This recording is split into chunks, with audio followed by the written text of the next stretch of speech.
However, her research now was nearing the finishing stage. Just wait until that thing was invented, she would definitely receive an invitation from the Zero Division. She would help that man one last time before her departure. That's 3. Since Captain Kiraku, Captain Yukitake, and Captain Hikaifun all think it's fine, I'll also recommend him. The 10th Division Captain, Ishin Shiba, also crossed his arms and threw a vote to the 11th Division Vice Captain. 4. Seeing Ishin Shiba also give a recommendation, the various captains hesitated a little. A captain was not only a symbol of status, but also a symbol of strength. To let a weakling ascend the captain's seat would no doubt be an insult to the word captain. They could reluctantly allow it at the very last moment, but to go against their own will to recommend a weakling to power. Captains of the 13 divisions, the 11th division is a combat division. The title of Kenpachi is also the title for the strongest Shinigami. Just as the captains remained silent, a gentle female voice sounded. It was the 4th division captain, Retsu Anohana.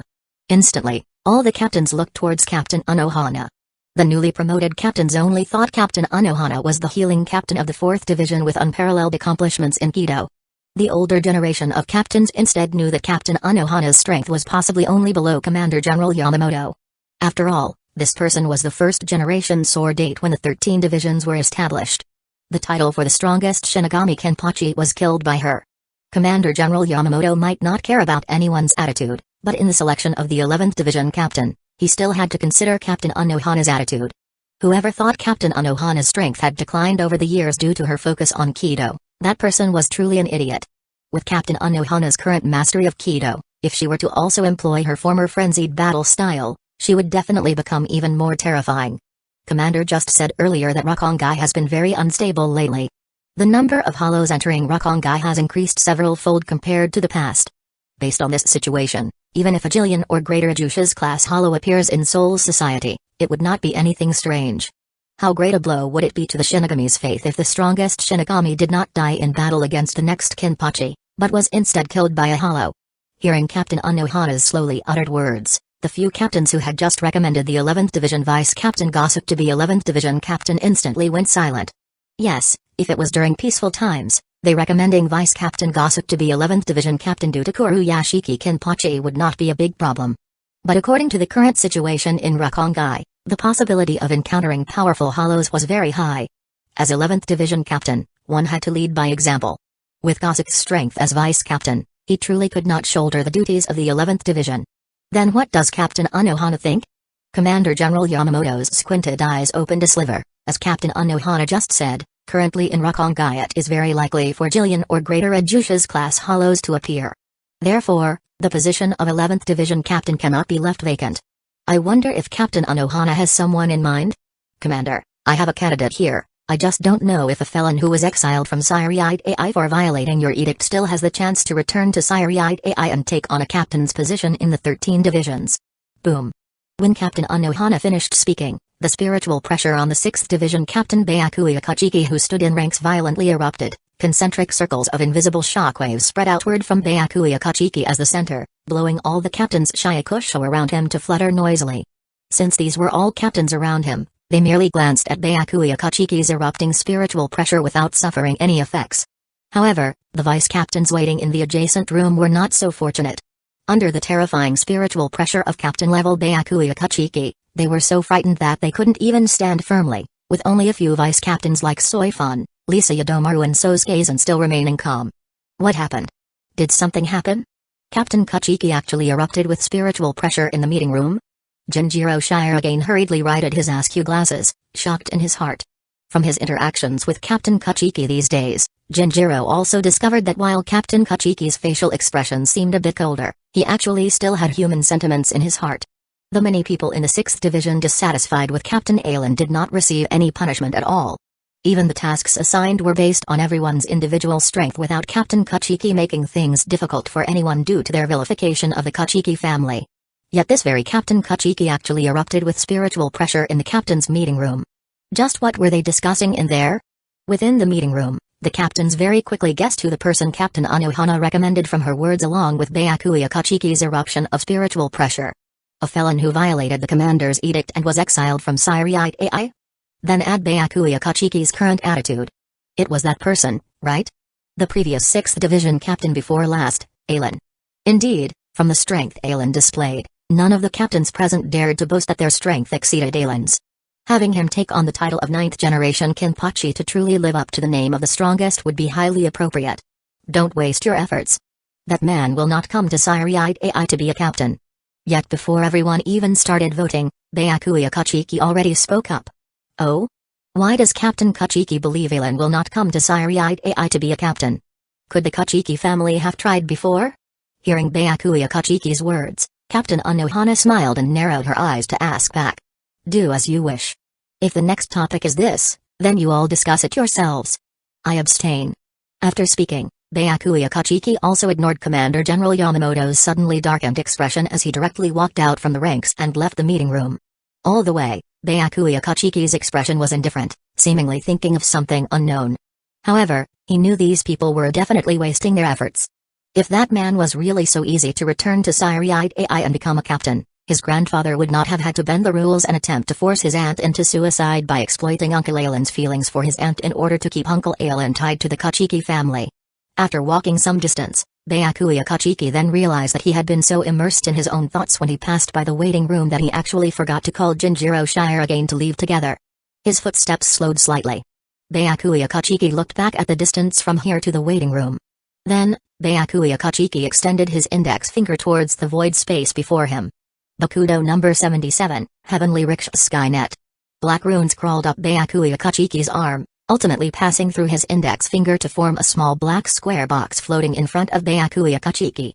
Then, Byakuya Kachiki spoke towards this black little box. Jinjiro Shirogane, the meeting has ended. Let's go. After speaking, Byakuya Kachiki dissipated the steam and art before striding forth without stopping towards the outside of the first division. Within the waiting room where the vice captains were, Jinjiro Shirogane got up and paced about anxiously in the narrow room. Ever since just now, Jinjiro Shirogane's heart was filled with a bad premonition. Especially after Captain Kachiki's eruption of spiritual pressure, what happened afterwards? Could Captain Kachiki be punished by the Commander General? Dear Soul King, just what happened to the 6th Division these days? It seemed like ever since Lord Sajun Kachiki's death, there had never been peace. In just over 10 years, they already went through 4 captains. From Lord Jinrai Kachiki to Captain Aelin to Lord Jinrai Kachiki again, and now Lord Byakuya Kachiki. Could the 6th Division be changing captains again? Just when Jinjiro Shirogane felt extremely worried, he suddenly heard Byakuya Kachiki's voice by his ear. Jinjiro Shirogane, the meeting has ended. Let's go. Yes, Captain Kachiki. On conditioned reflex, Jinjiro Shirogane immediately stood at attention. Under the strange looks of the other vice captains present, he swiftly left the waiting room. It was only after Jinjiro Shirogane exited the waiting room that he discovered Captain Kachiki was already almost out the front gates of the 1st Division. Huh? I just heard Captain Kachiki speaking by my ear earlier, so how did Captain Kachiki get over there in an instant? Although very puzzled, Jinjiro Shirogane still quickened his footsteps to catch up to Byakuya Kachiki. Wait for me, Captain Kachiki. Within the captain's meeting room of the 1st Division, the selection of the new 11th Division captain did not stop due to Byakuya Kachiki's departure. On the contrary, because Byakuya Kachiki left, everyone became even more open. Offending Aelin and having enmity with Aelin was the Kachiki family's business. What did it have to do with them? Under the recommendation of 4th Division Captain Retsu Anohana, the few captains who had contact with Aelin also started giving their recommendations to Aelin. The 7th Division Captain Lovekawa slapped a fist into his palm. If it's Captain Aelin, I have no objections. After all, Captain Aelin was previously the 6th Division captain before and has the experience of being a captain. What's more important is that Captain Aelin does indeed possess the strength to become Kenpachi. After hearing Lovekawa's words, the various captains present could not help but take another look at Lovekawa. As captain-level powerhouses, which one of them did not have a shred of arrogance? What does having the strength to become Kenpachi mean? Only the strongest Shinigami could be crowned with the title of Kenpachi. Although after that the title Kenpachi became the constant title of the 11th Division captains, causing the meaning behind the title to weaken somewhat. Yet just looking at the previous 2 generations of Kenpachi, no matter if it was Kuruyashiki Kenpachi or Soya Kenpachi, they indeed possessed strength surpassing all the captains. Other than the Commander General, probably only 4th Division Captain Retsu Anohana and 12th Division Captain Garyo Hikaifun could fight evenly against Kuruyashiki Kenpachi. Even now with 8th Division Captain Shun Sakuraku and 13th Division Captain Joshiro Yukitake, they still fell short compared to Kuruyashiki Kenpachi by a level. Kuruyashiki Kinpachi lost against Soya Ashiro due to not understanding Soya Ashiro's abilities. Of course, Soya Ashiro, who now fused the entirety of Soul Society's space, truly did not fall below the previous Kuruyashiki Kinpachi in strength. Battling again, the victor between them would still be hard to say. Chapter 90, Thoughts. If it's Captain Alan, I also agree. Following Captain Love Akawa of the 7th Division, Captain Shinji Hirako of the 5th Division also cast his vote. Regarding the proposal to appoint the felon Alan as the 9th generation Kinpachi, currently the 4th Division Captain, 7th Division Captain, and 5th Division Captain have approved it. Is there anyone else who wants to recommend the felon Alan? Commander General Yamamoto swept his gaze over the captains standing before him and asked. If Alan were currently in Soul Society, then with the recommendations from these 3 captains, plus Yamamoto's own agreement, it would meet the first condition for assuming the captain position. After all, Alan had previously served as the 6th Division Captain and possessed captain-level strength as well as Bankai for his Zanpakuto, which had all been tested. However, Alan was not in Soul Society at the moment, so the first and third conditions were not met. To promote Alan to the 11th Division Captain, recommendations from 3 more captains were needed, as well as the approval of 6 captains. Hey, if it's Brother Alan, I can cast a vote too. Garyo Hikaifune, captain of the 12th Division, said cheerfully. In Garyo Hikaifune's view, Alan was indeed a rare talent. Perhaps he could also receive an invitation from the 0 Division like Kuruyashiki Kinpachi. Garyo Hikaifune had absolute confidence in her own promotion to the 0 Division. If she could have a familiar colleague in the 0 Division, it wouldn't be so lonely up there, right? 4. Commander General Yamamoto read out coldly. Alright, Captain Alan is indeed more suitable than Vice Captain Gosuke to become the 11th Division Captain. I'll also cast a vote for Captain Alan. Shunsu Ikiraku was the one who proposed having 11th Division Vice Captain Gosuke become the 11th Division Captain, but no one expected that at this critical juncture between the 2 candidates, Shunsu Ikiraku actually chose to defect. 5. For a long time, no one else spoke. At this time, Commander General Yamamoto regretted sending 2nd Division Captain Yoruichi Shioin and 9th Division Captain Kensai Mugaruma to escort Soya Ashiro to the Central 46 compound earlier. During the rebellion instigated by Koga Hoshino, the 9th Division and 7th Division could be said to have suffered the most crushing defeat among the 13 divisions. As the strongest captains of the 13 Division of Imperial Guards, when faced with the rebellion instigated by Koga, not only were they unable to suppress the rebellion, they were even defeated by Koga. Even their Zanpakuto became accomplices of Koga. Fortunately, before their Zanpakuto could cause much damage to Sairi Itai, Alan stepped forward. Not only did he defeat their Zanpakuto, even Koga, who instigated the rebellion, was vanquished in battle against Alan. Therefore, Kensai Mugaruma and Love Akawa were very convinced by Alan's strength. After losing their Bankai, the 2 of them were defeated by their own Zanpakuto. And the Zanpakuto that defeated them didn't even stir up much of a storm before Alan, and were shattered by Alan in just a few moves. After Koga's rebellion ended, Kensai Mugaruma and Love Akawa both felt their strength was insufficient. While reforging their Zanpakuto, they also intensified their training in the 4 Shinigami combat techniques. Love Akawa trained in swordsmanship, while Kensai Mugaruma trained in hand-to-hand combats. Looking at it now, the strength of these 2 had indeed improved in recent years. Love Akawa had now cast a vote for Alan. If Kensai Mugaruma were also present, he would definitely cast a vote for Alan too. Even the relationship between Yoruichi Shioin and Alan might result in another vote. In that case, Alan would not only receive recommendations from 6 captains but would also gain 1 more captain's support.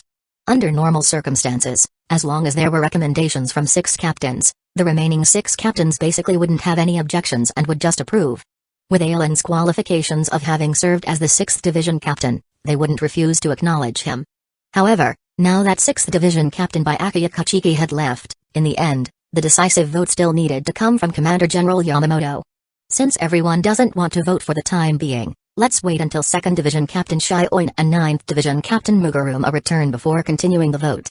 Yes, Commander General. In the world of the living, Alan, who was teaching Haruko demon arts, did not know that the captains in Sairi Itai were preparing to have him return to Soul Society to serve as the 11th Division Captain.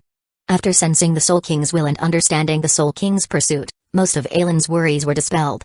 Whether it was the rebellion instigated by Sosuke Aizen or the awakening of Yuak 200 years later, they were all developing towards the future the Soul King hoped for under the Soul King's will.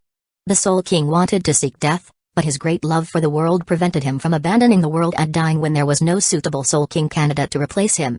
Alan speculated that perhaps it was precisely because the Soul King could no longer hold on that in these final 200 years, Multiple Soul King candidates appeared, such as Jinjoka Go, Hangakari Jinta, Hiko Nubugenyo, and Ichigo Kurosaki. Clearly, even if Iwak ultimately failed and was unable to kill the Soul King might still self-destruct. Then, one or several of these individuals would be made into the new Soul King by Akai Hyosub to become the new linchpin stabilizing the three realms. Just as Akai Hyosub said, although he cheered on Ichigo Kurosaki and the others, in the end, he also said that he didn't expect Ichigo Kurosaki and the others to succeed. Originally, he had planned to make Ichigo Kurosaki the new Soul King to become the new linchpin after Iwak killed the Soul King. After all, Akai Hyosub was someone bestowed the name monk who calls the real name by the Soul King. As long as he erased the name of Ichigo Kurosaki, this Soul King candidate, and renamed Ichigo Kurosaki as Soul King, Ichigo Kurosaki would naturally have the function of the Soul King and could become the linchpin stabilizing the three realms. Regardless of how Iwak and Akai Hyosub were opposed to each other before the Soul King's death, in the new world after Iwak killed the Soul King, a new Soul King was still needed to maintain stability. Guarding the Soul King Palace and protecting the Soul King was Akai Hyosub's duty. Moreover, with Akai Hyosub's ability, as long as someone remembered his name and called his name, he could be resurrected from death. Even Iwak couldn't truly kill him.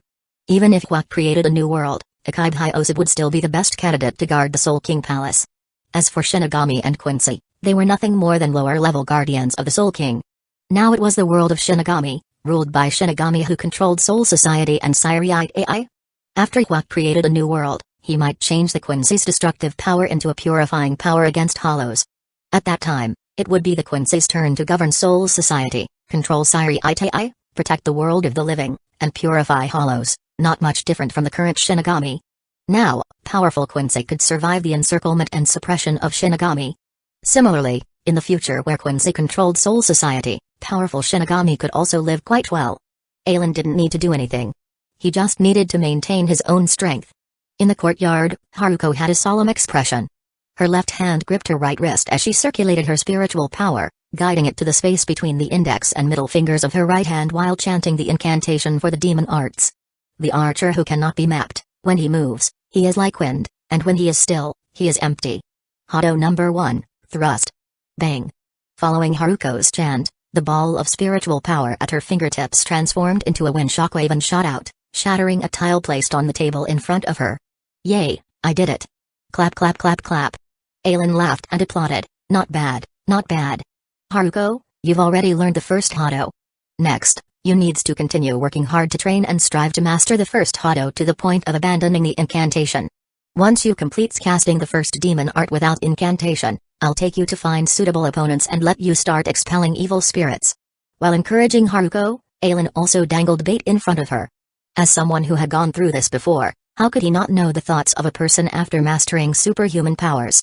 Holding a straight tree branch could cause countless plants to bow their heads wherever one passed. Let alone having spiritual power, such a transcendent energy. Sure enough, hearing Aelin say this, Haruko's eyes immediately lit up. Really? Aelin-kun, I can also expel evil spirits. Of course. Aelin patted Haruko's head and doted, you have already mastered spiritual power and learned demon arts, so naturally you can also use spiritual power to drive away evil spirits. Mere evil spirits pose no threat before degenerating into hollows. When you can cast demon arts above the 10th level without incantation, encountering low-level hollows, you will also have a fighting chance. I'll work hard. With Aelin's promise, Haruko trained very diligently in the following days. However, she didn't only practice the first Hado to go out and expel evil spirits earlier. She also methodically practiced other Bakudo and higher-level demon arts. After all, Haruko also knew that her main purpose in cultivating was to make Aelin worry less when he wasn't by her side. If she truly encountered danger, the Zanpakuto Aelin gave her would protect her. There was no need for her to fight yet. Under Haruko's diligent training, in less than a month, she could already cast the first Hado and first Bakudo without incantation. As for chanting, she had also become very proficient in demon arts below the 5th level. Aelin-kun. After shattering several tiles in front of Aelin with her hand, Haruko stared at Aelin with her watery eyes full of anticipation.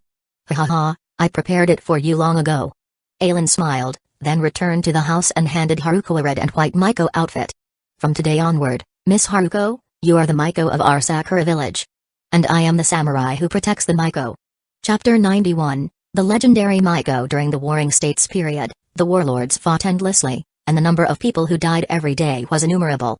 Under such circumstances, some of those who died directly turned into evil spirits between ordinary souls and hollows.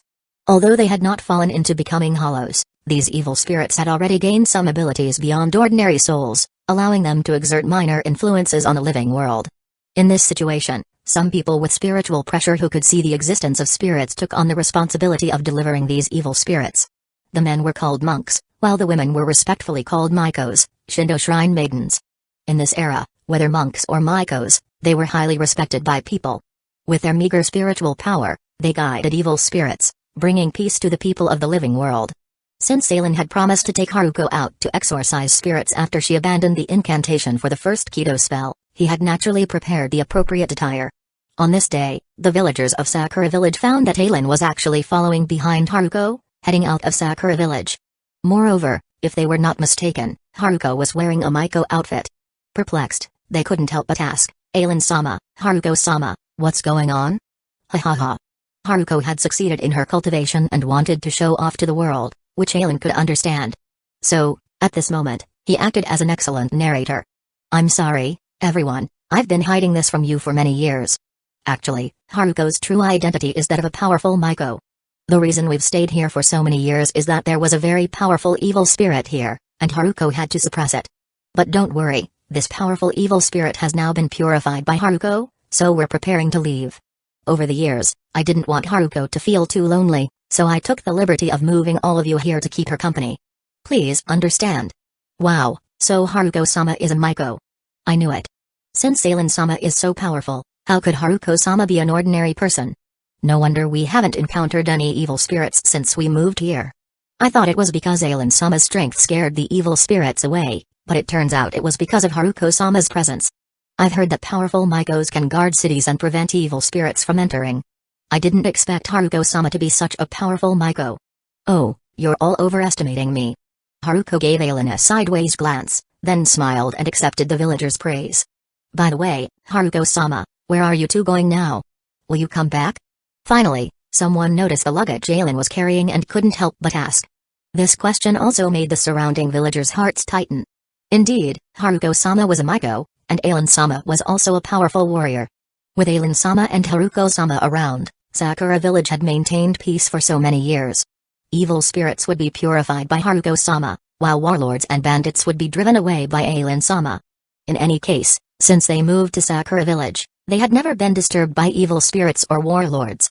Now, judging from Aelin-sama and Haruko-sama's appearance, it seemed like they were leaving Sakura village. Without Aelin-sama and Haruko-sama, would Sakura village still be able to maintain its current peace? Immediately, the villagers' faces revealed worried expressions. Don't worry, everyone, even if we leave, Sakura village will be fine, Aelin reassured them upon seeing their concerns. This evil spirit was actually purified by Haruko 3 months ago. However, Haruko was also worried that after we left, this place would be targeted by evil spirits again, so she spent these 3 months setting up a barrier for Sakura village.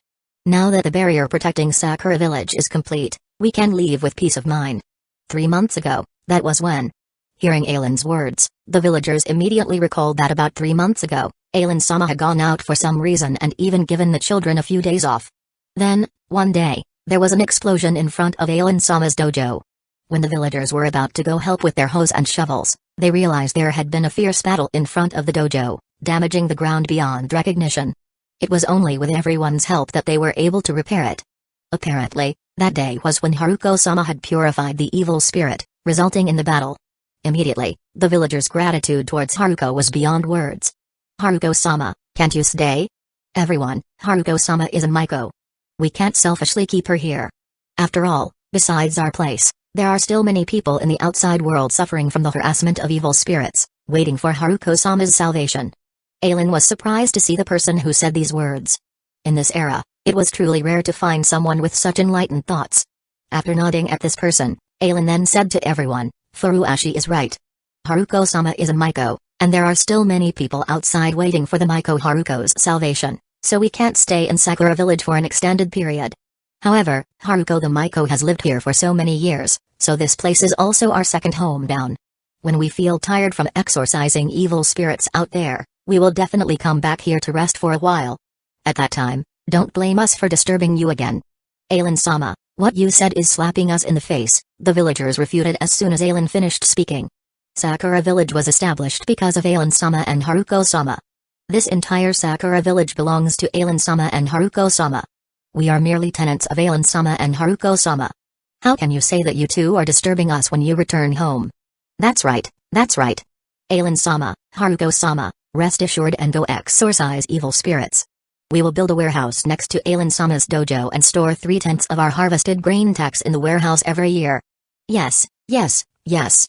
Alan-sama, Haruko-sama, will be supervising, so you two must come back often after going out.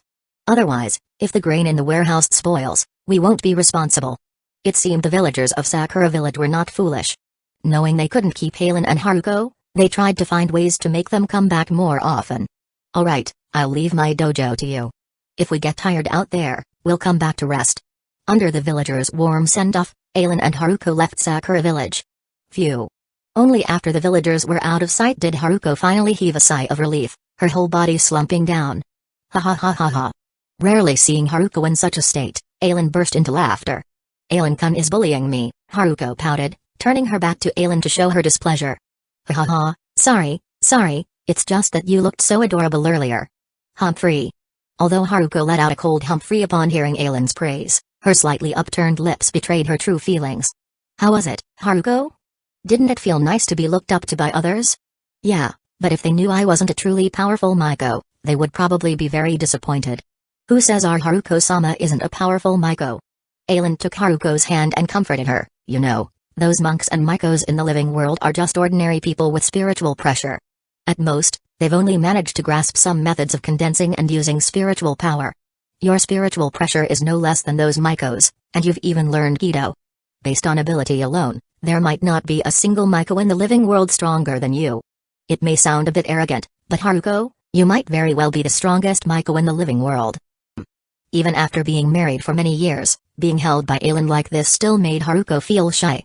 Alright then, Haruko, let's begin our exorcism journey. Maiko-sama, based on my perception, there's a strong ominous aura in that direction. It's highly likely an evil spirit is present. Shall we head that way? Please lead the way, Samurai-sama. Ha ha ha ha ha. Within Fujiwara Castle, the Lord Junichi Fujiwara was pacing anxiously in front of the main gate of the Lord's residence, occasionally glancing outside. Why aren't they here yet? As the sun set, the expression on Junichi Fujiwara's face grew increasingly panicked. Unconsciously, he had even gradually moved away from the main hall of the Lord's residence, ready to flee at any moment. In this era, for the Fujiwara family to become the lord of a castle, they were naturally considered a powerful warlord force within a radius of several dozen miles. However, no matter how powerful, they were still powerless against those evil spirits. A year ago, the old lord of Fujiwara Castle passed away, and Junichi Fujiwara succeeded him.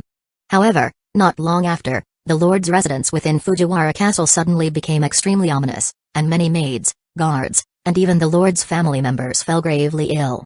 Thus, Junichi Fujiwara summoned a monk from within Fujiwara Castle to perform exorcism rituals. Unfortunately, not only did the monk fail to drive away the evil spirits, but he also returned severely injured. According to the injured monk, the evil spirit in the lord's residence had already become a phenomenon, and if it continued, it would transform into an even more terrifying monster. By then, no one in the lord's residence would be able to escape.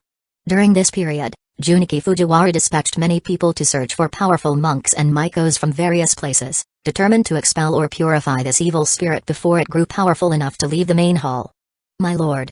Just as Junichi Fujiwara was growing impatient, a servant rushed over. What's the news? Has the Maiko arrived?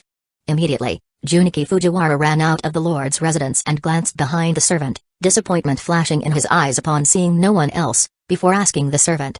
My lord, Haruko-sama and her companions have arrived at the city gate. I came ahead to report to you. Good, quickly have everyone prepare. We'll give Haruko-sama a warm welcome. Hearing the servant's words, Fujiwara was overjoyed and hastily arranged for food to be prepared. The guards Junichi Fujiwara sent out to find monks and Maikos were determined to completely expel this evil spirit, so they couldn't afford any delays or wasted time. According to the injured monk in Fujiwara Castle, at most within a month, this evil spirit would break free from the constraints of the Lord's main hall and become an even more powerful demon. At that point, it would be beyond the capabilities of mere monks and Maikos. Therefore, these guards searching for monks and Maikos conveyed the monk's words, hoping to find a powerful Maiko capable of purifying this evil spirit. Unfortunately, most monks and Maikos admitted they were powerless against such a powerful evil spirit on the verge of becoming a hollow after hearing the description. Just as Juniki was about to lose hope, one of the guards brought good news. According to a monk, a year ago, a Maiko appeared in this land whose power had surpassed all monks and Maikos. Wherever she went, even the most powerful evil spirits would be purified by her. Many monks and Maikos who had seen this Maiko also praised her immensely. Due to her incredible power, she was even hailed by monks and Maikos as the legendary Maiko, Haruko. Coincidentally, that monk knew some information about Maiko Haruko, and through that, they finally made contact with this legendary Maiko. Is this Fujiwara Castle?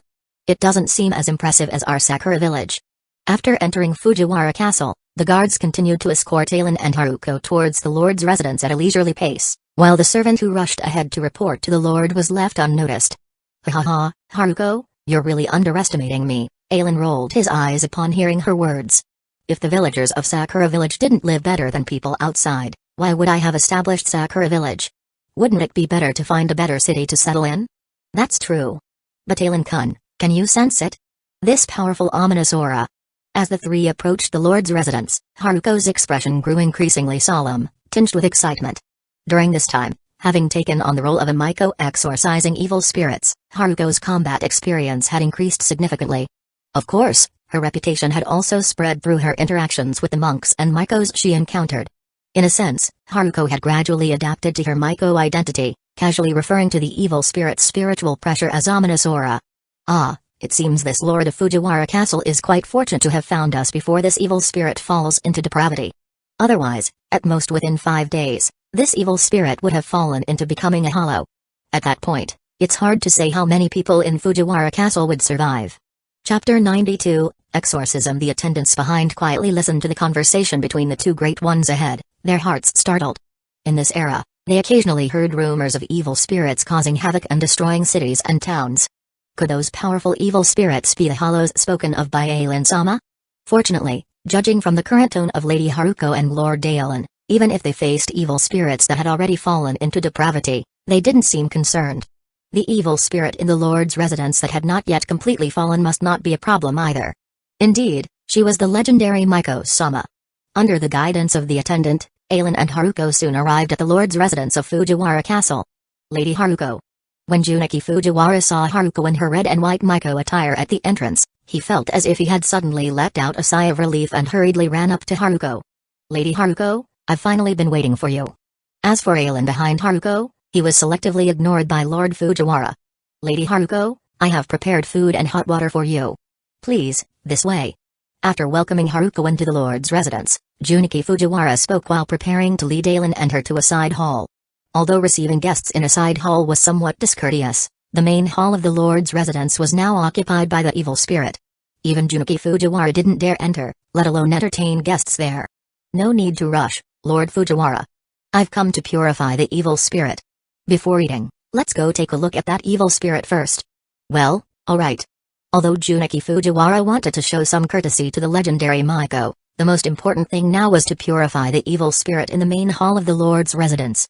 If this Maiko could successfully purify that powerful evil spirit, he could show his courtesy later. If even the legendary Maiko couldn't expel and purify this evil spirit, he could only abandon Fujiwara Castle and flee farther away. After all, as the lord of a city, Junichi Fujiwara also knew that once certain evil spirits broke free from their restraints and became more powerful beings, rarely did the nearby humans survive unscathed. Junichi Fujiwara led Haruko towards the main hall, but the closer they got to the main hall, the slower Junichi Fujiwara's pace became. In the end, he was no longer leading the way but following behind Haruko. Indeed, this evil spirit is about to fall into depravity. When she saw the evil spirit in the Lord's main hall, Haruko knew that this evil spirit might be the strongest one she had encountered in a while. Growl. At this moment, the evil spirit could barely still be seen as a humanoid figure. Due to the hunger of its soul, the evil spirit appeared somewhat emaciated, but those two eyes filled with endless malice seemed to emit a red glow. Get out, get out. This is my lord's residence, everything belongs to me. From the words spoken by this evil spirit, Ailen and Haruko could tell that this was its greatest attachment to the world. Looking at the chain on the evil spirit's chest, it was almost completely devoured. For humans with physical bodies, if their souls accidentally left due to some mishap, there was a soul chain connecting the soul's chest to the body. Following the connection of the chain, the soul could smoothly return to the body and awaken from unconsciousness. However, if a human's body died and the soul still had lingering attachments to the world, the soul chain on the soul's chest would connect to the place or person the soul was attached to, becoming an earthbound spirit. The place connected by the soul chain could be a location or a person. Once an earthbound spirit was formed, the soul could not leave the place or person that bound it. However, once the chain on the evil spirit's chest was devoured, leaving a hollow void, this evil spirit would fall from being an earthbound spirit into becoming a more powerful hollow. At that time, the hollow would no longer be restricted by the soul chain. Instead, driven by its inner emptiness, it could devour human souls to fill that void and ascend to a higher level, following its instinct. Hiss. Although Junichi Fujiwara could not see the evil spirit in the Lord's main hall, the evil spirit in the Lord's residence had now reached the point of almost falling into becoming a hollow. Its spiritual pressure was already able to slightly interfere with reality. The fundamental supernatural power in the soul's society was spiritual pressure. Ordinary people without spiritual pressure could neither see souls nor be harmed by spiritual bodies. Mostly those with spiritual pressure could see souls, harm souls, and be harmed by spiritual bodies. However, this situation would lose its effect when the spiritual pressure of a spiritual body reached a certain threshold. For example, Shinigami and Hollows had such high spiritual pressure that they could greatly harm people in the living world. Now, the spiritual pressure of this evil spirit in the Lord's residence was on the verge of transforming into a true hollow. How is it, Haruko? Seeing the evil spirit before them, Aelin asked Haruko. After this period of cultivation, Haruko's strength had greatly improved. However, under Aelin's deliberate arrangement, Haruko had only encountered evil spirits so far. Until now, Haruko had not truly battled a hollow. The evil spirit before them would transform into a hollow in no more than 2 or 3 days. If Haruko wanted to challenge a hollow, she could wait those 2 or 3 days first. Haruko remained silent for a moment before smiling and shaking her head. Never mind, we'll definitely encounter hollows in the future. There's no need to endanger the lives of an entire city for my selfish desire. Behind Haruko, Junichi Fujiwara was drenched in cold sweat upon hearing her words. What did she mean by endangering the lives of an entire city for her selfish desire? What exactly did this legendary Maiko intend to do? Had he made a mistake in inviting this Maiko? Just as Junichi Fujiwara was startled by Aelin and Haruko's conversation, Haruko's voice rang in his ears. Lord Fujiwara, we'll begin the exorcism now. Will you leave or stay here? I'll tell you in advance, since the strength of this evil spirit is formidable, if you stay here, the upcoming battle might affect you. Huh? The exorcism is starting now?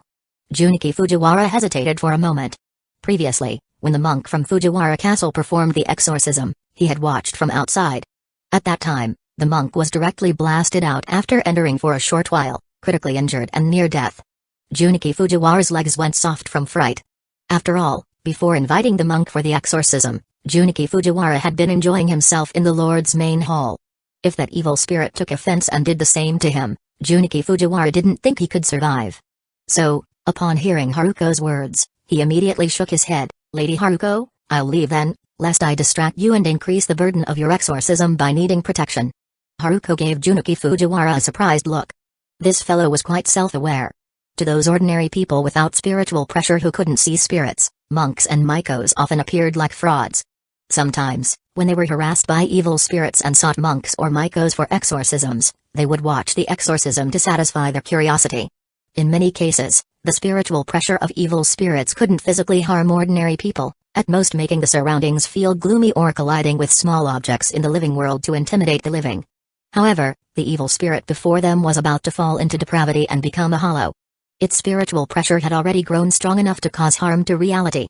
In such a situation, Junichi Fujiwara's presence would indeed be a distraction, requiring protection.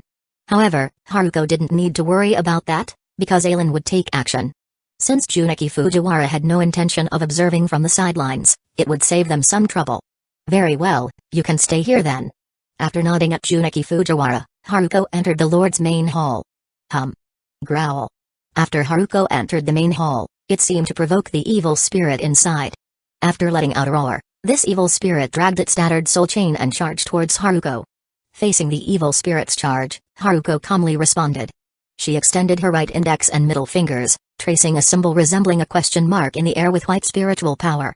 Bakudo number 1, restrain. Following Haruko's incantation, an unseen great force pulled the charging evil spirit's hands behind its back. Then, The symbol Haruko traced with spiritual power quickly flew behind the evil spirit and transformed into wooden shackles, binding its hands. Bang! The force restraining the evil spirit caused its charging figure to lose balance and crash into a chair in the main hall, shattering it.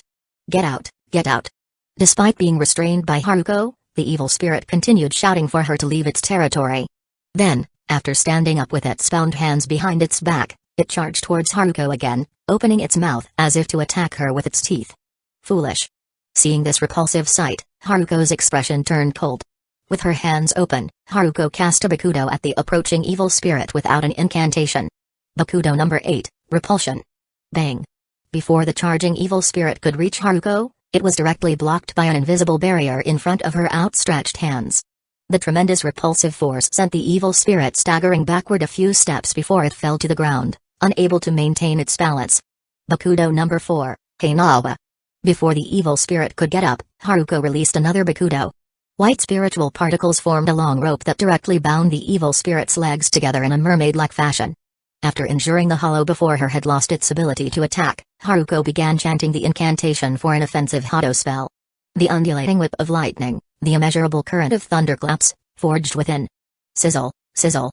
Following Haruko's chant, the spiritual power at her fingertips transformed into blue lightning, swirling around her fingers. Hado number 4, Byakurai. Chapter 93, Am I the Captain? Boom. Outside the Lord's main hall, Junichi Fujiwara, hearing the sounds of battle from within, couldn't help but marvel, the legendary witch is indeed different.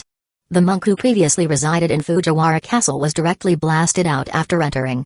Yet this Maiko, looking frail and delicate, could fight so brilliantly against the evil spirit inside. Just hearing the crashing sounds of chairs from outside told how intense the battle was. However, boom. Lightning? This legendary Maiko can actually control lightning? When Junichi Fujiwara saw the flashes of lightning seeping out from the Lord's main hall, his eyes widened, and his mouth opened involuntarily. No wonder this Maiko was called the legendary Maiko. No wonder they weren't afraid of the evil spirit transforming into a more powerful form. After a few breaths, Haruko emerged from the Lord's main hall. Lord Fujiwara, the evil spirit here has been purified by me.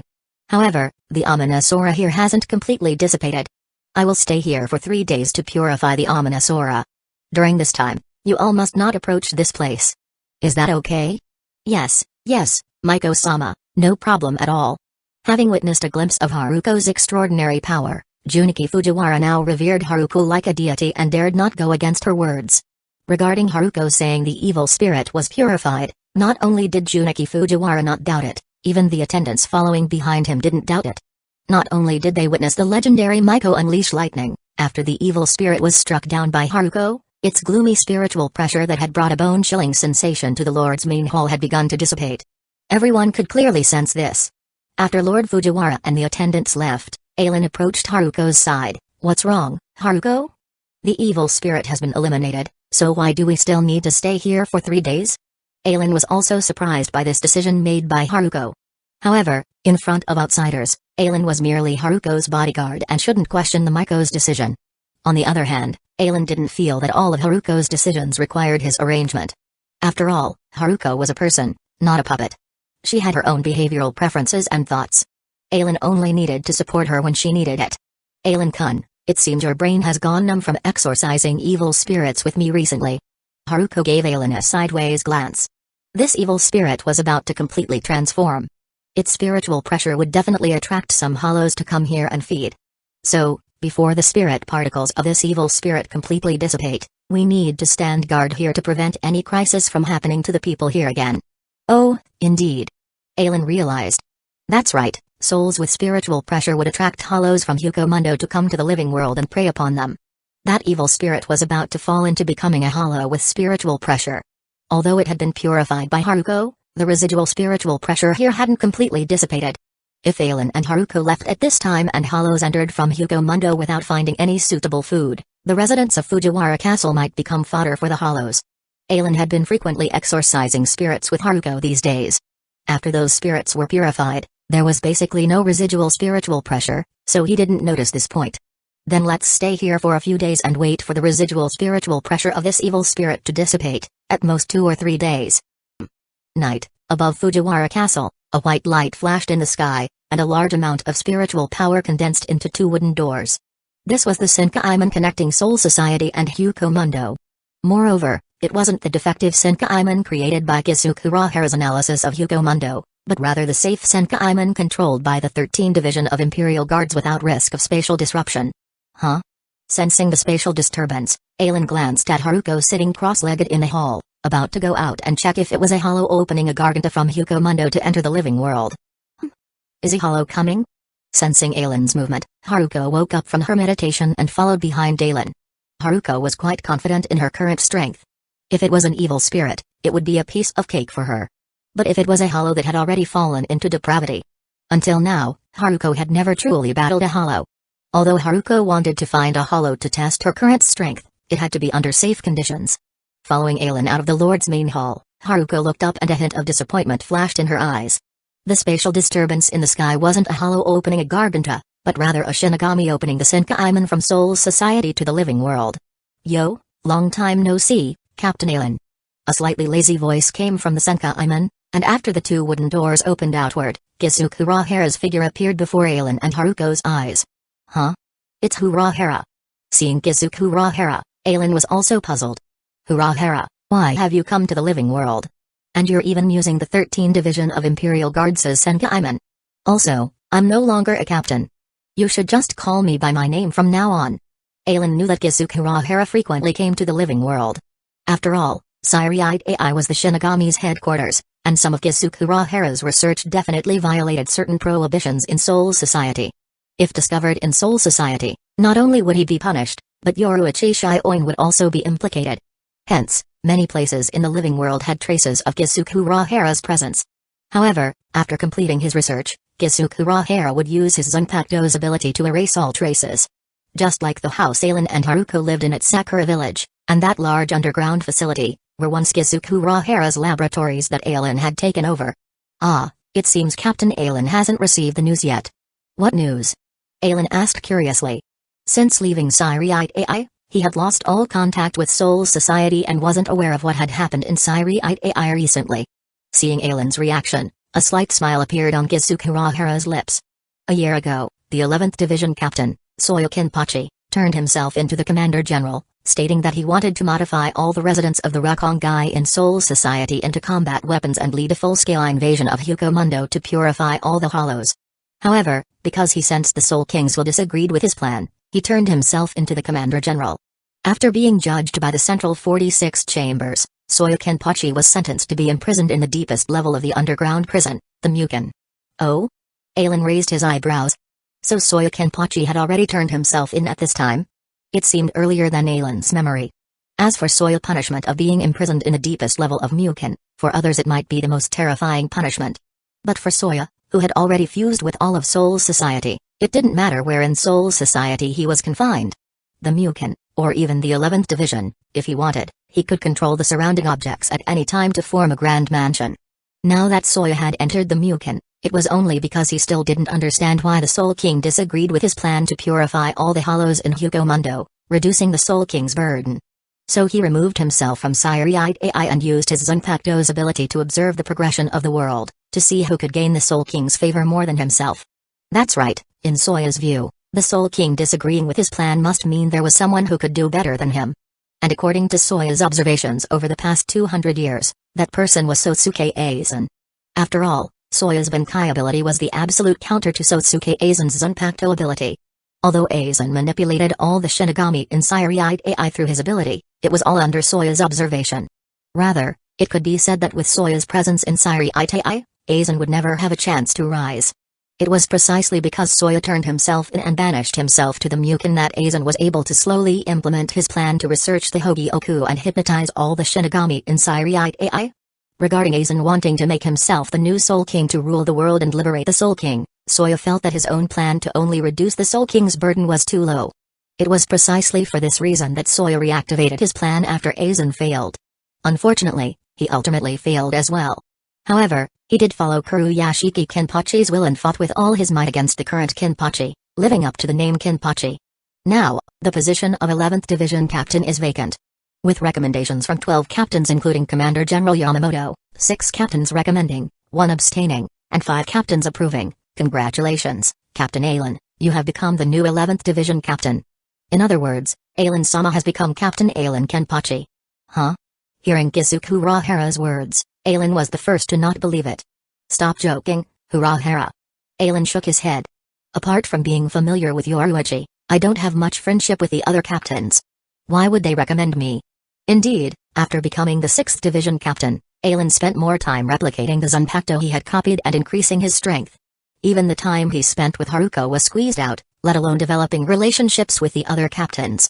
Chapter 94, The Decision. It was after Ailen's spiritual pressure broke through the barrier of a century captain years ago, causing Haruko's soul to start withering due to being unable to withstand his powerful spiritual pressure, that he stopped manufacturing Zanpakuto, finally having some spare time to accompany his wife.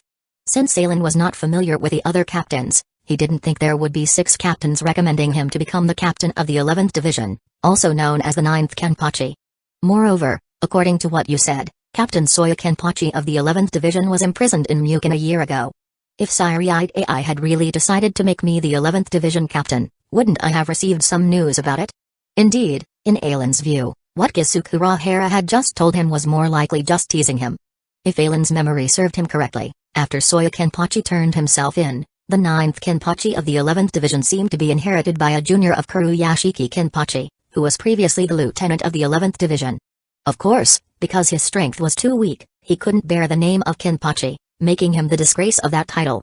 As the first Gosuk in the history of Soul Society who did not challenge the previous Kenpachi to become the new one, his strength could not command respect from the masses. In fact, he couldn't even hold the captain's position for long before being challenged and killed by Zaraki, who was once the 3rd seat of the 11th Division. Even Unserious, who was once on good terms with Kuruyashiki Kenpachi, felt ashamed to mention the name of this 9th Kenpachi. Captain Ailen, are you blaming me? Kusagakure jumped down from the air and let out a sigh. It seems that Captain Ailen doesn't believe me, which is truly heartbreaking. However, Captain Ailen, you really lack confidence in your own connections. Standing in front of Ailen, seeing Ailen's expression of "you can make up whatever you want, but I won't believe a word of it," Kusagukure's eyes twitched, and he felt like punching Ailen to let him experience why he was so famous. Heaven knows what he had gone through this past year to find Ailen. At the captain's meeting a year ago, the first one to suggest making you the captain of the 11th Division was Captain Anohana of the 4th Division. Huh? When Ailen heard Kusagakure say this, his heart stirred. Could it be that this guy was telling the truth? Captain Retsuo Anohana of the 4th Division was the one who had diagnosed Haruko before and told Ailen and Jinrai Kuichiki about Haruko's true condition. In other words, she was the first person to know that Ailen's spiritual pressure had reached the level of a captain 100 years ago. At that time, Ailen had sensed a killing intent from this first Kenpachi for a moment. It wasn't a murderous intent, but rather a pure intent to kill for the sake of battle. Because of her own weakness, she had unconsciously weakened her spiritual pressure to match Zaraki's level during their fight, making Retsuo Anohana feel the sorrow of her own weakness. In order to continue fighting with that child, Retsuo Anohana followed Tenjiro Kirinji and learned the healing techniques of Kaido. For so many years, she had always wanted to find someone to test whether she now had the strength to make that child fight at full power. Ailen was the person she wanted to use for that test. If it was someone else recommending Ailen to become the 11th Division captain, Ailen might not have understood. But if it was this person, it was indeed very possible. Then, Captain Love Akawa of the 7th Division, Captain Shinji Hirako of the 5th Division, Captain Shun Sekiraku of the 8th Division, Captain Ken Samuguruma of the 9th Division, and Captain Kiryo Hikaifune of the 12th Division all recommended you together. The remaining ones, except for Captain Kuichiki of the 6th Division who abstained, including the Commander General, all approved of you becoming the new captain of the 11th Division. Because when you left Soul Society, you used... No, that's not right. Because you used the Senkaiman of the 2nd Division to leave Soul Society, so to find you, inform you, and bring you back to Soul Society to take up the position of the 11th Division captain. At this point, Kusagukure's gaze towards Ailen became somewhat unfriendly. However, a year ago when I arrived at the village you called Sakura Village through the Senkaiman, I found that you had already left. If it weren't for the fact that members of the 12th Division recently detected hollow spiritual pressure here and discovered Captain Ailen, I might still be searching all over for you to deliver the Commander General's order. Ha ha, ha ha ha. Ailen laughed dryly. He had to admit, Kusagukure's resentful gaze was quite lethal. At least, Ailen himself felt a bit guilty. After all, for the past year, he and Haruko had been exorcising spirits in the guise of Maiko, only encountering evil spirits that were not powerful enough for Soul Society to monitor. Under such circumstances, it was indeed very difficult for Siriite AI to locate Aelin and find him. After all, the Shinigami were focused on hollows. For the past year, Aelin had been avoiding hollows to allow Haruko to practice. Sorry, Urahara, for making you go through so much trouble to find me. However, glancing at Haruko, Aelin shrugged, you should know that I can't go to Soul Society. I know, but Captain Aelin, what if I can take Miss Haruko to Soul Society as well? Oh? Aelin looked at Kusagakure with some surprise. He had no doubt about whether Kusagakure could do this. After all, this guy had a precedent of directly sending humans to Soul Society as souls. Captain Aelin, I'm very envious of the feelings between you and Miss Haruko. But, Captain Aelin, are you sure that all the choices you've made are what Miss Haruko truly wants? Huh? Urahara, what do you mean? Hearing Kusagakura's words seemed to target Haruko, Aelin's expression changed as he pulled Haruko behind him, staring at Kusagakure. Captain Aelin, you should know what I mean. Ignoring Aelin, Kusagakure looked at Haruko and continued, Miss Haruko, perhaps you don't know, but when a human soul is led to Soul Society after death, they will lose all memories of the living world. What? Upon hearing Kusagakura's words, Haruko's face turned pale. In her imagination, she would accompany Aelin for 20 years in the living world, and then, when she was about to grow old, she would die, so that Aelin wouldn't have to see her aged appearance. After that, she would accompany Aelin for another 100 years in Soul Society, leaving the most beautiful image of herself in Aelin's heart. These were just some small thoughts in Haruko's mind that she had never revealed to Aelin. If she lost her memories of Aelin after dying. Thinking of this, Haruko tightly gripped Aelin's hand, instantly panicking. No, absolutely not, I absolutely don't want to forget Aelin. Urahara. Facing Aelin's roar, Kusagakure waved his hand dismissively, don't be so hasty, Captain Aelin. If I'm not mistaken, Miss Haruko must have started cultivating, right? Miss Haruko, have you ever thought about going to Siriite AI with Captain Aelin, then entering the Shino Academy to become a real Shinigami? Become a Shinigami? Upon hearing Kusagakura's words, Haruko felt as if she had suddenly been enlightened. That's right, if she became a Shinigami, her lifespan would be greatly extended. Look at Captain Anohana of the 4th Division and Captain Garyo Hikaifune of the 12th Division. All of them are hundreds of years old, yet still so beautiful. If she became a Shinigami, she could stay by Aelin's side forever. Aelin-kun, shall we go back to Siriite AI? Sigh. Seeing the pleading look in Haruko's eyes, Aelin sighed. Haruko, do you know that once we return to Siriite AI, we will have to separate? In the living world, with the protection of your physical body, your soul is nourished by the body, so it won't wither under the pressure of my spiritual pressure. But if we go back to Siriite AI, without the protection of your physical body, before you become a true Shinigami, you won't be able to stay with me for long periods of time. Otherwise, your soul will still fall into decline. Haruko's face turned pale. She knew all of this. But, in order to stay by Aelin's side for longer, this was an obstacle she had to overcome. Yes, Aelin, please forgive me for being selfish this time. I want to become a Shinigami, I want to stay with Aelin for a much, much longer time. Alright. Since this is Haruko's wish, what reason do I have to stop you? Urahara, you win. Let's go, I'll go back with you and take up the position of the 9th Kenpachi. Because Haruko's physical body needed to be converted into spirit particles in order for her to be taken to Soul Society, Aelin and the others did not directly enter Soul Society through the Senkaiman controlled by the 2nd Division. Instead, they prepared to return to Sakura Village. There, Kusagakure would apply the Kido technique to convert physical bodies into spirit particles on the Senkaiman, allowing Haruko and Aelin to enter Soul Society through the underground facilities Senkaiman. After obtaining Aelin's promise, Kusagakure used a Hell Butterfly to send a message to Soul Society, then headed to Sakura Village first to modify the Senkaiman in the underground facility. As for Aelin and Haruko, they chose to wait here until the evil spirit's spiritual pressure dissipated. If Haruko ultimately couldn't become a Shinigami after returning to Soul Society, and her spiritual pressure didn't reach a level where she could stay by Aelin's side for long periods, then this would almost be their last chance to be together. Of course, if Haruko was willing to die just to stay by Aelin's side at that time, it would be another story. Aelin hugged Haruko as they sat on the floor of the Lord's main hall, both enjoying each other's warmth and feeling each other's heartbeats. Neither of them said anything, but it was as if they had said everything. On the 3rd day, the evil spirit's spiritual pressure finally dissipated completely, and Aelin and Haruko opened their eyes. Let's go, Aelin. The sunlight shining through the entrance into the main hall made Aelin's eyes hazy for a moment. The girl standing in the sunlight, reaching out her hands to him, Was just like back then. Yeah, let's go, Haruko. Chapter 95, The First Encounter with Aizen. Swish. The white captain's cloak fluttered in the wind on Ailen's body. 6 years after being demoted, Ailen once again wore the captain's cloak.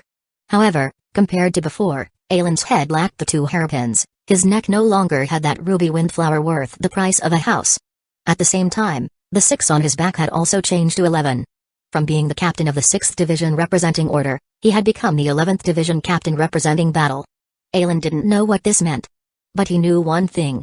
If he wanted to properly protect Haruko during these tumultuous 200 years, he needed to let some people know his true strength. If they really provoked him, even the will of the Soul King would not work on him. Stepping onto the platform, Ailen turned to look at the Shinigami below, their eyes full of burning fighting spirit, and slowly spoke. From today onwards, I will become the 9th Kenpachi of the 11th Division, Ailen Kenpachi. The 11th Division is the combat division. If there is battle, I will lead the charge, and not stop to wait for you. If you lag behind, one day, you won't even be able to see the captain's cloak on my back. If you want to follow me, then go all out in battle, in slaughter, in advancing forward. Battle. Battle. Battle. The 11th Division is the combat division of the 13th Division of Imperial Guards, with its members averaging the strongest overall strength. In the 11th Division, there was basically no such thing as division duties. Every day, they only needed to follow the information provided by the 12th Division to eliminate the hollows descending into various districts of the Rakongai. And Ailen, just as he said on the day he took office, would never stop to wait for the 11th Division members whenever there was a battle. The faster ones could still get some leftovers. As for the slower ones, by the time they arrived at the battlefield, the battle would already be over. It was precisely because of Ailen's ferocious killing efficiency that the 11th Division sparked a craze for flash steps training. Which of the Shinigami entering the 11th Division wasn't a battle-crazed fighter? For them, having a battle end before they even reached the battlefield was the greatest humiliation. And so, after a period of time, while the 11th Division members' other abilities were difficult to assess, their progress in flash steps was tremendous. In terms of speed, they were not inferior to even the stealth force of the 2nd Division that Ailen had been a part of. After all, if they couldn't reach the battlefield before Captain Ailen killed all the enemies, then their existence would truly only amount to the shameful task of cleaning up the battlefield. Of course, in order to maintain the 11th Division members' fighting spirit, Ailen had always done a good job of controlling the battles. In every battle, Ailen would adjust his killing efficiency based on the members' speeds. Basically, from initially killing 90% of the hollows before the members arrived, as he sensed their progress in flash steps, he gradually reduced it to 80%, 70% of the hollows killed. Of course, no matter how few, Ailen would always maintain killing over 50% of the hollows. He had said he wouldn't stop to wait for the members, which wasn't entirely true, but not entirely false either. For those who could keep up, he would allocate time to train them to become stronger. As for those who couldn't keep up, they should just work hard to catch up to the group behind him before receiving his guidance. Under this positive competition, the 11th Division did indeed produce some talents. First was the 3rd seat Kaiganjo, whose strength could be said to be the strongest in the 11th Division aside from Ailen himself. After catching up in flash steps training, his number of hollows slain in each battle was second only to Ailen. Then there was one called Makiakinos. Although not as strong as the 3rd seat Kaiganjo or the Vice Captain Gasuke, his mastery of flash steps surpassed theirs. Every time, he was the first to arrive at the battlefield, and his number of hollows killed ranked in the top 5. After a few such instances, witnessed by Ailen, Kaiganjo defeated Gasuke to become the new vice captain of the 11th Division. And Makiakinos successfully defeated the 6th seat to become the new 6th seat. At the Shino Academy, a group of students excitedly discussed the star figures of the 13th Division of Imperial Guards. As Shinigami candidates, the students of the Shino Academy would receive invitations to join various divisions of the 13th Division of Imperial Guards. Some exceptionally talented and powerful students could even receive multiple invitations. In such cases, a popular star captain or member could influence these outstanding students' decisions on which division to join. Therefore, every so often, the Shinigami of the 13th Division of Imperial Guards would recount some events or battles that occurred in their divisions to the students, allowing them to gain an understanding of the functions and personnel of the various divisions. This played a decisive role in helping them choose which division to join after graduation. In the past 2 years, the one with the most prominence was undoubtedly the new 11th Division captain, Ailen Kenpachi. From the members of the 11th Division who came to teach sword art and flash steps at the Shino Academy, everyone knew that due to this generation's Kenpachi taking office, the recruitment standards for the 11th Division had been greatly raised. Previously, As long as one's spiritual power was qualified and sword art met the standards, they could receive an invitation to the 11th Division. Now, those who failed in flash steps wouldn't even get a glance from the 11th Division. There was no choice according to the personality displayed by the current 11th Division Captain Alan Kinpachi. Those who failed in flash steps wouldn't even get the chance to clean the battlefield, so what, should they make them ornaments in the 11th Division? On the training ground, Haruko Kuachiki, wearing a white student uniform, listened as her classmates chatted about the new 11th Division captain. After returning to Seoul Society, Haruko had entered the Shino Academy to study, with the aim of reaching the standard to accompany Alan-kun as soon as possible. In theory, Haruko Kuachiki didn't need to study at the Shino Academy. After all, what Byakuya Kuachiki or Alan had mastered was far more profound than what was taught at the Shino Academy. But there was no choice besides being the 28th head of the Kuachiki family. Byakuya Kuachiki was also the captain of the 6th Division. Going out early and returning late every day, the time he could teach Haruko was very limited. As for Alan, since entering Seoul Society, the two of them hadn't met again. In Haruko's own words, she wanted to use her longing for Alan to motivate herself to train harder. So for Haruko, the best place to train was still the Shino Academy. If there was anything she didn't understand, she could go back to the Kuachiki family and ask Alan or Byakuya. At the academy, Haruko basically heard her classmates discussing Alan every day. She knew that this was Alan's way of telling her that he would always accompany her. Otherwise, with Alan's lazy nature, how could he be so passionate about battle as those members described? Recently, the number of hollows entering the Rakongai from Hyukomundo hadn't decreased, but they were quite scattered. This led to the 11th Division having to split into several squads to patrol the Rakongai. This excited those 11th Division members who usually washed the floors or didn't even have floors to clean. After a year, they finally had a chance to be useful. Because the locations of the hollow descents were so scattered, even Alan had to run around. There was no choice. The recent movements of the hollows in Hyukomundo lacked any pattern. Even Alan could only rush to the scene after sensing the spatial disturbances of the Garganta. This situation was very abnormal. But there was nothing that could be done even though everyone knew that the hollows in Hyukomundo wouldn't descend into Seoul Society without reason, and that these hollows were Hyukomundo's means of disrupting the Shinigami. The expeditionary force in Hyukomundo hadn't detected any new developments from there. The captains in Siriate AI could only remain vigilant. Of course, as the combat division, the 11th Division had basically spent this year in the Rakongai. They were either in battle or on their way to battle. Swish. Suddenly, the sky over the 72nd district of the Rakongai was torn open by a large black hole, and several hollows fell out. Bang. Bang. After crashing onto the ground, these 4 hollows raised their heads and let out joyful roars. Ah. TCH. However, before those 4 hollows' roars could even fully sound, they were cut off by a disdainful click of the tongue. Although the hollows' roars were louder, that soft disdainful sound was like a sharp blade, instantly bisecting their roars. Swish. Blood splattered. After easily slaying those 4 hollows, Alan continued strolling through the Rakongai. Suddenly, as he passed by a small grove of trees, Alan sensed a ripple of spiritual pressure from within. Who's there? Letting out a questioning shout, Alan walked towards the small grove. In the night, Alan also saw a wisp of blue spirit particles emanating from within the trees. However, before he could approach, a fireball rapidly shot out from the trees towards him. Oh? The 31st destructive spell, Shakuho? Seeing this fireball, Alan raised his eyebrows, but didn't stop, instead accelerating towards the grove. Facing the incoming Shakuho, he raised his left hand. Bakudo number 39, fan-shape barrier. A raging wind spun rapidly in front of Alan's left hand, forming a 1-meter-wide circular defensive shield. Boom. After colliding with Alan's wind-formed Inkozen, the Shakuho fireball erupted with a roar. Breaking through the flames, Alan immediately saw 2 figures clad in black hooded robes ahead. One of them was crouched on the ground, taking a blue light point from an unconscious person's body. The other was the one who had just attacked Alan. Hado number 54, abolishing flames. Pale blue flames gathered in this person's hand and rapidly attacked Alan. Humphrey. With a cold snort, Alan used flash steps to instantly appear behind the black hooded figure, his hand already on the hilt of his Zanpakuto. Swish. 2 streams of blood suddenly spurted from the black hooded figure's body. Swaying a few times, he collapsed to the ground. Senka. This was a technique combining sword dart and flash steps, using a spinning flash steps to avoid the enemy's line of sight, appearing behind them to lock and destroy their Seiketsu and Hikishui, robbing their resistance. After using Senka to defeat this black-robed figure, Alan casually kicked towards the other crouching black-robed one. Swish. Oh? Not bad strength. His kick missed, and Aelin raised an eyebrow in slight surprise, praising aloud. It was only then that Aelin began observing his surroundings. And with that one look, Aelin knew who he had encountered. Lying on the ground was a girl around 10 years old, her clothes tattered and dirty, but that orange hair and lovely face allowed Aelin to recognize her.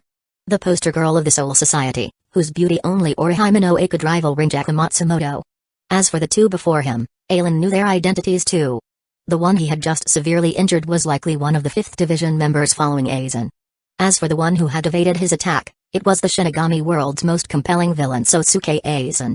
Of course, to Aelin, who had made contact with the Soul King's will, whether Aizen was a villain or not was not for those outside to comment on. The Soul King's will was on the verge of collapse, seeking death as liberation. Could the one who granted the Soul King's wish for liberation be considered a villain? Aizen didn't go to kill the Soul King without any preparation. On the contrary, he made thorough preparations. Whether it was creating the complete Hogyoku, waiting for his full fusion with the Hogyoku, or creating the Okayan, Aizen took one step at a time to increase his strength. Everything he did was to ensure that after bringing liberation to the Soul King, he would still have the ability to maintain the stability of the world. From beginning to end, Aizen's goal was never to destroy the world. Knowing the true identities of the black-robed figures, Aelin couldn't help but smile. 200 years later, Aizen had said that his spiritual pressure had reached the limit for Shinigami, and that he created the Hogyoku in order to break through this limit. It remained to be seen how much of that strength the current Aizen possessed compared to 200 years later. Thinking of this, Aelin waved his hand, erecting a barrier around Rinjaku Matsumoto. Hey, so that's why the Hollows entering Soul Society recently have been randomly appearing in various districts of the Rakongai. It turns out someone was trying to build the foundation while digging the tunnel. You're able to make the Hollows in Hugomundo act according to your will, which means you're traitors to Soul Society. Chapter 96, Jinikamaru's Wish. Faced with Aelin's questioning, Sosuke Aizen, who had already put away the king's key, did not respond at all and instantly used flash steps to escape. You still want to run in front of me? You're really underestimating me, the captain of the 11th Division. It had to be said that Aizen's current flash steps skill was almost second only to Yoruichi Shioin's. However, in front of Aelin, it was still not enough. Swoosh. Aelin's figure instantly flickered and appeared in midair, then kicked down towards the space in front of him. In the next instant, Aizen's black-robed figure appeared beneath Aelin's foot, unable to dodge in time. Aizen could only cross his arms over his head to block Aelin's attack.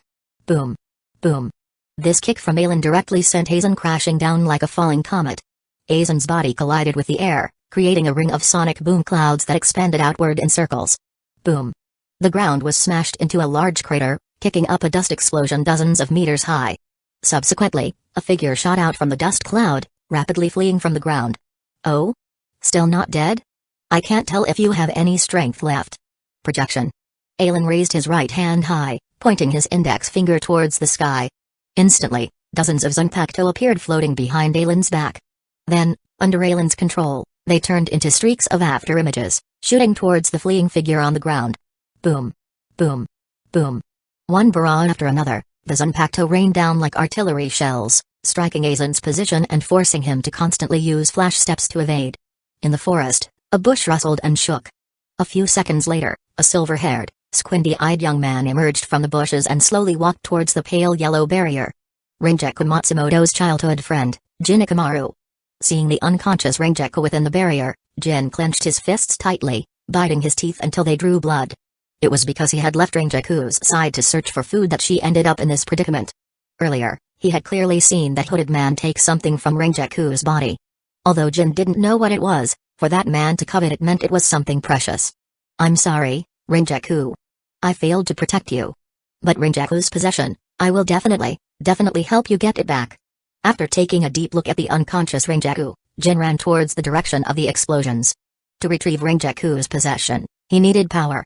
Whether it was the person who took Rinjaku's possession or the one who came later to rescue her, they were Jin's hope for gaining strength.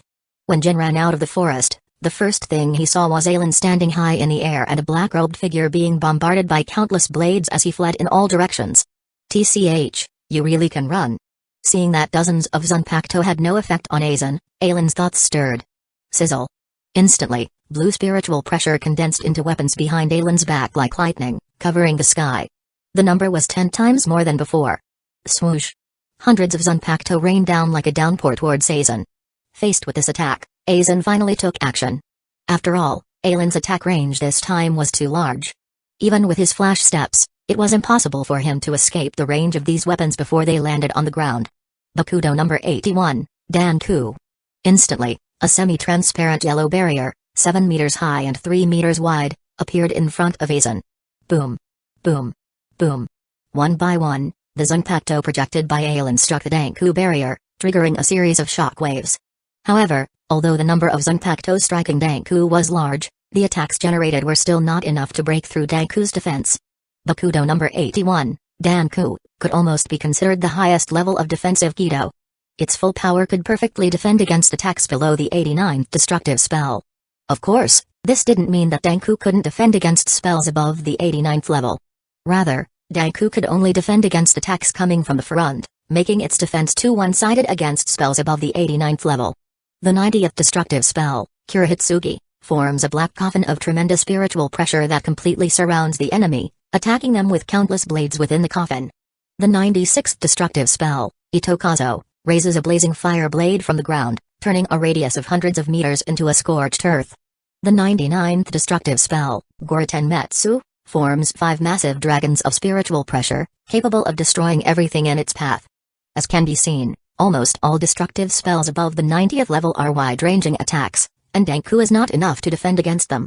However, those Shinigami specializing in Kido could even use Danku as a blueprint to create even more powerful defensive barriers. As the dust settled, Ailen gazed at the intact Danku and stretched out his right hand. The Zanpakuto projected by Ailen were the lowest grade ones from his innate barrier. Even with the added power of Ailen's spiritual pressure, the force of these projected Zanpakuto was only about the same as a destructive spell in the 30s. However, just because the projected Zanpakuto couldn't break through Danku's defense didn't mean Ailen couldn't. Hado number 92, Star Meteor. Instantly, Ailen's right hand released an incredible chill. This cold froze the moisture in the air, forming a raging icy torrent that swept towards Aizen with tremendous speed.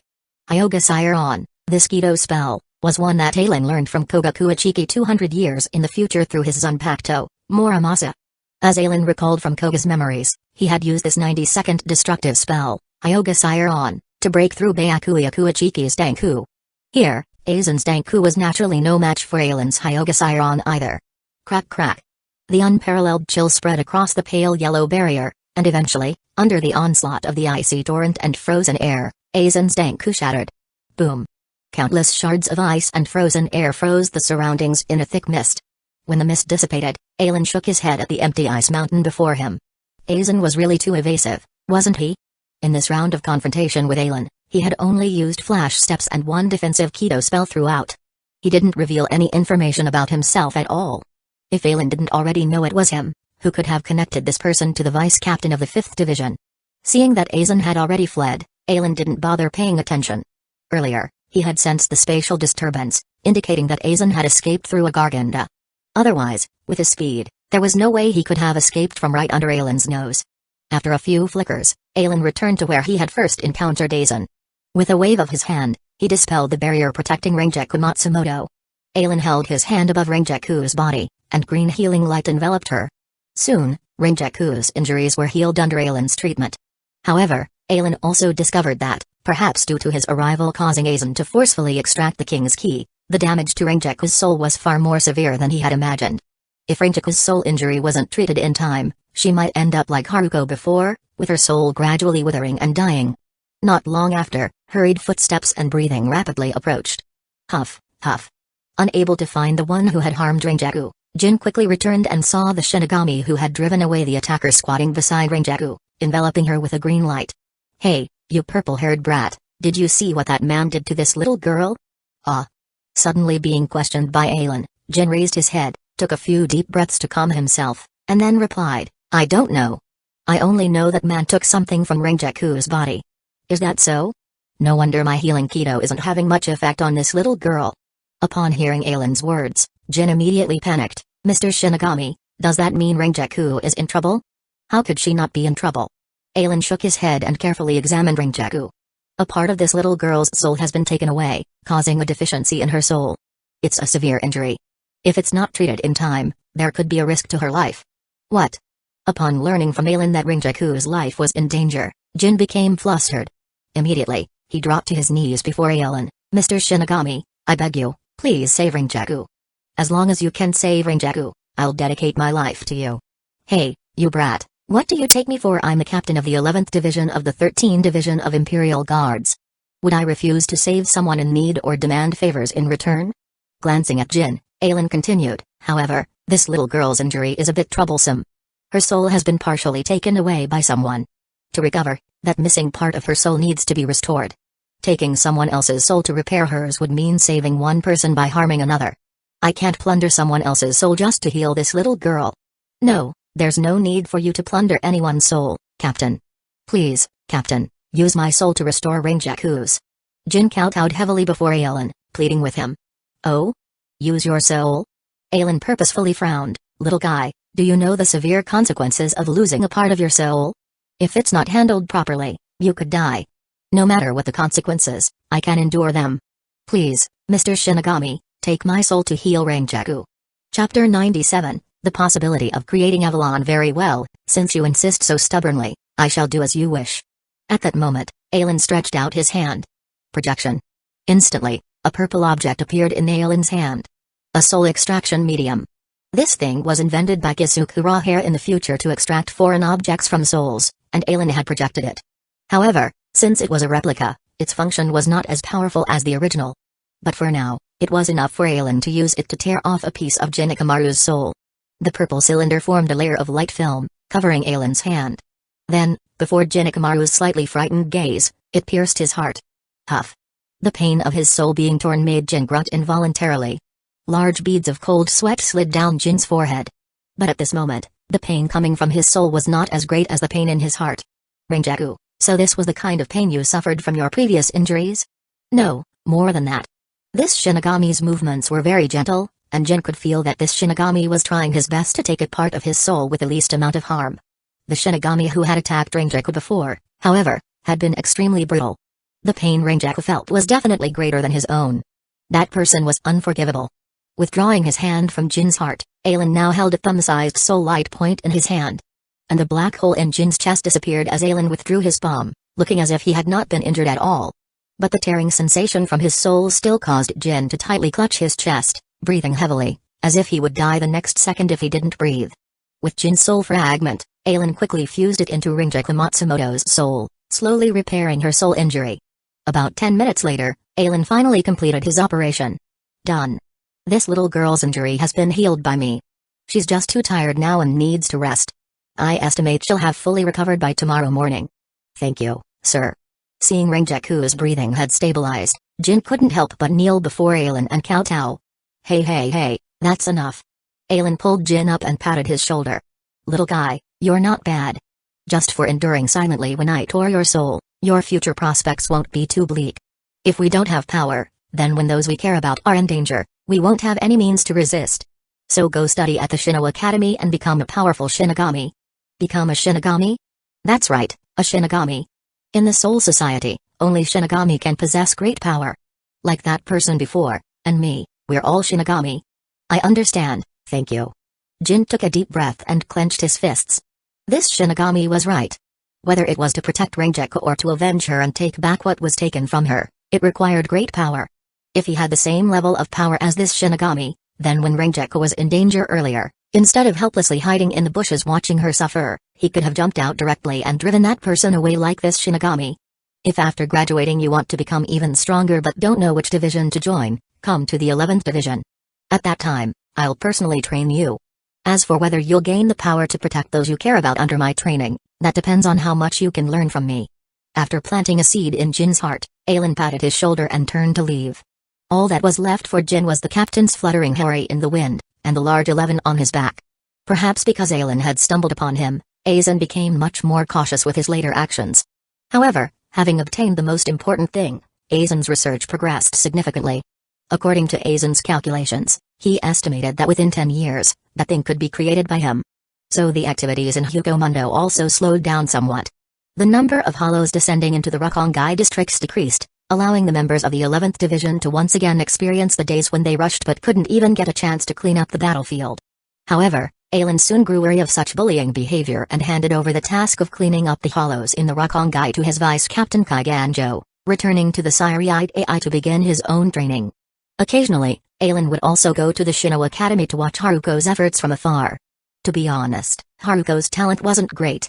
Even though she was born in the Soul Society as the young lady of the Kuachiki family, Haruko's spiritual power was only at the lowest level of 20.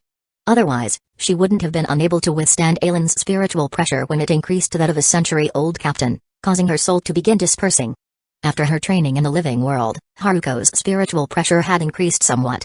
But with Haruko's talent, even if given 10 or 20 more years, she would never be able to reach the level of an ordinary Shinigami. Even if she joined the expeditionary force to Hugomundo, Haruko would most likely only be able to kill 2 or 3 hollows before dying, nothing more than cannon fodder. Of course, as the young lady of the Kuachiki family, after Haruko graduated from the Shino Academy, she would never be assigned to the expeditionary force to Hugomundo.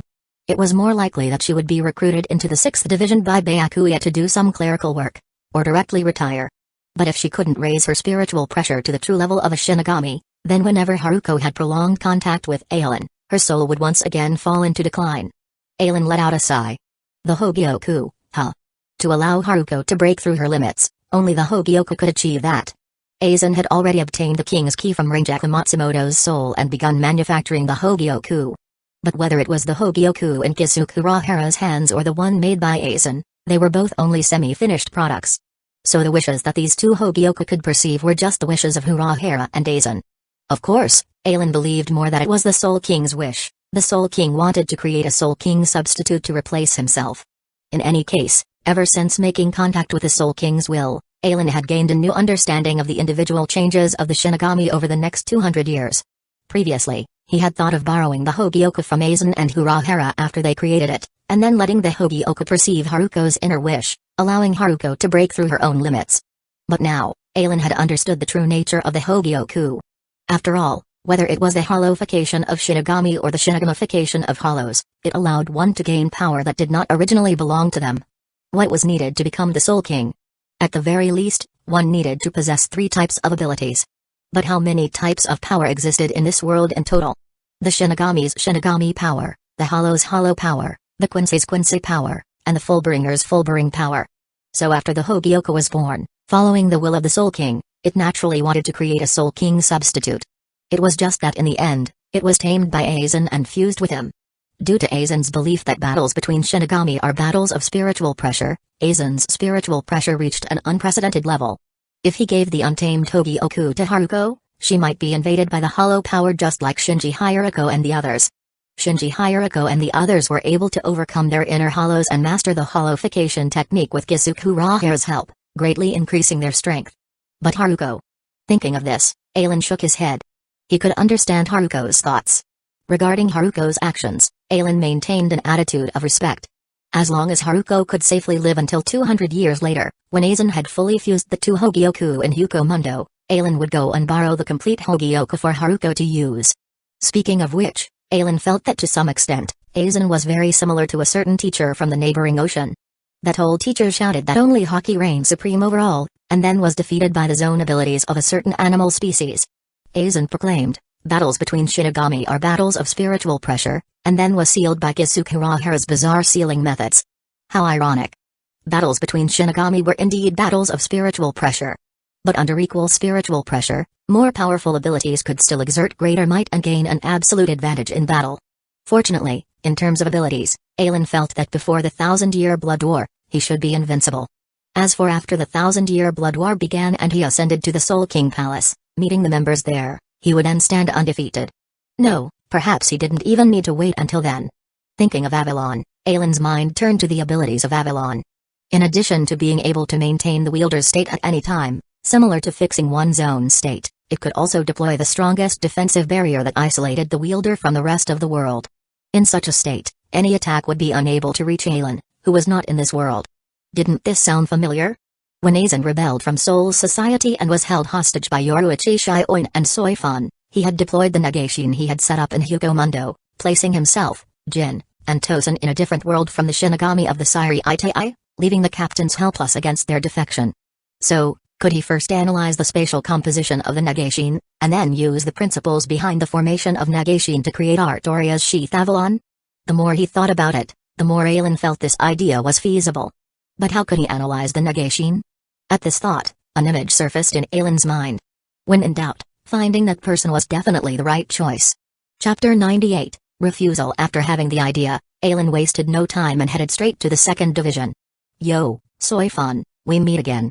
Upon arriving at the 2nd Division, as expected, Aylin did not see Yoruichi Shion in the captain's room.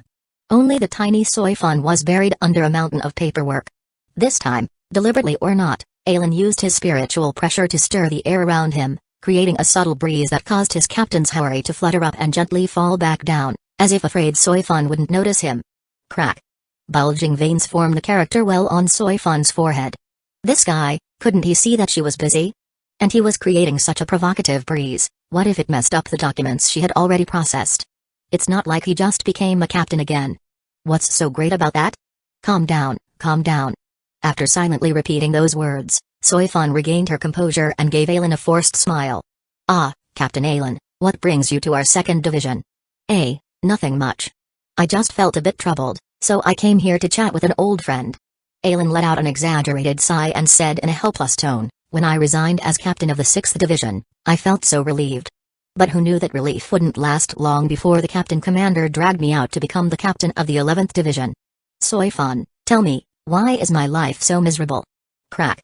Another pen snapped in Soifan's hand. Come to think of it, for all these years, my happiest days were actually when I was just a humble member of the punishment force in the 2nd Division. My biggest regret was challenging the former Lieutenant Omida, revealing my excellence to everyone and putting all that pressure on me. Crack. Look at this captain's haori. Bang. Soifan slammed her palm on the desk, shattering the broken pen pieces in her hand, interrupting Aylin's boasting. Captain Aylin, may I ask what brings you to the 2nd Division? Soifan gritted her teeth, enunciating each word as she glared at Aylin. If you have no business here, please leave the 2nd Division. Otherwise, I will issue a wanted notice for Captain Aylin on charges of attempting to steal crucial Siriite AI secrets. After saying that, Soifan deliberately tossed a paper filled with intelligence information at Aylin's feet. My apologies, that was rude of me. Seeing that Soifan had reached her limit, Aylin decided not to tease her further. If he really made Soifan cry, Yoruichi would surely take her side, and Aylin might face difficulties if he wanted to ask Kusagakure for help in the future. Please inform Captain Yoruichi that I wish to ask Captain Kusagakure for a favor. Humphrey, you should have said so earlier. Wait here, I'll let Lady Yoruichi know of your situation after I finish this paperwork. Although she said that, Soifan immediately summoned a hell butterfly to deliver Aylin's message to Yoruichi. No matter what, Aylin was one of the top captains in the 13th Division of Imperial Guards, so while Soifan could indulge in some petty behavior due to her relationship with Aylin, she did not hesitate when it came to important matters. Seeing that Soifan had sent the message, Aylin no longer disturbed her. Instead, he sat across from her, casually picking up an unprocessed document and marking it. Soifan shot Aylin a glance but said nothing more. After all, Aylin had been the vice-captain of the 2nd Division for 5 years and was very familiar with the division's paperwork. Although he wasn't as fast as Soifan in processing the work, he wouldn't make any mistakes that required her to redo it. Both the 2nd and 8th Divisions had their own intelligence corps. However, the 2nd Division's intelligence mainly focused on internal information within the Siriite AI. The 8th Division's intelligence was about the outside world, including Hukomundo and the human world. By helping Soifan with the paperwork, Aylin also learned about some recent intelligence within the Siriite AI. For instance, since Soya Ashiro was imprisoned in Mukin, the number of Shinigami deaths had increased somewhat compared to previous years. The infiltration of hollows from Hukomundo into the Soul Society and the human world seemed to have intensified as well, with a significant increase in the number of hollows appearing in both realms. Suddenly, Aylin's eyes narrowed. The intelligence report in his hand was transmitted from the human world by a Shinigami who had been exiled for 1,000 years. Aylin focused his gaze on the photograph and name of this officer. With short ash-gray hair parted to the right and swept back, and intelligent-looking golden-rimmed eyes, she exuded an air of sophistication. Rantau. The one whose experiment inadvertently created the tragic bound race by destroying 1/10 of the Soul Society.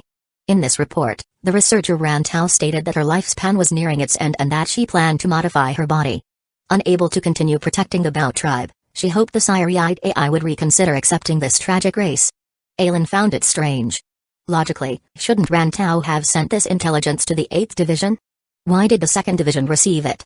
Soifan, take a look at this intelligence report. Out of curiosity, Aylin handed the report to Soifan. Who is this Rantau? And what's the situation with the Bao tribe? However, Soifan merely glanced at it and casually told Aelin, "This Rantau is a former researcher from the Syriite AI Research Institute, the predecessor of the current 12th Division.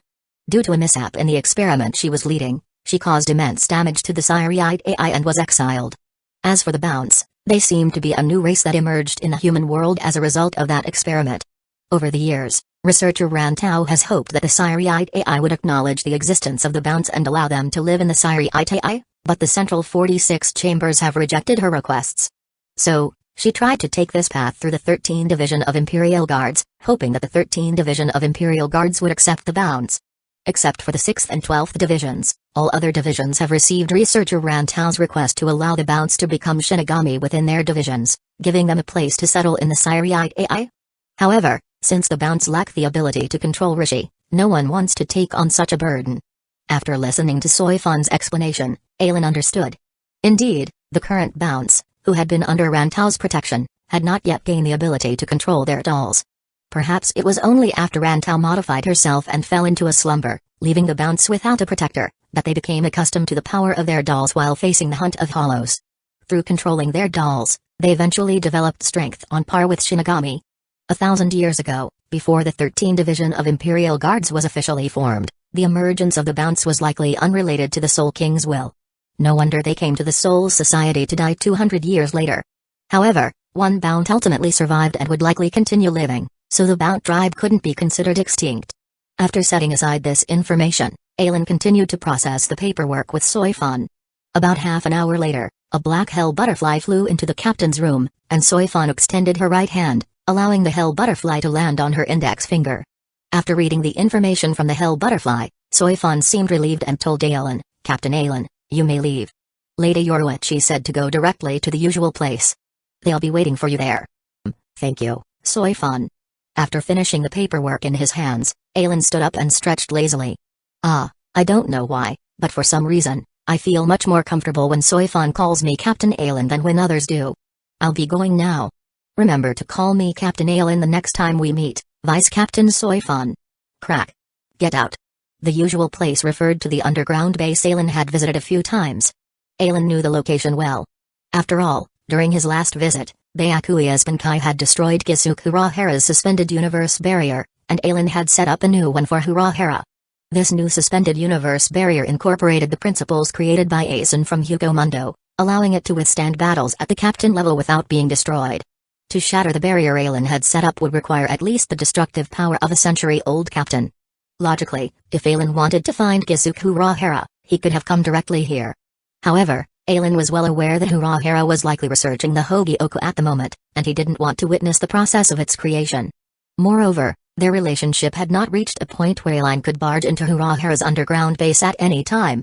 In Aelin's current position, it was better to first go to the 2nd Division and have Soifan or Yoruichi relay his request to Kusagakure, giving him time to prepare. This way, their interaction would be more comfortable for both parties. "Captain Aelin, it's an honor that you still remember me, a humble person." Upon seeing Aelin, Kusagakure playfully bantered as usual. "Come on, Kusagakure, you know about the recent events in Rakongai. I've practically been living there, so I haven't had time to come here. Besides," Aelin gave Kusagakure a meaningful look. "If I were to come here every day, you might have a different attitude towards me, wouldn't you?" Captain Aelin, don't say such harsh things. But I have to admit, I'm quite troubled that every time you seek me out, Captain Aelin, it seems to be for something not easily accomplished. I wonder what you need my help with this time?" This favor I need to ask of you is indeed a bit difficult." "Oh?" Kusagakure became curious about what task would make Aelin say it was a bit difficult. Due to Aelin's abilities, after so much interaction, Kusagakure felt that aside from Yoruichi, Aelin might be the one who understood him the most. "Kusagakure, I want to ask you to help me obtain a Nagashin for research purposes." Kusagakure's eyes widened with bewilderment. "Captain Aelin, do you know what a Nagashin is?"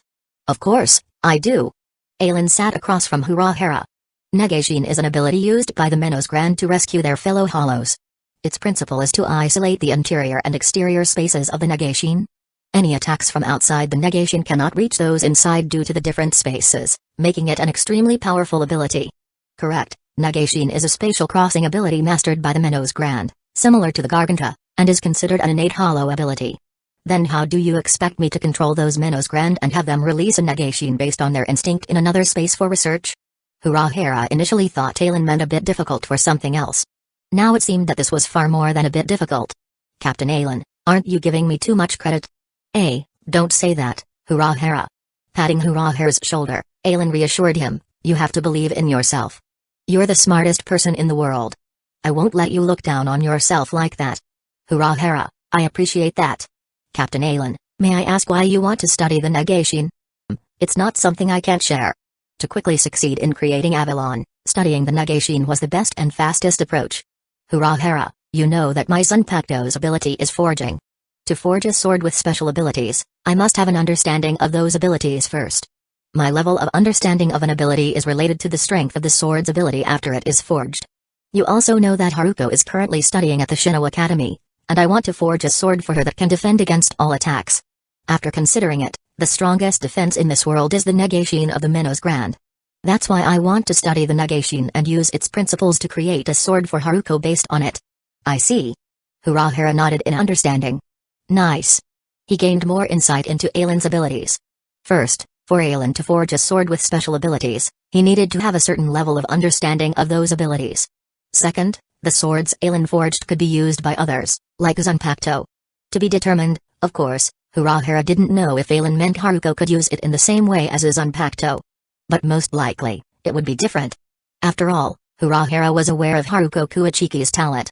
Even if given a Zanpakuto with powerful abilities, Haruko likely wouldn't have enough spiritual pressure to release it. Captain Alan, while I'm flattered by your high opinion of me, I'm afraid. Urahara shook his head. I'm sorry, but your request is something I cannot accomplish. Chapter 99, Shujikami's Help. Alan looked at Kisuke Urahara with surprise, as if he found it strange that there was something Urahara couldn't do. Don't look at me like that, Captain Alan. You just said that the negation is an ability used by the Minnows Grand to rescue their kind.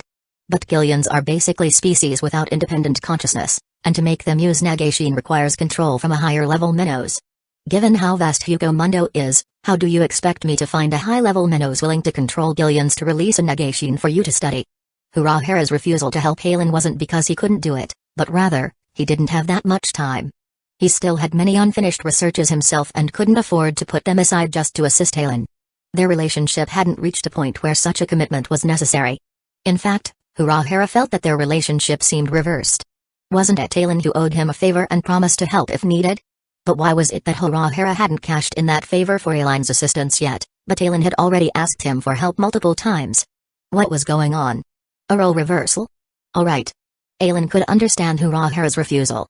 After all, as Urahara said, even if he could accomplish this task, the time and effort required would be disproportionate to the gains. No, not disproportionate to the gains, there would be no gains at all. After all, the one who would gain the negation ability was Alan himself, so what did it have to do with Urahara? Then Urahara, could you trouble yourself to open a garganta for me to Hugo Mundo? This ability is very important to me, so I must try it myself. Upon hearing Alan's words, Urahara seemed to remember something and his face fell.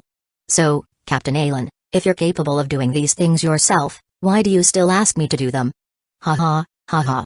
His plan to freeload had been foiled, and he was even being directly questioned by the person himself. Even Alan felt a bit embarrassed. Well, I just felt that you were capable of anything, Urahara. Besides, I'm still the captain of the 11th Division.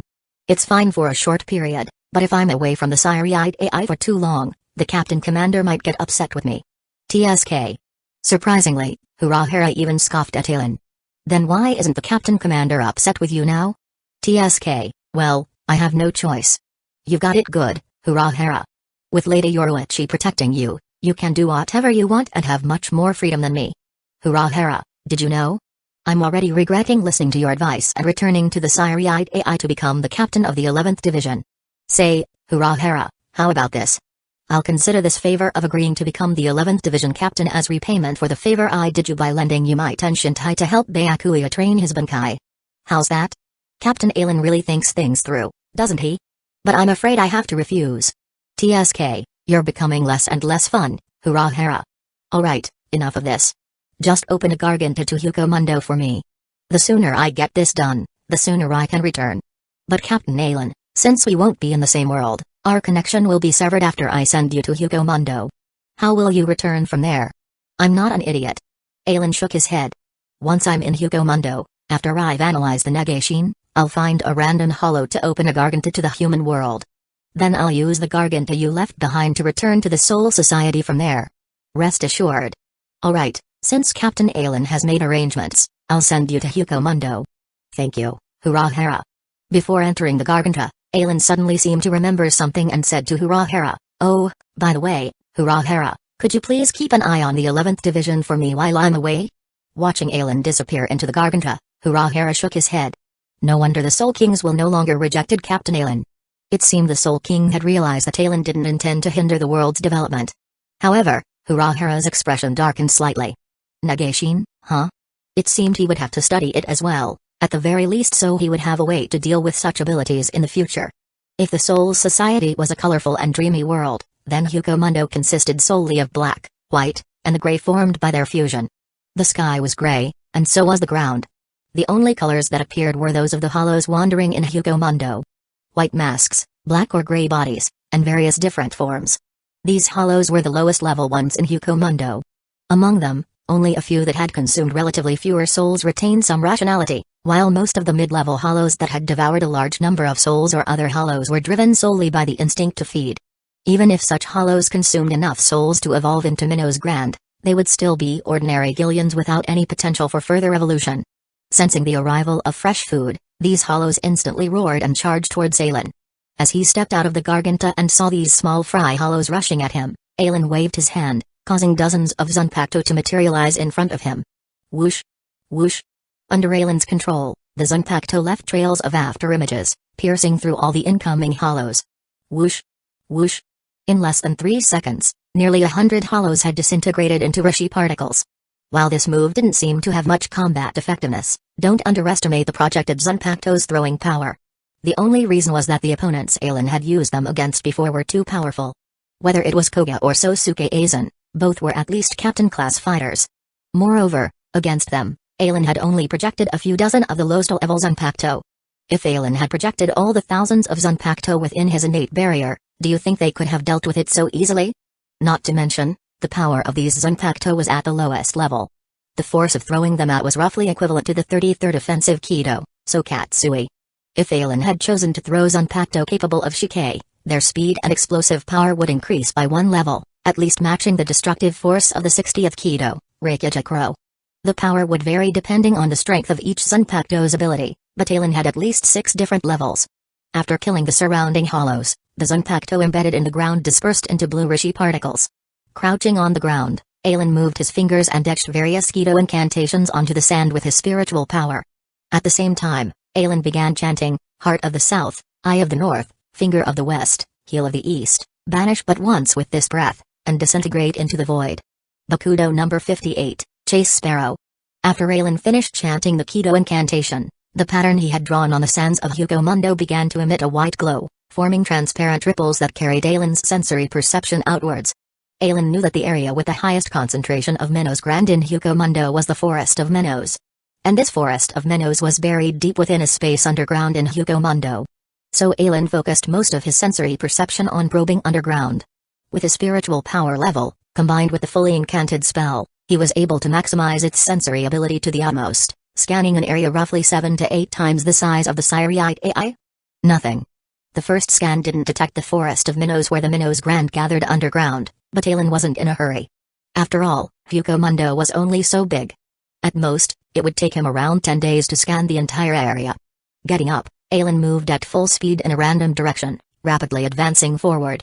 Once he felt he had traveled a diameter's distance from his previous scanning range, Aelin used Kakushitsujaku again to detect the spiritual power of any Minnows grand. It's worth mentioning that during his search for the Forest of Minnows, Aelin actually detected the main base of the Shinigami Expeditionary Force in Hugomundo. Moreover, Aelin sensed a somewhat familiar spiritual power signature there. Tilting his head slightly in thought, Aelin realized the source of this familiarity. It was the Zanpakuto of Shinetsuki Suragi. So Shinetsuki Suragi's son, the one now known as Shujikamagai, had already joined the expeditionary force in Hugomundo? Recalling the shock of encountering a captain-level fighter for the first time, as well as his own initial weakness and helplessness. Back then, if Shinetsuki Suragi hadn't spared them and decided to kill, Aelin might have died by his hand. Since Shinetsu Kisaragi had let him live once, and he now encountered Shujikamagai, he might as well return that favor. With that thought, Aelin projected a black cloak invented by Urahara to completely conceal his spiritual power. He then stealthily made his way towards the Expeditionary Forces base. Quietly infiltrating the base, Aelin located the young Shujikamagai diligently training. He struck the back of the boy's head, knocking him unconscious, wrapped him in the black cloak, and swiftly retreated from the Expeditionary Forces base. Ugh, what happened to me? Regaining consciousness from his stupor, Shujikamagai felt a sore pain in his neck, as if someone had struck him forcefully. No, this isn't the Expeditionary Forces base. As soon as he reached up to rub his neck, Shujikamagai realized that he was no longer in the place where he had been training. Recalling the pain in his neck, he instantly had a guess. Was I kidnapped? By who? Could it be that my identity was exposed? Chapter 100, 3 days. Seemingly recalling something, Shujikamagai slowly scanned his surroundings with his peripheral vision, sweating profusely. All these years, Shujikamagai still remembered the unfinished words his father had spoken before his death. The one who killed his father was the captain commander of the 13th Division of Imperial Guards, Genri Shigakuni Yamamoto. He never expected that even after concealing his identity and hiding in the expeditionary force in Hugomundo, he still couldn't escape this calamity. Awake, kid. The voice from behind made Shujikamagai jump in fright.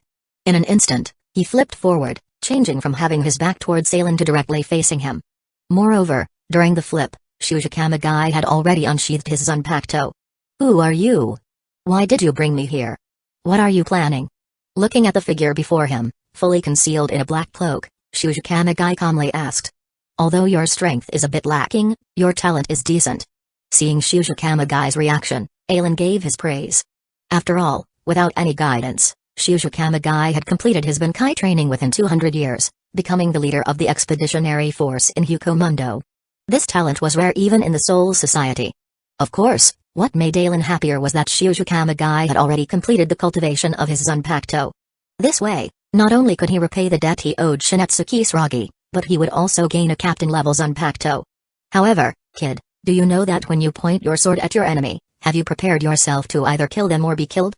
As Aelin's words fell, his figure appeared in front of Shujikamagai, raising his knee. Bang! Ugh! Shujikamagai's body was struck by Aelin's knee, bending him like a bow. Tears, snot, and saliva sprayed from his face as he flew 3 or 4 meters into the air before falling to the ground and rolling several times. Ugh! After crawling to his knees, Shujikamagai dry-heaved a few times. A few minutes later, after feeling slightly better, Shujikamagai slowly stood up, his eyes burning with anger as he held his sword towards Aelin with both hands. Not bad, even after being kicked by me and sensing the vast difference in our strength, you still dare to point your blade at me. You've got some guts. But I wonder, how long can you maintain this determination? Facing Aelin's taunts and ridicule, Shujikamagai let out a loud roar and charged at him. Aelin's body shifted slightly, and Shujikamagai's Zanpakuto slashed past his nose, the resulting breeze even causing Aelin's black hood to flutter, revealing part of his face. Aelin raised his right foot slightly and stepped on Shujikamagai's Zanpakuto as it slashed down, directly stomping it into the desert sands of Hugomundo. Is this your sword jutsu? There's no form at all, you don't even know how to properly grip your sword, and you're only exerting about 30% of your strength at most. Not to mention, you can't even control the force of your attacks, and your attack trajectories are so straightforward. With skills like this, can you even call it a sword jutsu? During the time Shujikamagai was unconscious, Aelin had already created his Zanpakuto, Raikyo. After absorbing Shujikamagai's combat memories through Raikyo, Aelin realized that his foundations were far too lacking. Perhaps it was because Shinetsu Kisaragi had died early, leaving the fleeing Shujikamagai without any proper guidance. His sword jutsus were all honed through over 200 years of battling in Hugomundo. While such sword jutsus might be fine for fighting hollows, this incorrect path would naturally have a low ceiling. After over 200 years later, when Shujikamagai fought against the substitute Shinigami Ichigo Kurosaki, he was only barely able to gain a slight advantage after achieving Benkei, and that was without Ichigo using his Getsuga Tensho. Aelin wanted to repay the debt of Shinetsu Kisaragi sparing his life by teaching Shujikamagai. If he couldn't train Shujikamagai to surpass the strength Aelin remembered from his father, how would that count as repaying the favor? Moreover, since Shujikamagai was in the expeditionary force in Hugomundo, he had never come into contact with Kido and had not trained in it. At the very least, Aelin hadn't obtained any memories related to Kido from the Zanpakuto Raikyo's memories. Damn it! Shushu gritted his teeth, unable to refute the cloaked man's taunts. Lies have never hurt anyone, but the truth is the sharpest blade. Sever, Raiko. With Shushu roar, his spiritual pressure suddenly increased by more than 3 times. The Zanpakuto in his hand also transformed. The front portion of the Zanpakuto became a crescent-shaped hook, with raging flames erupting from within this hook. Then, under Shushu control, these flames spread along the entire blade of the Zanpakuto. Rumble. Boom. The hilt at the back of the Zanpakuto also began spewing bursts of flame like shockwaves. With each burst, Shushu could use the force of the explosive flames to pull his Zanpakuto out from under Ailen's foot. Rare no. Boom. Following Shushu roar, the fireball within the crescent hook at the front of Raiko suddenly exploded, engulfing both Ailen and Shushu. Bang bang, bang, bang, bang. Within the dozens of meters high explosive flames, a figure was blown away by the shockwave, skipping across the desert sands like a skipping stone, with remnants of fire trailing behind. After rolling several times in the desert, the flames finally extinguished. Cough, cough, cough. At this moment, Shushu entire body was burned, and being hit by the Rarno explosion at such close range had also caused him severe internal injuries. However, his gaze towards the center of the explosion now held a glimmer of anticipation. Surely, after taking such a close-range hit from him, that man couldn't be unscathed, right? But in the next moment, Shushu eyes suddenly narrowed. As the smoke from the explosion cleared, all that remained was a blackened crater over 3 meters wide. Shushu wasn't so arrogant as to think that his Rarno, which had severely injured himself, could completely obliterate that man. The more likely scenario was that before the explosion reached him, the cloaked man had already fled from the center of the blast. Not bad determination. However, to use such a mutually destructive jutsu without even understanding the difference in our strengths, should I praise your courage or mock you for being foolish? As expected, the cloaked man's voice rang out beside Shushu. Turning his head to the right, he saw that the cloaked figure didn't have a speck of dust on him. Hey, if I'm not mistaken, that just now was probably my best chance to land an attack on you, right? I don't believe I'll have another opportunity to hurt you besides that. It was precisely because I realized the gap between us that I resolutely launched that attack. But now it seems. Shushu shook his head, as if he had lost all his strength, and collapsed to the ground. My life is here, if you want to take it, then come and get it. It seems I underestimated you. Hearing Shushu words, Ailen chuckled. Then, he walked over and squatted in front of Shushu, extending his right hand. Before I die, could you tell me who sent you to kill me? The strongest captain commander of the 13th Division of Imperial Guards, or someone else? Shushu closed his eyes, resigning himself to his fate. Kid, you think too highly of yourself, don't you? Do you really think someone like you warrants the captain commander sending someone to kill you? Ailen laughed lightly as his hand emitted a green healing light, treating Shushu injuries. Hearing Ailen's words, Shushu was puzzled. This cloaked man wasn't here to kill him? Before he could ask, his entire body felt as if it were soaking in a hot spring, warmth spreading through him. Moreover, the pain from his injuries rapidly faded away, and even his fatigue seemed to vanish. Opening his eyes, Shushu saw the green light in the cloaked man's hand. Healing Kido? Although Shushu was still young when he left the Soul Society, he knew that only Healing Kido emitted a green light. Judging from how quickly his injuries were healing, this cloaked man's Healing Kido proficiency was quite high. Just who are you? What is it you want to do? At this moment, Shushu was utterly confused. What did this cloaked man want to do? He had abducted Shushu from the Expeditionary Forces camp, treated him like that, and now he was healing his injuries. Shinetsuki Sragi was your father, right? Ailen's casual words immediately made Shushu break out in a cold sweat. It seemed his identity had been exposed. Don't be so tense, kid. I owed your father a favor, and since he's gone, I'm repaying that favor to you instead. For the next 3 days, I'll guide you here. As for how much you can learn from me, that's up to you. From now on, your father and I will be even, owing each other nothing. After saying that, Ailen withdrew his spiritual power. Shushu also noticed that the injuries he had sustained from his Raikou explosion had completely healed. Phew. Such healing ability, there are probably very few people in the Siriate AI who could do this. In the over 20 years since joining the Expeditionary Force in Hugomundo, Shushu had seen the Shinigami there use healing Kido before. But compared to this mysterious cloaked man, their healing prowess was like a firefly next to the moon. It was fortunate that this cloaked man wasn't his enemy. Kid, how long do you plan to lie there? I told you, The favor I owe your father is only enough for me to stay here for 3 days. If you want to spend that time lying around, I'll be more than happy to easily repay a favor." Hearing those words, Shusha quickly stood up and bowed to Aelin.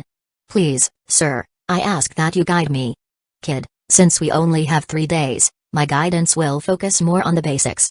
In these 3 days, remember as much as you can." It was different from Byakuya. Byakuya was Aelin's nephew after all, and Aelin already favored him greatly. When teaching Byakuya, Aelin had even released his Benkei, using battle to ingrain the 4 Shinigami combat disciplines into Byakuya's very instincts. There was no need for such dedication when teaching Shusha. Of course, that didn't mean Aelin would be perfunctory. Yes. For Shusha, who had been training alone in Hukomundo, he knew how extravagant it was to receive guidance from a powerful expert. His father's playful teachings had allowed him to complete his Shikai training in just over 20 years. Even for Benkei, Shusha remembered his father teaching him how to cultivate it better. This mysterious cloaked man before him likely wasn't weaker than his father. "Since time is limited, my focus for you will be on swordsmanship, with some flash steps and hand-to-hand combats as well. I won't cover Kido at all. Swordsmanship, as the name implies, is the art of using your Zanpakuto to cut down your enemies. Before a swordsman practices their sword swings, they must first learn how to grip the sword. Someone who can't even hold their sword steadily, how can they unleash powerful slashes? Only the grip most suitable for you will allow you to swing your sword in the fastest and strongest way, exerting your full power." In the following time, Aelin started from the basics of gripping the sword and step-by-step laid the foundations of swordsmanship for Shusha. After Shusha found his most comfortable grip, Aelin then guided him through the most basic sword-swinging jutsus one by one. Just on swordsmanship, Aelin spent 2 full days and nights teaching Shusha. Shusha knew that guidance from a powerful expert was an extremely rare opportunity, so he didn't even sleep. As long as Aelin was still teaching, he kept practicing. It was fortunate that both Aelin and Shusha were Shinigami of certain strength, so not sleeping for a few days didn't significantly impact their bodies. "I've taught you everything I can about swordsmanship. How far you can cultivate it in the future mainly depends on your own efforts. Today is the last day, and my plan for you is to teach you flash steps during the day and hand-to-hand combats at night." "Yes, teacher." A hint of regret flashed in Shusha eyes, but he obediently sheathed his Zanpakuto. These 2 days of swordsmanship training made Shusha feel that his strength had increased significantly. Now, with swordsmanship alone, he could easily defeat his former self from 2 days ago. If before, Shusha felt he could only secretly survive in the expeditionary force, then these 2 days of learning made him feel that as long as he continued cultivating according to the teacher's guidance, avenging his father might not be an impossible task. When Shusha called him teacher, Aelin denied it. He only wanted to repay the debt from when Shinitsuki Saragi had spared him and the others. He had no intention of taking Shusha as his disciple. However, even if Aelin rejected him, Shusha directly stated that in his heart, Aelin was his teacher, and Aelin didn't need to acknowledge him as a disciple. Chapter 101, Analysis and Creation. What is called flash steps, refers to rapid footwork, as well as the method of attacking and evading. Since time is limited, what I'll teach you today is how to gain control over flash steps. How much spiritual power you use, and how far you can advance, you must commit to memory. If you're 20 meters away from an enemy, you can use flash steps to instantly charge in front of them to attack, or use the first flash steps to bait out their opening, then precisely seize that opening with a second flash steps for a decisive strike. After explaining the main applications of flash steps to Shusha, Aelin had him directly practice it, pointing out any shortcomings on the spot. This guidance continued until nightfall. For this final night, I'll teach you hand-to-hand combats. Nearly 70% of a Shinigami's strength lies in their Zanpakuto. But in certain special situations where you can't use your Zanpakuto or don't have it on hand, hand-to-hand combats becomes the last guarantee of a Shinigami's life. So my teaching of hand-to-hand combats to you will be through actual combat. Whoosh! The sky of Hukomundo is always a deep black, with only a crescent moon casting its light over the entire realm, bringing illumination. Having spent an extra 3 days guiding Shusha, Aelin wasted some time in his search for the Forest of Minnows. However, knowing the location of the expeditionary forces base indirectly narrowed Aelin's search area somewhat. Skillfully drawing keto patterns in the desert sands, he began chanting the incantation, Bakudo number 58, Chase Sparrow.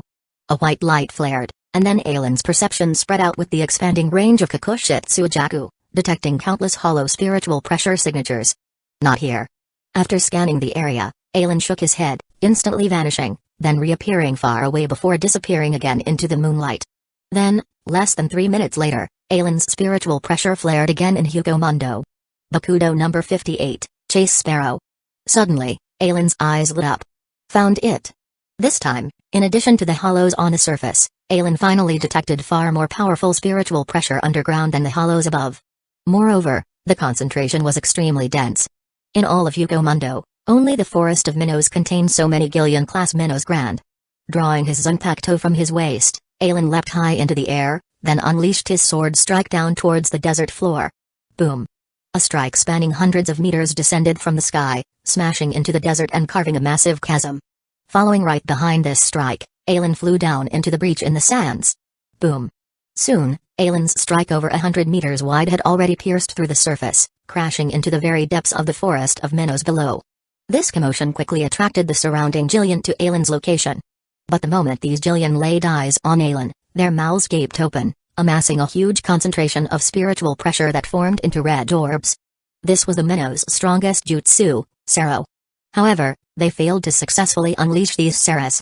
Because in that moment, Alan suddenly held his Zanpakuto horizontally in front of his chest and uttered the release command, Shatter, Kyoka Suigetsu. In order to analyze Nagashine and create Avalon in advance, Alan took out all the Zanpakuto he had obtained from the Soul Society for the first time. If Huck, who possessed all-knowing and all-powerful abilities, had witnessed this scene, Alan might have become a special war potential even in their 1,000-year-long war. Upon seeing Alan release his Zanpakuto, the Seras forming in the Gillian's mouths instantly dissipated. Because in their eyes, the Shinigami who had seemed so delicious just moments ago had now become no different from themselves, Gillian Minnows Grand.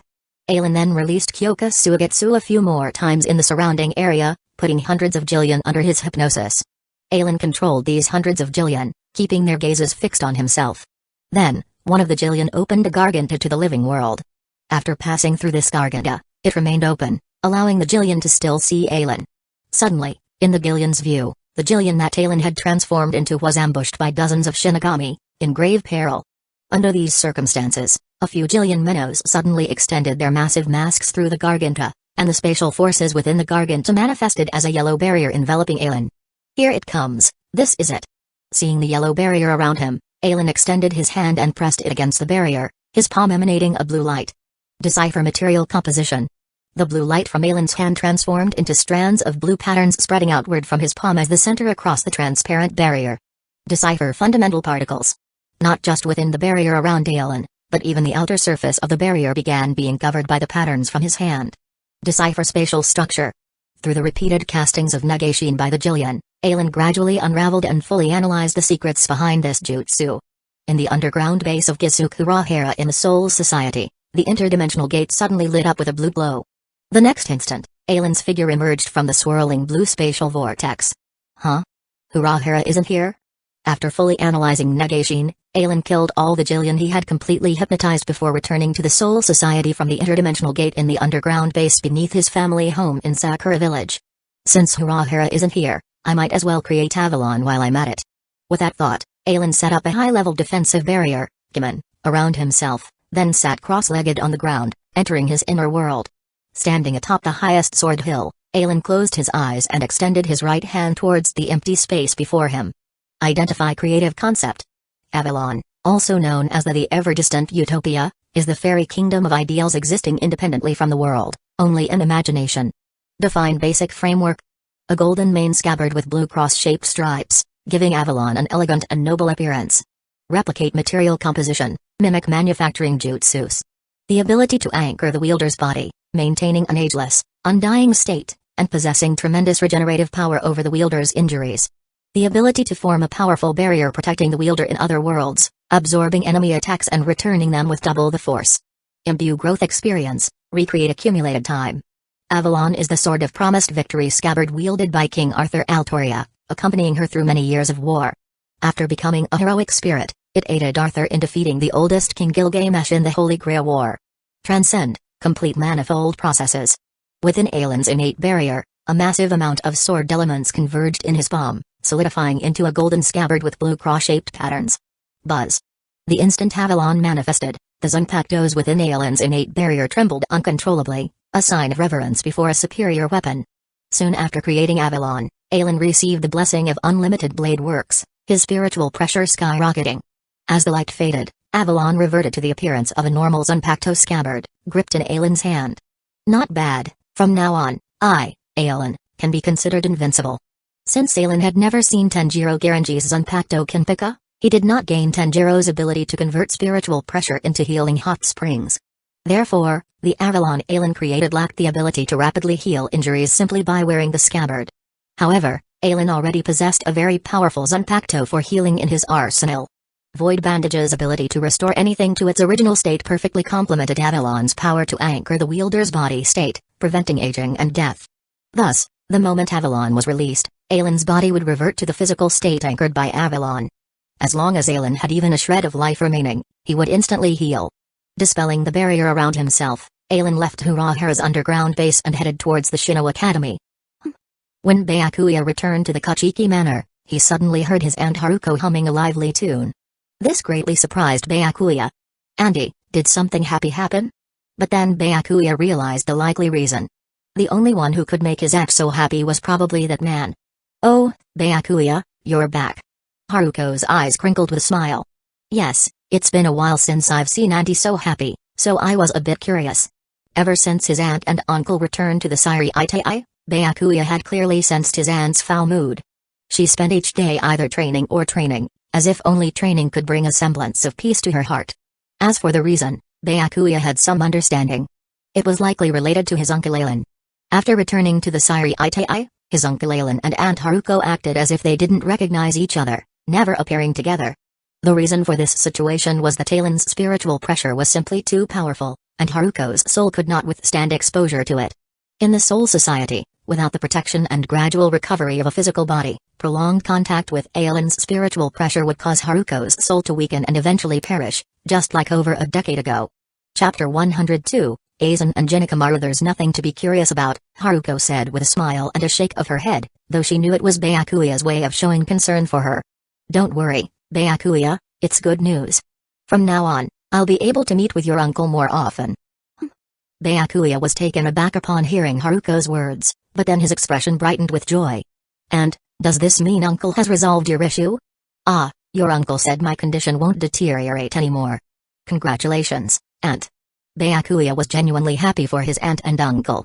He then looked around, not sensing Aelin's spiritual pressure, and asked with puzzlement, "But Aunt, why didn't Uncle Aelin come back with you?" "I didn't let him come back. Because your uncle said that after using his method, I won't be able to improve my skills anymore. So, I refused him for now. I want to study at the Shino Academy for a few more years. If I still haven't reached the standard of a Shinigami by then, I'll use your uncle's method. After all, even for me, I really hope to become stronger."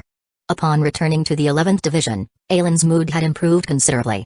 Although Haruko refused to accept Avalon for the time being, she was still happy to know that Aelin had successfully resolved the issue with her soul. Moreover, Haruko even had the heart to make a bet with him. If Haruko could successfully graduate from the Shino Academy and become a true Shinigami, then at that time, Aelin would have to accept her joining the 11th Division. But if Haruko failed to become a Shinigami, she would remain in the Kachiki family and focus on being a good wife and mother. This bet didn't matter much to Aelin, whether he won or lost. After all, if Haruko won, he would keep her by his side, confident that no one could harm her under his protection. If Haruko lost, it didn't matter either.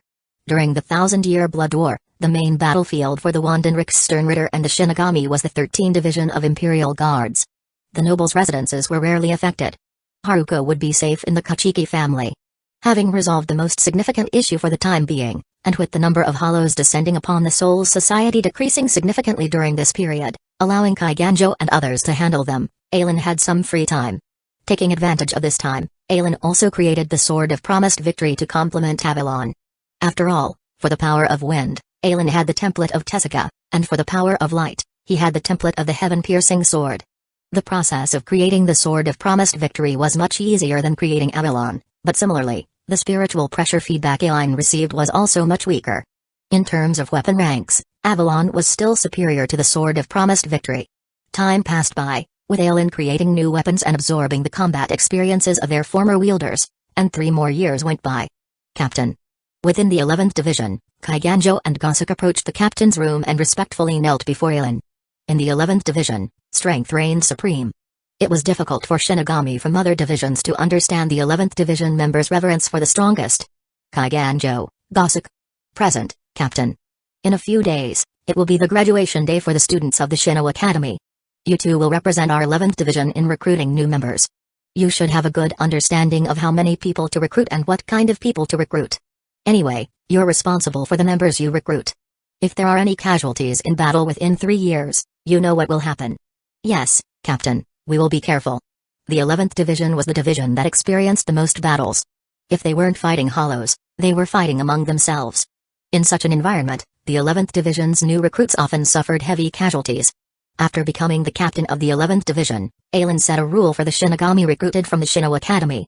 Only the seated officers could represent the 11th Division in recruiting new members. Furthermore, each seated officer had to ensure that the members they recruited would not die within the next 3 years. Otherwise, that seated officer would lose the right to recruit new members. If a seated officer couldn't even protect their subordinates, it was a disgrace for the 11th Division to put them in charge of recruitment. Those were Aelin's words. Of course, the seated officers were not babysitters for the new recruits. If these new recruits couldn't gain the strength to protect themselves within 3 years, then their deaths would be inevitable. After the Vice Captain Kaiganjo and the third seat Gosuke left, Aelin closed his eyes and continued his training. Meanwhile, at the Shino Academy, the 5th Division's Vice Captain Sosuke Aizen was smiling as he recruited members for the 5th Division. To satisfy the students' curiosity about the Shikai abilities, Vice Captain Aizen kindly released his Zanpakuto, Kyoka Suigetsu, for everyone to see, earning unanimous praise from the students. However, what puzzled Aizen was that a brat he had sensed 3 years ago had now become a prodigy at the Shino Academy. In just one short year of enrollment, he had completed all 6 years of the Shino Academy's curriculum, and his spiritual pressure had already reached the level of an elite Shinigami. Jin Ikamaru. With a few more years of training, it was not impossible for him to become a seated officer or even a vice captain. How interesting. Adjusting his glasses, Sosuke Aizen smiled as he approached the boy whose height only reached his waist. You must be the once-in-a-century genius Jin Ikamaru that the teachers at the Shino Academy speak of, right? I'm the vice captain of the 5th Division, Sosuke Aizen. If you haven't found a division you like, how about joining the 5th Division? Upon hearing Aizen's voice, Jin narrowed his eyes, not letting Aizen see the changes in his pupils. It was this man. Although the moonlight was dim that night, and Aizen was wearing a black cloak, Jin, who was hiding in the bushes, still heard Aizen's voice conversing with another Shinigami. Despite the different tone and demeanor from that night, Jin would never forget the timbre of this voice. There was no mistake. The person who had harmed Rinjaku and taken something from her soul was this man who appeared to be a good gentleman. Suppressing his murderous intent, Jin considered whether he should join the 5th Division and infiltrate this man's ranks, investigating what he had taken from Rinjaku. Then, when his strength was sufficient, he could kill this man and retrieve whatever he had taken from Rinjaku. As Jin was contemplating, on the other side, Kaiganjo was already annoyed by the children surrounding him and slammed his palm on the table. Listen up, brats. This is where the 11th Division recruits new members, not a playground for you to fool around. If you want to join the 11th Division, your flash steps scores must be at least A rank. Otherwise, you don't even qualify to clean the battlefield. And your swordsmanship must be at least B rank. You need the strength to independently kill hollows and the courage to take on multiple opponents. Keto? What's that? The 11th Division doesn't need that stuff. Seeing the commotion at the 11th Division's recruitment area, Jin suddenly smiled. No need, Vice Captain Aizen. I've already found the division I'm interested in, so I won't trouble you by joining the 5th Division. With that, Jin took his transcript and ran towards the 11th Division's recruitment area. Although Jin wanted to join this man's ranks immediately, his current strength would not allow him to be quickly promoted. Instead of wasting time with this man, he might as well join that great man's forces and receive his guidance. Jin would never forget that the great man had once said that if he joined the 11th Division, he would personally train him. One's own formidable strength was the greatest assurance for protecting cherished possessions. Whether investigating Aizen or killing Aizen to retrieve what he had taken from Rinjaku, strength was indispensable. This vice captain hiding in a cloak could only flee from that great man's hands years ago. Jin could still discern what was trivial and what was crucial. Oh? The 11th Division, huh? Aizen's glasses reflected a white glint as he looked at the 11th Division members. This made Aizen recall that night 3 years ago. Even now, Aizen felt his hands were still tingling with phantom pain. Aelin Kinpachi, the captain of the 11th Division, was truly a troublesome fellow. Captain, these are the new members we recruited this year. When Vice Captain Kaiganjo and 3rd Seat Gosuke brought the new recruits to meet their captain, Aelin was surprised to see that Jin had also joined his division. Greetings, Captain Aelin. It seemed the seed he had planted years ago had finally borne fruit. Greetings to you all. After nodding with a smile to the new members, Aelin said, since you've joined the 11th Division, we're all family now. Here, you can rest assured to entrust your backs to your comrades and focus solely on fighting ahead. Of course, if your comrades trustingly give you their backs to guard, you must be willing to stake your life to protect them. Vice Captain Kaiganjo, I'll leave the 3-year training of these new members to you. Yes, Captain Aelin, I will not let you down. Good, leave that brat here, take the others away and train them properly. Understood, Captain Aelin. After Kaiganjo took the other new recruits away, only Jin remained in the courtyard outside the captain's room. Come here, kid. Aelin beckoned Jinakamaru over and had him sit beside him. With a smile, he said, although we've met before, we haven't properly introduced ourselves. Chapter 103, Yachiru. Anohana, I am Aelin Kinpachi, Captain of the 11th Division of the 13th Division of Imperial Guards. Captain Aelin, I am Jinakamaru, a student who graduated from the Shino Academy this year. Jinakamaru bowed his head and introduced himself to Aelin for the first time. Is that little girl okay now? Yes, thanks to Captain Aelin, Rinjeka woke up without any discomfort. Please allow me to express my gratitude to you once again, Captain Aelin. Protecting the residents of the Rakongai from harm is the responsibility of the 11th Division. However, the Hollows are easy to kill, but those rats hiding in the shadows rarely show themselves. Moreover, those fellows have strong concealment abilities. Over the past 3 years, although I have discovered the identity of the Shinigami I killed, I have no clue about the identity of the one who escaped. Jin, I'm glad you listened to my words and truly joined the 11th Division. This world harbors many unknown dangers that may suddenly befall us or those we care about without our awareness. At such times, we must possess the power to confront these dangers in order to protect what we cherish. Yes, you're right, Captain Aelin. As I mentioned before, if you became a Shinigami and joined the 11th Division, I would personally train you. If you have another residence in Asiri Itai, we can start your training now. If you don't have a residence, go find 3rd Seed Gasuke first and have him familiarize you with the 11th Division's barracks and dining hall. We'll start your training tomorrow. Is that okay? Yes, I understand, Captain Aelin. Then I'll go find the 3rd seat now. Go ahead. In the 4th Division, Retsuo Nohana narrowed her eyes, holding a cup of tea and slowly savoring it. Thump, thump, thump. Suddenly, hurried footsteps echoed in the hallway, and a flustered white-haired girl rushed into Captain Anohana's meeting room. Captain Anohana, I've inquired about the matter you asked me to investigate from a member of the 11th Division. This young girl sounded underage, but her legs were disproportionately long, making her taller than her age would suggest. Izane, as a medical professional, you must maintain emotional stability. It will greatly aid you in using Kido for patient treatment. Yes, Captain Anohana. As Retsuo Nohana set down her teacup, a hint of disappointment flashed across her mind. Compared to her former lieutenant, Sano Sakimata, Izane Kotetsu, this young girl fell short. However, Izane had decent talent, excelling in both Kanso and Kido. As her spiritual pressure increased, her strength would steadily improve. After Izane Kotetsu left the 4th Division, Retsuo Nohana began mentoring her as her deputy. Tell me, what did you learn from that member of the 11th Division? Yes.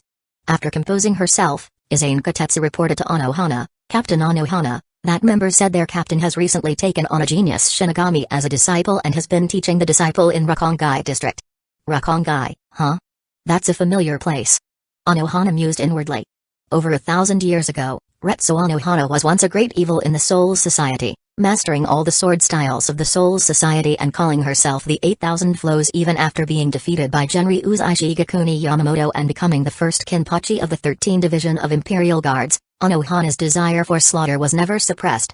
Unable to engage in battles within the Siriite AI, she often ventured into the Rakongai to seek out strong opponents for combat. Back then, the sword masters she slew could have formed a mountain.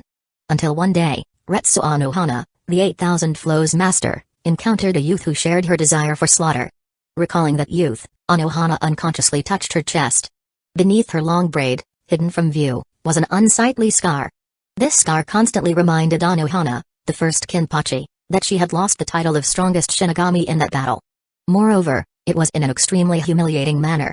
It was precisely because of her realization of her own weakness that Retsuo Nohana established the rule of responding to challenges with all her might. The 7th generation Kinpachi, Kuruyashiki Kinpachi, once apologized to the 8th Kinpachi challenger, Soya Ashiro, for for not wanting his subordinates nearby to die at his hands, as he did not show Soya his full Bankai. Over the years, Anohana had refined her Kido and combined the ability to transform her spiritual pressure into healing hot springs, learned from Tenjiro Garanji, with the power of her Zanpakuto. She was confident that if she encountered that youth again, she would never allow her weakness to force him to lower his spiritual pressure to accommodate her. However, the first time she sensed a sword style completely different from her mastery of all sword styles in the Soul Society emanating from Captain Aelin of the 6th Division, Anohana's desire for battle nearly overwhelmed her. Never underestimate the anticipation of someone who has mastered all the sword styles of the Soul Society when encountering a new sword style. Especially after learning from the Kachiki family's lady that Aelin's spiritual pressure had reached a certain level, Anohana almost drew her sword to fight Aelin at that moment. So, when Soya Ashiro turned himself in and was imprisoned in the Mukin, leaving the position of 11th Division captain vacant, Anohana suggested Aelin's name. Each era could only have one Kenpachi. This was her destiny. Feeling the overwhelming desire within her, Anohana's gaze suddenly became lifeless. It was as if the former great evil was about to tear through her hypocritical shell and immediately rush to the Rakongai to engage Aelin Kenpachi in battle. Captain Anohana. A terrified voice snapped Anohana out of her reverie of past slaughter. Narrowing her eyes, Anohana realized she had seemingly frightened the young girl before her. Ah, my apologies, Izane. I was just recalling something. Did you notice anything unusual? Gently patting Izane Kotetsu's hair, Anohana softly reassured her.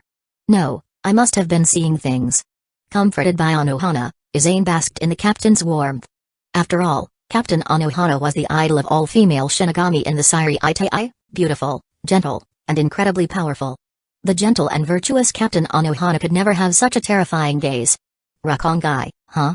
After Izane Kotetsu left, Anohana took out a piece of paper and began writing her final words.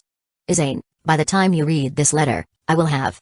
As the sky darkened, Anohana sealed the letter, its ink now dry, and placed it on her desk in the captain's quarters. If she returned, she would destroy this letter. But if she did not come back tonight, Izane Kotetsu would naturally find the letter tomorrow and deliver it to the captain commander. Glancing up at the moon in the sky. The moonlight is truly beautiful tonight. Beneath the serene moonlight, Anohana undid her hair tie, allowing her braided bun to unfurl and sway in the night breeze. A perfect night for battle. A chilling, lifeless voice escaped Anohana's lips. In the next moment, her figure turned into an afterimage, rushing towards Rakongai. In Rakongai, a slender figure was engaged in battle with a few hollows. Or rather, it was not a battle, but the hollows attacking while the youth evaded. Near the battlefield, Aelin stood with his arms folded, observing Jinnikamaru's performance. Indeed, in Aelin's eyes, Jinnikamaru's fight against these three hollows was a mere performance. With his eyes closed, Jin could sense the hollows' movements before they attacked and evade them with minimal movement.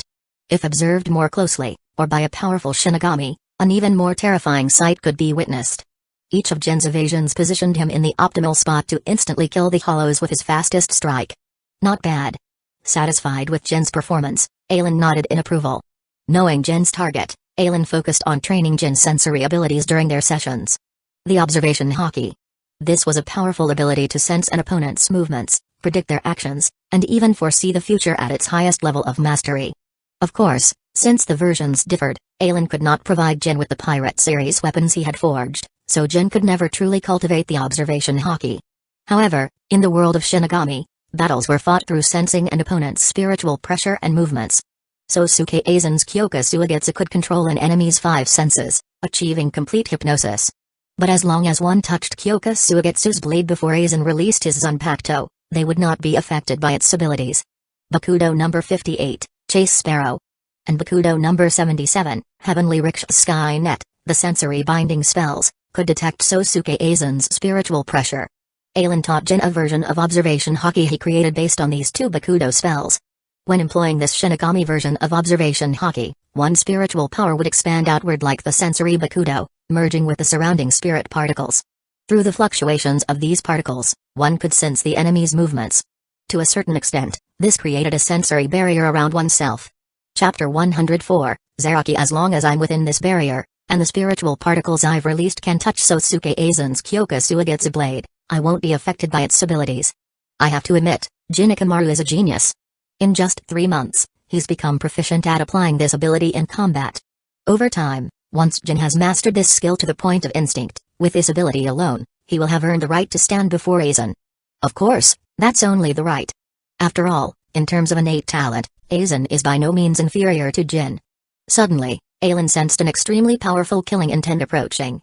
This killing intent was pure, without a shred of malice, as if its very existence was solely for the sake of killing. Jin, we have a visitor. Let's end today's training here. Upon hearing Aelin's voice, Jin abruptly opened his eyes and unsheathed the Zanpakuto at his waist. TSK without any obstruction, Jin's blade pierced straight through the mask of the hollow before him, killing it. Then, Jin sidestepped, thrusting his sword forward, and the second hollow impaled itself on Jin's blade. Afterward, Jin flashed past the final hollow. After easily dispatching the 3 practice hollows, Jin returned to Aelin's side. Thud, thud, thud. Heavy footsteps gradually approached, accompanied by an immense killing intent. As Jin looked up, a towering figure entered his vision. Upon seeing this silhouette, Jin's pupils constricted. For an instant, it seemed as if all color had drained from the world.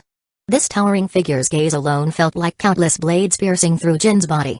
Darkness momentarily clouded Jin's vision, and as the illusion dissipated, he realized his entire body was drenched in cold sweat. Uncertainty flickered in Jin's eyes. That this person's unconscious killing intent alone could create the illusion of death was terrifying. What a horrifying being. Aelin stood before this man, his expression solemn, as the figure blocked Jin's path. Tattered clothes, disheveled hair standing on end like needles, and a battered Zanpakuto gripped in his hand. On his shoulder sat a small girl, perhaps only a few years old. This was Zaraki, not yet known as Kenpachi, and the young Yachiru Kusagishi whom he had found. Aelin had thought he might encounter this person decades later during a captain's challenge in the 11th Division.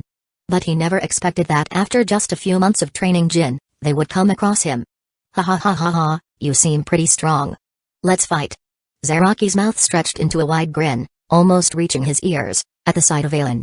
In these past few centuries, he had killed nearly all the strong fighters in the Rakongai districts. The man before him today had rekindled Zaraki's long-absent desire for battle.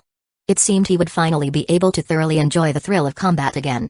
Jin, step back 10 kilometers. Aelin began to instruct Jin to retreat, but then his brow furrowed slightly. Never mind, no need. Jin, you'll be the one to fight him. A battle between captain-level combatants could potentially impact an area with a 3-kilometer radius, affecting even vice-captains.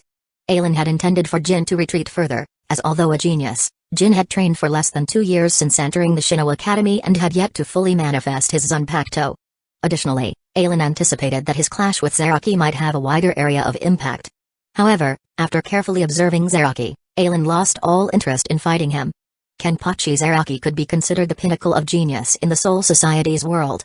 Born with the strongest level of spiritual pressure and an innate bloodlust woven into his very being. Centuries ago, Zaraki encountered Yachiru Anohana, and their intense battle allowed him to experience the thrill of fighting a powerful opponent. Unfortunately, as their combat continued, Anohana's strength gradually surpassed Zaraki's. To prolong the enjoyment of fighting Anohana, Zaraki unconsciously suppressed his spiritual pressure, keeping himself on par with her for intense battles. Ultimately, Anohana, with her superior swordsmanship, defeated Zaraki. After tasting the joy of battle, Zaraki spent the following years engaging in countless fights. However, contrary to growing stronger through combat, Zaraki grew weaker. To relish the thrill of battle, he had instinctively suppressed his spiritual pressure. Thus, after defeating all the strong opponents, even the weak found themselves on Zaraki's list of opponents to fight. In the end, Zaraki had successfully suppressed himself to become weak. What? Hearing Aelin's words, both Jin and Zaraki were stunned.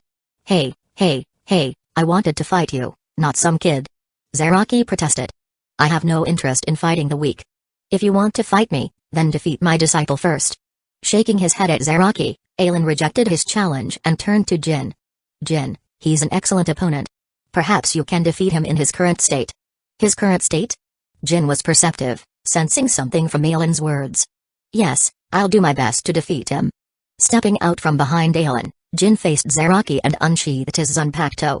Ha ha ha ha ha. So you're the one fighting me, huh? But kid, I won't hold back against you, not if I want to fight that man. Ah, that's precisely what I desire. Jin narrowed his eyes. Now, although he could still sense the aura of a wild beast and immense killing intent from this man, he also realized that these were merely surface impressions. It seemed this man possessed only pure killing intent and a crazed desire for battle, without applying any jutsu. Go, Kimi. The small girl on Zaraki's shoulder called out before hopping down, her short legs carrying her behind a rock where she peeked out to watch the fight. Swish. Clang. Zaraki and Jin charged at each other at blinding speeds, their Zanpakuto clashing. The impact sent Jin skidding backward, leaving long trails in the ground. Powerful strength and speed, but from that single exchange, Jin sensed the gap in their abilities. I can still fight. Observation Haki. Although he didn't understand why this jutsu of merging one's spiritual pressure with Kido spells was called Observation Haki, Jin found it well suited to his fighting style. Clang. Clang. In the ensuing battle, Jin unleashed a barrage of attacks against Zaraki, guided by the heightened senses granted by Observation Haki. Ha ha ha ha ha, ha ha ha ha ha. As the fight progressed, Zaraki gradually forgot his initial intention of defeating Jin to challenge Aelin. The increasingly frenzied Zaraki unconsciously suppressed his spiritual pressure once more, engaging Jin in intense combat. His spiritual pressure is weakening, and so is the force behind his sword strikes. What's going on? Through Observation Haki, Jin sensed the changes in Zaraki's state. Although he didn't understand the reason, it did allow Jin to match the force behind Zaraki's attacks for an even more intense battle. Aelin had yet to fight at full power, leaving his true strength uncertain. How exhilarating it would be to engage in a satisfying, all-out battle. Watching Jin and Zaraki's clash, Aelin felt a twinge of envy. Suddenly, his brow furrowed. Oh? What day is it today? For both of them to show up. An extremely sharp spiritual pressure was rapidly approaching Aelin's location. Although the aura had changed, one spiritual pressure was impossible to conceal. In an instant, Aelin recognized the source of this killing intent. The first Kinpachi, Yachiru. Anohana. His gaze distant, Aelin felt puzzled. This form. Could it be that Anohana has learned of Zaraki's condition and aims to awaken him here, restoring his full power? Although perplexed, Aelin had no intention of avoiding her. Whether Zaraki regained his true strength or not made no difference to Aelin. In fact, Aelin was almost anticipating the chance to clash with Zaraki at his peak. Swish. Anohana's arrival did not disrupt the ongoing battle between Zaraki and Jin. Originally, Anohana had intended to seek out Aelin for a Kinpachi duel tonight. But when she landed beside Aelin and saw the figure fighting a child, she trembled. The wound on her chest seemed to ache once more. In that moment, Anohana forgot about Aelin, her gaze fixated solely on the battle-crazed Zaraki. But the more she watched, the more vacant her stare became. So weak, so weak, so weak. How could this man have become so weak? After observing for a while, Anohana quickly realized that this man was unconsciously suppressing his spiritual pressure to engage the small figure in battle. This scene reminded Anohana of their own battles centuries ago, where Zaraki had unknowingly lowered his power to match her weakness and prolong their combat. The inability to elicit her opponent's full strength, even while exerting her own, and requiring their unconscious restraint was a humiliation for Anohana and the Kinpachi title itself. Realizing her own weakness, upon returning to the Siri Itai, Anohana had abandoned her position as the 11th Division captain to study Kaido from Tenjiro Garanji, transforming her sword into a Zanpakuto. All of this was for the sole purpose of becoming strong enough to make this man fight her at his full power and relish their battles. After mastering the healing jutsus and integrating the ability to turn spiritual pressure into a blood-red hot spring into her Zanpakuto's Banchi, Anohana has always looked forward to the day she would meet Zaraki again, eagerly anticipating the moment when the boy could unleash his full power and enjoy the pleasure of battle. But she never imagined their reunion would lead to this outcome. Soon, by observing Zaraki's battle with Jin, Anohana understood the reason for his weakened state. In her absence, this unnaturally strong man had deemed no one else worthy, mercilessly killing any strong opponents that crossed his path. It was she who had ignited his enjoyment of battle. And it was also she who had inadvertently caused this man to suppress his spiritual pressure in pursuit of that thrill. The root cause of this man's weakened state was none other than herself. Captain Anohana? Seeing the dazed Anohana, Aelin called out in concern. What's the matter? Ignoring Aelin, Anohana was shaken by Zaraki's transformation and their reunion. For over 10 minutes, Anohana silently watched their battle. Eventually, the clash between Jin and Zaraki reached its conclusion. Although Zaraki had suppressed his spiritual pressure to the limit, his overall spiritual power remained unchanged. Jin, on the other hand, had a finite amount of spiritual power. Once depleted, instead of stubbornly persisting, Jin retreated behind Aelin. I'm sorry, Captain Aelin. I failed to defeat him. No, you did well, Jin. When faced with an insurmountable opponent, preserving your own strength is crucial. Patting Jin's shoulder, Aelin approved of his decision. Jin was a snake, slithering in the shadows, striking only when certain of his lethal blow. This was Jin's true nature.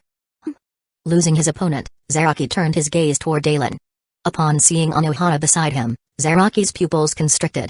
Ha ha ha ha ha, ha ha ha ha ha. Of all his battles over the centuries, the ones Zaraki enjoyed most were his clashes with this woman centuries ago. Unfortunately, he had been defeated by her sword back then. All these years, he had relished the memory of that battle. He believed she felt the same way. To experience that exhilarating combat once more, Zaraki had never strayed far from the site of their initial battle, hoping for her return and another life-or-death duel. Chapter 105, The Battle of Kenpachi. However, the time of Zaraki's despair over these past few hundred years was when that woman never appeared in the Zaraki district. If only I were stronger. This was the thought deep within Zaraki's heart. If he were even stronger, could he make that woman feel the joy of battle again, and perhaps they could clash once more? Yet, after laughing, Zaraki fell silent. Not seeing her for hundreds of years, this woman had grown stronger. But what about himself? Flashes of his battles over these past few hundred years flickered through Zaraki's mind. Although each slaughter was immensely exhilarating, it seemed that ever since his defeat by that woman, his strength had not progressed for a long time. Thinking of this, the previously joyful Zaraki at reuniting with the 8,000 flows Yachiru Anohana suddenly lost his mood for laughter. In his current state, did he even have the right to allow this woman to enjoy a battle with him? Stopping his laughter, Zaraki pointed his Zanpakuto at Ailen. Hey, I've already defeated that brat, so now it's your turn. Oh? Glancing at Yachiru Anohana beside him, seeing no reaction from her, Ailen nodded. Very well, I accept your challenge. Upon hearing Ailen's response, Yachiru Anohana suddenly trembled. The Kenpachi must fight with all their might when accepting a challenge. But in Zaraki's current state, could he survive against Captain Ailen? As the root cause of Zaraki's weakened condition, Yachiru Anohana did not wish for Zaraki to die in his present state. Captain Ailen, could you let me take this challenge instead? Captain Anohana, I apologize, but since I have already accepted his challenge, how can I let you take my opponent? If Captain Anohana also wishes to battle him, please wait until after our fight is over to challenge him. Shaking his head to decline Yachiru Anohana's proposal, Ailen walked up to Zaraki and drew his Zanpakuto.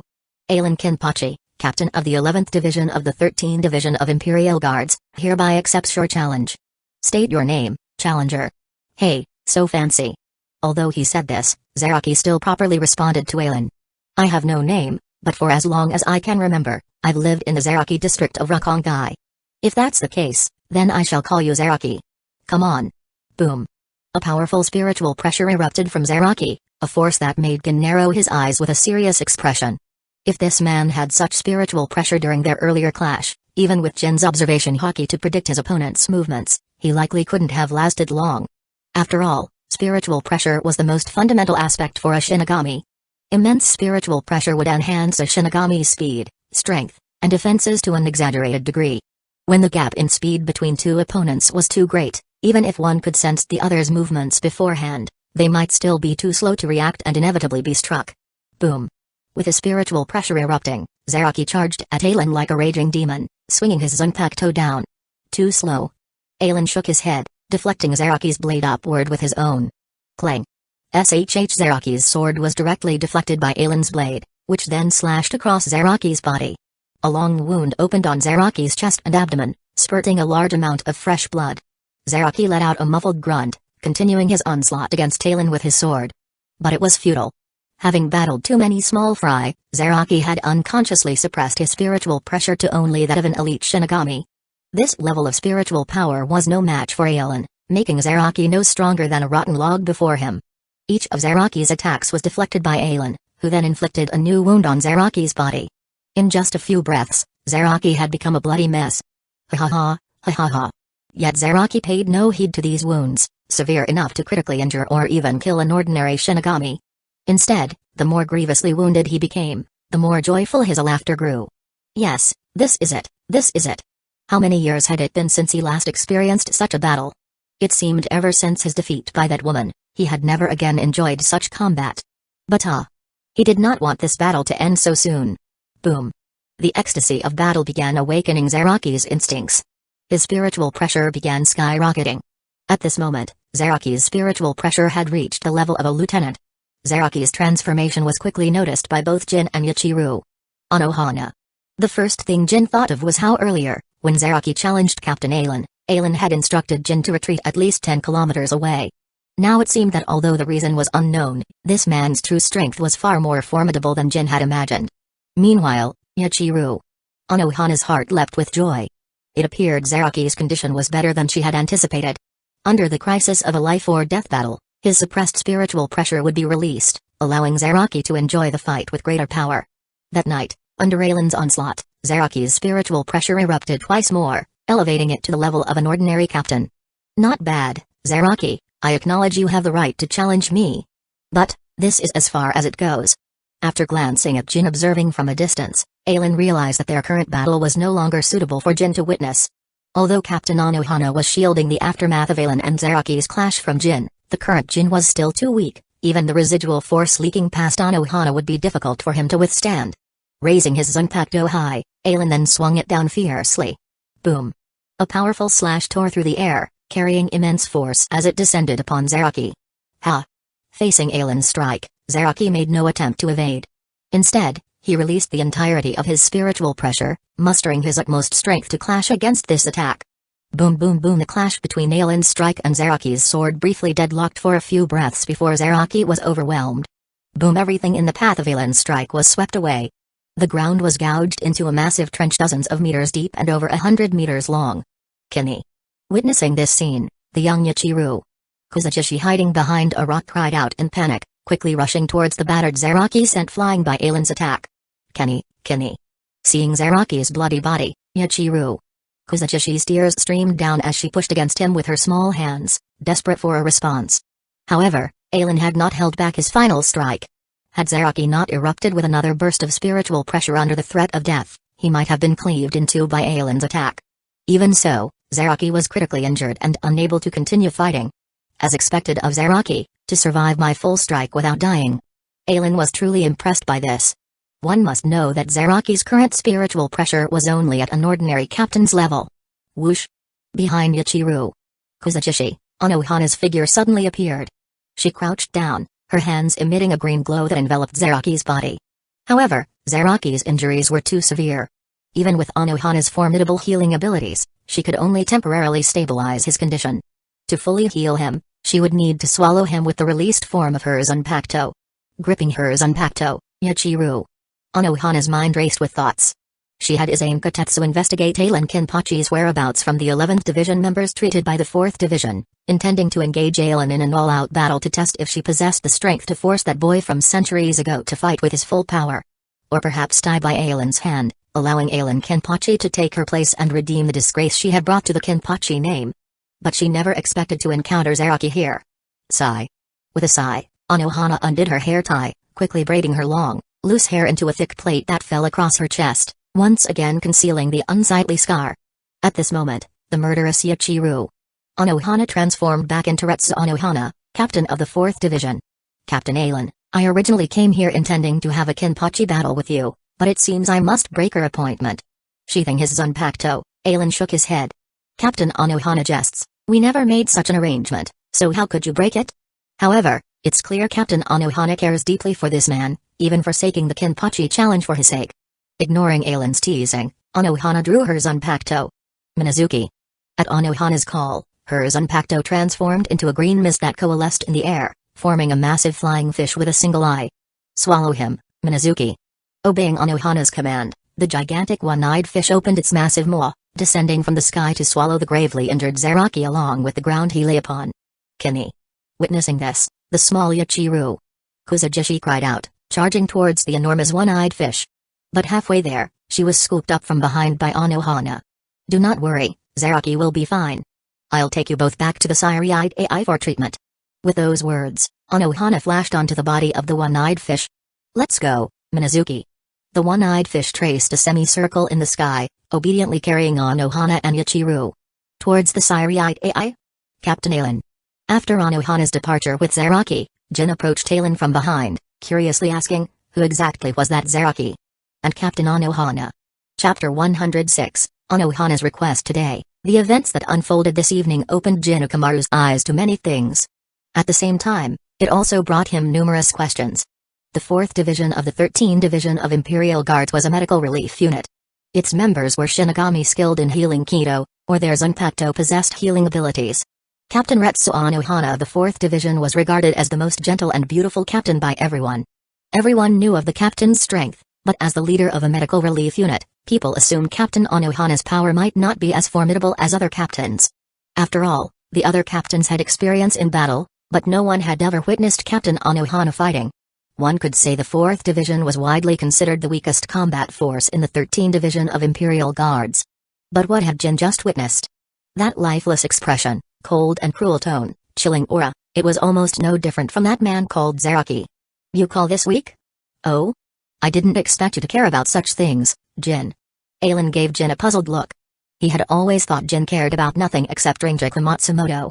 Jin Ikamaru narrowed his eyes and smiled without saying a word. Previously, he had hoped that if Rinjaku later became a Shinigami in the Sairi Itai, she would join the 4th Division. But today, seeing Captain Anohana's side that no one had witnessed before made him wary of the entire 13th Division of Imperial Guards. The cultured and gentle 5th Division Vice Captain Sosuke Aizen, described by outsiders, was the culprit who stole something important from Rinjaku. And the motherly Captain Anohana of the 4th Division, as seen by others, could actually display such a terrifying expression. As if life itself held no weight in her eyes. Then what other faces might the strongest Shinigami Kenpachi Aelin be hiding? However, since you wish to know, I'll tell you more about the Soul Society's affairs to broaden your understanding and prevent future offenses.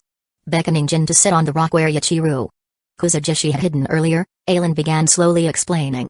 Let's start with Captain Anohana.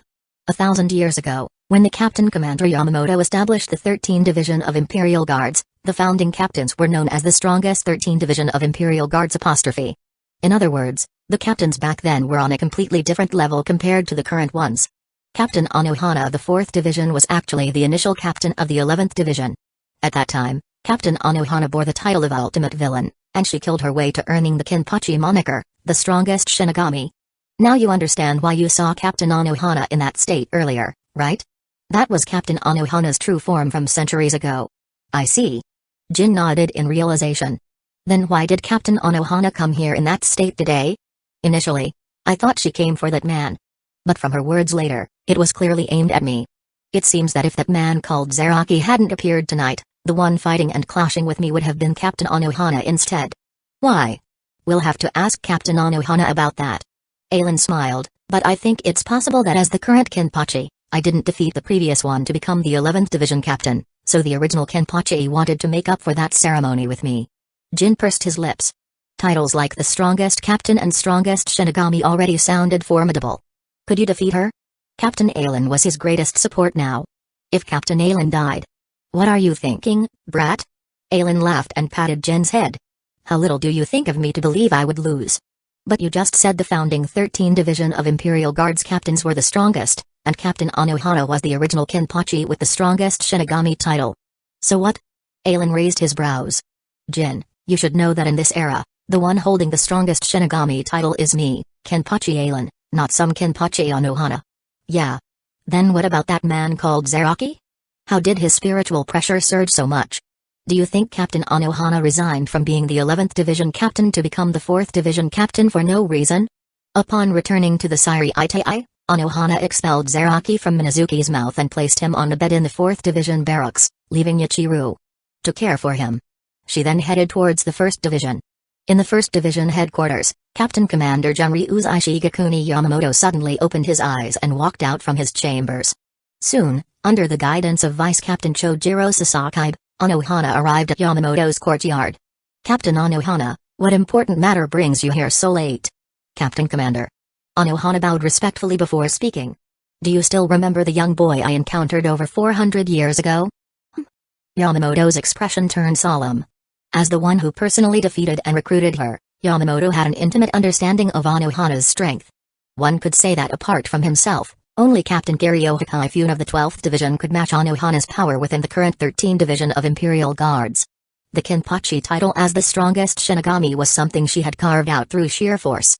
Yet over 400 years ago, Anohana had been defeated by a mere teenager. If anyone else had said this, Yamamoto might have thought they were mocking him. I've now brought that person to the Sairi AI. Anohana then explains Zaraki's situation to Yamamoto. Captain Commander, it was because of me that this child has unconsciously suppressed his spiritual pressure to only a captain's level. So I wish to request that you teach this child the way of the sword and grant him some self-defense abilities. Yamamoto frowned. This was his first time hearing of someone unconsciously suppressing their spiritual pressure in such a manner. But in this vast world, nothing was impossible. Yamamoto would not simply take Anohana's words at face value. Very well, Captain Anohana. Once he has recovered from his injuries, have him come to the First Division. I will observe him for a period and personally guide him in swordsmanship during that time. Thank you, Captain Commander. Receiving Yamamoto's approval put Anohana's mind at ease. She had witnessed Zaraki's battle with Aelin and understood his strengths and weaknesses. Zaraki fought without any jutsu. Clearly, he had never systematically learned the four Shinigami combat arts. His fighting style was forged through countless life-or-death battles, wild and demonic. All offense, no defense. For Zaraki, using overwhelming strength and speed to swing his sword was enough. This combat approach suited him at his peak. But now, with a spiritual pressure only at a captain's level, such moves held no advantage against captain-class opponents. During Zaraki's fight with Aelin, Anohana noticed that his spiritual pressure surges only occurred when faced with mortal danger, allowing his suppressed power to awaken. Recalling this, Anohana touched the scar on her chest. Learning healing techniques had indeed been meaningful. Zaraki was her destiny. She had caused him to become his current state, and only she could restore him to his peak. If Zaraki challenged her, she would absolutely allow him to regain the state he was in when they fought. Before then, let Zaraki learn swordsmanship from the Captain Commander. With his restored peak spiritual pressure combined with formidable sword skills, the revived Zaraki would undoubtedly surpass his initial strength. You're awake? How are you feeling? The next day when Zaraki woke up, the first person he saw was the woman who had defeated him. Where is this? Where is the man I fought yesterday? Zaraki rose from the bed, stretching his limbs. His injuries were mostly healed. This is the 4th Division of the 13th Division of Imperial Guards in the Syriite AI? The man you fought yesterday is the 11th Division Captain. Seeing Anohana's smiling face, Zaraki felt extremely uncomfortable. In his mind, Anohana was a comrade who, like him, enjoyed the thrill of battle and slaughter, not this harmless-looking 4th Division Captain. He had even named the young girl he found Yachiru. After Anohana. Was I too weak to let her enjoy the pleasure of battle? For some reason, this question flashed through Zaraki's mind. Realizing this, he felt uneasy before the smiling Anohana. The 11th Division Captain? Zaraki glanced at Anohana. If he remembered correctly, the white houri that woman wore during their fight centuries ago also had the number 11 on the back. By the way, I noticed you haven't learned any combat jutsus, so I requested the Captain Commander to teach you swordsmanship for a period. You should know that the Captain Commander is the strongest Shinigami in the Soul Society for 1,000 years. With his guidance, I believe your strength will definitely improve by leaps and bounds. I was indeed too weak. Hearing that his centuries-old opponent had found him a teacher, Zaraki became even more convinced of his realization. He was so weak that this woman now wore a mask before him.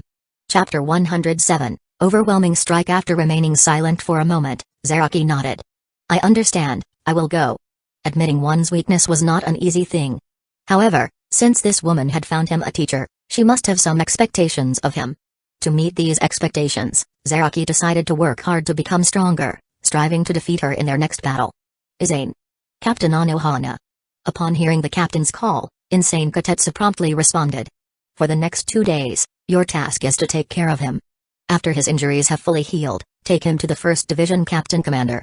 Yes, I understand, Captain Anohana. With Zaraki's constitution and spiritual pressure, the injuries inflicted by Aelin had fully healed within 3 days under Retsu Anohana's treatment. Under Insane Kotetsu's guidance, Zaraki came to the 1st Division. As for Yachiru, during the time Zaraki went to the 1st Division to learn swordsmanship from Captain Commander Yamamoto, she was temporarily left at the 4th Division by Zaraki. The lively and adorable Yachiru was now the mascot of the 4th Division, very popular with everyone. Following behind 1st Division Vice Captain Chojiro Sasaki, Zaraki was led to a training ground with a massive bronze gate. Mr. Zaraki, I'll leave you here. The Captain Commander is waiting inside for you. Vice Captain Sasaki, though only a vice captain, was not weaker than the captains of other divisions. Possessing the strongest lightning-type Zanpakuto, Ganromaru, he was even able to leave a scar on Captain Commander Yamamoto's head during their battle, changing the in Yamamoto's name to Dot. Despite his formidable strength, Vice Captain Sasaki was low-key and humble, treating everyone with respect. Even though Zaraki was just someone from the Rakongai, Vice Captain Sasaki addressed him as Mr. After Vice Captain Sasaki left, Zaraki slung his tattered Zanpakuto over his shoulder and pushed open the heavy bronze gate. Rumble. The interior of the training ground was dim. After Zaraki pushed open the gate, the sunlight from outside streamed through the cracks, dispelling the darkness inside. Stepping into the training ground, The first thing Zaraki saw was an old man with a slightly hunched back, not far from where the bright sunlight was shining. Is that the person that woman said would teach me swordsmanship? Old man. Although he had came to learn this swordsmanship, with Zaraki's character, if the one teaching him was weak, he had no interest in learning. Even if this old man was possibly the strongest Shinigami in 1,000 years as that woman had said. Who knows without fighting? Ha ha ha, old man, let's battle. Let me see how strong this strongest Shinigami in 1,000 years is that the woman spoke of. Finishing his words, Zaraki erupted with spiritual pressure, swinging his Zanpakuto as he charged towards Genryu's Ishigakuni Yamamoto. Humphrey, insolent fool. Inside the training ground, Genryu's Ishigakuni Yamamoto opened his eyes and looked towards Zaraki. The first impression was quite poor. Rustle rustle.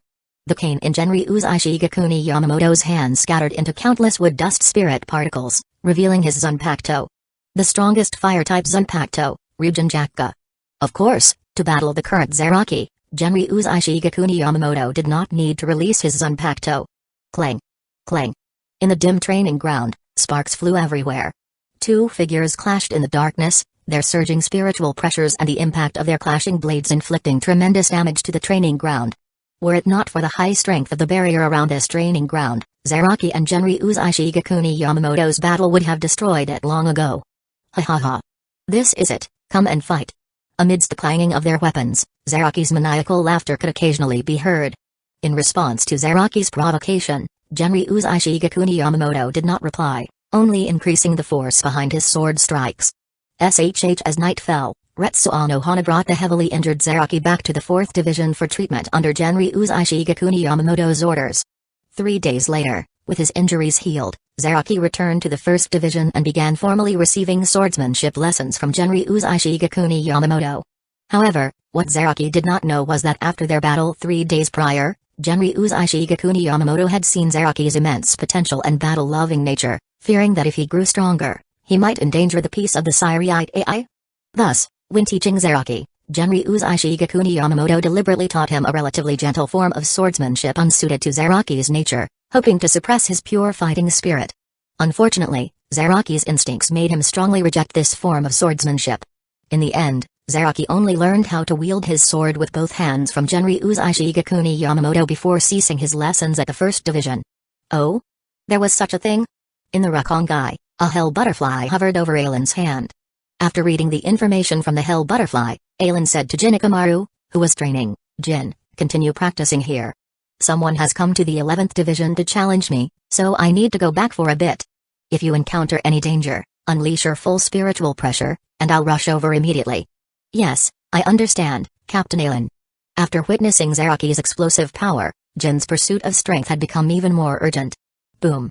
A figure flew out from the gates of the 11th Division, crashing into the wall opposite and creating a few cracks. Spitting out a mouthful of fresh blood, they slowly slid down the wall. Bang. Boom. SHH. Bang. Ah. Cough. On this day, the 13th Division of Imperial Guard's 11th Division suffered its greatest blow in nearly 1,000 years. 2 people, no, or more accurately, only one person, had single-handedly torn through the 11th Division. You, who are you? Kaiganjo, the 11th Division's vice-captain, gripped his Zanpakuto, his face drenched in sweat. This man was unbelievably strong. No one in the entire 11th Division could withstand even a single strike from him before being overwhelmed by his immense power. Facing Kaiganjo's question, Zaraki paid no heed. Now, he only came to find that person and issue a challenge. Didn't that woman say the Shinigami of the 11th Division were the strongest in the Syriite AI? How are all of you so weak? Damn it. Cold sweat poured from Kaiganjo. Just where had that guy come from? In the entire 11th Division, aside from Captain Ailen, no one was likely his match. But as the 11th Division's vice-captain, Kaiganjo absolutely would not allow himself to surrender without a fight. It is not for an outsider like you to comment on the strength or weakness of the 11th Division. I am the 11th Division's vice-captain. The next battle shall be between you and me. Yeah. SHH by the time Ailen returned to the 11th Division, all its members had already been defeated by Zaraki. However, what reassured Ailen was that although their injuries ranged from light to severe, not a single one had died. Captain Ailen. Captain Ailen is back. Seeing Ailen, the Shinigami lying scattered around the 11th Division grounds immediately rose, loudly announcing Ailen's return. Don't ask why they didn't get up earlier. They had just been knocked unconscious and only regained consciousness upon seeing Captain Ailen. Yes, the third-seated officer had been knocked out too many times and was truly unable to wake up now. Vice Captain Kaiganjo was also helped up, trembling as he approached Alan. Apologies, Captain Alan, I could not stop this man. No, if it's him, you being unable to defeat him is normal. After consoling Kaiganjo, Alan looked towards Zaraki. Ha ha ha. Zaraki drew his Zanpakuto from his waist and pointed it at Alan. Hey, Alan Kenpachi, I've come to challenge you. Zaraki, as captain of the 11th Division, I accept challenges from anyone at any time. However, you are still too weak at the moment. Are you sure you want to challenge me now? Enough talk, a challenge is a challenge. And I'm not the same as I was a few days ago. Come and fight, Alan Kenpachi. How foolish. Alan shook his head. Zaraki, it seems you still haven't grasped the gap between us. For our upcoming battle, I hope you don't blink, because it will be over in an instant. Alan's figure suddenly appeared before Zaraki, his right hand outstretched and almost covering half of Zaraki's face. Then boom. Zaraki's body, over a head taller than Alan, was forcefully slammed headfirst into the ground by Alan, creating a crater over 3 meters deep. Cough. Struck with such an attack, Zaraki could not help but cough up a mouthful of fresh blood. Then, his left hand pressed against Alan's right, trying to pry it off his face, while his right hand raised his Zanpakuto, slashing down at Alan. Armored. Clang. A large amount of spiritual energy coalesced outside Alan's body into a visible spiritual barrier. Zaraki's attack struck Alan's body but only scattered a few sparks, causing no damage to Alan at all. You can't even cut properly. Is this what you meant by not being the same as a few days ago? Pinning Zaraki's head down, Alan lifted him out of the crater. At Alan's height, he could barely hold the taller Zaraki aloft.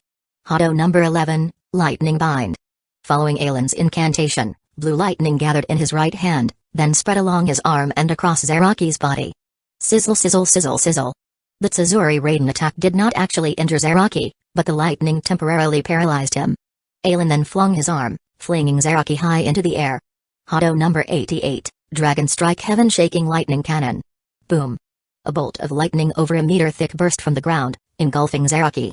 After the lightning faded, Zaraki fell from the sky, collapsing like a puddle of mud and expelling black smoke from his mouth. Taking the full force of the 88 destructive way, even Zaraki was severely injured and lost the ability to continue fighting. Alan walked over to Zaraki and spoke, Zaraki, join the 11th Division and become my vice captain. If you become my vice captain, I can promise you one chance to challenge me every 10 years. When we fight, I will not use any means other than swordsmanship. What do you say? Finished speaking, Alan did not wait for Zaraki's answer. Instead, he first healed the more severely injured members with Kido, then had the other members go to the 4th Division for treatment. Zaraki was sent along as well. The trouble caused by Zaraki would be resolved by the 4th Division. A few days later, all 11th Division members had recovered and returned from the 4th Division to the 11th Division grounds. Zaraki and Yachiru Kusagishi came back with them. After being defeated so overwhelmingly by Alan that day, Zaraki understood that his current strength still had a vast gap from Alan's. More importantly, Alan had agreed to only use swordsmanship when Zaraki challenged him. The destructive ways and such had no sense of impact, it was Zaraki's most hated way of fighting. To these members who had just been taught by Zaraki, no one objected to him becoming the 11th Division's vice captain. Even the former vice captain Kaiganjo bowed his head. He did not know that without Alan present, Kaiganjo could have been captain for decades, but would have eventually been killed by Zaraki. Now with Alan around to keep him in check, Kaiganjo avoided becoming 11th Division captain and thus averted his demise. After Zaraki joined the 11th Division, Alan was completely relieved. With Zaraki's current strength, he was undoubtedly at the captain level. The 11th Division's combat missions could be completed by Zaraki alone, with no need for Alan's involvement. Thus, leaving the 11th Division in Zaraki's hands, Alan returned to the Kichiki family, enjoying a blissful semi-retired life with Haruko. Shoot to kill him, Sero. A flash of white light, and the bald Shinigami felt a chill in his chest. Looking down, he saw the tip of a blade protruding from his chest, blood dripping down. Oh? Interesting. Beside the bald Shinigami, Sosuke Aizen turned to look back along the path of the blade in the Shinigami's chest, seeing a small Shinigami standing dozens of meters away. This end of the 40-meter-long blade was gripped in that small figure's hand. Within the white light, the 40-meter sword shrank, reverting to the ordinary form of a Zanpakuto.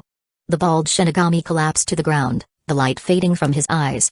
So, within just 3 short years of entering the 11th Division, you've become a genius-seated officer. I wonder why the 5th seat of the 11th Division wants to kill our 5th seat in the 5th Division? Are you trying to provoke a fight between the 5th and 11th divisions? Although their own division's 5th seat had been killed, looking at the demeanor of Sosuke Aizen, there was not even a hint of sadness or anger. There wasn't even a thought of seeking revenge for the death of their own division's Shinigami. It was as if the Shinigami killed by Jin was not his companion, but merely an ant crushed underfoot. Chapter 108, Shinji Hirako. Oh, Vice Captain Aizen, what are you saying? How could I possibly want to provoke a conflict between the 5th Division and the 11th Division? Jin Ikamaru sheathed his Zanpakuto and slowly walked towards Aizen. It must be said, Jin Ikamaru was truly a genius. In just a few short years, he had completed the gestation of his Zanpakuto, reaching the first stage of its release. In the seated officer challenges, he was undefeated, directly becoming the 5th seat of the 11th Division.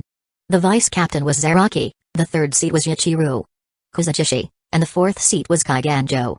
In this round of seated officer challenges, Kaiganjo had completed his Bankai training and confidently challenged Zaraki, but was severely injured by Zaraki's single strike, firmly establishing Zaraki's formidable reputation. Since all the captains of the 13th Division of Imperial Guards had completed Bankai training, in everyone's view, possessing Bankai meant having captain-class strength. Well, that view wasn't entirely wrong. If a Zanpakuto's ability was powerful, then achieving Bankai could be considered immense strength. However, if a Zanpakuto's ability was average, a captain who achieved that level through Bankai alone could only be considered the lowest captain rank. Unfortunately, Kaiganjo's Banchi, called War Dragon, was not particularly powerful.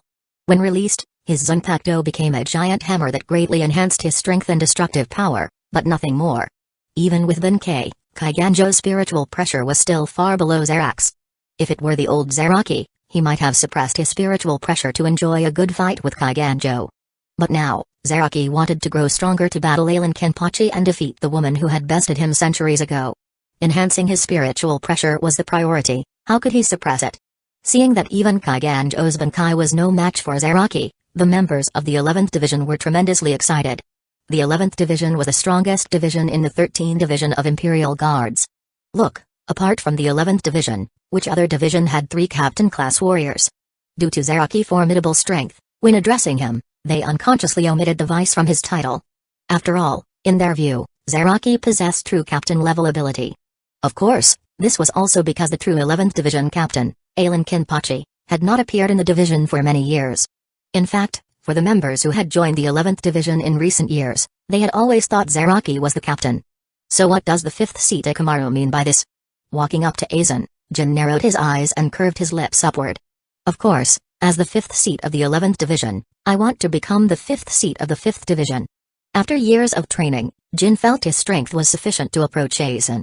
If possible, Jin wanted to find someone to do his bidding, just like Captain Ailin, so he could openly indulge with his beloved Rinjaku.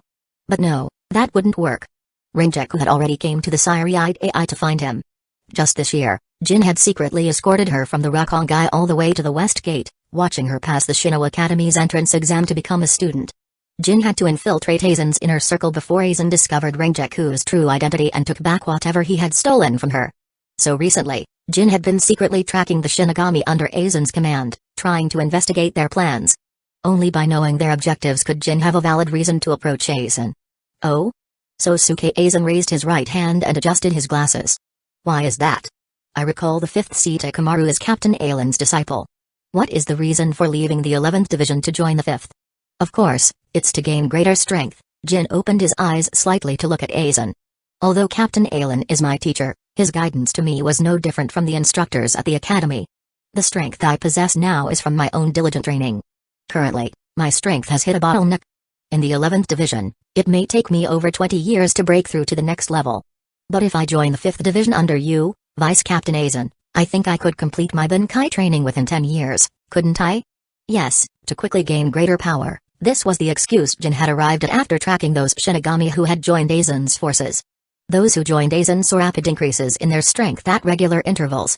As far as Jin knew, many ordinary Shinigami had become elite, and some had even gestated their Zanpakuto and been promoted to seated officer positions. It seems the 5th seat has impressive intelligence-gathering abilities. I agree to your request. However, as Captain Ailin's disciple, to transfer you from the 11th to the 5th Division, I still need to discuss it with the captain. Here's what I'll do. I'll discuss it with my captain first and get her approval.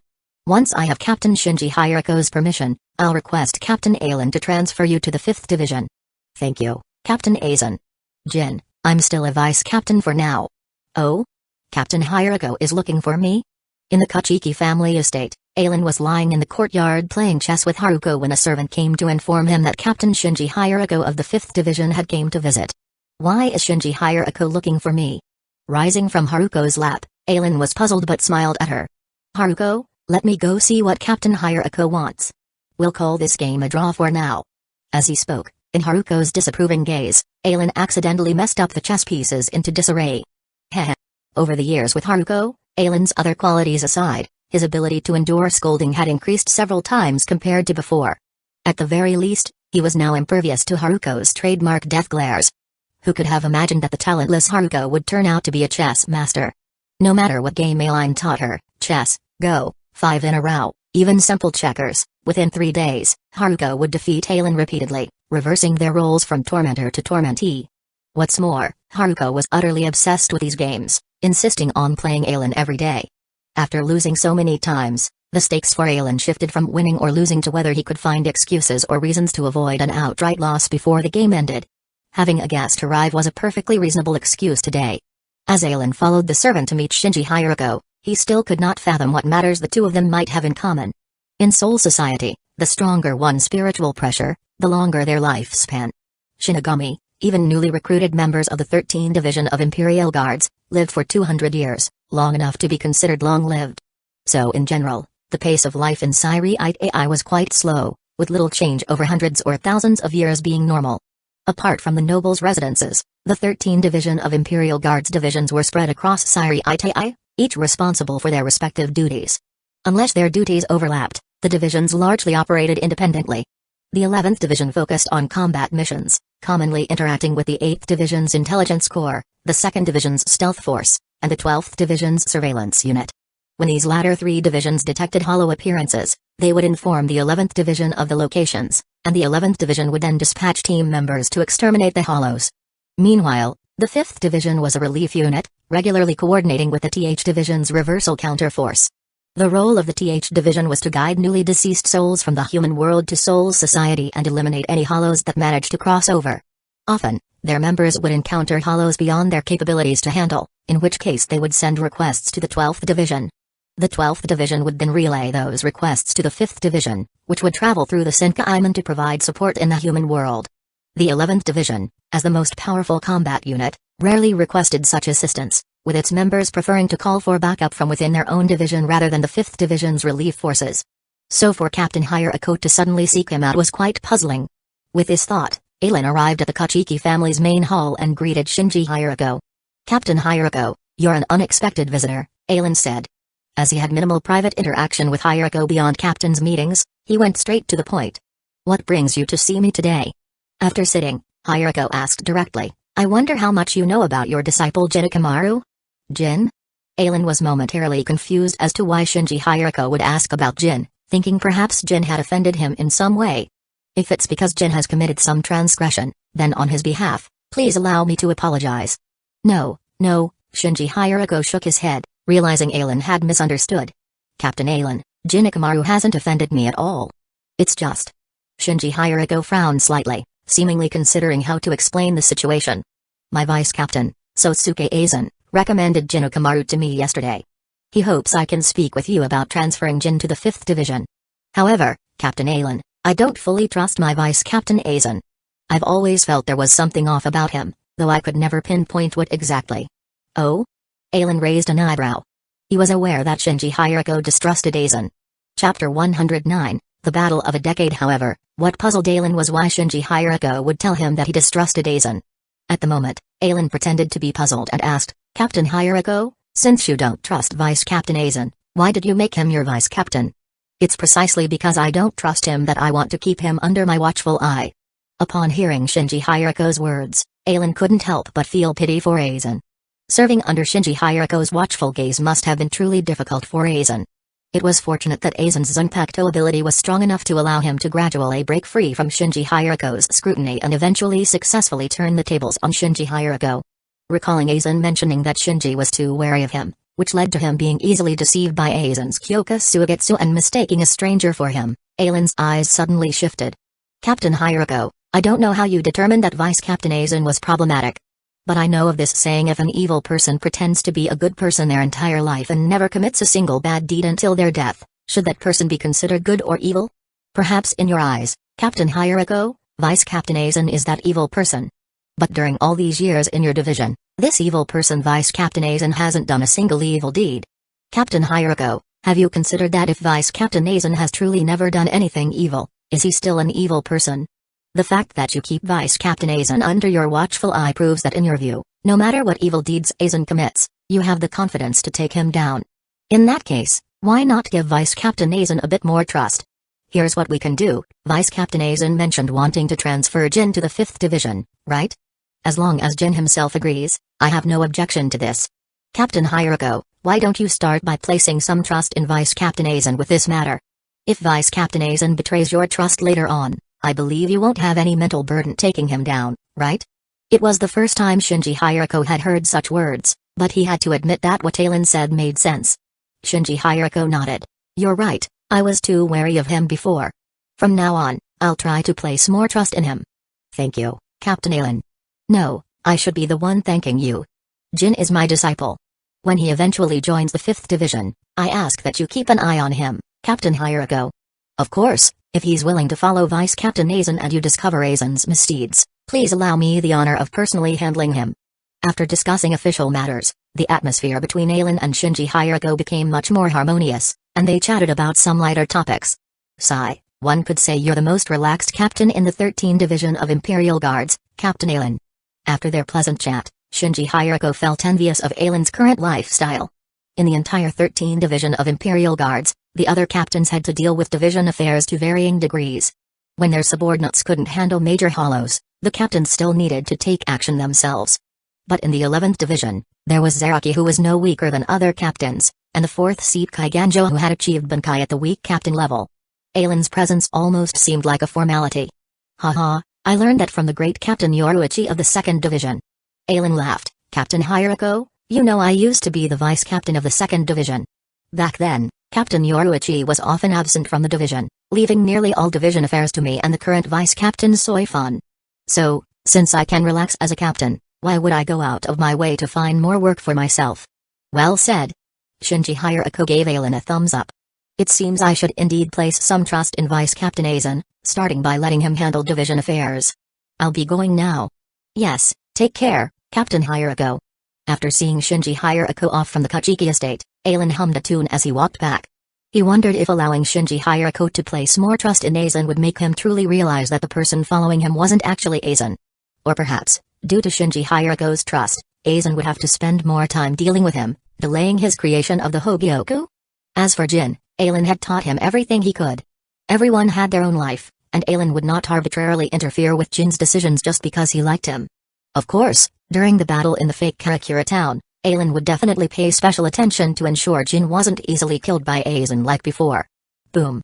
A golden spiritual pressure surged skyward as Zaraki swung his Zanpakuto, launching an attack at Aizen. Clang. Clang. With every clash of their blades, the ground beneath Aizen and Zaraki's feet would be shaken by the powerful shockwaves, creating cracks. The immense shockwaves radiated outward from Aizen and Zaraki. Anything caught in the shockwaves would be torn apart by the raging force. If such a battle occurred in Siri Itai, Aizen and Zaraki would undoubtedly be summoned by Captain Commander Yamamoto for tea. Fortunately, their battle took place in the most remote Zaraki district of the Rakongai. When Aizen invited Zaraki to join the 11th Division, he had told Zaraki that he could accept one challenge every 10 years, and they would only battle with swordsmanship. This battle was the challenge Zaraki issued to Aizen 10 years after becoming the 11th Division's vice captain. Within 10 miles of their battle, all the 11th Division members not on duty watched the fight in awe. Especially the members who had joined the 11th Division within the past 10 years, it was only now that they realized the one they had been calling Captain Zaraki was actually just the division's vice captain. Initially, they wanted to voice their objections for Zaraki. After all, Captain Zaraki was so powerful, and it was Captain Zaraki who led them into battle. Who was this so-called captain suddenly appearing? But this battle silenced everyone. They couldn't even withstand the shockwaves from the two captains' battle. Only the 3rd seat Ichiru, Kuzachishi and 4th seat Kaiganjo could get closer. If their puny limbs got any nearer, the two captains might not have finished fighting before they were already down.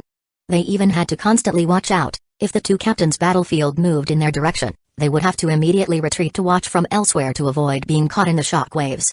Ha ha ha ha ha ha. As their blades clashed, Zaraki's expression grew increasingly crazed. He enjoyed battle, enjoyed slaughter, enjoyed the elevation of the soul on the brink of life and death. Unfortunately, it was only in battles with that woman that he could experience the thrill of unrestrained slaughter. Unlike his battles with that woman, he did not sense an evenly matched opponent when fighting Aelin. But there was still the hot-blooded feeling of challenging a stronger foe. Boom. Aelin wielded his sword with one hand. Over the years, Aelin had created several powerful pirate series weapons, incorporating the pirate swordsmanship styles into his own. He had yet to create the black blade Yoru of the world's greatest swordsman, Hawkeye Mihawk, but Aelin was confident that in the pirate world, perhaps only Mihawk could pique his interest now. After creating the Griffin Supreme Sword of the Pirate Emperor Shanks, aside from familiarizing himself with other pirate swordsmanship styles, it did not significantly improve Aelin's skills. The Pirate Emperor Shanks was certainly a powerful swordsman. But his swordsmanship was still a step below the world's greatest swordsman, Mihawk. Shanks' hockey mastery, however, surpassed Mihawk's. In particular, the Hayashoka hockey imbued in his strikes was the main reason Shanks could be considered a formidable opponent by Mihawk despite his swordsmanship being inferior. At Aelin's current level of swordsmanship, each swing of his blade unleashed a powerful strike dozens of meters tall towards Zaraki. Facing Aelin's strikes, ever since being blasted away once, Zaraki had gripped the hilt of his Zanpakuto with his left hand as well. Against these dozens of meters tall strikes, Zaraki raised his Zanpakuto high, gripping it with both hands, and slammed it down fiercely. Sword Jutsu, two-handed grip. Boom. Golden spiritual pressure burst from Zaraki's sword, forming a powerful strike that collided with Aelin's. Boom. The golden and blue energies intertwined and finally exploded, producing a mushroom cloud hundreds of meters tall. The powerful shockwave radiated outward, and the 11th Division members watching from 10 miles away immediately unleashed their spiritual pressure to steady themselves, but some unlucky souls still lacked the strength to withstand the shockwave and were blown away. Swish. Having failed to injure Zaraki with his released strike, Aelin used his flash steps, leaving an afterimage as he charged through the explosion from the clashing strikes, sword raised to slash at Zaraki. Boom. At this moment, Zaraki was still gripping his sword with both hands. Their Zanpakuto collided, unleashing a shockwave no weaker than the previous clash of their strikes. Boom. Boom. Boom. The sky and earth had now become Aelin and Zaraki's battlefield. Wielding his sword with both hands allowed Zaraki to exert force several times greater than with one hand. As the battle dragged on, Zaraki's instincts awakened, his suppressed spiritual pressure erupting once more, allowing him to barely match Aelin's swordsmanship when gripping his sword with both hands. Chapter 110, The next promise. The intense battle continued from noon until evening. Huff, huff. Only those with immense spiritual pressure like Zaraki and Aelin could sustain such a high-intensity, prolonged fight. However, compared to Zaraki's tattered clothes and wounded body, Aelin remained impeccable, with not even a speck of dust on the red floral scarf around his neck. Their difference in strength was evident at a glance. Zaraki, it's about time. The next strike will be my last. If you can withstand it, you live. If not, then you die. Raising his Zanpakuto high, Aelin unleashed his spiritual pressure against Zaraki for the first time in their battle. Blue spiritual pressure coalesced around Aelin's blade, and then he struck down at Zaraki. Boom. A blue slashing wave hundreds of meters tall tore through the sky, as if cleaving the world in two, hurtling toward Zaraki at incredible speed. Rap. Zaraki roared, his golden spiritual pressure erupting as he channeled it into the Zanpakuto gripped in both hands, unleashing a charge against Aelin's strike. Boom, rumble, ah. The Shinigami of the 11th Division watching from 10 miles away hastily used flash steps to flee. Fortunately, they weren't directly facing Aelin's strike, only affected by the shockwave from the two captains' final clash. Though blown away, none perished from the force. After the shockwave subsided, a trench hundreds of meters long appeared before Aelin. At its end lay the battered and bloodied Zaraki, who had clearly been defeated and blasted away hundreds of meters by Aelin's overwhelmingly powerful strike. Despite his grievous injuries, Zaraki still gripped his sword, retaining his charging stance. Impressive fighting spirit. Sheathing his Zanpakuto, Aelin used flash steps to appear by Zaraki's side, praising him. Zaraki had lost consciousness after that final clash but persisted in standing through sheer force of will. Zaraki, I acknowledge you. Next time, I won't just use sword skills, but my spiritual pressure to battle you. Train hard, and let me see how much of my spiritual pressure you can force me to use 10 years from now. Aelin extended his right hand, enveloping Zaraki in a green Kaido light that rapidly healed his wounds. However, Kaido wasn't omnipotent, or rather, Ailen's current Kaido skill couldn't fully heal Zaraki in a short time. After sensing Zaraki's spiritual pressure stabilize, Ailen glanced in a certain direction, only retracting his gaze after seeming to notice some flickering shadows there. Little sword. With the battle concluded, Kusagakure Ichiru and Kaiganjo, being closest, arrived first. To Ailen's surprise, Kusagakure Ichiru's expression held not concern but joy upon seeing Zaraki. Wonderful, Little Sword has enjoyed the thrill of battle again. Hearing Kusagakure Ichiru's words, Kaiganjo stared at her, astonished by the bizarre relationship between her and Zaraki. The vice captain had sustained such grave injuries, yet Kusagakure Ichiru only cared that Zaraki had enjoyed battling. Shaking his head, Kaiganjo decided to ask Ailen himself since Kusagakure Ichiru wouldn't.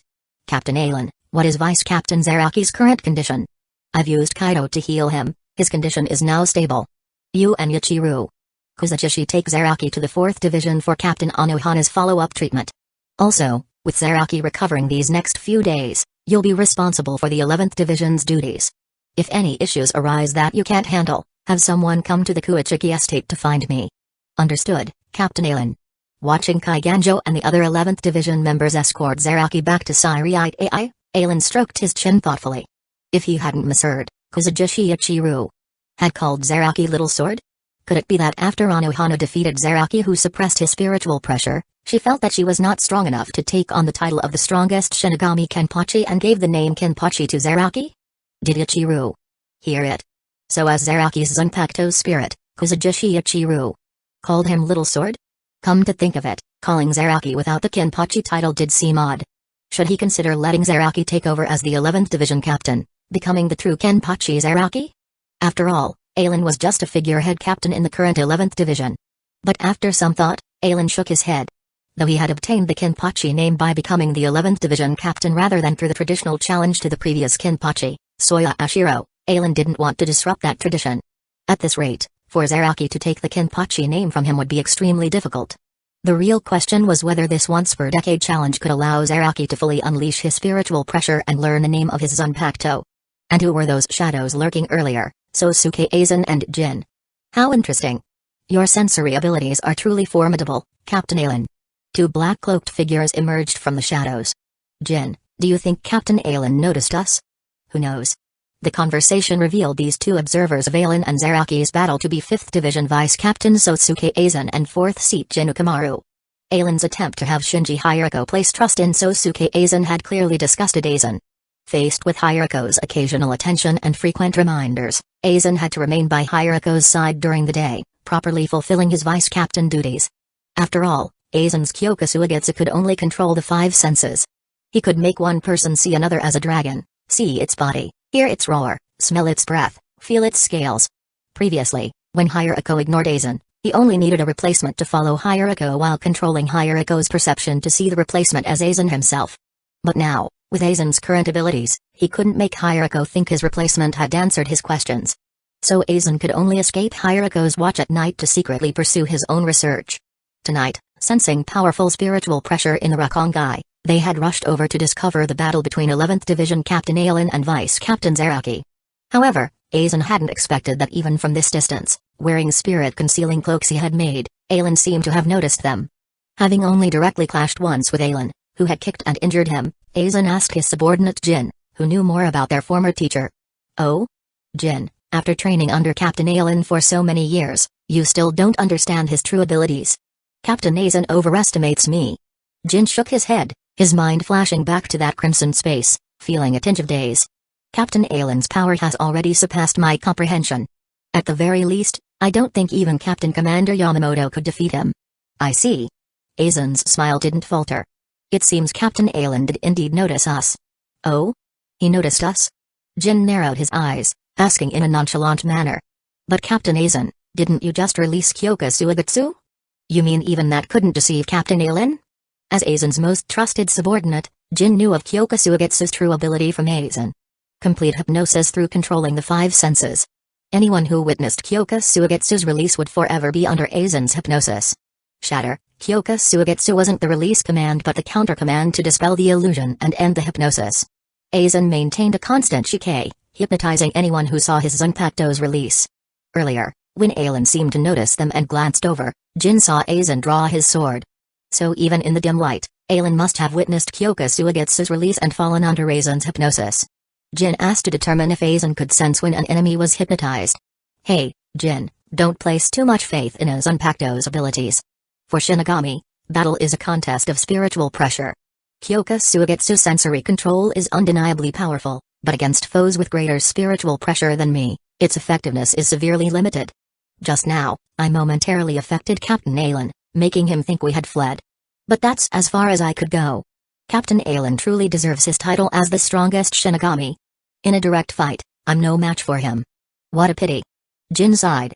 If only Captain Aizen's abilities could work for an extended time on Captain Aelin, our chances would improve. Jin, don't be so pessimistic. We're both currently in a phase of rapid growth. Not being able to now doesn't mean never. Jin, you must believe that once we possess that thing, none shall stand in our way. As those final words left Aizen's mouth, his eyes became coldly indifferent, arrogant. Isn't that only natural? Jin narrowed his eyes in a smile. If I didn't believe in Lord Aizen, why would I betray Captain Aelin to join you? Indeed. Jin, one day in the future, you'll take pride in your choice. Keep watching my back, and follow closely behind me. If you fall behind, I won't stop to wait for you, Jin. Isn't that only natural? Their voices faded into the darkness, leaving only some discarded Shinigami and Rakongai resident clothing on the ground. After battling Zaraki, Aelin could enjoy another decade of peace. His fight had awakened more of Zaraki's suppressed spiritual pressure, making it erupt like a volcano whenever Zaraki thought of battle, enough to overwhelm enemies. As a result, not only did Zaraki battle lust diminish considerably, but the other division members were often intimidated by his immense spiritual pressure as well. When they reported this to Aelin, he visited Kusagakure and had him create a special eye patch to absorb Zaraki's spiritual pressure. Unsurprisingly, Zaraki greatly appreciated Aelin's gift. With the eye patch, he could revel in combat freely. Seeing how much Zaraki enjoyed it, Aelin told him to tie bells into his hair, so their ringing would reveal his position to enemies during battle, allowing them to better lock onto him for an even more enjoyable fight. After resolving Zaraki's issue, Aelin returned to lounging at the Kuichiki estate. Meanwhile, newly equipped Zaraki became even more absorbed in ravenous combat. After all, Kusagakure had informed him that Captain Aelin acknowledged his strength. For their next decade battle, Aelin would use his spiritual pressure. This was both a burden and motivation for Zaraki. To avoid dying in the decade challenge, he had to become as powerful as possible in these 10 years. Aelin had told Zaraki not to worry about spiritual pressure, as he wouldn't use more than Zaraki could handle. Zaraki needed to improve his swordsmanship. This time, by using the two-handed sword grip he had learned from the old Yamamoto, allowing strikes over 10 times more powerful than one-handed, Zaraki had barely survived his fight with Captain Aelin. If he couldn't further elevate his swordsmanship by next time, he might truly die. Death didn't scare Zaraki. But he didn't want to die by Aelin's hand. What Zaraki found most unforgettable was his battle with Uchiha on Ohana over 4 centuries ago. It was the first time he experienced the thrill of fighting a powerful opponent. Battling to the point of frenzy, slaughtering in ecstasy. Regrettably, being too weak then, only he had enjoyed that fight. Zaraki wanted to grow stronger, strong enough to fight that woman again. He would return to her, tenfold, the pleasure she had brought him. Chapter 111, The King's Seal? On Zaraki's side, after receiving the eye patch to suppress his spiritual pressure, due to the restrictions in Siri-Itai, he began wandering Rakongai to battle strong swordsmen he encountered to improve his sword skills. Moreover, with the spiritual pressure suppressing eye patch, Zaraki subconsciously felt that with the eye patch on, his spiritual pressure was on par with his opponent's. Taking it off would restore his spiritual pressure to its peak state. In this way, he would no longer unconsciously suppress his spiritual pressure, weakening himself. To a certain extent, the spiritual pressure suppressing eye patch indeed suited Zaraki well. Aside from Aelin's battle with Zaraki, nothing much happened within Siri-Itai. After all, with the presence of that millennium-strong Shinigami, there were no vacant captain positions among the 13 court guard squads. Those scheming in the shadows didn't dare show themselves yet. It was only over 100 years later, after Sosuke Aizen successfully defected from Soul Society, that these people saw the weakness of the 13 court guard squads and began emerging one by one. But at least for now, the surface of Siri-Itai was peaceful. At the Kuichiki Manor, Aelin sat cross-legged in the training room, immersing his mind into the innate field to continue creating new weapons and absorbing the experiences of their owners, gradually enhancing his strength. Currently, of the 99% of Zunpacto in his unlimited blade works, aside from allowing Aelin to use their abilities when gripping them, They could no longer provide further improvements. Ailen's current level of swordsmanship had surpassed the innate abilities of many Zanpakuto in his unlimited blade works. Like the Tasuga he loved initially, Ailen's casual slashes now far exceeded its wind scar ability. Even the Bankai abilities Ailen had recovered later for Tasuga, Explosive Blast, Diamond Splitter, Flame Tasuga, Dragon Scale Tasuga, Crimson Tasuga, the slashes unleashed by those forms couldn't match the power of Ailen's sword strikes. For the current Ailen, unless it was among the strongest few Zanpakuto, releasing a Zanpakuto would only limit and decrease the power of his attacks to a certain degree, rather than amplify them. However, continuing to create Zanpakuto not only allowed Ailen to gain spiritual pressure from the Unlimited Blade Works feedback, but the innate field Unlimited Blade Works itself seemed to be enhancing as well. From Ailen's perception, the evolution of Unlimited Blade Works was not far off. Blue spiritual energy gathered in Ailen's hands, with a vast amount of sword elements from Unlimited Blade Works surging wildly into the blade. After over 10 minutes, a Taki appeared in Ailen's hands. Also part of the One Piece series, it was the sword of the Pirate King from that world, the Supreme Grade Sword Ace. Like the griffin of the Pirate Emperor Shanks, Ace's ability was to condense one spiritual pressure, Heiashoku Haki, into the blade, forming a powerful slashing attack called Godly Avoidance or Divine Departure. Unlike the powerful slashes Ailen executed with his supreme swordsmanship, the Godly Avoidance specialized in unleashing a spiritual pressure blast. Moreover, this blast carried immense vibration energy that could shatter all existences within its range.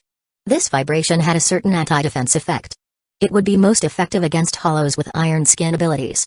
In fact, after completing Zaraki's Zanpakuto no Zarashi, Ailen had considered creating the supreme grade sword Yoru of Dracul Mihawk, the world's greatest swordsman in the pirate world, based on no Zarashi's ability to grant immense strength. However, he later decided against it after recalling Etsunomiya Saifushi, realizing its ability suited Yoru better. After all, no Zarashi's ability was to grant the user tremendous physical strength to unleash more powerful attacks, whether in Shikai or Bankai form. The key aspect of Yoru wasn't increased strength, but strikes befitting the world's strongest swordsman. Ailen didn't care if Mihawk could truly cut through all existences before him. But in Ailen's view, only strikes that could sever all existences deserved to be called the world's strongest. The ability of Saifushi was undoubtedly most suited for Yoru. Once Yoru was created, it would become Ailen's strongest slashing types on Zanpakuto. Closing his eyes, Ailen soon accessed Gul D. Rogers' battle memories through Ace. Having previously absorbed the memories from Shanks Griffin, Ailen quickly assimilated Rogers as well. As Shanks was Rogers' chosen heir to the will of D, their fighting styles shared many similarities, making it easier for Ailen. Releasing his grip, the ace blade flew up and planted itself beside Griffin on the sword hill. Exiting the innate field, Ailen stretched lazily. This was the life. However, Ailen had barely finished that thought when a hell butterfly flew before him. Who's looking for me? Lady Yoruichi or Shinji Hiriko? Puzzled, Ailen extended his hand, letting the hell butterfly land on his index finger. Head Captain Yamamoto? Although surprised that the head captain would seek him out, Ailen still summoned a servant to pass a message to Haruko, before leaving the Kuachiki Manor towards the 1st Division. Captain Ailen, please follow me. The head captain has been waiting for some time. Upon reaching the 1st Division gate, Vice Captain Chojiro Sasaki was already waiting outside, puzzling Ailen. What matter did the head captain need him for that required Vice Captain Sasaki to await him in advance? Indeed, my thanks to Vice Captain Sasaki. Upon seeing Head Captain Yamamoto, Vice Captain Sasaki courteously exited the meeting room. As someone who had served as Yamamoto's vice captain for nearly a millennium, Chojiro knew what he could and could not hear. After the vice captain's departure, Ailen asked Yamamoto curiously, Head Captain, might I ask what matter you've summoned me for? With a slight nod, Genri Uzashigakuni Yamamoto asked Ailen solemnly, Captain Ailen, can I trust you? Ailen was taken aback. What did that mean? Pardon me, Head Captain, could you please clarify? I want to ask if you are worthy of my trust. Seeing Yamamoto's serious expression, Ailen didn't understand why he would ask such a question. Head Captain, you might as well directly tell me why you summoned me. If I accept the mission you assign me, then I will complete it and not betray your trust. And if I refuse your mission, it also means I do not wish to betray your trust in me, leading to the mission's failure. So whether I accept or refuse the mission, I am still worthy of your trust. Is that what you mean? Yamamoto's eyes opened slightly as he glanced at Ailen. Do you know of the King's Seal? The King's Seal? Ailen was momentarily puzzled before rapidly searching his memories about the King's Seal. Soon, he realized what task the old head captain wanted him to undertake. The so-called King Seal was said to be a powerful artifact belonging to the royal family of Soul Society. To prevent others from coveting and seizing this treasure, its location was changed every 100 years. The escorts tasked with relocating the King Seal were captains of the 13 court guard squads. Based on the timing of Toshiro Hitsugaya's escort of the King Seal 2 centuries later, the relocation period was indeed around this time. Head Captain Yamamoto, what exactly is this King Seal? Although he understood, Alan still asked Yamamoto. After all, the King Seal was a secret of Soul Society, not something ordinary people knew about. While now part of the Kuachiki family, Alan wasn't the type to pry into Soul Society's secrets. At least in others' eyes, Alan was a lazy captain who would sit if he could, unwilling to stand. The King's Seal is a treasure of Syriite AI? To prevent others from coveting its power, someone must escort it to a new location every 100 years. The escorts are chosen from the 13 court guard squads. Every century, I select a division to undertake this mission. This year is the time for the King's Seal's relocation, but in recent years, casualties among the Shinigami divisions have increased several-fold compared to before. I suspect someone is coveting the King Seal's power and has been preemptively weakening the 13 court guard squad's ability to escort the relic. To prevent their success, this year one intend for you to assist Captain Kensai Mugaruma of the 9th Division in escorting the King's Seal's relocation. Alan felt somewhat speechless. From what he knew, this relocation of the King Seal, and even the next century's relocation, would proceed without incident. It was only during Toshiro Hitsugaya's escort that Sojiro Kusaka would take advantage to seize the King's Seal from him. The Shinigami casualties in the various divisions were likely due to Sosuke Aizen creating the Vizard Hollowification incident. In other words, everything the head captain said was based on his own speculation. Very well, I accept this mission. On the day of departure, simply have a Hell Butterfly deliver a message to me, and I will join Captain Kensai Mugaruma. Chapter 112, Plotting to seize the King's Seal. After leaving the 1st Division, Alan stroked his chin thoughtfully. This was head Captain Yamamoto practically handing him a pillow to take a nap on. The power of the King Seal was something Alan coveted as well. Within his unlimited blade works contained the elements of all swords, but for Alan to utilize these sword elements to create swords, he needed to understand them first. The more Alan understood these elements, the stronger the abilities of the swords he created using them would naturally be. So far, whether it was lightning, fire, wind, water, light, or earth, Alan's comprehension was extremely profound, allowing him to create many powerful Zanpakuto with these elements. However, because Alan had yet to come into contact with any Zanpakuto possessing space-time abilities, his understanding of the elements of time and space was lacking. Even the Avalon was only created by Alan through analyzing the spatial structure of the Nagashine. The King Seal was a divine artifact capable of controlling space among the Shinigami. If he could obtain the King's Seal and analyze the spatial power within, Alan could create many weapons imbued with spatial abilities. Thinking of this, after returning to the Kuachiki Manor, Alan didn't go see Haruko. Instead, he headed to the training grounds and used sword meditation to re-enter the innate field. A crimson sky, slowly rotating giant gears, this was the spatial boundary of unlimited blade works.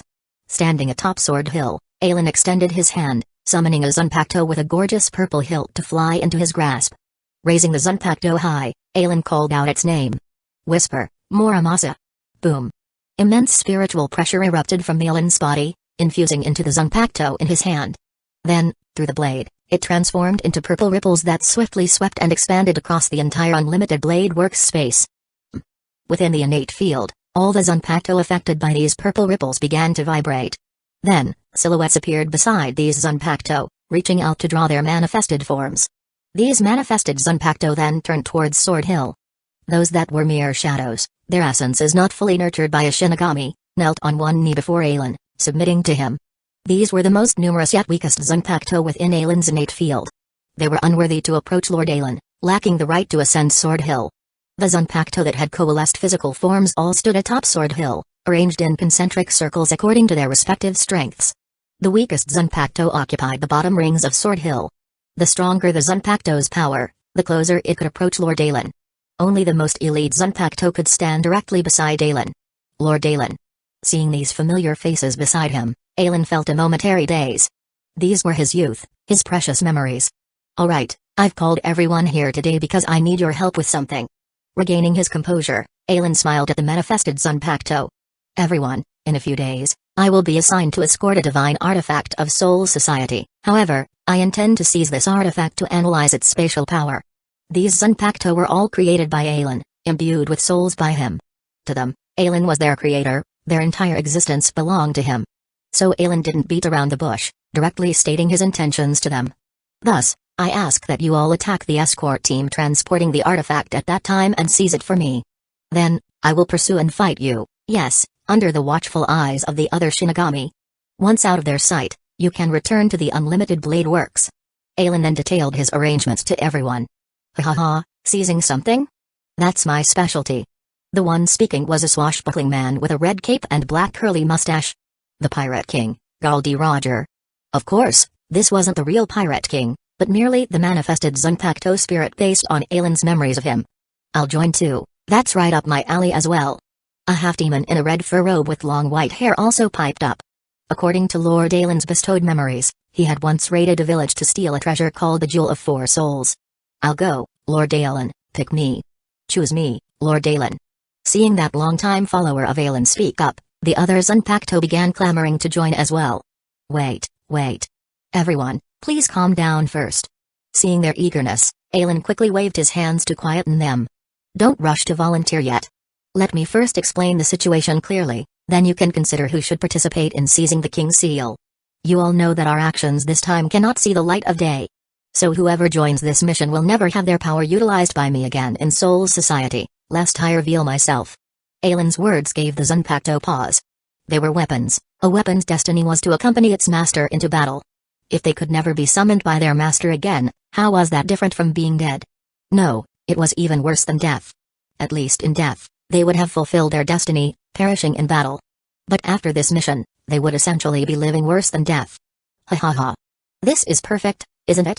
Just as everyone hesitated, Gol D. Roger broke into boisterous laughter. I recall from the memories Lord Aelin gave me that I died to usher in a new era, making the entire world call out my name. They worshipped me, followed me, loathed me, feared me. In the end, I became a legendary king of that world. Who would have thought that in this world, I could achieve such greatness as well? Indeed, if Roger succeeded in seizing the King's Seal, to a certain extent he would truly become a legend. After all, this was seizing the King's Seal while under the guard of two captains. However, it was clear in Aelin's script that he would kill the criminals who stole the King's Seal, retaking it as the hero. Very well, we now have one confirmed, Gol D. Roger embodying Ace. After confirming one candidate, Aelin continued, because apart from me, there is another captain escorting the King's Seal this time. So to make it realistic, we need at least 3 captain-level Zanpakuto to besiege me. 1 captain-level Zanpakuto to engage the other captain, while the remaining captain-level Zanpakuto defeats the other guards and seizes the King's Seal. In other words, we still need 4 more captain-level Zanpakuto. As for lieutenant level and below, anyone who wishes to join can, but consider carefully. Once you go this time, you will be the same as them in Soul Society. As he spoke, Aelin gestured toward the other Zanpakuto. They were all replicas Aelin had made of every lieutenant and above in the 13 court guard squads of Syriite AI. Humphrey. Seeing those Zanpakuto glance their way, they couldn't help but snort coldly. From the day Lord Aelin created them, they knew that if he didn't want to reveal himself, they would rarely have a chance to go out. This mission to seize the King's Seal would definitely attract investigation, and they all had separate selves in Soul Society. If they went out, it could easily link back to Lord Aelin's abilities, exposing him. The only exception was perhaps that one over there. Standing aloof with hands in his pockets, Sosuke Aizen cast a sidelong glance at the sour group before looking skyward, maintaining his arrogant demeanor. The throne of heaven has belonged to Lord Aelin from the start, with no vacancy period. I suppose I can accept that. Ahem. Aelin cleared his throat, having just wanted to hear Aizen's iconic "from now on, I alone will stand atop the heavens" line again. It seemed if he wanted to hear the great Aizen's classic quotes once more, he needed to revisit many scenes. Alright, let's not discuss other matters for now. Those at captain level, report your interest. Me. Inuyasha was hopping up and down, waving his arm frantically to catch Aelin's attention. Ever since Lord Aelin's strength had grown so immense, it seemed he had forgotten about Tessica. Inuyasha felt that since Lord Aelin no longer needed his power, he should expend his remaining value for his sake. Not you. Yet before he could even speak, Aelin rejected him. Why not, Lord Aelin? Not just you, Sesshomaru, Thanatio, and Shimatsuki Kaushiro are also excluded. Because I have used your powers before. If you were to go, how would that be different from me going myself? Is that how it is? Inuyasha grumbled but obediently didn't persist. Then allow me to take the second spot. Captain, After so many years, we finally embark on another adventure together. The speaker was a middle-aged man with only his right hand remaining, red hair, and 3 claw marks over his left eye. The Pirate Emperor, Shanks. Ha ha ha, Shanks, you've grown so old. Roger clapped Shanks on the shoulder, laughing heartily. Then let us make a big splash in this world. 3 more to go. Count me in. A black-cloaked youth scratched his head, a black longsword sheathed at his waist.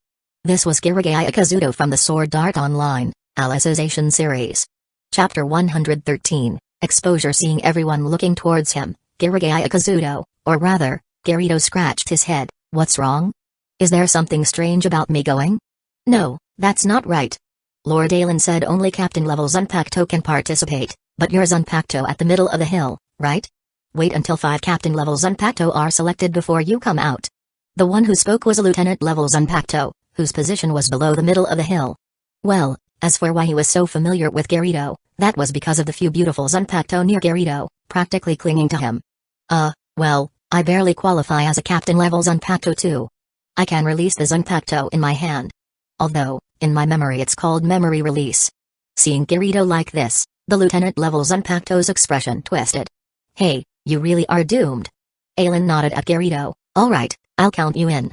That makes 3 now. Kirito was passable. After all, Alan didn't use him often, so letting Kirito go out and get some air was fine. Lest this guy spend all day flirting with the other few Zanpakuto, corrupting the atmosphere of the unlimited blade works.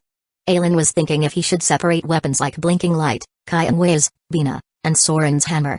Speaking of which, would the memories of the weapon owners also affect the preferences of the weapons themselves? However, Alan remembered that when the Golden Osmanthus sword was still around, Kirito had been planted at the top of Sword Hill along with it. Unexpectedly, after Alice volunteered to protect Haruko, Kirito had run down to the middle of Sword Hill. Sure enough, male swords were all pigs. The Golden Osmanthus sword had been gone for so many years, yet Yozora, Night Sky, had already hooked up with several weapons from his memory. If there's a fight, then count me in too. An armored man stepped forward, accompanied by a 14 or 15-year-old black-haired girl holding a lollipop. I'll join in too, since my abilities aren't needed by Lord Dalen anyway. Oh? Setsuna Takemaru, and also the March of the Dead, Yatsufusa? Alright, that makes 5 of you. Roger and Shanks were the strongest of the 5, with power that Alan estimated was about equal to Zaraki's current level. Kirito was weaker, but could still keep Kensai occupied. Even if Kirito went all out, summoning Blue Rose, with his dual-wielding style, Kensai would be in trouble. It was just a pity that Alan's current understanding of water and ice wasn't strong enough. If he created Blue Rose now, it would greatly diminish Blue Rose's power and potential, making it not worthwhile. However, recalling Kirito's famous lines when I pull out my second sword, no one can stand before me, or when I pull out my second sword, the entire world will tremble, Alan extended his right hand. Projection, begin. A pale blue longsword was created on the spot by Alan. This was another weapon used by Kirito's, Dark Repulsor. It was forged from the excrement of an ice dragon after devouring a crystal, possessing a certain degree of ice power. Kirito, take this sword with you too. Consider it added protection. Thank you, Lord Dalen. Kirito happily accepted Dark Repulsor. With 2 swords in hand, his power had at least quintupled. After all, many powerful techniques required dual-wielding as a prerequisite skill. Also, glancing at Setsuna Takemaru and Kurum, Alan said, Setsuna Takemaru, Kurum, your abilities allow you to control beings you've killed. In that case, I'll arrange for you to go to Hukomundo for a while. Roger, Shanks, and Kirito, you 3 will assist Setsuna Takemaru and Kurum in hunting powerful hollows in Hukomundo to increase their power. Setsuna Takemaru, in these next few days, you must be able to control 1,000 hollows. Kurum, with their assistance, I hope you can control at least 8 puppets, all at the Ajusha's level or above. Understood? Unlike Setsuna Takemaru, who had no limits on the deceased he could control as long as he killed them, the puppets Setsuna Takemaru controlled would lose most of their power from when they were alive. Kurum was different. She could only control 8 corpses. However, the corpses Kurum controlled could retain over 90% of their power from when they were alive. Both controlled puppets, but Setsuna Takemaru focused on quantity while Kurum focused on quality. One used a human wave tactic, the other an elite tactic. It was hard to say which was stronger. Since being created by Alan, neither had much opportunity to kill, so Setsuna Takemaru and Kurum currently had no puppets. As you command, Lord Alan. With Setsuna Takemaru and Kurum, we won't need any lieutenant or lower levels on Pacto. Prepare yourselves. I'll send you to Hukomundo tonight. This is the transfer route for the King's Seal this time. Memorize it, and when you're ready, find a spot to ambush and seize it. Yes, Lord Dalen. That night, Aelin secretly slipped out of the Kuachiki Manor and went to Kusagakura's underground base, borrowing his Senkaiman to send Roger, Shanks, Garrido, Setsuna Takemaru, and Kirum to Hukomundo. As for whether Hirahara knew Aelin had used it, who cared? He wasn't caught in the act, so he could just deny it. Aelin really missed the old Hirahara who wouldn't refuse him. On this day, Aelin was playing tennis with Haruko in the courtyard. Haha, Haruko, watch my bear smash. Aelin returned Haruko's lob, but in the next moment, Haruko gripped her racket with both hands and came to the net to intercept. Watch my Haruko killer smash. Bang. This powerful smash sent the ball rapidly falling and flying out of bounds. Aelin realm. But before the ball could fly out of the court, it was pulled back by Aelin's spinning force, allowing him to easily return it. Ever since being thoroughly humiliated by Haruko for over a decade in the game of chess, Aelin decided to quit his chess addiction with Haruko. Thus, a sport that had once been popular entered Aelin's mind, tennis. To accommodate Haruko, Aelin and Haruko agreed that during their matches, he would not exceed Haruko's speed or strength. It was a pure competition of skill between them. Learning from his experience with chess, Aelin initially just played basic tennis matches with Haruko. Later, things like top spin serves, triple counters, trick shots, zero shiki drop shots, and the realm shot were all brought out by Aelin. Well, to a certain extent, the rackets of those students in the Prince of Tennis could be considered a kind of weapon. Although the power level of that world was low, those advanced tennis skills could be considered formidable abilities in the Soul Society world. Especially the state of self-actualization and state of transcendent existence, even Aelin gained insights from them. A hell butterfly flew leisurely into the courtyard, noticed by Aelin. As Haruko returned the ball, he took a stance, then forcefully chopped down at the ball with his racket, zero shiki drop shot. Seeing Aelin's stance, Haruko hurried to the net, trying to return the ball before it hit the ground, but it was too late. Whir. Instead of bouncing up, the ball spun a few times on the ground before rolling inward. 6-2, I win, Haruko. After smiling and raising his eyebrows at Haruko, Aelin extended his hand, allowing the hell butterfly to land on his index finger and read its message. Oh? It's finally starting? After bidding farewell to Haruko, Aelin met up with Kensai Mugaruma of the 9th Division, and the two led a group of Shinigami from the 9th Division, secretly leaving Siriite AI. Following the hell butterfly's guidance, they caught up with the nobles' escort procession at the place where the King's Seal had been hidden for the past 100 years. These nobles really had a way of deceiving people. The King's Seal was merely a token imbued with the Soul King's power, able to control spatial forces within a certain range. But with the title of a divine artifact held by the royal family, these nobles treated relocating the King's Seal with great solemnity and complexity. They even thoughtfully prepared a luxurious palanquin for the King's Seal, carried by 16 attendants towards its next hiding place. With such an extravagant procession, it seemed the palanquin didn't contain the King's Seal, but an actual member of the royal family. This exaggerated travel method was completely at odds with the head captain's request for a secret transfer. It was as if the head captain just wanted the King's Seal safely delivered to its next hiding place to maintain the stability of Soul Society's spatial realm. But these nobles wanted to use this opportunity to promote the royal family and show off their rights and status. At this current pace and fanfare, it was a wonder the King's Seal hadn't been robbed once in thousands of years. This was probably why these nobles were so lax. Captain Mugaruma, as the senior officer with more experience, what do you think we should do for this escort mission? Kensai Mugaruma was also escorting the King's Seal for the first time and was speechless at the nobles' procession. But since it was a mission, they just had to complete it. How about this? The 9th Division members will spread out around the procession to guard the King's Seal. I'll take the lead to scout for and eliminate ordinary dangers, while Captain Aelin anchors the rear. How's that? Sounds good. Akira yawned and stretched lazily as she sat up. Setsuna Takemaru, how much longer until Lord Dalen and the others pass through here? Based on the information sent back by the puppets I've hidden along the King's Seal transfer route, they should reach here in about 10 days. 10 days? Kirum was surprised. Does it really take that long? I remember Lord Dalen showed us the route for transferring the King's Seal, and it's only 300 spirit miles. If we ambush in the first half of the route, 50 ahead, they should be able to reach us in less than a day, right? Are they going in circles or something to take 10 days? The puppets controlled by Setsuna Takemaru couldn't speak or communicate with others. In the first half of the route, Setsuna Takemaru had placed 2 puppets every rit. Once the King's Seal escort passed by, the puppets would self-destruct, allowing Setsuna Takemaru to sense where the escort had reached. But the effect of these self-destructing puppets left Setsuna Takemaru speechless. They were Shinigami, yet their traveling speed was slower than an old woman in the living world. Ha ha ha, little girl, as pirates, we need to be a bit patient while waiting for our prey. Roger stood on a nearby rock, comforting Kurum. I'm not some pirate.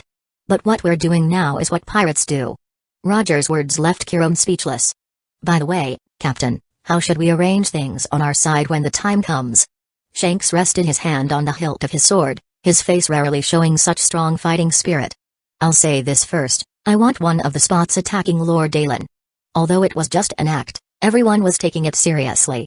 After all, Aelin's strength was there for all to see. If they weren't serious, it would be easy to expose the ruse. Of the 5, one needed to engage the other captain, one had to defeat the guards and seize the King's Seal, while the remaining 3 would stall Aelin. As captain of the Roger Pirates, the strongest enemy should naturally be dealt with by me. Sigh. Kurum let out a sigh. Then I'll take the 3rd spot. Garito will block the other captain, while Setsuna Takemaru's ability is perfect for seizing the King's Seal. I'm good on my end. Garito nodded. With 2 swords in hand, Garito also wanted to test Aelin. But after glancing at the 8 Ajushas around him, Garito obediently listened to Kurum's arrangement. As for Setsuna Takemaru? Sorry, the weak had no right to speak.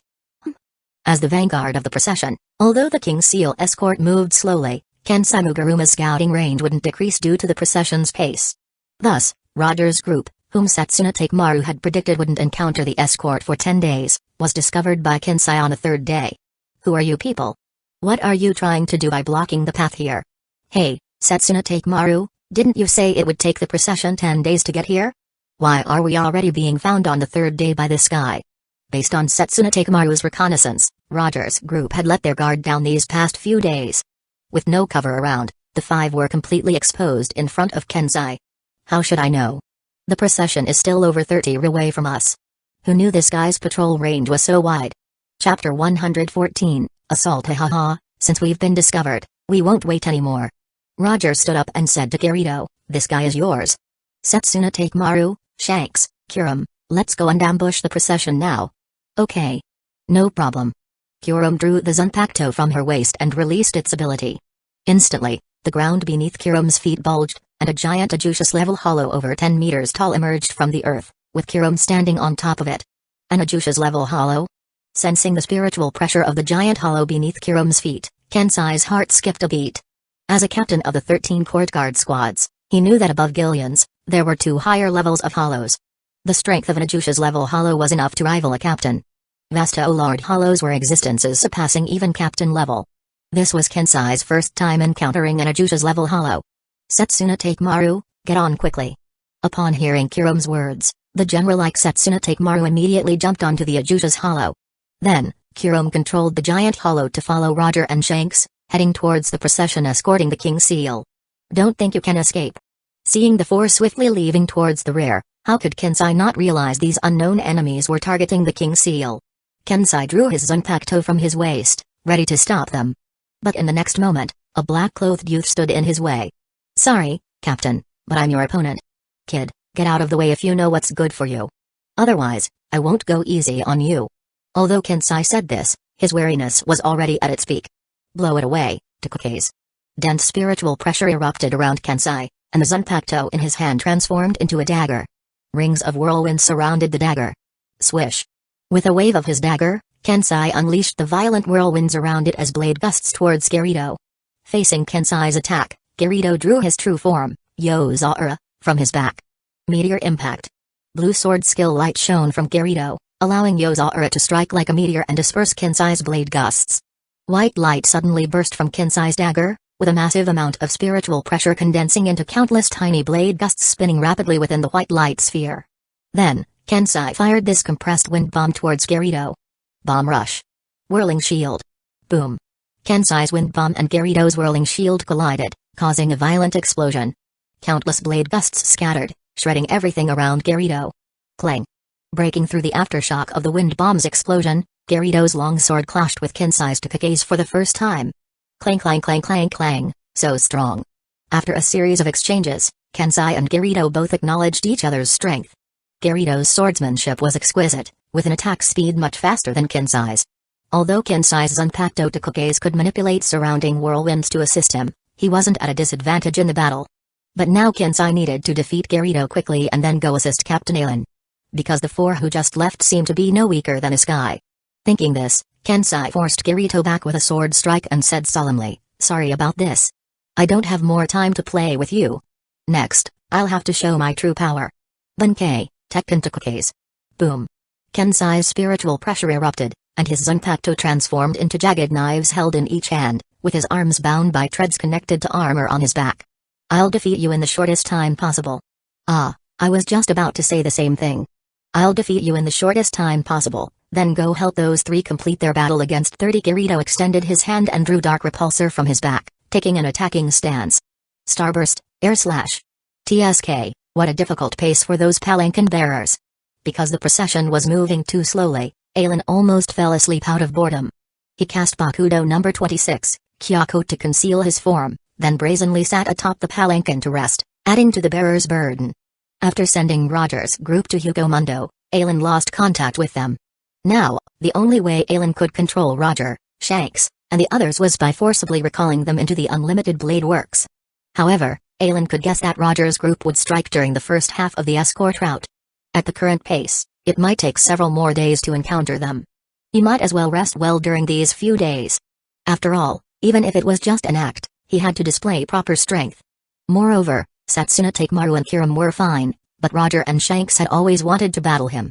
After all, Alan had bestowed them with the memories of their original selves, Roger as the Pirate King and Shanks as the Pirate Emperor, beings unwilling to submit to anyone. Alan even suspected that apart from wanting to leave behind a legendary tale like their original selves, their main reason for accepting this mission was to seize this opportunity to battle him. Well, having been idle for so long, apart from the battle against Zaraki years ago where he got to enjoy himself a little, Alan felt like he was starting to rust.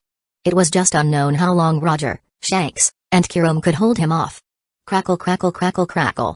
Just as Alan was wondering how much strength he should use in a few days, he heard sounds like countless bones colliding. Alan opened his eyes and instantly saw a sea of skeletons before him. Is this Satsuna Takemaru's ability? How did they get here so quickly? Although surprised, Alan still fulfilled his duty as a captain protecting the escort. He immediately dispelled Kyoko and shouted loudly, "Enemy attack, be on guard. Vice Captain Kunamashiro, you're in charge here. I'll go kill the enemies." "Yes, Captain Alan." "Then I'll leave it to you." After receiving Kunamashiro's response, Alan stepped into the air, instantly appearing before the procession and drawing his Zanpakuto. Swish. With a simple horizontal slash, Alan unleashed a sword strike. The 100-meter wide strike directly bisected the skeletons in front. This single strike annihilated thousands of skeletons within hundreds of meters ahead. But the gaps were quickly filled by countless more skeletons. Just as Alan was about to unleash another strike, a powerful black-red sword strike suddenly assailed him. Everywhere this strike passed, surrounding skeletons were instantly shattered, even the air was torn apart. This was the Pirate King Goldie Roger's strongest technique, a strike imbued with Heiashoka Haki, the divine avoidance. Bakudo number 81, Danku. Alan rapidly chanted, and a translucent yellow barrier over 10 meters tall appeared before him. Boom. The black-red lightning strike slammed against Alan's solid barrier, erupting with a tremendous roar as shockwaves expanded, shattering the surrounding skeletons into dust. Crack. After withstanding this strike for a second, cracks began appearing on the solid barrier's surface. Imbued with Heiashoka Haki, this attack possessed the property of ignoring defenses, easily shattering the solid barrier that could block number 89 binding spells and below. In other words, Roger's divine avoidance possessed power comparable to number 90 and above binding spells. The next instant, boom. After shattering Alan's solid barrier, the strike continued forward, eventually smashing into a small mountain in the distance. Rumble. A tremendous explosion kicked up a mushroom cloud nearly 100 meters high, with black-red lightning raging within. Once the explosion's aftershock dissipated, that small mountain from before had completely vanished. So terrifying. The Shinigami of the 9th Division beside the procession trembled in fear. Even the energetic Kunamashiro was drenched in sweat. Since Alan's attack was blocked, the sea of skeletons had now approached the procession. Don't be afraid, the strongest enemy has been stopped by Captain Alan. We must stop the remaining enemies and not disappoint Captains Kensai and Alan's expectations. Everyone, are you really afraid of these weak skeletons? Near the palanquin, while using her superb hand-to-hand combats to smash the surrounding skeletons, Kunamashiro encouraged her division members. After attempting to battle the skeletons, the 9th Division Shinigami quickly regained their confidence. The Shinigami brought by Kinsai to escort the King's Seal were at least seated officers of the 9th Division who had achieved the first release of their Zanpakuto. Though initially terrified by the battle between Captain Aelin and the powerful enemies, if their opponents were just skeletons, they wouldn't fear a million of them. Thus, these Shinigami valiantly fought, as if trying to make up for their earlier cowardice with bravery now. 2 more divine avoidance strikes came at Aelin, who released white spiritual pressure and channeled it into his longsword before slashing down. Boom. The blue sword strike collided and intertwined with the 2 black-red lightning strikes, then violently exploded. This area seemed to turn blue and black-red, with Aelin's side blue and his opponent's black-red. Swish. Swish. The sword strikes failed to achieve their intended effects, so Roger and Shanks, taking on their original appearances, swiftly approached Aelin. Clang. Boom. Aelin's sword unleashed a powerful shock wave before even clashing with Roger's blade. Streaks of black-red lightning erupted between Aelin and Roger's Zanpakuto. Their sword strikes stalemated, unable to overpower each other, with the aftershock ultimately erupting skyward and detonating in the clouds, shattering them into raindrops. While Aelin and Roger clashed, Shanks had neared Aelin, his Zanpakuto shining with black-red lightning as he slashed down. Facing Shanks' attack, Aelin extended his left hand, dense lightning condensing in his palm. Bakudo number 88, Hiragekizaku Shinryo. Boom. A lightning blast over a meter thick tore through the sky, straight towards Shanks. Shanks swung his longsword, the Hayashoka Haki-imbued strike colliding head-on with Aelin's casually cast number 88 binding spell. Rumble. Amidst the lightning, Shanks held his Zanpakuto as the immense power of Kami to split Aelin's lightning blast in 2 before shattering it. Although his footing was like standing in mud, Shanks stubbornly advanced step by step, cutting through the flying dragon striking heaven-shaking lightning cannon to approach Aelin. Boom. Aelin's spiritual pressure erupted, forcing Roger back, then he flash-stepped away before Shanks could fully sever his lightning blast. Boom. Shanks' sword strike shattered the remaining lightning after Aelin retreated, smashing into the ground and cratering it over 10 meters deep, with the shattered earth and rocks blown into the air before being pulverized by the godly avoidance aftershock. Staring grimly at Roger and Shanks, Aelin's expression was solemn, as expected of the Pirate King and Pirate Emperor.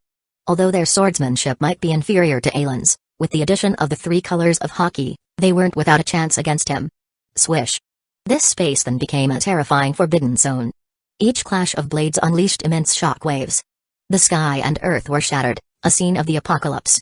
On the other side, thanks to the 9th Division's efforts, although numerous, the skeletons couldn't break through to the palanquin. As they fought off the surrounding skeletal hollows, the Shinigami couldn't help glancing towards Aelin's battle. From tens of miles away, they could feel the terrifying spiritual pressure and thunderous rumbles transmitted over. These Shinigami, including Kunimashiro, had never witnessed such an intense battle before. The strongest person they had seen should be their captain, Kinsai. But even Vice-Captain Kunimashiro, who was closest to Kinsai, began doubting if he was really a captain now. However, recalling that Aelin was Bandapachi with the title of strongest Shinigami, Kunimashiro felt his title was well-deserved. At the very least, she believed that idiot captain of hers wouldn't last 3 seconds in such a battle. Chapter 115, The Complete Tsuga. For a while, the 2 battlefields escorting the King's Seal maintained a delicate balance. On Aelin's side, he fought fiercely against Roger and Shanks, while on the other side, the Shinigami battled the skeletal hollows, preventing them from attacking the palanquin carrying the King's Seal. Boom. Boom. Boom. What is that? Suddenly, the ground shook slightly, as if a large group of massive creatures was rapidly approaching. Kunimashiro kicked away some skeletal hollows in front of her, then leapt into the air, condensing spirit particles beneath her feet to hover, looking into the distance. That is. When Kunimashiro saw what was approaching, her entire body went cold. 8 powerful hollows led the way, followed by thousands of skeletal hollows over 10 meters tall, like a white torrent rushing towards them at extreme speed.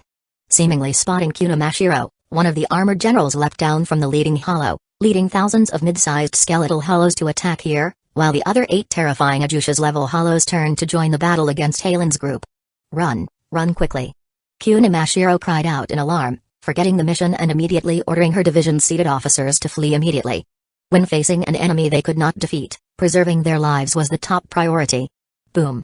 Kunimashiro kicked through the top of the palanquin, landed inside, snatched up the Golden King seal, and used flash steps to try escaping through a spatial rift. But unfortunately, Setsuna Takemaru had no intention of giving up on seizing the King seal. Setsuna Takemaru raised his Zanpakuto, infusing his purple spiritual pressure into the blade. Gakuruha, Prison Dragon Destructive Wave, boom. With Setsuna's incantation, his purple spiritual pressure coalesced into the form of a massive purple dragon apparition wreathing his sword. Then, under Setsuna's control, the dragon spirit crossed tens of thousands of meters in an instant, streaking like lightning towards Kunamashiro. Boom. In the clouds of smoke, Kunamashiro fell from the sky, covered in blood and unconscious. You can run pretty well. Setsuna flew before the fallen Mashiro, seized the king's seal from her hands, then began commanding his skeletal army to slaughter the surviving 9th Division members. Setsuna then raised his Zanpakuto high, preparing to strike down the defenseless Mashiro. Boom. However, before Setsuna could swing his blade, he was blasted away by a tremendous force, and Ailen appeared, snatching up Kunamashiro and rushing to join the other battlefield. Ah, my apologies, I said I would defeat you in the shortest time possible earlier, but it ended up taking so long. On this battlefield, Kensai Mugaruma lay in a pool of his own blood, his Zanpakuto sealed. Garito was also in bad shape. To avoid releasing his Bankai against Kensai's, he instead employed his strongest dual-wield technique. Unfortunately, after the incident where Koga controlled his Zanpakuto, Kensai had worked hard to master bare-handed combat over the past 40 years, gaining considerable skill. At the very least, Garritsu's starburst stream was directly shredded by the endless explosive power of Kensai's wind when clashing against his Bankai, dealing Garito a major blow. Ultimately, Garito had no choice but to release his Zanpakuto to defeat the injured Kensai, but was himself heavily wounded. A black blur flashed by, and Garito stayed alert, scanning the area. When he turned back, the gravely injured Kensai had vanished. Ugh! Kensai opened his eyes. I'm not dead? Yeah, fortunately I made it in time to get you away from that guy. If I was any later, you might have been killed. But my healing abilities are limited, so I could only recover your wounds to this extent. To fully heal, you'll likely need at least a week's time. Not everyone was a brute like Zaraki who could fully recover from severe injuries in just 2-3 days. Thank you. Kensai fell silent before finally uttering those 2 words. Don't mention it, we're just ants clinging to the same rope this time around. At this point, memories of the battle before he lost consciousness surfaced in Kensai's mind. He couldn't help but doubt himself inwardly. Was his strength truly so lacking? Decades ago, he was easily defeated by Koga. Back then, he could blame his Zanpakuto's betrayal preventing his Bankai release, leading to his loss at its hands. But this time in battle, he had gone all out, and still ended up losing. If he was this weak, could he really protect Kunamashiro in the future?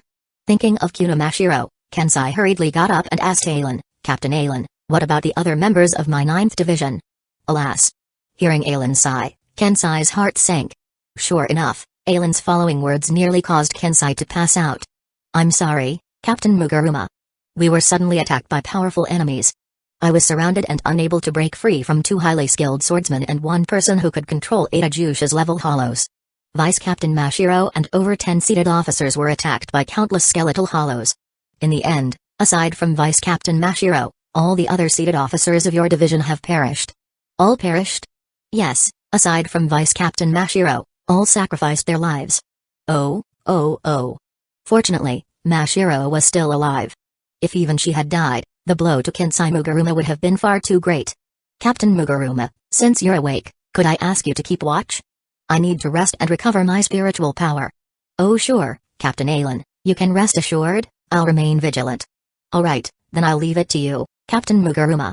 After nodding to Kensai, Ailen closed his eyes. Kensai got up and walked a few steps before seeing the mummified form of Kunamashiro within the cave, her entire body wrapped in medical bandages. Although he couldn't see her face, Kensai recognized his vice captain's spiritual pressure. He didn't dare imagine what terrifying attack she must have endured to sustain such grievous injuries. When that youth defeated him, Ailen's treatment didn't even require bandages. If Ailen knew Kensai was thinking this, he would surely give him a dumbfounded look. Could a man and woman really be compared the same way? Moreover, Mashiro was struck nearly to death by Setsuna's Gakuruha, and Ailen had used a binding Kido to save her life. Anyway, Kensai and Mashiro would both be witnesses to Ailen's eventual recapturing of the King's Seal. Currently, Ailen sat cross-legged in the cave, entering a meditative trance to access his inner world through sword meditation. A golden seal about 10 centimeters wide appeared floating over Ailen's palm. This was the King's Seal that Ailen had seized from Setsuna Takemaru when rescuing Mashiro from his attack. Attunement, begin. A blue light shone from Ailen's palm, the blue rays under his control slowly infusing into and fusing with the King's Seal. In this state, Ailen's analysis speed would increase to an exceptionally high degree. Base structure, deciphered. Composition, deciphered. Spatial framework, deciphered. Spatial forces, deciphered. As Aelin fully analyzed the King's Seal, he gained profound insights into countless spatial mysteries.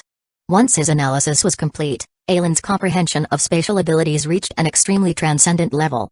Setting down the King's Seal, Aelin waved his hand, summoning a slightly battered Zanpakuto, Tessaka. This was the Zanpakuto that had accompanied Aelin the longest. Gently caressing Tessaka's blade, Aelin infused it with his blue spiritual power under his control. Attunement, begin. Since Tessaka was already forged, Aelin didn't need to reforge it from scratch. Now, he only needed to reinforce it with the enhancement spell, infusing his newfound spatial power comprehension to elevate Tessaka to its complete form. Reinforce. Black light spread along Tessaka's blade. In just a few seconds, it transformed into a black spatial blade. Within this black spatial blade, Aelin could see countless colored spatial forces swirling like a brilliant cosmos. Completed. Gazing at the netherworld Tessaka in his hands, Aelin felt joyful. In Aelin's eyes, the completed Tessaka could rival even the strongest fire-type Zanpakuto, Ryujinjaku. Though Ryujinjaku was unmatched in fire abilities as an elemental weapon, in terms of versatile function, Tessaka was not at all inferior. It's a pity that while Tessaka is finished, Tensei Iga still needs more time.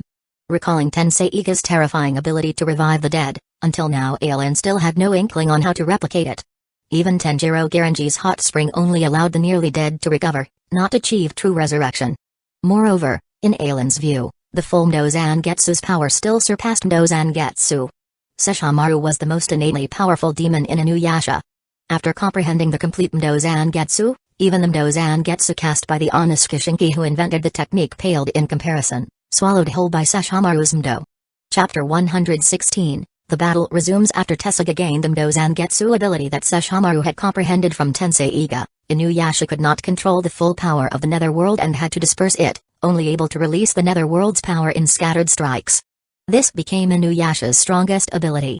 If Tensei Iga still contained the power of the netherworld, Aelin was absolutely certain that no matter how many Mdo remnant moon slashes Inuyasha unleashed, they would all be devoured by Sesshomaru's Mdo circular moon slash. After all, even the demon god had said that among the powers of the netherworld, only the perfect circle was the strongest. In Aelin's view, Inuyasha's Mdo remnant moon slash had only reached a level when Sesshomaru had just comprehended the netherworld's power. However, due to Tessaka's might, Inuyasha could unleash numerous and dense Mdo remnant moon slashes at once. Meanwhile, the netherworld power in Sesshomaru's hand was incomplete, only able to unleash one netherworld at a time. Even the demon god had said that using Tensei Iga's incomplete netherworld power would never allow the netherworld's power to become perfect. No matter how large the netherworld Sesshomaru unleashed, it would be devoured by his own perfect Mdo circular moon slash. But even so, Sesshomaru had forcibly mastered the complete netherworld power through his formidable innate talents, unleashing a Mdo circular moon slash even stronger than the demon gods, devouring him. After completing the analysis of the King's Seal and upgrading Tessaka, a thought arose in Aelin's mind. He directly created a Zanpakuto infused with the King's Seal's complete spatial power before leaving his inherent barrier world. Captain Muguruma, have you fully recovered? Ah, thanks to Captain Aelin's superb healing, I've made a complete recovery. Now, it had been 3 days since the King's Seal was stolen. Although Aelin and the others had sent word to the Siriite AI that the King's Seal had been taken, the Siriite AI's attitude towards this was quite puzzling. Logically speaking, since the King's Seal was an important artifact governed by the royal family, they should have swiftly moved to retrieve it after it was seized by the enemy. But the 13th Division of Imperial Guards had only ordered them to continue pursuing the culprits, without sending any support. The nobility's central 46 chambers had also not punished them for failing to protect the King's Seal. Thinking about this, Aelin suddenly felt that the King's Seal might have been bait cast out by the nobles. Their goal was perhaps to lure out enemies seeking to overturn the Soul Society. After all, according to historical records in the Soul Society, whether nobility or Shinigami, all were sworn to serve the Soul King. The so-called royal family referred to those permitted by the Soul King to govern the Soul Society. To seize control of the Soul Society, one had to enter the palace of the Soul King and receive the Soul King's permission to become the new royal family. Or directly overthrow the Soul King himself and become the new Soul King. But no matter which path, entering the palace of the Soul King was necessary. The King's Seal was a spatial artifact of the royal family. Unleashing the King's Seal's power would allow one to use its immense spatial might to enter the palace of the Soul King and have an audience with him. No wonder when Toshiro Hitsugaya was escorting the King's Seal's transfer and it was taken by Sojiro Kusaka, The Siriite AI only sent a few vice captains to apprehend Hitsugaya when he went alone to pursue Sojiro. They must have looked down immensely on Toshiro Hitsugaya. Though admittedly, the young Hitsugaya at the time was the youngest captain and not particularly powerful. But even so, a captain class was still a captain. To expect just a few vice captains could apprehend Hitsugaya showed astonishing arrogance. After all, this was the genius Shinigami who forced even the vice captain Izurukara to retreat over Tenryue during his battle against Jinokamaru to avoid being affected. From this perspective, whether the Central 46 Chambers or the Captain Commander Genri Uzaishi Gakuni Yamamoto of the 13th Division of Imperial Guards, they did not seem to place much importance on the King's Seal. Though it was supposedly a secret transfer of the King's Seal happening only once a century, with the ceremonial escort proceeding this slowly, it was practically an invitation for someone to come and take it. Perhaps at this time, the nobles and 13th Division of Imperial Guards were simply tracking the spiritual pressure of those who stole the King's Seal, intending to smoke out whoever was behind this.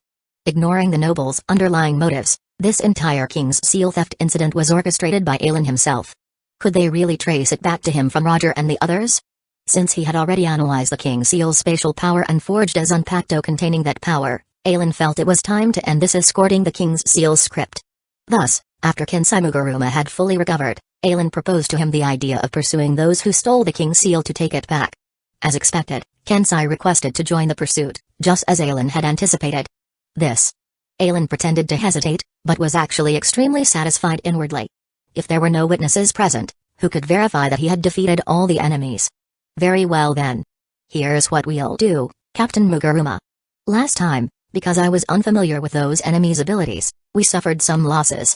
This time, I'll use my Bankai to pin down the other 4, while the one who injured Vice Captain Mashiro and stole the King's Seal will be left for you to deal with, Captain Muguruma.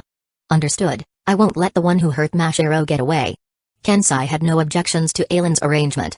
According to Aelin's intelligence, there were 5 total enemies who had came to attack the escort squad and steal the King's Seal.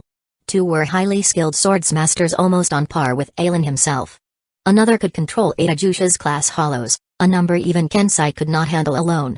The 4th was the youth who had defeated Kensai.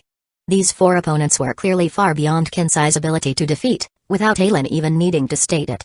The only one remaining was the armored general-like man who could control countless skeletal hollows, the same one who had attacked the 9th Division Shinigami earlier. He might be an opponent Kensai could potentially overcome. Of course, whether he truly could win was something only an actual battle would reveal. Then let's go. Vice Captain Mashiro will remain here to await reinforcements from the Siriite AI? Yeah. Exiting the cave, Aelin drew a circle on the ground with his hand and chanted softly, Bakudo number 58, Chase Sparrow. White light shone from the ground, and soon Aelin detected Roger's and the others' spiritual pressure signatures. Found them, let's move. Tracking Roger and the others' trail was incredibly easy. Because Roger, Shanks and the rest had not actually gone far at all. In fact, sensing Aelin and Kensai's approach, they had deliberately stopped and waited. It was almost as if they had intended it that way. They can't even act properly. Though inwardly exasperated, Aelin knew that among the 5, only the master of Yozaura, Kirigaya Kazuto, had any semblance of a brain. The others, Pirate King Goldie Roger and Pirate Emperor Shanks, were both idiots, while Setsuna Takemaru only cared for vengeance. Kurom was merely an assassin following orders. To expect them to properly act out the script of stealing the King's Seal was futile. They would inevitably end up fighting Aelin for real instead. With the strongest fighters Roger and Shanks being so uncooperative, even if Kirito tried to get everyone to pretend, it would be extremely difficult. In fact, Aelin was now somewhat worried that when they met up shortly, these fellows might let something slip and expose themselves to Kensai. If that happened, would Aelin have to silence Kensai? Ha ha, you've finally come, Aelin Kenpachi. Seeing Aelin, Roger laughed joyfully. Oh? You knew I was coming? Of course. Roger took out a golden seal from his robe. This is the King's Seal. After completing his analysis, Aelin had one of his manifested Zanpakuto deliver the King's Seal back to Roger and the others, so no one would know that in these past few days, Aelin had already obtained and analyzed the King's Seal. This thing is useless to us. We took it only because we wanted to see you. Wanted to see me? Why? Why, you ask? Of course it's because you're the strongest Shinigami, Aelin Kenpachi. Shanks then stepped forward from behind Roger. Isn't the title of strongest Shinigami something every Shinigami desires? Only, the title of Kenpachi is only truly yours after challenging and defeating the previous Kenpachi. Though you did not attain the title through orthodox means, we acknowledge your strength as worthy of being the Kinpachi. Since we acknowledge you as the Kinpachi, we must defeat you to become the new Kinpachi. Let us do battle, Ailen Kinpachi. With this artifact as the stakes, if you win, you can step over our corpses and take it.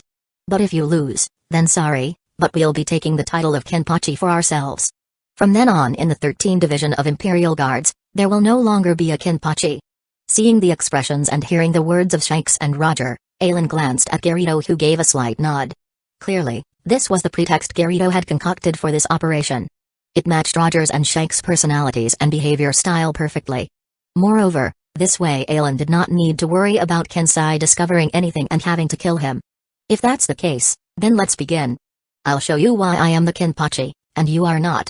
With those words, Ailen drew his Zanpakuto and unleashed a strike towards the group. Boom. The 100-meter slash carved a deep trench into the ground, carrying immense force towards Roger and the others. Chapter 117, Bankai Bankai Bankai. Come on. Roger drew the Zanpakuto from his waist, loudly calling out its name. Bankai, Supreme Sharp Sword, Ace. Hayashoka Haki Entanglement, Godly Avoidance. Black-red lightning flashed along Roger's sword blade, then he swung it out. The black-red lightning wreathed slash collided midair against Ailen's 100-meter slash, the razor sharpness of the strike tearing through the terrible Hayashoka Haki fluctuations, while the immense destructive power of the Hayashoka Haki waves shattered the slicing force. Boom. The two slashes intertwined, black-red and blue crisscrossing, unleashing a tremendous shockwave that shattered the surrounding ground into a huge crater dozens of meters wide. Bankai, Supreme Sharp Sword, Griffin. On the other side, Shanks too had released his Zanpakuto, then launched a Hayashoka Haki slash of his own. Godly Avoidance. The Bankai of Pirate King Roger and Pirate Emperor Shanks had very similar abilities. The Shikai ability could shape their spiritual pressure into flying sword strikes, while the Bankai ability shaped spiritual pressure into extremely destructive Hayashoka Haki slashes. Boom. This second slash directly broke through Ailen's strike, carrying its remaining force to rapidly attack Ailen.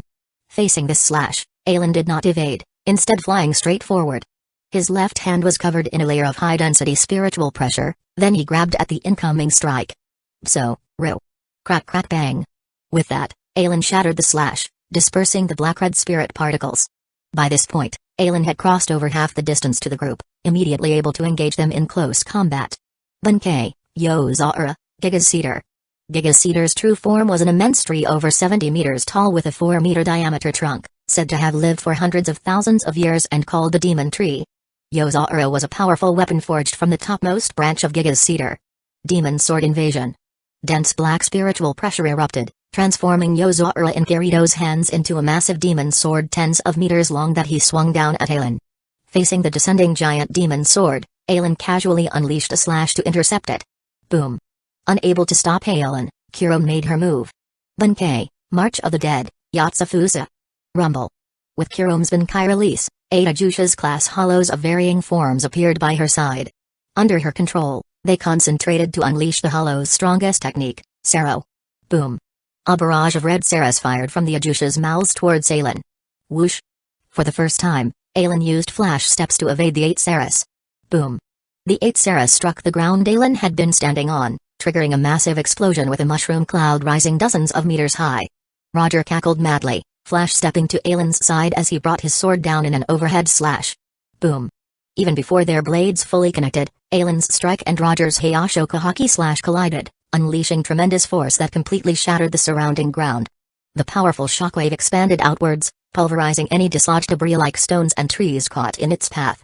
While Roger's group attacked Ailen, Kensai Mugaruma confronted the 4th member of their group. So you're the one who injured Mashiro? Kensai glared at Setsuna Takemaru and ground out the question through clenched teeth. Mashiro? Who's that? Setsuna crossed his arms and sneered.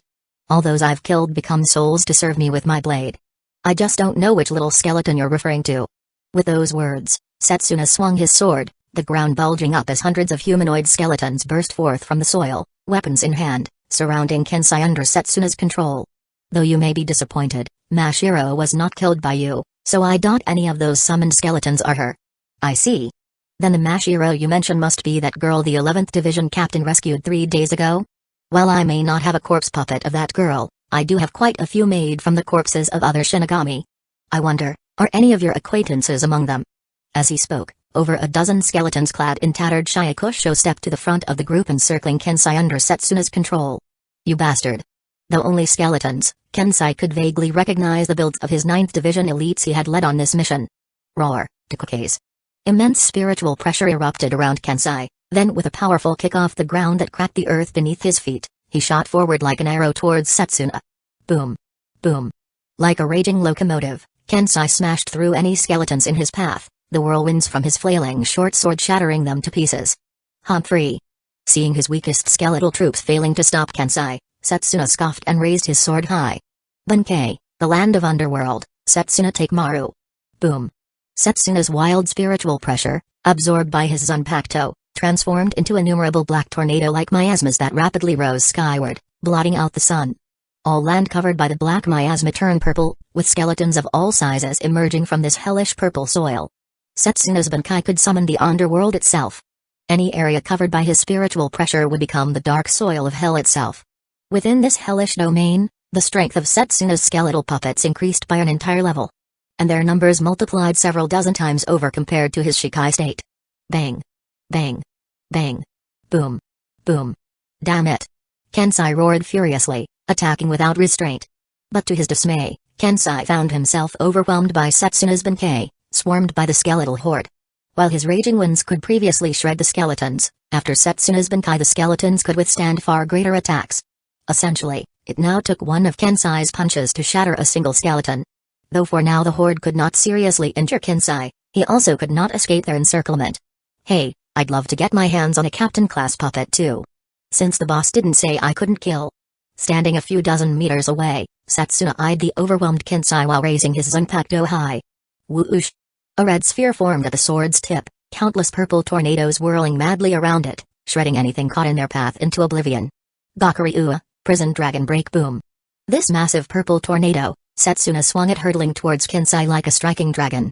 Along its path, the overwhelming force of the Gakuri-ua ripped apart any skeletal puppet caught in its wake, friend or foe. Boom. Benkei, Tekken Tukukes. Boom. Ailen's entire body glowed with blue spiritual pressure as he swung his sword down, the strike blasting Roger away to crash into a distant mountain. Then Ailen followed up with another slashing strike. The mountain shattered from Roger's impact, Ailen's subsequent slash blowing straight through it. Now surrounded by 4 opponents, Ailen got serious. Infusing his body with spiritual pressure and channeling it into his sword increased Ailen's slashing power dozens of times over.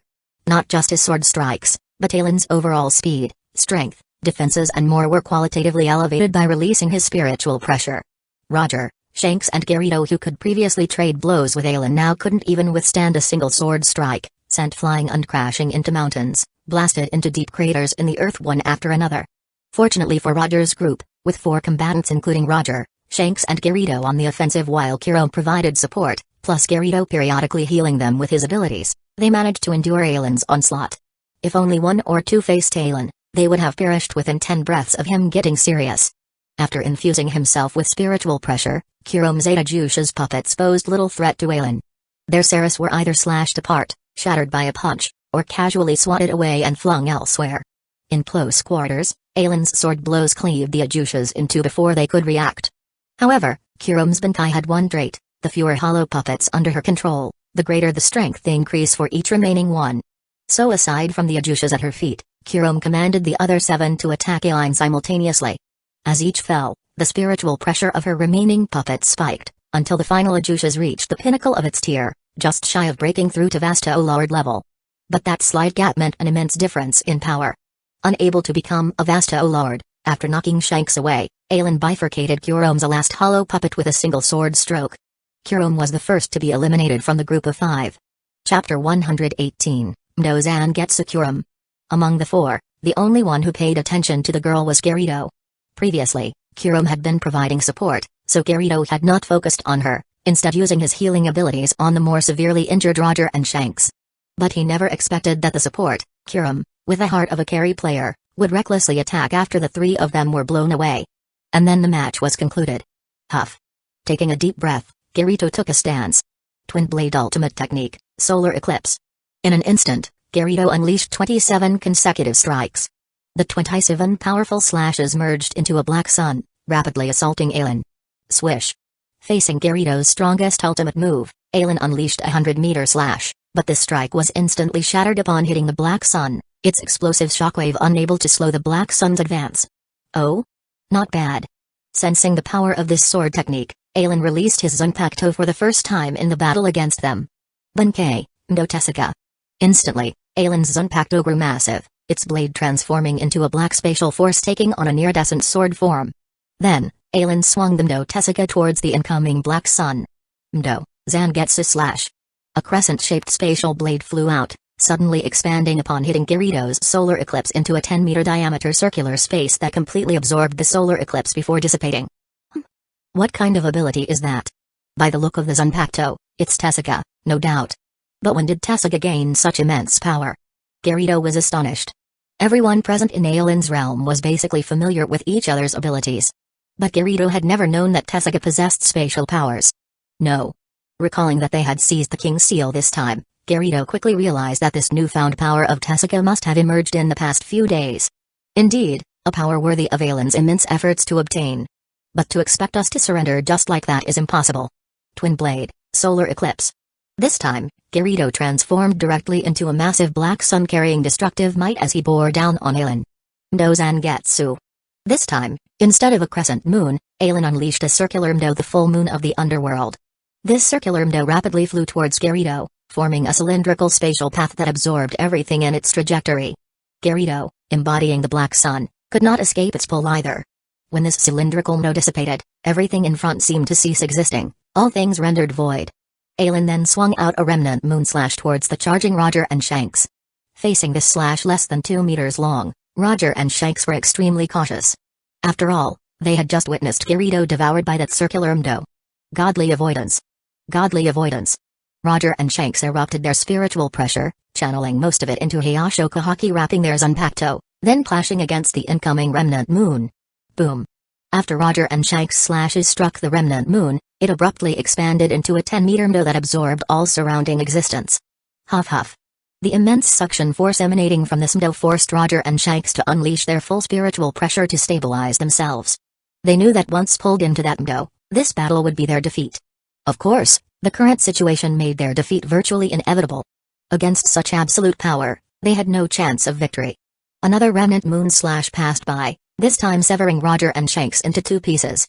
Damn it, Kensai Mugaruma was covered in blood, the tiger claws on his fists unleashing powerful wind blasts that shattered any skeletons they struck. Kensai's Benkai Tekkentokuke's could generate raging winds around him, further concentrating that explosive wind force into the tiger claws on his fists. Upon striking an enemy, he could channel that explosive power directly into their body, inflicting devastating damage. But now, the skeleton summoned by Setsuna Takemaru's Benkai could withstand Kensai's surrounding gales. Kensai had to shatter each surrounding skeleton one by one with his punches. From time to time, he still had to endure attacks from Setsuna's strongest technique, Prison Dragon Break. Kensai could now feel his movements slowing, a symptom of excessive blood loss. Damn, is this the end? Kensai inwardly cursed his weakness. He was too weak to even avenge Mashiro. Suddenly, Kensai sensed something and looked up. The sky above had transformed into a starry black cosmos, brilliant stars flowing within.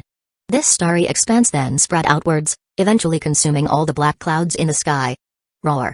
With the clouds obscuring the heavens dispersed, Setsuna's manifested underworld was broken.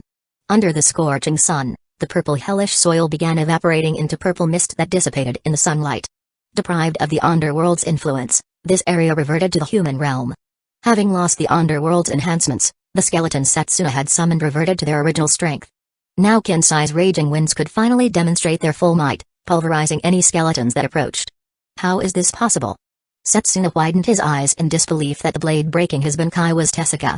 In his memory, he was Setsuna Takemaru, the strongest of the 3 weapons, Tensei Iga, Tesuka and himself. Only Tensei Iga and Tesuka together could defeat him. But now, the mere Tesuka had shattered his Benkai. Even if wielded by Aelin, that was too outrageous. Yeah. In the few breaths Setsuna was stunned, the heavily injured Kensai had already charged towards him, the remaining skeletons unable to impede his advance. Humphrey, being defeated by Tesuka in Aelin's hands, I accept it wholeheartedly. But what are you? Daring to challenge me? Prison Dragon Break. A purple draconic miasma accompanied by a raging tornado engulfed the charging Kensai. Tesuka. Setsuna gritted his teeth. After returning to Aelin, He would probably be mocked endlessly by Tezuka for having his Bankai broken. Yet this was reality, and he could not refute it. As the prison dragon break dissipated, Kensai emerged covered in blood, barely standing. But he still staggered forward, instantly appearing before Setsuna and grabbing his waist with one arm. "I've got you now." Kensai's face twisted into a ghastly smile as he pressed the tiger claws of his other fist against Setsuna's stomach. Kensai had expended his remaining strength. His only hope now was the explosive force concentrated in his tiger claws by his Bankai. Bang bang bang. This explosive force surged madly from Kensai's tiger claws into Setsuna's abdomen, causing his expression to contort. "Let go, you madman. Let go." Even as he spoke, Setsuna pummeled Kensai's back with his free hand, each blow making Kensai cough up blood. But this only made Kensai tighten his grip on Setsuna, channeling the last of his strength. "Damn you. Go to hell." Seeing Kensai only grow more tenacious under his attacks, Setsuna raised his Zanpakuto high to stab down at him. Shick. The sharp blade pierced Kensai's chest, but the blood-soaked Kensai only smiled. For he had already unleashed his full explosive power into Setsuna's body. Bang. The massive explosive force detonated continuously within Setsuna, inflicting catastrophic damage. The shockwave even blew Kensai away. Watching Setsuna being ravaged by the successive blasts, Kensai slowly closed his eyes. "Mashiro, I've avenged you." Swish. Ailen's figure appeared between Kensai and the battered Setsuna. Seeing Setsuna badly injured by the explosive force, Ailen gained newfound respect for Kensai. Though Kensai's victory came from fortunate timing after Ailen devoured Setsuna's Banchi, seizing that slim chance to turn the tides was still admirable.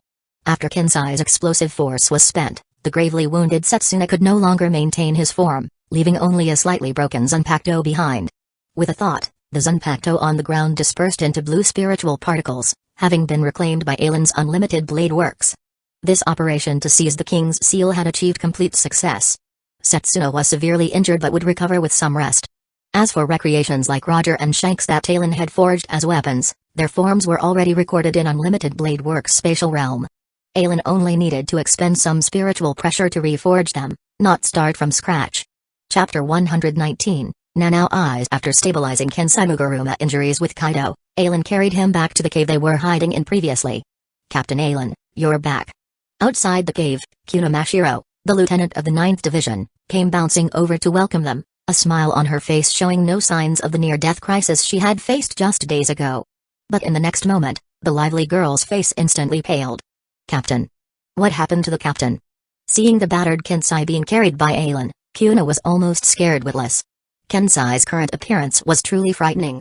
Although treated by Ailen's Kaido, Kensai's injuries had stabilized, but the man had lost a great deal of blood in his fight against Setsuna, especially after taking the full brunt of the prison dragon break and being stabbed by Setsuna. Without Ailen's aid, he likely would have bled to death. So now, Kensai was basically a bloody man. Thinking Kensai was already dead, Kuna ran up to Ailen and cradled Kensai's head that Ailen was carrying, shaking it back and forth frantically. "Captain, don't scare me like this. Wake up, Captain." "Wah, Captain, hurry and wake up. I'll never call you an idiot again." "What? Captain?"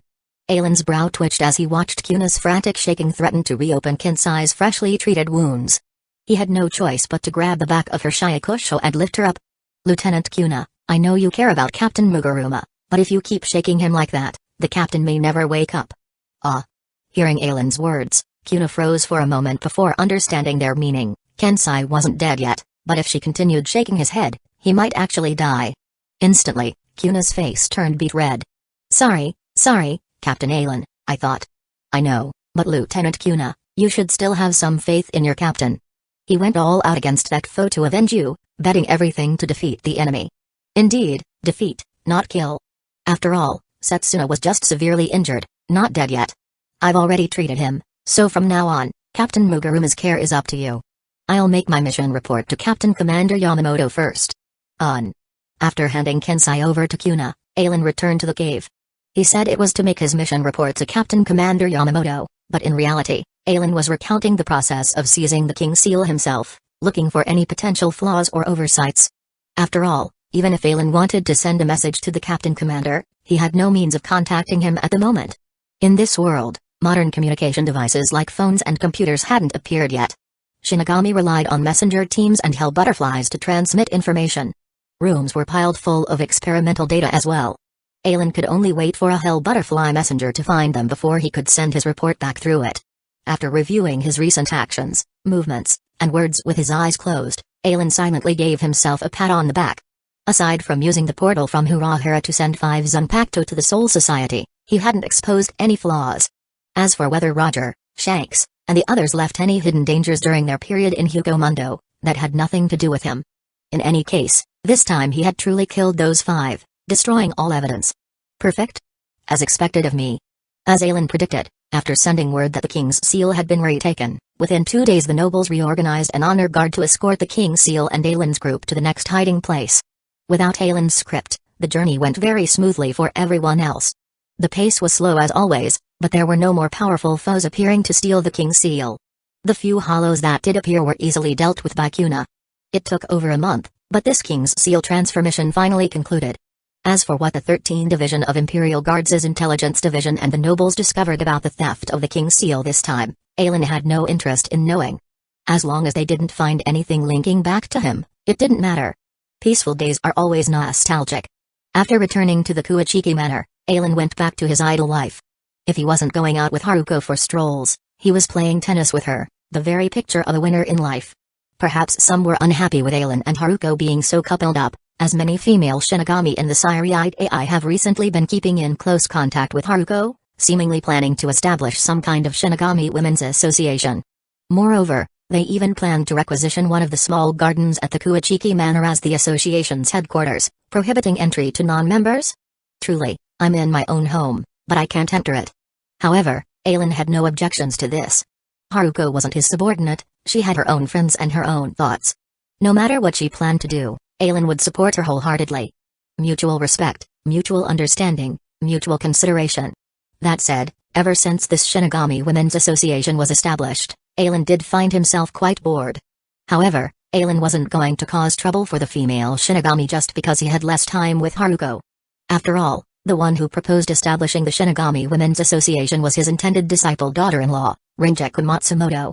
Currently, the Shinigami Women's Association had quite a few members, with several captains also participating. 2nd Division Captain Yoruichi Shioin, Lieutenant Soifan.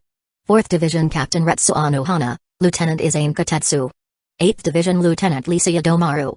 10th Division 3rd Seat Rinjaku Matsumoto. 11th Division 3rd Seat Kuzajishi Yachiru.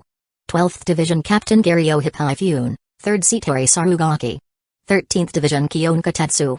Apparently, in the association's early days, their frequent late-night banquets and raucous noise led to them being expelled by 6th Division Captain Byakuya Kuachiki, who reclaimed their headquarters in his authority as head of the Kuachiki clan. However, Byakuya was then forcefully suppressed by 11th Division Captain Aelin Kinpachi, forcing him to relinquish the headquarters. Of course, to preserve Captain Byakuya's reputation, association members were prohibited from entering through the Kuachiki Manor's front gate. As a result, nearly every association member dug out spacious underground tunnels connecting the manor to their respective divisions. These tunnels were even personally constructed by 2nd Division 3rd Seat Gisuku Rahara, ensuring their safety. Truly peaceful, isn't it? Lying in the courtyard, Aelin mused while propping his head up with one hand. In any world, as long as those researchers don't cause trouble, the world remains peaceful. But if some researcher gets the wrong idea one day and wants to study forbidden things, that world is doomed to great calamity. Once Pandora's box is opened, it can never be closed again. As his mind wandered, a figure suddenly flashed before Aelin's eyes. Looking up, he saw it was Byakuya. Oh, Byakuya, aren't you usually at the 6th Division during the day? What brings you back today? Byakuya Kuachik was both the 28th head of the Kuachiki clan and captain of the 6th Division. Normally, Byakuya stayed at the 6th Division during the day, only returning to preside as head of the noble Kuachiki clan if there were conflicts between nobles that required his judgment. The nobles placed great importance on face and interests, so conflicts rarely arose. But once a conflict did occur, it meant a clan's very survival was at stake. It seems there's some major issue among the nobles. One clan is having some problems that require my presence. What kind of problem? Apparently the head of a clan guarding a sacred artifact has died, but failed to leave any clues about the artifact's location before his death. Many clans are now eyeing that artifact. A sacred artifact? Aelin stroked his chin. In the Soul Society, aside from the Shioin clan's heavenly granted armaments, the only other sacred artifacts seem to be the King's Seal and Shinken Hakkyoken, Divine 8 Mirror Sword. The Shioin clan was still thriving, even more prosperous than the Kuachiki clan. After all, the current head, Yaruichi Shioin, was only the 23rd generation, while Byakuya represented the Kuachiki's 28th generation, with a 5-generation gap in between. This was only because Sajun Kuachiki never inherited the clan head position before his death, otherwise Byakuya might have been the 29th head. The progenitors of the 5 noble clans had existed since the founding of the Souls Society over 1,000,000 years ago. Taking the Shioin clan as an example, each generation's head served for nearly 4 to 5,000 years on average. Even for the Kuachiki clan, the average tenure was over 3,000 years per generation. Currently, the only confirmed immortals in the Soul Society were members of the Zero Division guarding the Soul King. As for the King Seal, Aelin had only relocated its hiding place 3 years ago. So the clan in trouble should be that one, right? With that thought, Aelin suddenly rose from the ground. Shall we go then? Byakuya gave Aelin a sidelong glance. Sometimes he really felt his uncle-in-law had been spoiled rotten by his aunt. Think back to those early years after he became captain of the 6th Division, who among the division members didn't praise the former Captain Aelin.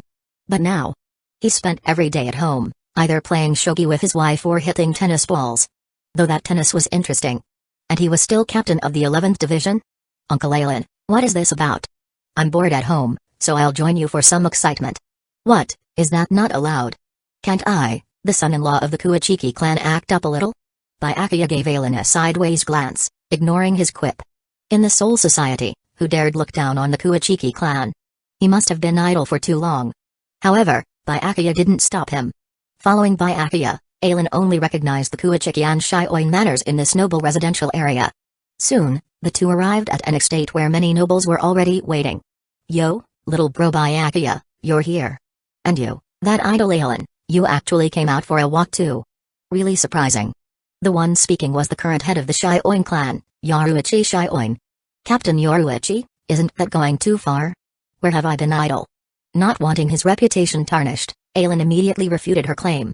Look, these past few years the 11th Division has been the most active division in the 13th Division of Imperial Guards. Wherever combat or extermination was needed, my 11th handled the missions flawlessly without a single failure. In all my years as 11th Division captain, I've brought the division to its peak. How is that idle?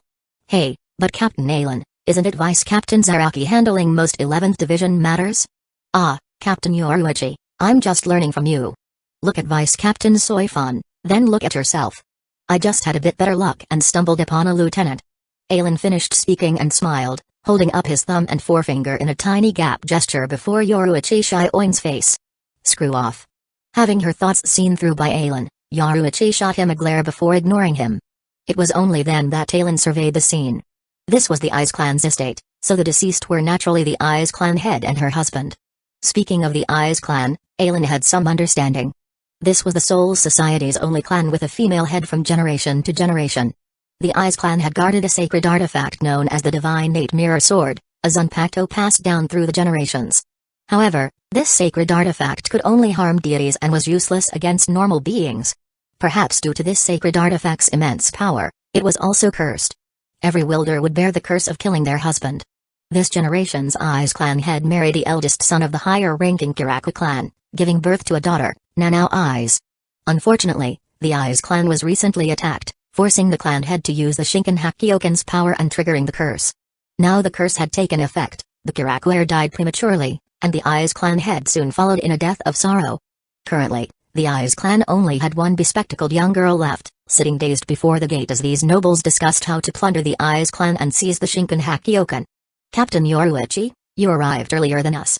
What's the situation now? What situation?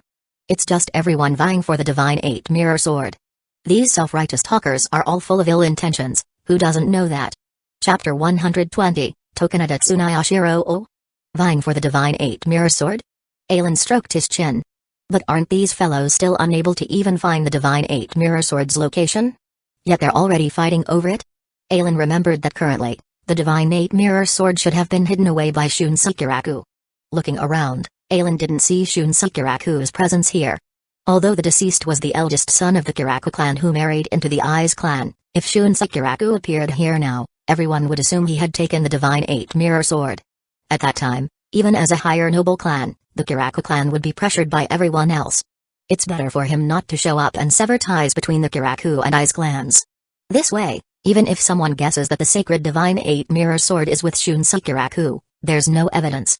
After all, who could have imagined that the current head of the Eyes clan, who had guarded the sacred divine 8-mirror sword for countless years, actually didn't want her daughter to suffer the same curse and prematurely sent it away. Only inheritors of the divine 8-mirror sword from the Eyes clan have value. Without the divine 8-mirror sword, Nanao Eyes is seen by the nobles as less valuable than even a genius student from the Spiritual Arts Academy. After all, a genius student still has the potential to cultivate a powerful Zanpakuto, while a member of the Eyes clan without inheriting the sacred artifact may not even possess a Zanpakuto. Who knows? Perhaps they have a 100% sure method of finding the divine 8-mirror sword. Although Yoichi Shioin's words seem joking, Aileen felt the nobles might actually have such a method. Otherwise, Kusagakure wouldn't need to hide the divine 8-mirror sword within his own Zanpakuto's inner world. It seems only by concealing the divine 8-mirror sword in a Shinigami spiritual world could it evade those special searching methods. Among the nobles here, aside from the 5 great noble families, basically all of them covet the sacred divine 8-mirror sword. It's precisely because the 5 great nobles don't covet the divine 8-mirror sword that these higher nobles are allowing the heads of the Tsunayashiro, Shioin, and Kuachiki clans to decide which clan will inherit it. Impossible. How could we not find it? With messengers from each noble, those who were just arguing now had their faces change color. Just as Aileen said earlier, the reason they were all arguing over the divine 8-mirror sword's ownership was because each side possessed methods to locate the sacred artifact.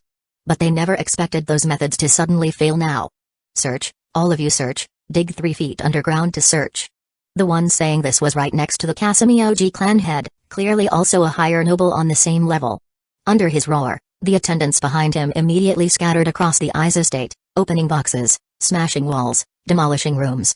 Even the flowers and plants in the courtyard were dug up 3 meters deep, the pond water drained, and the rock gardens shattered. Oh my, it seems the late Eyes clan had already anticipated your actions and made some preparations in advance. Seeing the unsightly expressions on these higher nobles' faces, Aileen couldn't help but revel in their misfortune. Humphrey. These nobles were already in a foul mood from not finding the divine 8-mirror sword, and Aileen's taunting only further enraged them.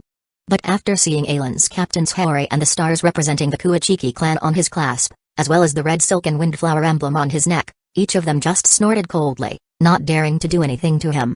The higher nobles could look down on 13 Division of Imperial Guards captains, but they couldn't disrespect the Kuachiki clan. The Kuachiki clan was the foremost of the Soul Society's 5 great noble families and had always strived to maintain order in the Soul Society. The order among nobles was also maintained by the Kuachiki clan. Well, everyone needn't be so pessimistic. At this moment, Tokunada Tsunayashiro, the current Tsunayashiro clan head, smiled and glanced at Nanao Eyes, who was hugging her knee sitting outside the gate, saying, "Doesn't the Eyes clan still have a daughter? If we can't find it, why not just capture her and interrogate her? I think seeing some of the torture tools used by our clans would make this little girl more than willing to reveal the divine 8-mirror sword's whereabouts, without even needing torture." When Tokunada Tsunayashiro said this, the expressions of those present changed. Those higher nobles were overjoyed, as if grasping their last hope. Quick, hurry and capture that little girl. Immediately, the attendants abandoned searching for the divine 8-mirror sword and ran towards Nanao Eyes sitting by the gate. I'd like to see who dares. But before they could reach Nanao Eyes' side, Aileen's figure had already appeared in front of her, shielding her behind him. "Dear noble sirs, you've really opened my eyes today. What's this? None of you dare go purify the hollows to maintain stability across the 3 realms, yet these home invasion and slaughter tactics are well practiced? With this sort of behavior, are you even qualified to be called nobles? I'd say you're more like maggots, wouldn't you agree?" These words from Aileen left the nobles gasping for breath, one of the higher nobles furiously scolding him, "You commoner from the outskirts, what do you know? We're doing this to allow the Eyes clan to continue, to prevent the loss of the sacred divine 8-mirror sword. For us nobles, everything is for the peace and stability of the Siriite Ai. The sacred divine 8-mirror sword is extremely important to the Siriite Ai, we cannot afford to lose it. The Eyes clan now only has this one little girl. If we don't help her, how can she restore the clan's prosperity?" As these nobles trotted out these preposterous justifications one by one, especially seeming to believe their own noble-sounding reasons, Aileen knew exactly what sort they really were. Hey, it sounds nice in words. But how were you all treating this little girl earlier? If I didn't mishear, it seems the one from the Tsunayashiro clan said having this girl witness your clan's torture tools would make her reveal the divine 8-mirror sword's location without any need for torture. I wonder if I'll have a chance to see these torture tools from your clans? Unsheathing the Zanpakuto at his waist, Aelin swung the sword, boom. A massive cloud of dirt and rubble burst upwards, then slowly rained down on the Ai's estate grounds. Hiss. At this moment, to the side of Aelin and Nanau's appeared a trench dozens of meters deep and over 10 meters long. I, Aelin, am protecting this little girl. You nobles can consider the sacred artifact you couldn't find as having been taken by me. Any who wish to seize the sacred artifact or abduct the girl, come at me and see if the sword in my hand recognizes you. Hearing Aelin's words, these nobles turned red-faced and thick-necked in anger, yet none dared make another move. After all, they recognized the man before them. By status, he was the Kuachiki clan's son-in-law. By strength, during the King Seal transformation a few years ago, he had demonstrated power surpassing 4 captain-level opponents while outnumbered. With Aelin causing this disruption, they truly couldn't do anything to him. Humphrey, a bunch of timid and pusillanimous wretches, yet you dare covet a sacred artifact? How disgusting.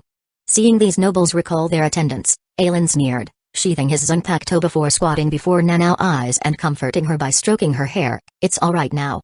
Although your parents are gone, you must believe that as long as you don't abandon hope, everything will be fine. Wah.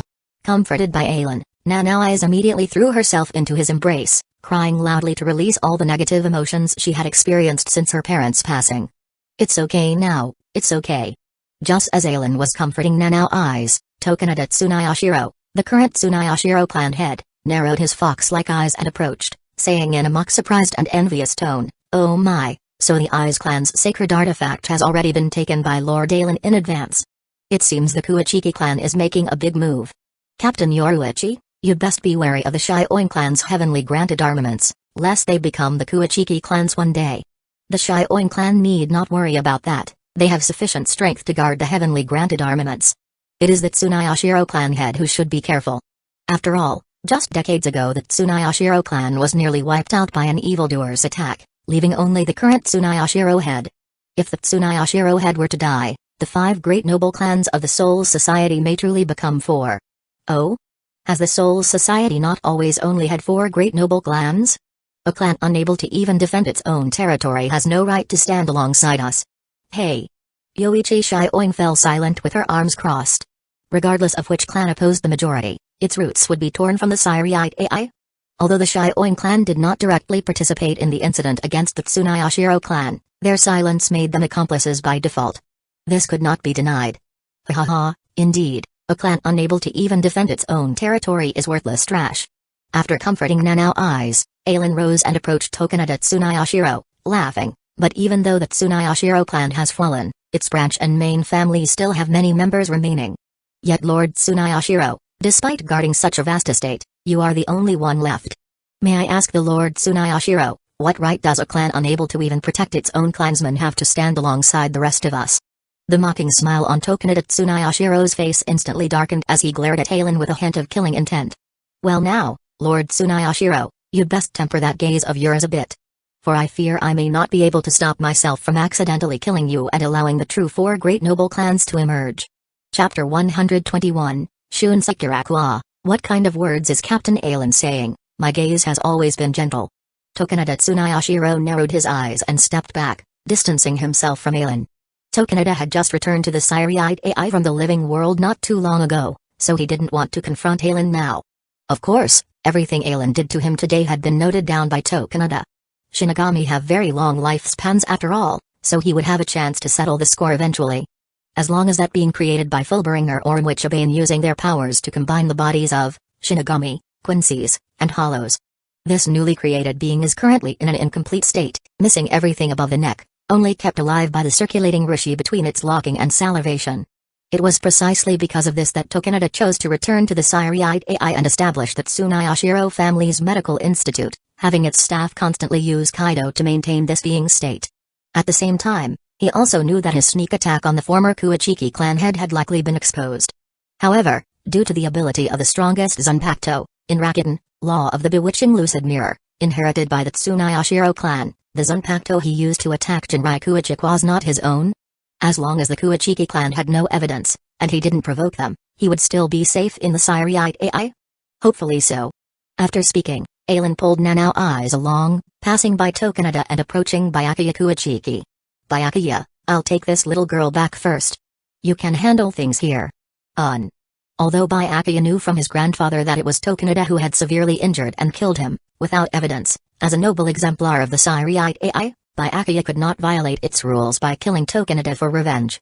Ailen's uncle-in-law threatening Tokunada did alleviate some of Byakuya's hatred, and he even hoped Tokunada would attack his uncle so he could justifiably kill him. Unfortunately, this guy shrank back. After Nanao Eyes was taken away by Ailen, these nobles had nothing left to argue about. Since the Divine Eight Mirror Sword wasn't obtained, who would dare accept the Eyes girl under the husband-killing curse? So in the end, after digging 3 feet into the Eyes estate without finding it, they left with gloomy faces. However, though they didn't find the sword, they did spread word that Ailen had taken it. After all, Ailen had said earlier that whatever sacred artifact they couldn't find could be considered taken by him. So it shouldn't be wrong for them to spread such rumors, right? Who told that guy to be so rude that day? Did he really think becoming the Kuachiki clan's son-in-law made him a great noble? Although that was indeed the case, when everyone tacitly looked down on someone, their former commoner's status became capital for mocking Ailen. Regarding these rumors, Ailen just sneered. A pack of yapping dogs, nothing more. For now, let them be smug. A few decades later, if Yoruichi Shion invited him during Sosuke-zan's actions, he would clean them up before leaving the Siriite AI. If not invited, then he would leave when Aizen defected. In any case, after seeing Tokunada today and copying his and Rakuten's Zanpakuto, he might even be able to pin the blame for killing these nobles on him. After all, slaughtering nobles wasn't something Tokunada hadn't done before. In fact, the first people he killed were the rest of the Tsunayashiro clan.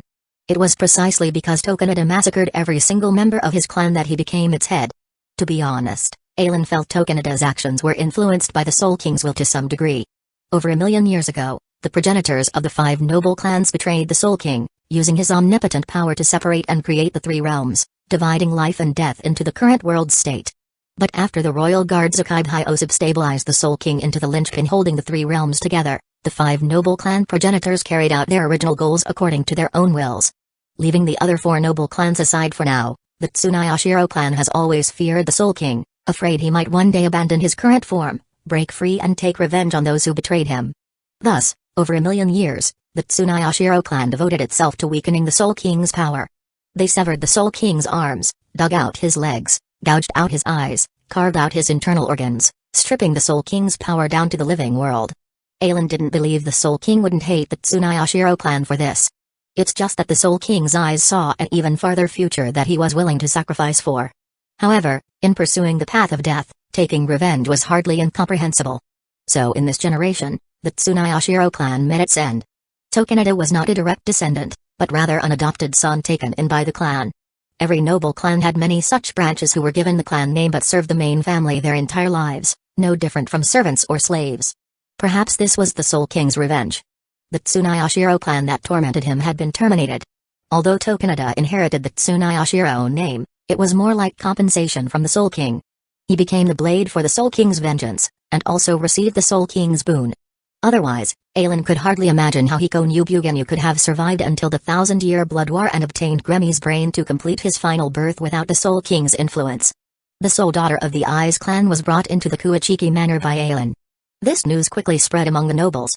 Haruko Kuachika had been married to Ailen for decades, but due to Ailen's overwhelmingly powerful rishi, her body had been anchored by Avalon at a certain point to prevent being overwhelmed into decline. Under these circumstances, Haruko could never bear children with Ailen. Nanao's arrival allowed Haruko's maternal instincts to flourish as she doted on the girl, temporarily filling the void in Nanao's heart. To keep Nanao company, Haruko hadn't even spoken much to Ailen for several consecutive days. Lord Ailen, Captain Shun Sekiraku of the 8th Division is here to visit. Oh? Quickly let him in. No, I should go welcome him myself. When Ailen brought Nanao to the Kuachiki manor, he knew Shunsei would eventually come calling. Now that he was here, Ailen naturally wouldn't avoid him. Also, go find Haruko and have her and Nanao come greet Captain Kiraku as well. Yes. After the servant left, Ailen swiftly went to the Kuachiki manor's entrance, immediately spotting the weathered man in a straw hat and red patterned robe, Shunsei Kiraku. Back when Ailen learned he could leave the 2nd Division, the first captain he wanted to replicate was Shunsei. That's why Ailen frequently visited taverns in those days. But fate played a trick, and in the end Ailen never encountered Shunsei at a tavern, instead meeting Haruko Kuachiki. Among the Shinigami, Shunsei could be considered the captain with the most human touch. Even Jushiro Yukitake, who seemed to care most for his subordinates, abandoned his lieutenant to die in battle once. Yoruichi of the 2nd Division abandoned Soifun and ran off with Kusagakure. Kusagakure just had to say for the Sire-eyed AI, and Yoruichi's group rushed to the Soul King Palace first. Captain Kusagakure, I was just wondering when you'd show up. Didn't expect you to be so impatient and come so quickly. At the Kuachiki Manor's gate, Aelin didn't bother with pleasantries towards Shunsei. Before reaching a century old, Aelin had treated Yoruichi and others as his seniors. But after, Aelin felt he had risen a generation, putting himself on equal footing with Yoruichi, Shunsei and the like. This could be seen from how Yoruichi's attitude towards Aelin changed. Before his first century, even when Aelin was the 6th Division captain, Yoruichi would address him dismissively as just Captain Aelin. Now, Yoruichi still called Byakuya little Byakuya, but for Aelin it was that lazy guy. The difference in address showed Yoruichi's respective attitudes towards Byakuya and the now equal Aelin. Come on in, Captain Kusagakure. Little Nanao is probably waiting for us in the parlor. Ah. Shunsei stroked his chin, puzzled by Aelin's casual familiarity. Were they really that close? Well, judging from Aelin's attitude, the coming conversation would be quite relaxed at least. Ha, Captain Aelin, you're being so warm and friendly. Don't tell me you have some favor to ask of me? Entering the manor with Aelin, Shunsei joked, I heard you've been quite enthusiastic with Captain Yoruichi, having her do many things for you.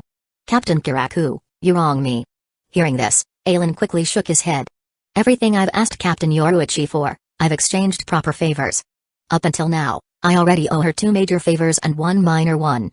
I don't know what price I'll have to pay when the great lady comes to call in those favors. Just thinking about it gives me a headache. Ha ha, I see. But for you to be willing to pay 2 major favors, those must have been exceptionally difficult matters, no? Yes, indeed. Aelin nodded. Though for me now, if I encountered those situations again, they wouldn't pose the slightest difficulty to resolve. Chapter 122, Aelin's proposal. But from my perspective decades ago, that was something I could never have accomplished. I am extremely grateful to Captain Yoruichi for the help she provided me. Aelin sighed. Indeed, after Haruko's soul had weakened, the only solution Aelin could think of was to seize the Hogioku from Kusagakure, hoping its power could restore Haruko's soul. However, Aelin later learned that at that time, while Kusagakure had conceived the idea of creating the Hogioku and collected some experimental data, he was stuck without finding the Soul King's power, so even if Aelin had defeated Kusagakure and Yoruichi, he would never have obtained the Hogioku from Kusagakure. When Aelin had threatened Kusagakure with a Hogioku back then, it was truly a blunder in hindsight. No, the outcome turned out fine. Kusagakure successfully created the perfect Kigai, allowing Haruko to become a vessel again, recovering from her soul's deterioration. From Aelin's words, Shunsei could sense Aelin's sincerity. It seems this was perhaps one reason why Captain Yoruichi was willing to accept Aelin's favor in helping him. When the two entered the Kuachika family's parlor, Haruko and Nanao eyes had not arrived yet, so the two chatted freely. The more they talked, the more they connected, to the point where Aelin even revealed his past of staking out Shunsei at taverns. Captain Kusagakure, you don't know, when I was on duty in the 2nd Division, I most admired your carefree attitude. After all, you know Captain Kusagakure, as the covert mobility force, if we didn't reach the assembly point within the designated time during an emergency, many would be locked in the maggot's nest. Back then, I longed for freedom, to come and go as I pleased. When I learned from Soifun that I could leave the division, I was so excited. Recalling those times, Aelin couldn't help but smile. After that, in order to run into you Captain Kusagakure, I went to taverns to drink almost every day. Unexpectedly, I never encountered you Captain Kusagakure, but instead met Haruko first, leading to everything that followed. Ha, then that was my fault for not encountering Captain Aelin at the most opportune time. It's not too late now. Glasses clinking, Aelin and Shunsei grew more connected as they talked. They even addressed each other by name. Come, Kusagakure, a toast to our friendship. Sure, to our friendship. Even though Shunsei was usually quite calm, he was infected by Aelin's energy during their exchange. If Haruko hadn't brought Nanao to the parlor, Shunsei might have forgotten why he came in the first place. Haruko. Seeing Haruko, Aelin's eyes lit up as he warmly called her over. Come, Haruko, let me introduce you to Captain Kusagakure of the 8th Division. Kusagakure, this is my wife, Haruko Kuachiki. Haruko gave Aelin a sideways glance. Come now, Aelin-kun. I knew Captain Kusagakure when I was studying at the Spiritual Arts Academy, there's no need for you to introduce us. Then, Haruko slightly bowed to Shunsei. It's been a long time, Captain Kusagakure. Ah, Ms. Kuachiki, it has been a while. What brings Captain Kusagakure to the Kuachikum today? Seeing how familiar Shunsei and Aelin were, Haruko asked Aelin in a low voice. Hey, I brought his niece home. If he didn't come, his niece might not even recognize him anymore. Aelin, you actually brought a girl home? Are you tired of me now? Upon hearing Aelin brought Captain Kiraku's niece home, tears suddenly welled up in Haruko Kuichiki's eyes, big drops rolling down. I knew it, I'm just an ordinary woman, not even a Shinigami. If I wasn't fortunate enough to be born into the Kuichika family, I would have been devoured by hollows on the wandering streets long ago. Captain Kiraku's niece must be more suitable for you than me, Aelin. I bless you both. After speaking, Haruko covered her face with her hands, about to rush out of the parlor, only to be embraced by Aelin. Haruko, let me explain. I won't listen, I won't listen. Haruko covered her ears, shaking her head like a rattling drum, refusing to accept any of Aelin's explanations. This. Aelin rubbed his head. What a headache. When did Haruko learn this trick? At this moment, Aelin's peripheral vision caught Nanao's mouth seeming to say something. After carefully discerning, Aelin read Nanao's lip movements. Pretend. Pretend, huh? Pretend? Aelin's heart stirred, observing carefully. Indeed, he had been too focused on Haruko earlier, missing her subtle actions. Now looking, Haruko's performance was indeed quite exaggerated. Moreover, after he stopped coaxing her, Haruko would occasionally peek at his expression through the gaps in her hands. Seeing that he had seen through her, Haruko panicked inwardly. Oh no, will Aelin be angry? Haruko then wanted to end her act and apologize to Aelin.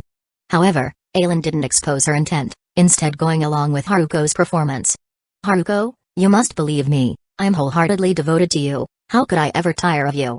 Think about it, who did I bring back these past few days? It could only be Nanao, right? Really? Truer than pure gold. Humphrey, then I'll forgive you. Haruko lowered her sleeve covering her eyes, revealing a smile. At this moment, Haruko showed no sign of having cried. Ha ha ha, Captain Aelin, you two have such a wonderful relationship, it's enviable. Even before Nanao signaled to Aelin, Shunsei had seen through Haruko's intent. However, this was between husband and wife, an old man like him shouldn't meddle. Ha ha, that's right. Aelin readily accepted Shunsei's praise. As for Haruko, this was her first time acting that way in front of others, so she felt a bit shy upon coming to. My apologies for your having to see that, Captain Kiraku.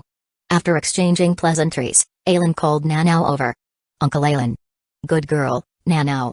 Patting Nanao's head, Aelin said, Nanao, Captain Kiraku is your father's younger brother, your uncle. Now that Captain Kiraku has come here, you probably know what he wants. What are your thoughts on this?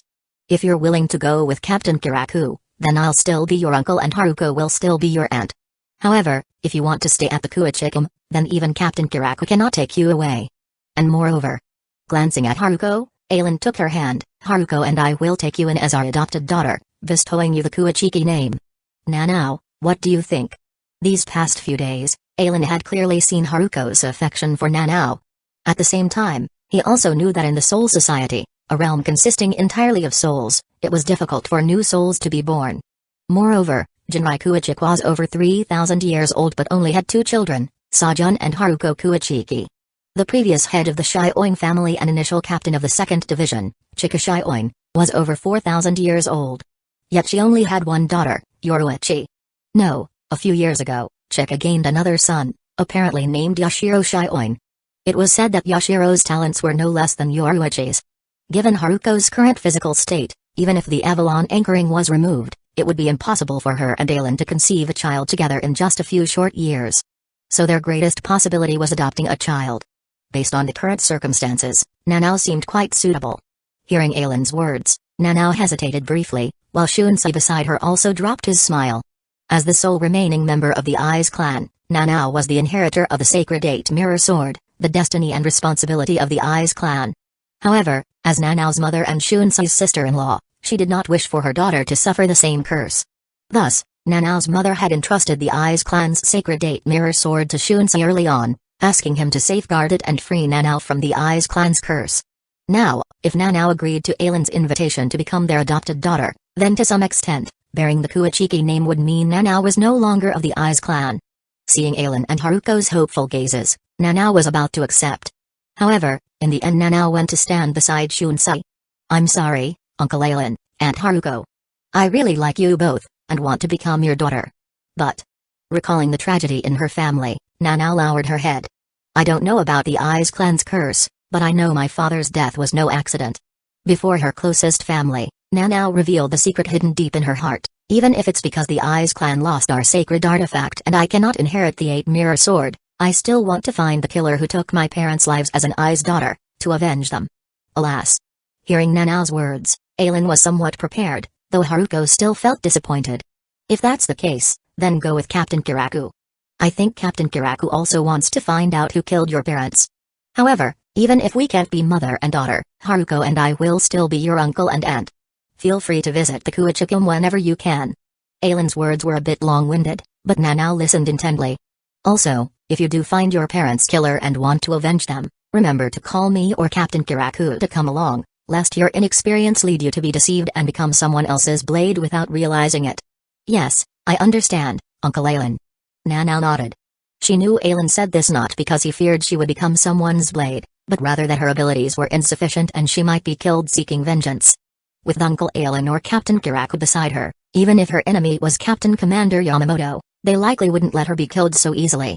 Also, Uncle Aylin, I've already submitted an application to join the Shinigami Women's Association to the President. Once I graduate from the academy and become a Shinigami, I'll be a member. By then, I might frequently need to trouble you and Aunt Haruko. I hope you won't resent me. Hey you little girl, you've only just found your uncle and you're already belittling this non-blood related uncle of yours. Aylin lightly flicked Nanao's head with his finger, smiling. Put those little ideas aside, do you really think you can pull one over on me like that? However, Nanao, whether becoming a Shinigami or avenging your parents, strength is most important. After you join a division, be sure to request 3 months of leave from your captain to let me guide you for a time. Ha ha ha, Nanao, you're quite fortunate. Before Nanao could respond, Shunsei laughed. Your Uncle Aylin has the title of strongest Shinigami you know. But Aylin's most enviable quality is his ability to train disciples. Captained by Akiya Kuachiki of the 6th Division received just 3 months of Aylin's guidance over a decade ago, yet reached captain level so quickly. The current 3rd seat Jinikamaru of the 5th Division is Aylin's disciple. I've heard Vice Captain Aizen praised Jin highly, saying if the 5th Division's vice captain position was determined by strength like the 11th, Jin would likely be the vice captain. Wow, Uncle Aylin, is that amazing? That's right. So, Nanao, want to come study with me for 3 months after graduating? While Shunsei's words were somewhat exaggerated, Aizen's strength could not be compared to the current Jin.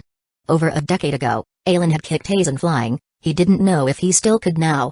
After all, though Aylin's spiritual pressure had continued rising these past decades, it paled compared to the Hogyoku-wielding Sosuke Aizen. Though before fusing with the Hogyoku, Aylin was confident he could defeat Aizen. Nevertheless, the gap between them was gradually narrowing. Aylin recalled when Aizen defected from the Soul Society over a century later, he had said his spiritual pressure had reached the limit for Shinigami. A boundary Aylin had yet to cross. Chapter 123, Aizen take action. In the end, Nanao eyes left with Shunsei Kiraku. Nanao's departure made Haruko Kuachika feel depressed for a long time. But this was unavoidable. Nanao eyes had her own burdens to bear. The downfall of the Eyes clan caused quite a stir among the nobles, but for the Sairi Itai, and the entire Soul Society, it was merely a ripple. After all, in the Sairi Itai, ordinary Shinigami were the most numerous. Moreover, the nobles lived separately from the common folk, and outside the Eyes clan had little renown. Additionally, the nobles intentionally or unintentionally suppressed information from reaching the common Shinigami, severely limiting what they could learn. Even becoming a captain of the 13 court guard squads did little to change this. Just like Sosuke Aizen, if he wanted information, he had to sneak into the Great Spirit Library to research. Even for Aylin, without his past life's memories, he would know nothing. After keeping Haruko company for a few days until her mood recovered, Aylin felt relieved. When the Shinigami Women's Association once again commandeered the Kuachika family's garden, Aylin left to clear his head. Finding a random tavern, ordering a bottle of sake and some snacks, Aylin enjoyed the tranquility. Suddenly, he overheard some Shinigami at the next table discussing Sosuke Aizen. Kizo, did you gain anything from seeking Vice Captain Aizen's guidance this time? Ah, of course. The questioned Shinigami proudly boasted to his friend, as if he'd found a treasure. I told Vice Captain Aizen about the difficulties I encountered in cultivation, and he immediately gave me better training advice. Moreover, at the end Vice Captain Aizen even lectured us on how to cultivate sword meditation to more quickly give birth to our Zanpakuto. Vice Captain Aizen said for people like us, cultivating our Zanpakuto is the best and fastest way to increase our strength. To help us better understand Zanpakuto's abilities, Vice Captain Aizen even released his own Zanpakuto for us to see, letting us experience its power directly. Ah, I'm so envious. Kizo, I want to join you all and receive Vice Captain Aizen's guidance too. Kizo, in the name of our 6 years as fellow students, show me the way. After speaking, this Shinigami pushed a small package towards Kizo. Hey, Ryosuke, what are you doing? Vice Captain Aizen guides us without accepting tuition. How could I just introduce you and demand payment from you? Pushing Ryosuke's offered item back, Kizo lamented to him, Ryosuke, Vice Captain Aizen said we common Shinigami cannot compare to the noble Shinigami, whether in talent or resources. The only way for us to have a chance at overtaking them is through more diligent cultivation, striving to give birth to a powerful Zanpakuto and change our destiny. Vice Captain Aizen can spare time to guide us, but we can't bother him every day either. So normally we gather groups of over 100 before going to audit Vice Captain Aizen's lectures to the students at the Spiritual Arts Academy. Next time the great Vice Captain Aizen teaches, I'll call for you. Ryosuke, you should reach out to colleagues who also want to improve themselves in the meantime. Then we can all go together. Got it, thanks Kizo. Don't thank me, thank the great Vice Captain Aizen. All these years, I've realized the only one who truly treats us common Shinigami as people is Vice Captain Aizen. Look at the other Shinigami who came from the Rakongai districts, not to mention others, just me, I've been a Shinigami for so long but never thought to do anything for my Rakongai brethren. But Vice Captain Aizen? He's just the Vice Captain of the 5th Division, higher in status and stronger than us, yet he has never forgotten his roots.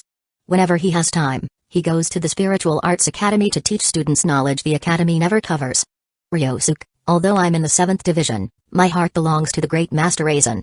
The two Shinigami's voices were not loud, but Aizen's hearing easily picked up their conversation. So Aizen has already started acting. After listening, Aizen slowly drank a cup.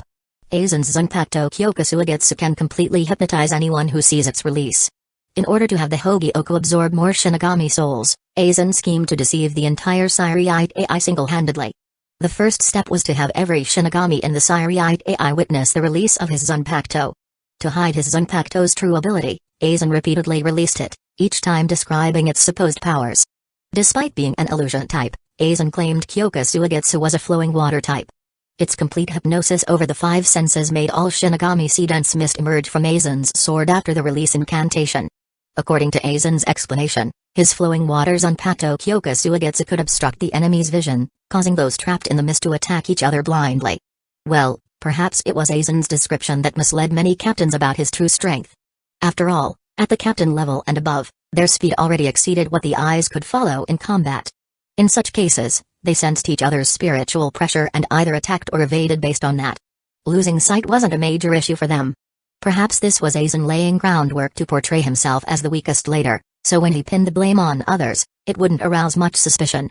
After finishing his drinks, Aizen tucked his hands into his Shyakusho sleeves and leisurely headed for the 11th Division.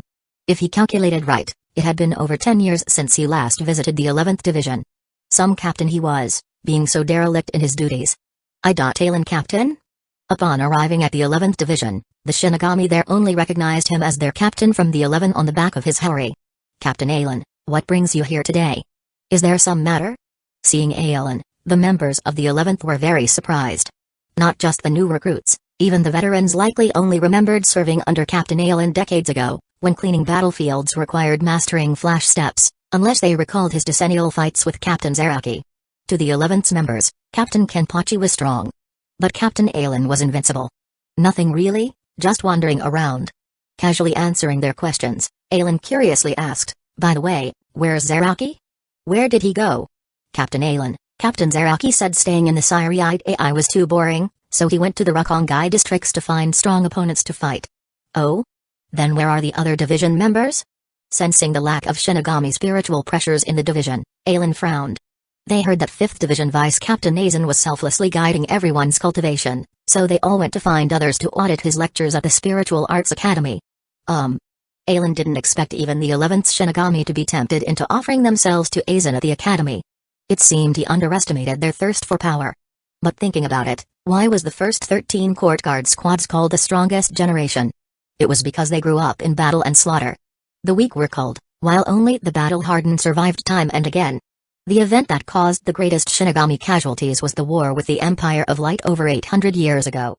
After annihilating the Quincy Emperor, the Siriite AI enjoyed over 8 centuries of peace. As is well known, long periods of peace breed darkness. Moreover, the ruling class prevented class mobility by weakening the abilities of later generations of Shinigami. First, common Shinigami could only access low and mid-level Kido incantations below level 40. Even mastering level 40 Kido only elevated them to mid-tier seated officers at best, ranked lower. Second, almost no Shinigami were trained in sword skills, developing their fighting styles through battle experience instead. Few ever had the chance to properly study swordsmanship and master it. For geniuses, self-taught styles might suit them better than formal styles. But for the masses, learning sword arts would greatly increase their strength. Third, flash steps had devolved into just a means of travel. Fourth, hand-to-hand combat had almost vanished from the 4 Shinigami disciplines, except for the Shioin clan's techniques. With each restriction, Shinigami abilities declined. Even the Captain Commander Yamamoto was no exception. Chapter 124, Guidance. Back then, Zaraki's spiritual pressure was reduced to just a seated officer level due to his subconscious suppressions. Although his spiritual pressure increased to captain level during his battle with Ailen Kinpachi, in Anohana's eyes, the captain level Zaraki was still considered weak. To enhance Zaraki's strength, Retsu Anohana even requested the Captain Commander Yamamoto to guide Zaraki in the way of the sword. However, after foreseeing Zaraki's potential, the Captain Commander played a trick to make Zaraki abandon learning the so-called way of the sword himself. The Captain Commander thought that since he had already killed Huck, the only ones who could cause problems in Soul Society were the Shinigami themselves.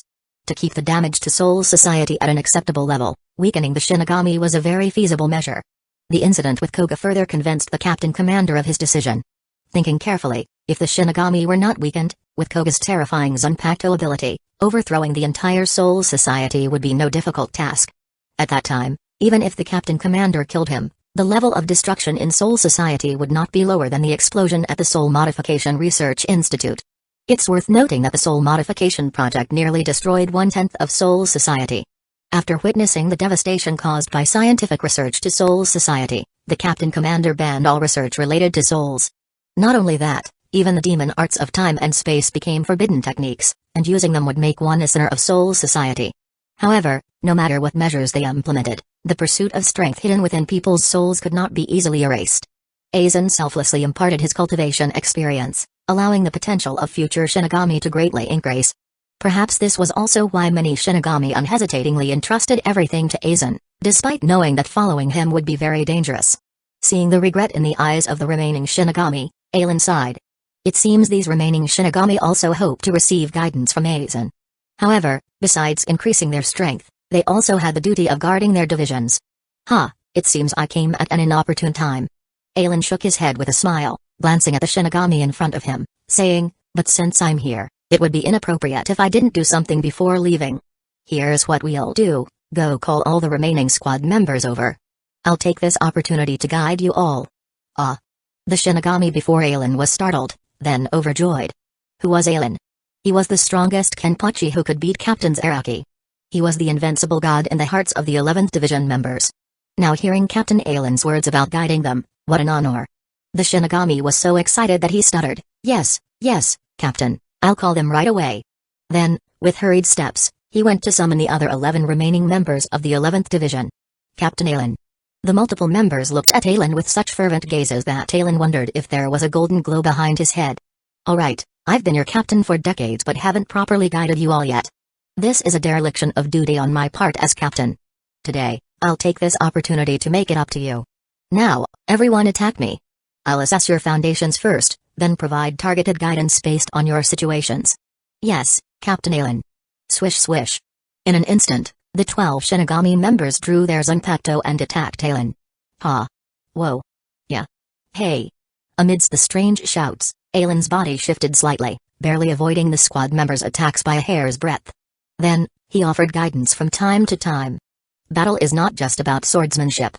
You need to change your way of thinking. Don't wait until you've used flash steps to get into position before drawing your sword. Can't you swing your Zanpakuto during the flash steps movement itself? Your use of flash steps is too rigid.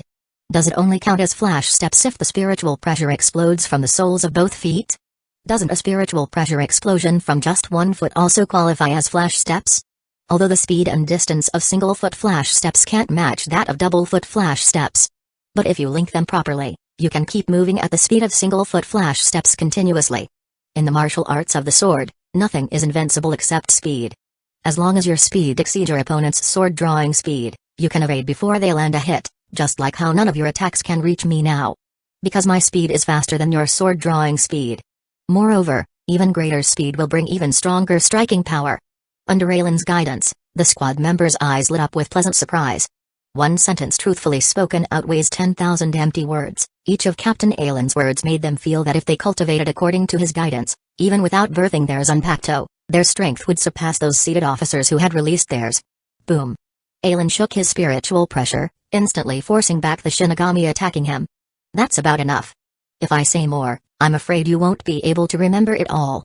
From now on, each of you practice on your own. Strive to reach the level I described. When you do, come find me, and I'll provide the next stage of guidance. Yes, Captain Aylin. Thank you, Captain Aylin. After waving to the 12 squad members, Aylin turned and left the 11th Division. Practice diligently. I'll be going now. Watching Captain Aylin's departing back, the 12 squad members were dazed for a long while. Then, one of them reached out and slapped himself hard across the face. Slap. Ah. Yamaguchi, what are you doing? Oh, I just wanted to test if I was dreaming. Captain Aylin actually came to guide us. And now? Well, it still doesn't feel quite real. I can't feel any pain. You hit my face, you idiot. Haha, sorry. It was real, not a dream. As the captain of the 11th Division, although Captain Aylin hadn't really come to the division for decades, everyone was quite familiar with him. After all, this was the invincible Captain Aylin. Aside from his strength, Captain Aylin's most impressive quality was his ability to guide disciples. Captained by Akiyaku Uchiha of the 6th Division received just 3 months of guidance from Captain Aylin over a decade ago, yet became the 6th Division's 3rd seat a few years later. After 3 days of hellish training, he achieved Bankai and was promoted to captain. Jin Ikamaru, a genius student at the Spiritual Arts Academy, was taken as Aylin's disciple and guided for 3 years, becoming the 11th Division's 3rd seat. Nowadays, Vice Captain Aizen of the 5th Division even praised Jin highly, saying that if the 5th Division's vice captaincy was determined by strength like the 11th, Jin would likely be the vice captain instead of him. Under such circumstances, it was said that Vice Captain Aizen had suggested to 5th Division Captain Shinji Hirako that 3rd seat Jin be sent to serve as the vice captain under 3rd Division Captain Rojiro Aturbashi. Even more outrageous was that the 11th Division's vice captain Zaraki fought Captain Aylin once every 10 years, and everyone could see that Zaraki's strength would increase significantly after each battle with Captain Aylin. Now, it was their turn. Aylin was unaware of the thoughts of those 11th Division members. He wanted to guide them because he felt it would be unfair if they were the only ones left behind to guard the division while everyone else went to Auditazen's lectures. So on a whim, he decided to offer some guidance. After all, if their strength improved, it would also benefit his own division. As for whether their strength would ultimately increase, that depended on their own efforts. Aylin had already shown them the method to grow stronger. What they needed to do next was diligently cultivate according to Aylin's guidance, striving to fully assimilate everything he taught. The same techniques could enable some to slay gods and Buddhas, while others could only use them for massage. To grow stronger required both talent and effort. Aylin's current strength stemmed not only from his unlimited blade works, but also his own hard work, which accounted for half of it. If Aylin didn't absorb and assimilate the experiences of the weapon masters, even if he possessed countless Zanpakuto, he could only be considered a second Genri Uzai Shigakuni Yamamoto, second Aizen, or second Soya Kinpachi. To defeat the true masters solely based on the experiences of their Zanpakuto was likely just a dream. Only one's own strength could bring out a Zanpakuto's full abilities, even surpassing its limits. Sosuke Aizen. Thinking of Aizen, Aylin couldn't help but furrow his brow. Over a decade had passed since Aizen obtained the Soul King's fragment from Ranjaku Matsumoto. The Hogyoku had likely been completed by Aizen. Currently, Aizen was beginning to hypnotize and control all the Shinigami in Soul Society, likely having discovered the Hogyoku's incompleteness and seeking more Shinigami souls to enhance its wholeness. Chapter 125, Experiment. I should pay more attention in the future. After all, they are members of my 11th Division. It wouldn't be good if they were taken by Aizen as material for the Hogyoku. It seems I need to go out and move around more. With luck, I might even get to beat up that guy Aizen again. With these thoughts, Aylin left the Siri-eyed AI and headed towards the Rakongai districts, going in the direction of Zaraki's spiritual pressure. As Aylin expected, Zaraki was either fighting or searching for a fight. When Aylin arrived at Zaraki's location, he happened to encounter Zaraki battling a bald man. Behind the bald man stood a flamboyant male clutching his stomach. Aylin knew the names of these two men, Kakumadarame and his good friend Yumikika Asukawa. Crossing his arms, Aelin walked up beside Yumikika and shook his head as he watched Zaraki and Kaku fighting. TSK, small fries squabbling. Who's there? Hearing Aelin's voice, Yumikika was startled and immediately jumped away from where he had been standing, eyeing Aelin warily. Who is this guy? How long has he been here? If he hadn't spoken up, I wouldn't have even noticed someone else was here. Glancing at Kaku fighting Zaraki, Yumikika felt anxious. At a time like this, having an unknown powerful person appear beside him was very dangerous. Yumikika slowly placed his hand on the hilt of his sword at his waist. If this guy wearing the white hair dared to attack Kaku who was fighting, he would absolutely not back down. Sensing Yumikika's action, Aelin glanced at him sideways. So terrifying. Yumikika froze, large beads of cold sweat dripping down his forehead. Just one glance made Yumikika clearly realize the gap between himself and this man was as vast as an ant drifting and a bright moon. Unlike Kaku Madarame, who, like Zaraki, reveled in the joy of battle. Even knowing the difference in their strength, Kaku would still draw his weapon and charge at his enemy to fight. Yumikika was much more sensible. When faced with an opponent he couldn't defeat, Yumikika preferred to flee. It's just that, knowing Kaku's personality, Yumikika often feigned the same battle lust as Kaku. Well, of course, to Yumikika, he could lose a fight, but his hairstyle must absolutely not be messed up. Victory or defeat was but a fleeting moment, while beauty is eternal. Don't worry, young one. I have no interest in bullying you. Aelin took a few steps forward and slowly raised his left hand, placing his index finger on Yumikika's chest. You see, if I wanted, my hand could pierce through your heart at any time. Yumikika's pupil shrank. This man point so terrifying. Am I going to die? Just as Yumikika was terrified, Aelin suddenly smiled at him. Just kidding. Withdrawing his hand, Aelin ignored the frightened Yumikika and continued watching Zaraki and Kaku's battle. Although the battle between the two looked like small fries squabbling to Aelin, he had to admit that after his few fights with Zaraki, Zaraki had regained much of his original strength. Even with the eye patch suppressing his spiritual pressure to around a captain's level, Zaraki's current strength far surpassed when Aelin had first defeated him. Especially Zaraki's swordsmanship. In his battles with Aelin, Zaraki had unconsciously started imitating Aelin's sword techniques. Compared to the way of the sword that Captain Commander Yamamoto wanted to teach him, Zaraki's instincts felt that Aelin's sword style suited him better. Cut everything, sever anything. Of course, the current Zaraki could not reach that level yet. Well, not even Aelin could do that yet. Perhaps only by forging at Tsunemi Yasai Fushi's Unpacked could Aelin fully master such a way of the sword. However, learning Aelin's sword style also made each of Zaraki's sword strikes faster and more powerful. Under Zaraki's attacks, Kaku had no ability to resist. With each of Zaraki's strikes, Kaku was forced back dozens of meters. His legs had already carved countless intersecting deep trenches into the ground. However, Kaku was also a tough guy. Even with his feet ground down to the bone by the trenches, he never evaded Zaraki's attacks, defiantly meeting his sword with his own.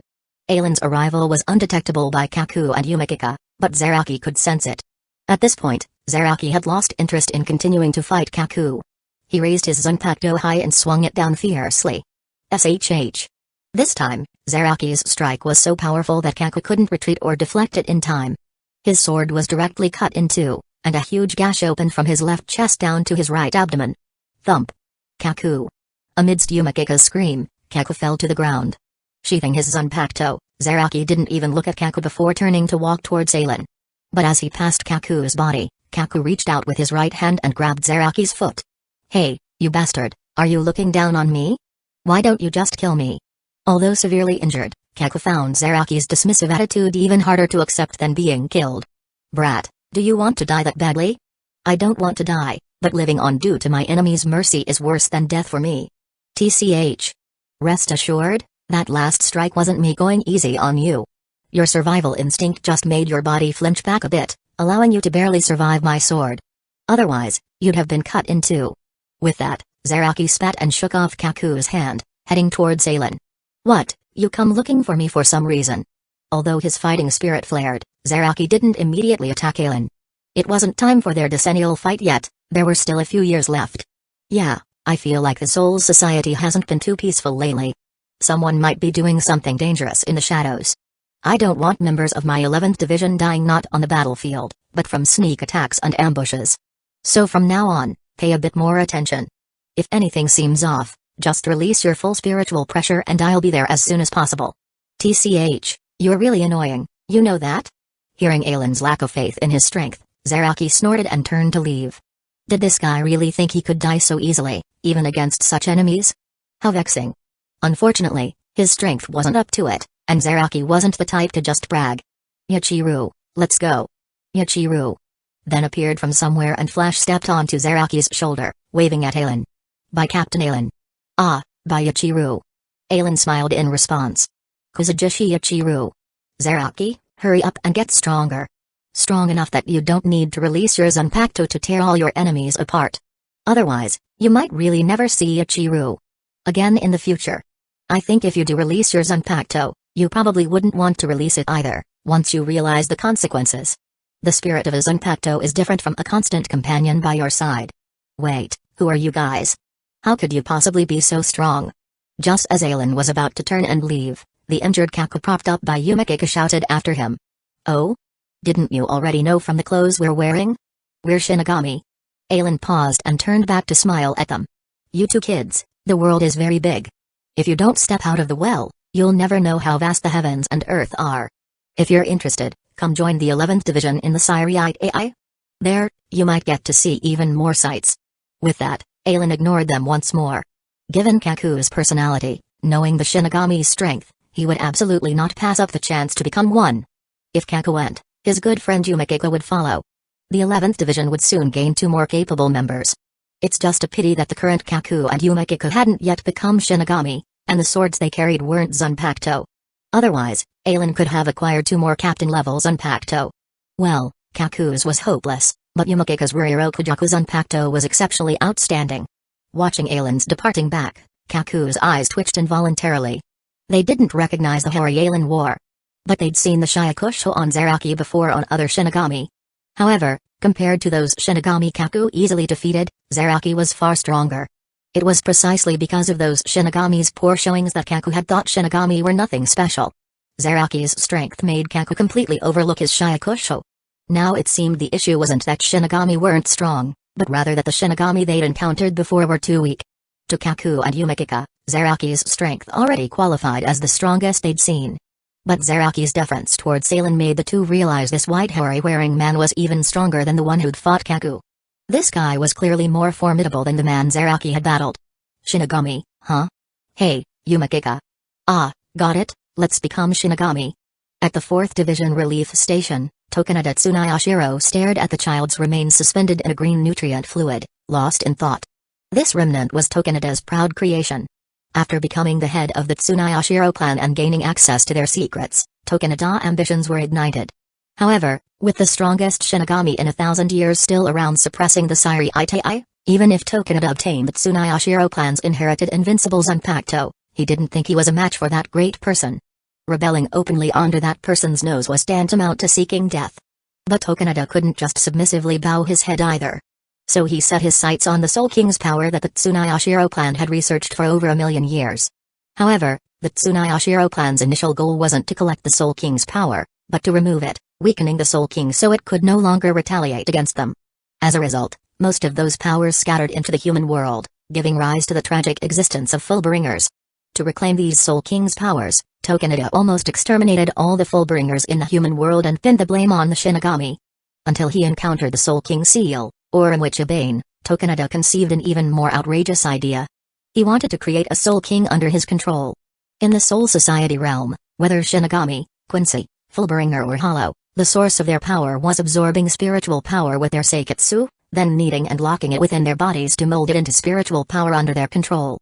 As the Soul King seal, though Oromicha Bane couldn't perform her Fullbring without her beloved object, her very existence possessed the ability to bind everything together. So under Tokunada machinations, Oromicha Bane became a tool under his command. And using the seal's power, he fused the remains of Fullbringers, Shinigami and Hollows into this abomination. Gazing at this undead abomination, Tokunada reached out and extracted a massive spiritual energy from it. The Soul King's power is the ultimate force. Right now this thing only has the power of Fullbring, Shinigami and Hollow. It's still missing the Quincy's power to be truly complete. In that case, I'll conduct an experiment first using these 3 powers. If successful, with 2 Soul Kings, how can that old man Yamamoto defeat me? With that, Tokunada waved his hand, opening the Tsunayashiro clan's Senka-Iman, and his figure vanished within. After decades of war, the human world had regained peace. Moreover, People developed rapidly in this era of peace. At the very least, Tokonada had already discovered buildings taller than any in the Syriite AI in the human cities below. Sensing a pregnant woman in the city, Tokonada discreetly infused the massive spirit particles into the fetus within her. Chapter 126, Genryu's Ishigakuni Yamamoto's bottom line. Time passed. Now, it seemed Dalen had adapted to the life of a Rikido. Initially, when he had just transmigrated to the Soul Reaper world, Alan cherished every single day, let alone a year or two. But after turning a century old, Alan felt that the meaning of time didn't seem that important anymore. Ding. Ding. Huh? A captain's meeting? The unique sound of wooden staffs being struck together in the Syriite AI reached Alan's ears. After a few seconds, he recalled that this was the gathering signal for a captain's meeting. Setting out from the Kuachiki Manor, with Alan's speed, he quickly arrived at the 1st Division grounds. The 12 captains stood in 2 rows below the Captain Commander Yamamoto, with only the Captain Commander having a seated position at the very top in the meeting hall. Thump.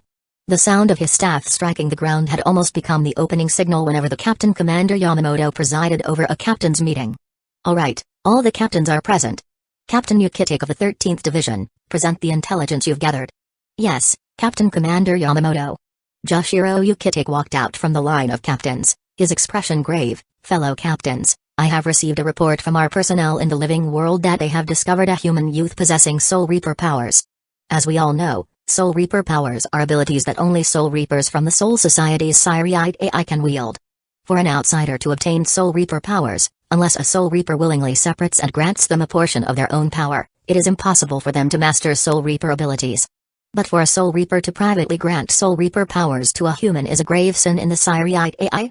So I requested the assistance of Captain Kiraku of the 8th Division to investigate whether any Soul Reaper had committed this crime, but our investigation ultimately yielded unsatisfactory results. We did not find the culprit who committed this crime. To further the investigation, I recently took it upon myself to make contact with this human youth. And then, I discovered that this youth's Soul Reaper powers are innate. In other words, this youth is a natural-born Soul Reaper. At this point, Yukitake paused. In fact, after personally coming into contact with the human youth, the right arm of the Soul King within his body had allowed him to perceive the will of the Soul King. What that youth possessed was not only Soul Reaper powers, but also hollow abilities, and a certain power related to the Soul King. It was as if this youth had the potential to become the Soul King himself. Of course, Yukitake kept these thoughts buried in his heart, saying nothing. The secret concerning the Soul King, once revealed, no one knew how many troubles it would stir up within the Syriite AI. Truly a miracle, for a human to be born with Soul Reaper powers naturally, this. The world is vast, with no surprises. While the captains were marveling at the world's wonders, Yaruichi Shioin, the captain of the 2nd Division, did not join their astonishment. Instead, she stroked her chin pensively. This incident seemed off somehow. Ever since witnessing some of the creations made by Kusagakure, Yaruichi had gained a different understanding of so-called coincidences. Could it be that this natural-born Soul Reaper human was an experimental subject of some researcher? I should go ask Kusagakure. Silence. As the captain's discussion grew too loud, the Captain Commander Yamamoto had to strike the floor again to quiet them. Now that everyone is aware of this matter, I have summoned you all to deliberate on how the Soul Society should deal with this human youth. Deal with? Alan glanced at Genryu's Ishigakuni Yamamoto. Regarding this youth with Soul Reaper powers mentioned by Yukitake, Alan knew who he was referring to. This was the first person, in a human form, to wield Soul Reaper abilities, and also the one who prompted the Syriite AI to propose the substitute Soul Reaper designation. Captain Commander, I have a question to ask. Before the other captains could speak, Alan stepped out of the line and stood beside Yukitake. Captain Alan, what is your question? I wish to ask the Captain Commander, which rule of the Syriite AI has this human violated for you to suggest dealing with him? Alan's words stunned the Soul Reapers present. Captain Alan was actually questioning the Captain Commander? Captain Alan of the 11th Division, do you know what you're saying? Genryu's Ishigakuni Yamamoto slowly opened his eyes, locking his gaze on Alan. Ah, isn't this obvious? Captain Yukitake, you said you conducted a thorough investigation of this human with Soul Reaper powers. So, please tell me, has this human violated any of the Syriite AI's rules? This. Yukitake hesitated for a moment, but his conviction prevented him from uttering words against his heart. No. The living world is the realm of the living, while the Soul Society is the realm of the deceased. Even though the Syriite AI governs the Soul Society, all its rules were established to maintain the stability of the 3 realms. The living world is where souls are born and transmigrate, the most crucial component of the 3 realms. the laws of the Soul Society do not apply to the living world.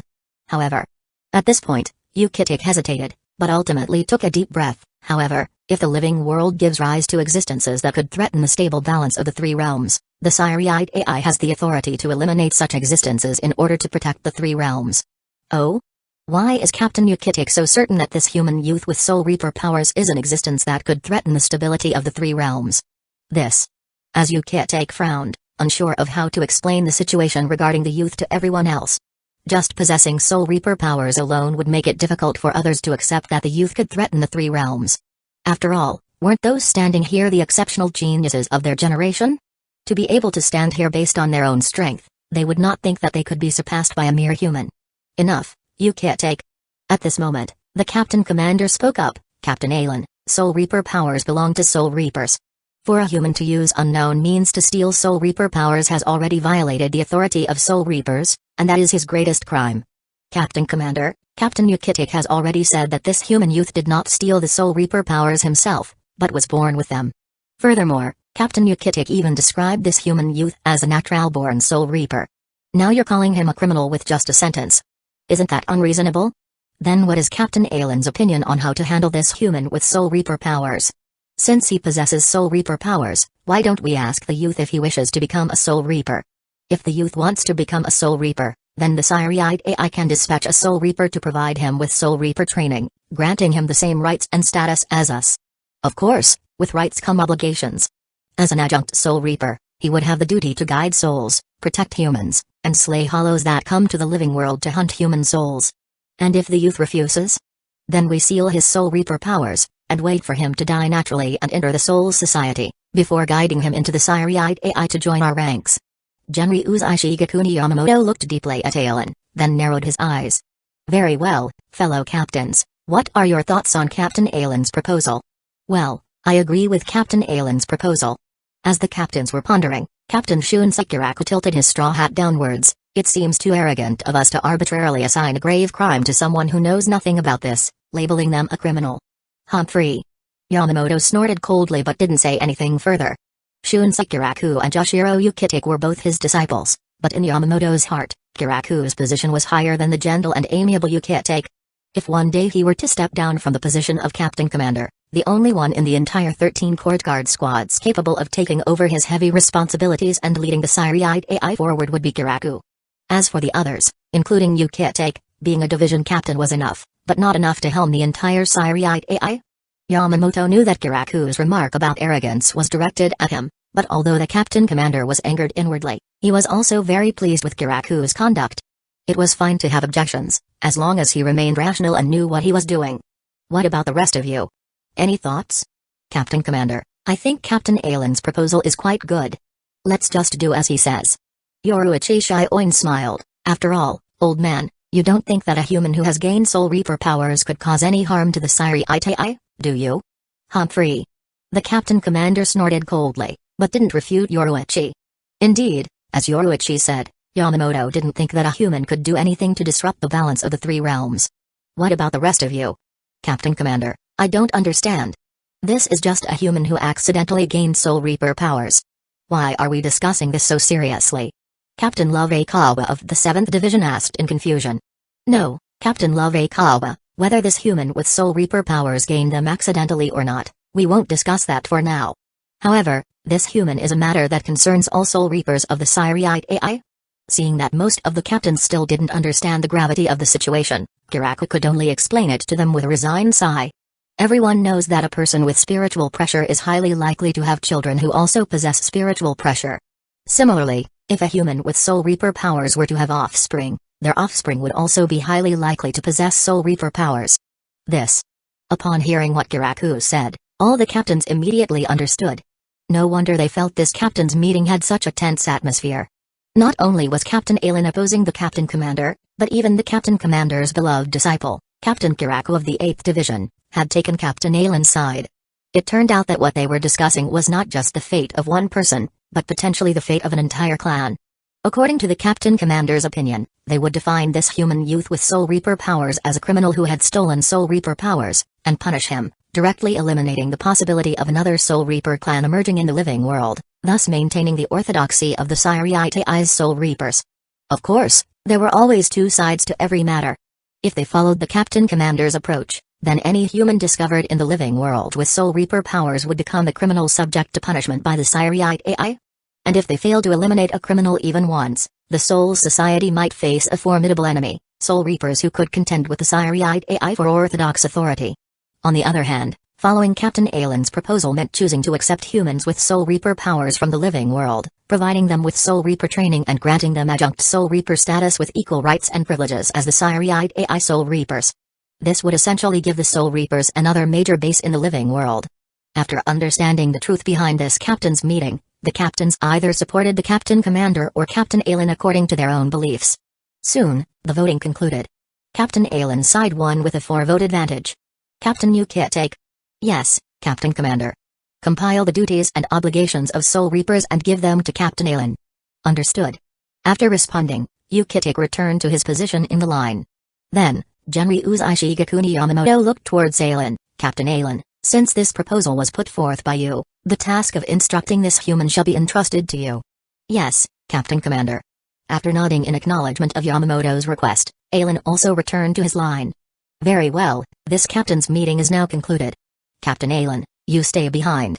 After all the other captains had left the meeting hall, Yamamoto finally spoke slowly. Captain Aelin, you should know my true intention for keeping you behind. Then please speak plainly, Captain Commander. Aelin shook his head, denying knowledge of Yamamoto's thoughts. Humphrey. Yamamoto snorted coldly, not caring whether Aelin truly didn't know, and slowly began speaking. Powerful hollows from Hugomundo will be dealt with by the Soul Reapers of the Sairai. The hollows that go to the living world to hunt are not particularly powerful, nor do they possess any special abilities. So when you go to instruct this human in Soul Reaper abilities, focus mainly on Zanpakuto's abilities. Just briefly overview flash steps. Kido training is too time-consuming, so skip over it. Seeing the cold glint in Genryu's Shigakuni Yamamoto's eyes, Aelin's heart skipped a beat. He realized that this might be Yamamoto's bottom line for agreeing to his proposal. Chapter 127, Kotatsu. Although known as the strongest Shinigami in 1,000 years, Genryu's Shigakuni Yamamoto was no reckless person. Rather, in order to maintain the stability of the Sairaitai, Yamamoto could become a merciless executioner, slaughtering thousands. Just like over 800 years ago during the Empire of Light, even though the elite forces of the Quincy were slaughtered in the Sairaitai, Yamamoto did not spare the remnants of the existing Quincy from extermination.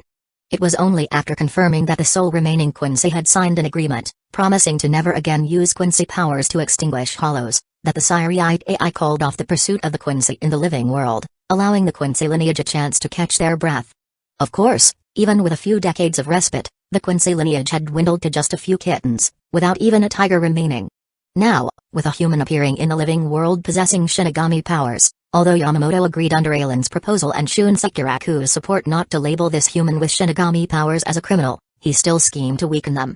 Genryu's Shigakuni Yamamoto's intention was that after this human youth with Shinigami powers chose to become a Shinigami, he would only teach them the cultivation of their Zanpakuto's abilities, not instructing them in the Shinigami's 4 core skills. No matter how powerful a Shinigami's Zanpakuto abilities were, if they didn't know the Shinigami's 4 skills, their overall strength wouldn't be that formidable. Yeah, I know my place, Captain Commander. Aelin didn't argue further with Genryu's Shigakuni Yamamoto, as the Captain Commander had already made his decision. If he kept debating with him, the two of them might end up falling out. Aelin didn't have to wait long, as within 3 days, Joshiro Uchiha came to find him. Captain Aelin, this is the compilation I've made of the duties and obligations of Shinigami.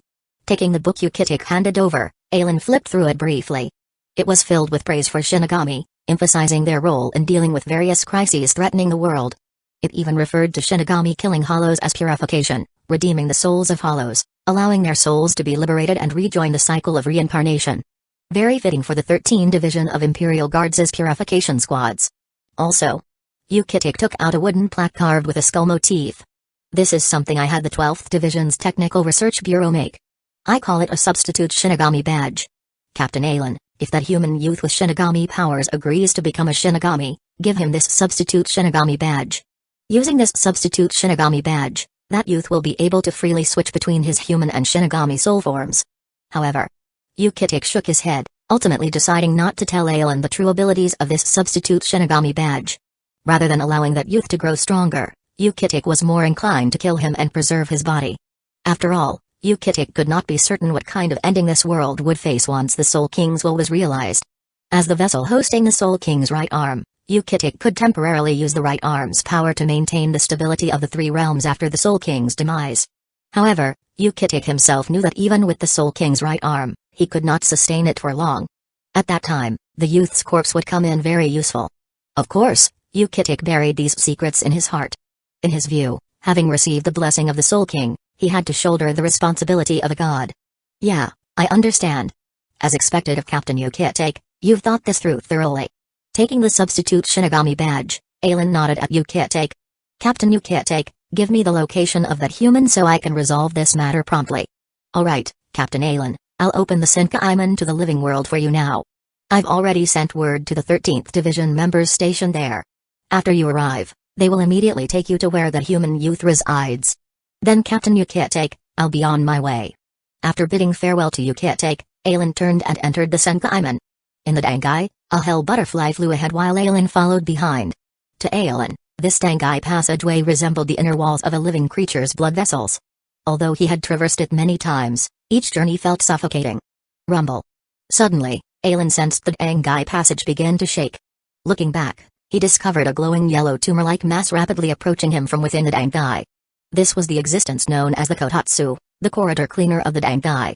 The Kotatsu was responsible for severing the connections of time and space between the living world and soul society. Every 7 days, the Kotatsu would cleanse the residual time and space within the Dangai between the living world and soul society. If a Shinigami encountered the Kotatsu while entering the Dangai, the time they arrived in the opposite world would change. Is this intentional or an accident? Watching the rapidly approaching Kotatsu, Aelin narrowed his eyes. Normally, the existence of the Kotatsu would be monitored by the 12th Division's Technical Research Bureau. So when Shinigami from the Siriite AI used the Senkaimon to enter the living world, they almost never encountered the Kotatsu. It was only because the living world lacked means to monitor the Kotatsu that opening a Senkaimon from there to enter the Soul Society risked encountering it. However, the Kotatsu's movement pattern was once every 7 days, so the chances of running into it were still low. Never mind, whether it's intentional or not, I'll use this to test something out. Aelin recalled that when Aizen and Hogyoku fusion reached the second stage, releasing his spiritual pressure could shatter the Kotatsu. It's worth noting that the Kotatsu was immune to spiritual pressure. The abilities of released Zunpakuto, Kido, and other techniques fueled by spiritual pressure would simply be devoured by the Kotatsu. From this, one could see just how tremendously powerful the spiritual pressure required to shatter the Kotatsu must be. Boom. Immense spiritual pressure exploded from Ailin's body. This was the first time Aelin had released the full extent of his spiritual pressure. The entire Dangai passage violently shook under the force of Ailin's spiritual pressure, as though cowering in fear of some terrifying existence. Beep, beep, beep. In the Siriite AI's 12th Division Technology Research Bureau, red warning lights and an alarm began blaring in the dimly lit research room housing a massive steel machine. Immediately, the Shinigami monitoring the machine rushed over to check it. How is this possible? What's going on? His shout quickly drew the attention of the other researchers in the room. A Shinigami in a white lab coat approached the machine, and upon seeing the green line displayed, he too cried out in shock. This can't be. This machine was the 12th Division's equipment for monitoring the Dangai. At the current level of technology available to the Research Bureau, they still lacked advanced imaging tools like cameras. Their equipment primarily focused on radar-style detection displays. Now, the line representing spiritual pressure on this radar had reached the very top, exceeding the detector's maximum range. Clearly, the intensity of this spiritual pressure had surpassed the monitoring device's capabilities. Who used the Senkaimon today? Quickly pull up the Senkaimon usage records. Yes. At the lab coat-wearing Shinigami's order, several researchers swiftly operated the machine, and one began reporting loudly. Director Hayasu, today is the day the Kotatsu cleanses the Dangai, so none of the divisions in the Siriite AI have any records of using the Senkaimon. No, wait, there's one here. It was Captain Uchiha of the 13th Division. The one who entered the Senkaimon was Captain Aelin of the 11th Division. Oh. Upon hearing this, the Shinigami in the 12th Division let out a collective sound of realization. For ordinary Shinigami, encountering the Kotatsu was essentially a death sentence. However, for the captains, relying on their speed, they could outrun the Kotatsu and escape the Dangai, entering the world on the other side of the Senkaimon before it caught up. In that case, the Kotatsu posed little threat to the captains. Alright everyone, you can all return to your stations. If it's Captain Aelin, Possessing such tremendous spiritual pressure is within expectations. Director Hayasu waved his hand, dismissing the 12th Division members to their duties. However, the director's heart was not as calm as his outward appearance suggested.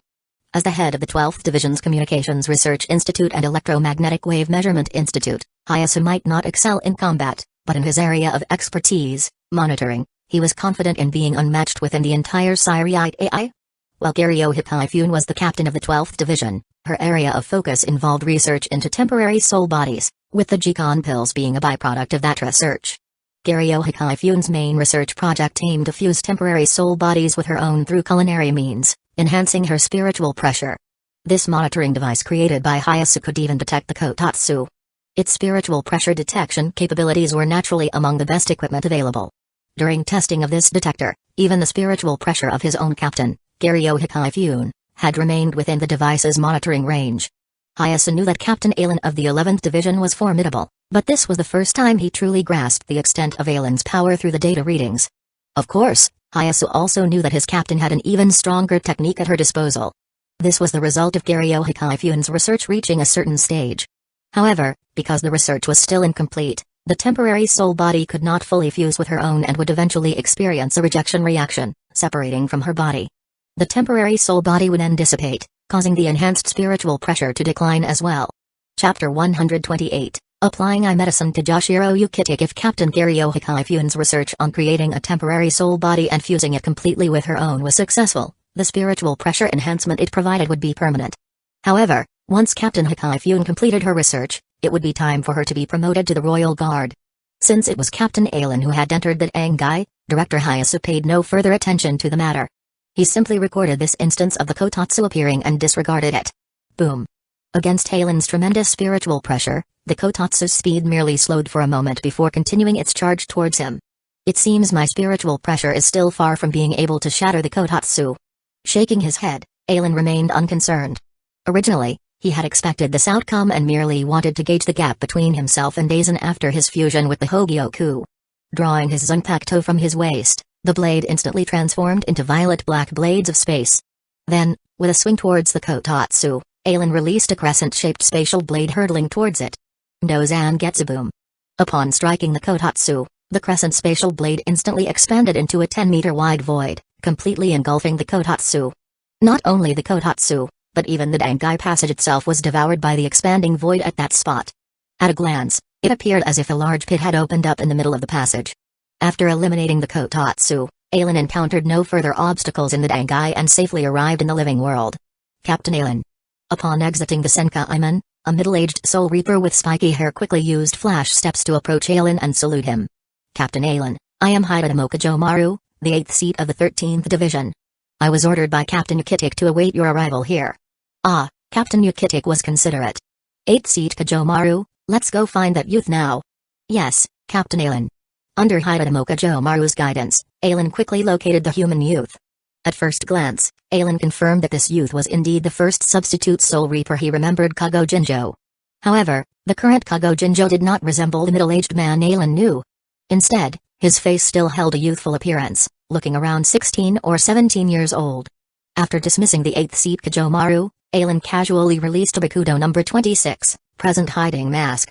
Spell, Kyoko, to conceal his presence and followed behind Kago Jinjo. Along the way, Kago Jinjo's behavior made Alan nod slightly in approval. Unlike the Ichigo Kurosaki he knew, Kago Jinjo often wore a gentle smile on his face. Kago Jinjo was also quite warm and friendly in his interactions with others. It was evident that before Tokunada Tsunayashiro's betrayal, Kago Jinjo had been more carefree and lacked suspicion towards others. It wasn't until evening, when Alan followed Kago Jinjo back to his home, that he dispelled the Kido concealing his presence and landed on the windowsill of Kago Jinjo's bedroom. Rustle. As the window opened, Kago Jinjo immediately noticed Alan sitting on the windowsill. Excuse me, who are you? Kago Jinjo, son of Jotaro Jinjo and Rumiko Jinjo. 17 years old, fond of eating ramen. Hearing the stranger in the white houri recite his personal details verbatim, the smile on Kago Jinjo's face instantly vanished. Jinjo grasped the cross-shaped pendant around his neck and asked sternly, who are you and what's your purpose for investigating me? A surge of spiritual pressure escaped his body as he spoke. Purpose? As if unaware of Jinjo's actions, Alan turned his head, finally facing Jinjo directly. Young man, Do you know what kind of power resides within you? Huh? Jinjo's expression changed slightly as he suppressed the urge to unleash his abilities. I don't know. I've had this power since birth, but apart from me, I've never seen another human possess such abilities. In fact, at this point, a hint of melancholy appeared in Jinjo's eyes. In fact, they can't even see the souls of the deceased. When I first told others that I could see ghosts, everyone mocked me, calling me a liar. Those kinds of people are the true normal humans. In this world, humans reside in the living world, souls belong in the soul society, and evil spirits fall into Hukomundo. Ordinary people can't see souls and won't be disturbed by ghosts. The only threat to humans comes from the hollows that have fallen into Hukomundo. Soul Reapers are the existence that maintains the balance of the worlds, guiding lingering souls to the soul society and slaying the hollows that come to the living world to cause destruction, protecting humans from harm. Kugo Jinjo, you possess the power of a Soul Reaper. Therefore, you can see ghosts, harm ghosts, and even. Glancing at the cross pendant in Jinjo's hand, Aelin left the rest unsaid and continued, but your existence breaks the distance between life and death. One could say that you have violated the authority of Soul Reapers. Now, Kugo Jinjo, on behalf of the Soul Reapers of the Soul Society, I ask you, do you wish to become a Soul Reaper? Oh? Could this Soul Reaper inform me of the consequences if I accept or refuse? Certainly. Aelin nodded. If you refuse, I will seal your Soul Reaper powers, allowing you to live out your life as an ordinary human. Hey. Kugo Jinjo released his grip on the pendant and rested his elbows on the opposite window sill. I thought you would say that if I refused, you'd just kill me. Ah, indeed, some believe it would be better to kill you if you refuse. But I've rejected that notion. We Soul Reapers are the guardians of the deceased and should not interfere with the world of the living. Besides, since you were born with Soul Reaper powers, a natural-born Soul Reaper, when you eventually die and your soul enters the Soul Society, you may have the potential to become a captain of the 13 Court Guard squads. At that time, you would still become a Soul Reaper of the Soul Society, wouldn't you? Jinjo laughed heartily. Ha, your words make perfect sense, and I can't find a way to refute them. Indeed, as Aelin said, since Jinjo was a natural-born Soul Reaper, the optimal choice after his death would be to join the Soul Reapers in the Soul Society. And if you accept, I will provide you with basic Soul Reaper training, allowing you to master Soul Reaper abilities before your death. Once you become a Soul Reaper, you will bear the responsibilities and duties of one, enjoying the same rights and status.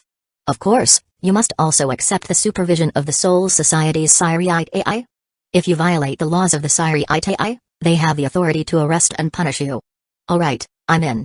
After listening to Aelin's explanation, Jinjo nodded in agreement to become a Soul Reaper. After all, if one could not witness the extraordinary, what was the point of enduring an ordinary life? Since he had already seen a different world, how could he possibly accept becoming blind and deaf to it once more? Very well, then you must take good care of this. Retrieving the wooden skull insignia from his robe, Aelin handed it to Jinjo. This is called the Substitute Soul Reaper Badge, proof of your status as a Substitute Soul Reaper. Using this, you can transform into your Soul Reaper state at any time. Oh? How do I use this? It's simple, just press it against your chest. Jinjo eyed the plain wooden badge skeptically before pressing it against his chest. Thump. Instantly, Jinjo felt as if he had been struck by a tremendous force, stumbling back a step. When Jinjo regained his senses, he discovered another version of himself lying on the windowsill. Meanwhile, his current appearance was that of a young man dressed in a black robe. Your current state is your soul form, or Soul Reaper form, if you will. Follow me. Since you've agreed to become a substitute Soul Reaper, you'll need to learn some Soul Reaper combat techniques. Okay. After marveling at his first out-of-body experience, Jinjo followed Aelin as he leapt from the window and headed towards a nearby park. This spot should do. Upon reaching the park, Aelin stopped and waited for Jinjo's arrival. Aelin didn't have to wait long, as Jinjo caught up within 2 or 3 minutes. Here. Once Jinjo arrived, Aelin tossed him an asaki. This was given to him by Joshiro Yukitake, who instructed him to hand the standard Soul Reaper asaki to Jinjo if he agreed to become a substitute Soul Reaper. Not everyone could manifest their Zanpakuto without an asaki, like Ichigo Kurosaki had done. This is a Soul Reaper's weapon, the asaki. Through a series of cultivations, a Soul Reaper can awaken the soul within the asaki, allowing it to shed its skin and transform into a Zanpakuto. Since he had agreed not to teach Jinjo anything else as per Jariu's Ishigakuni Yamamoto's instructions, Aelin naturally wouldn't go back on his word. As for the substitute Soul Reaper badge, although Yukitake didn't mention it, Aelin knew that it was essentially a monitoring device. Ever since accepting the substitute Soul Reaper badge, all of Aelin's actions were likely being monitored by Uchiha. This was also why, after encountering the Kotatsu, Aelin didn't simply flee but chose to destroy it, a way to apply some medicine for Uchiha. Chapter 129, Fusing the King's Treasure, Essence Awakening Jinjo. For a Soul Reaper, the power of their Zanpakuto accounts for nearly 70% of their overall strength. The time I can spend teaching you in the living world is limited, so my instruction to you, aside from some basic combat training, will focus on the cultivation of your Zanpakuto. Today, I will first teach you sword meditation. Mr. Aelin, this sword meditation training is so boring, let's do some combat training instead. After following Aelin's teachings for a few days, Kugo Jinjo could no longer endure the solitude of cultivating sword meditation and would often pester Aelin for a real battle. It must be said that Jinjo's combat talents were quite decent. Under Aelin's guidance, coupled with Jinjo's own considerable spirit energy, Jinjo's current strength was no worse than some elite Soul Reapers. However, perhaps because he had the ability to instantly unleash tremendous power, compared to the tedious sword meditation training, Jinjo preferred the strength improvements that came from actual combat. Jinjo, I recall previously telling you that a Zanpakuto's abilities account for nearly 70% of a Soul Reaper's strength. It seems you didn't really listen to those words. Initially, due to Aelin's teachings, Jinjo wanted to call him teacher or master. However, since Aelin knew he could not teach Jinjo too much, he did not accept Jinjo's honorifics and simply had him call him Mr. Hahaha. When reprimanded by Aelin, Jinjo could only scratch the back of his head without responding. However, his current behavior undoubtedly indicated that he truly did not wish to cultivate this so-called sword meditation.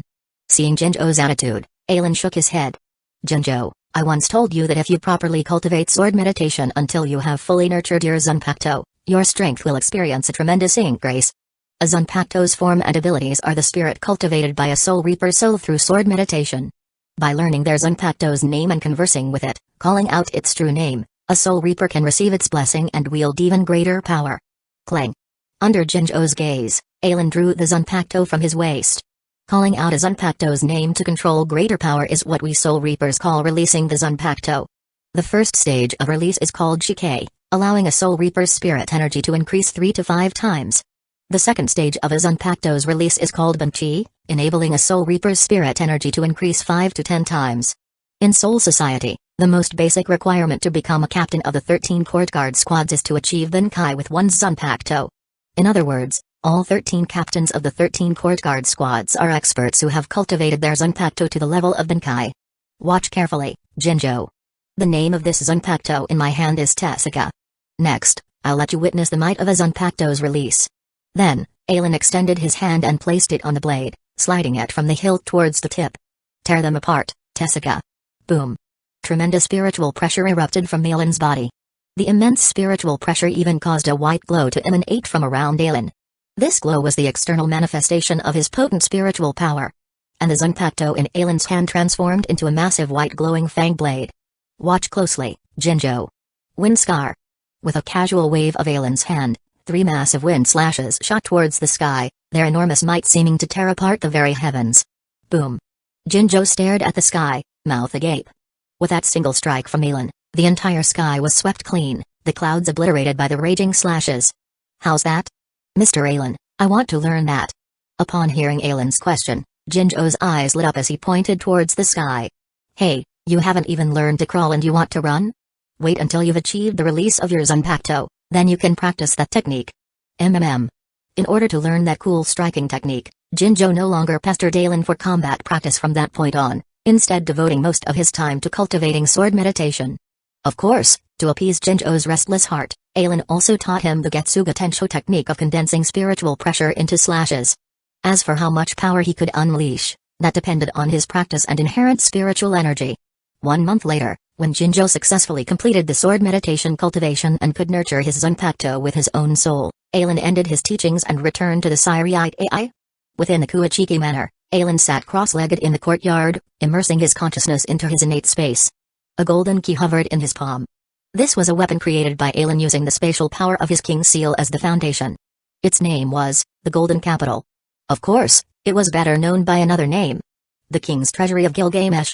Previously, because his innate world's unlimited sword creation ability partially overlapped with the King's Treasury, Aelin had not created it. However, as his strength recently increased, He felt the ability of unlimited blade works to project weapons outward was somewhat redundant in his eyes. So this time, while at leisure, Aelin went ahead and created this weapon. Yet after creating the key to this golden capital, Aelin suddenly sensed a slight tremor from his Zanpakuto, not the Tessagga at his waist, nor the Zanpakuto he had created, but rather his true Zanpakuto. The one Aelin had plunged into the summit of the Sword Hill after awakening the unlimited blade works ability. Buzz. Sensing the disturbance from his Zanpakuto, Aelin instantly used flash steps to appear at the summit of the Sword Hill. What's this? As Aelin approached his Zanpakuto, its trembling grew stronger. Not only that, but the golden capital key in Aelin's hand also began to vibrate. My Zanpakuto and the golden capital want to fuse? Although surprised that his Zanpakuto showed an inclination to fuse with the Zanpakuto he created, Aelin did not hesitate and brought the golden key close to his Zanpakuto. Hun. As the vibration frequencies of Aelin's Zanpakuto and the golden capital gradually synchronized, the golden capital in Aelin's hand turned into golden powder and merged into his Zanpakuto. Instantly, through his connection with the Zanpakuto, Aelin felt his reality marble being reinforced. Ever since Aelin awakened the unlimited blade works ability, each time he forged a new Zanpakuto, the space became more stable, giving Aelin a stronger sense of power. A few years ago, he had sensed that his inner world had reached an extreme limit. Breaking through this limit would allow unlimited blade works to grow even stronger. Over the years, Aelin had created numerous weapons, and his own spiritual energy had continuously increased. However, this extreme limit of his inner world had never been breached. Unexpectedly, by creating the golden capital today, this limit was instantly broken. At this moment, Aelin's Zanpakuto had turned completely golden. With his Zanpakuto as the center, a golden radiance slowly emanated outward until this golden glow dyed the entire space gold. Boom! This breakthrough of unlimited blade works caused Aelin's spiritual pressure to surge violently. Soon, Aelin's spiritual pressure surpassed even the level of his Shikai release, nearly reaching the level of his Bankai before gradually stabilizing. In other words, Aelin's current base spiritual pressure had increased by at least 8 times compared to before. Under these circumstances, Aelin felt that even the Katetsu he had encountered years ago could be shattered by his spiritual pressure alone. Although he did not experience the same limit of Shinigami that Aizen had felt, Aelin knew that he had currently transcended the limits of a Shinigami and reached a higher realm. This realm was perhaps only matched by the royal guards of the Soul Palace. However, those godly beings of the Soul Palace had reconstructed their own bones using the Soul King's power, allowing their bones to become the bones of the Soul King and granting them such tremendous spiritual energy. Meanwhile, Aelin had forcibly broken through this limit by virtue of his inner world breakthrough alone. After his breakthrough ended, Aelin did not immediately leave his mind reality but instead grasped his Zanpakuto, perceiving its abilities. The golden capital, no, the king's treasury possessed the ability to automatically collect and store all treasures belonging to a king in the world. Its level would increase as the number and quality of the collected treasures improved. After fusing with his Zanpakuto, Aelin's inner space now possessed the properties of the king's treasury, automatically collecting and storing all treasures of the world within his unlimited blade works space.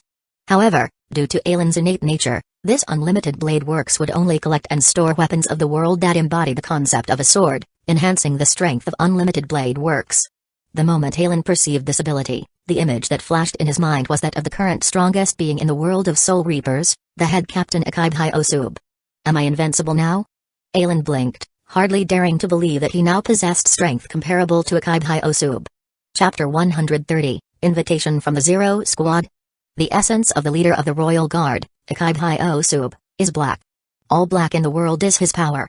During his battle with Iwak 100 years later, Iwak's Almighty only took away Akib's black for an instant. The black in the world then returned to Akib, allowing him to regain his power. Now, Aelin was similar to Akibhai Osub. However, while Akib's essence was black, Aelin's essence was the sword. All swords in the world were Aelin's power.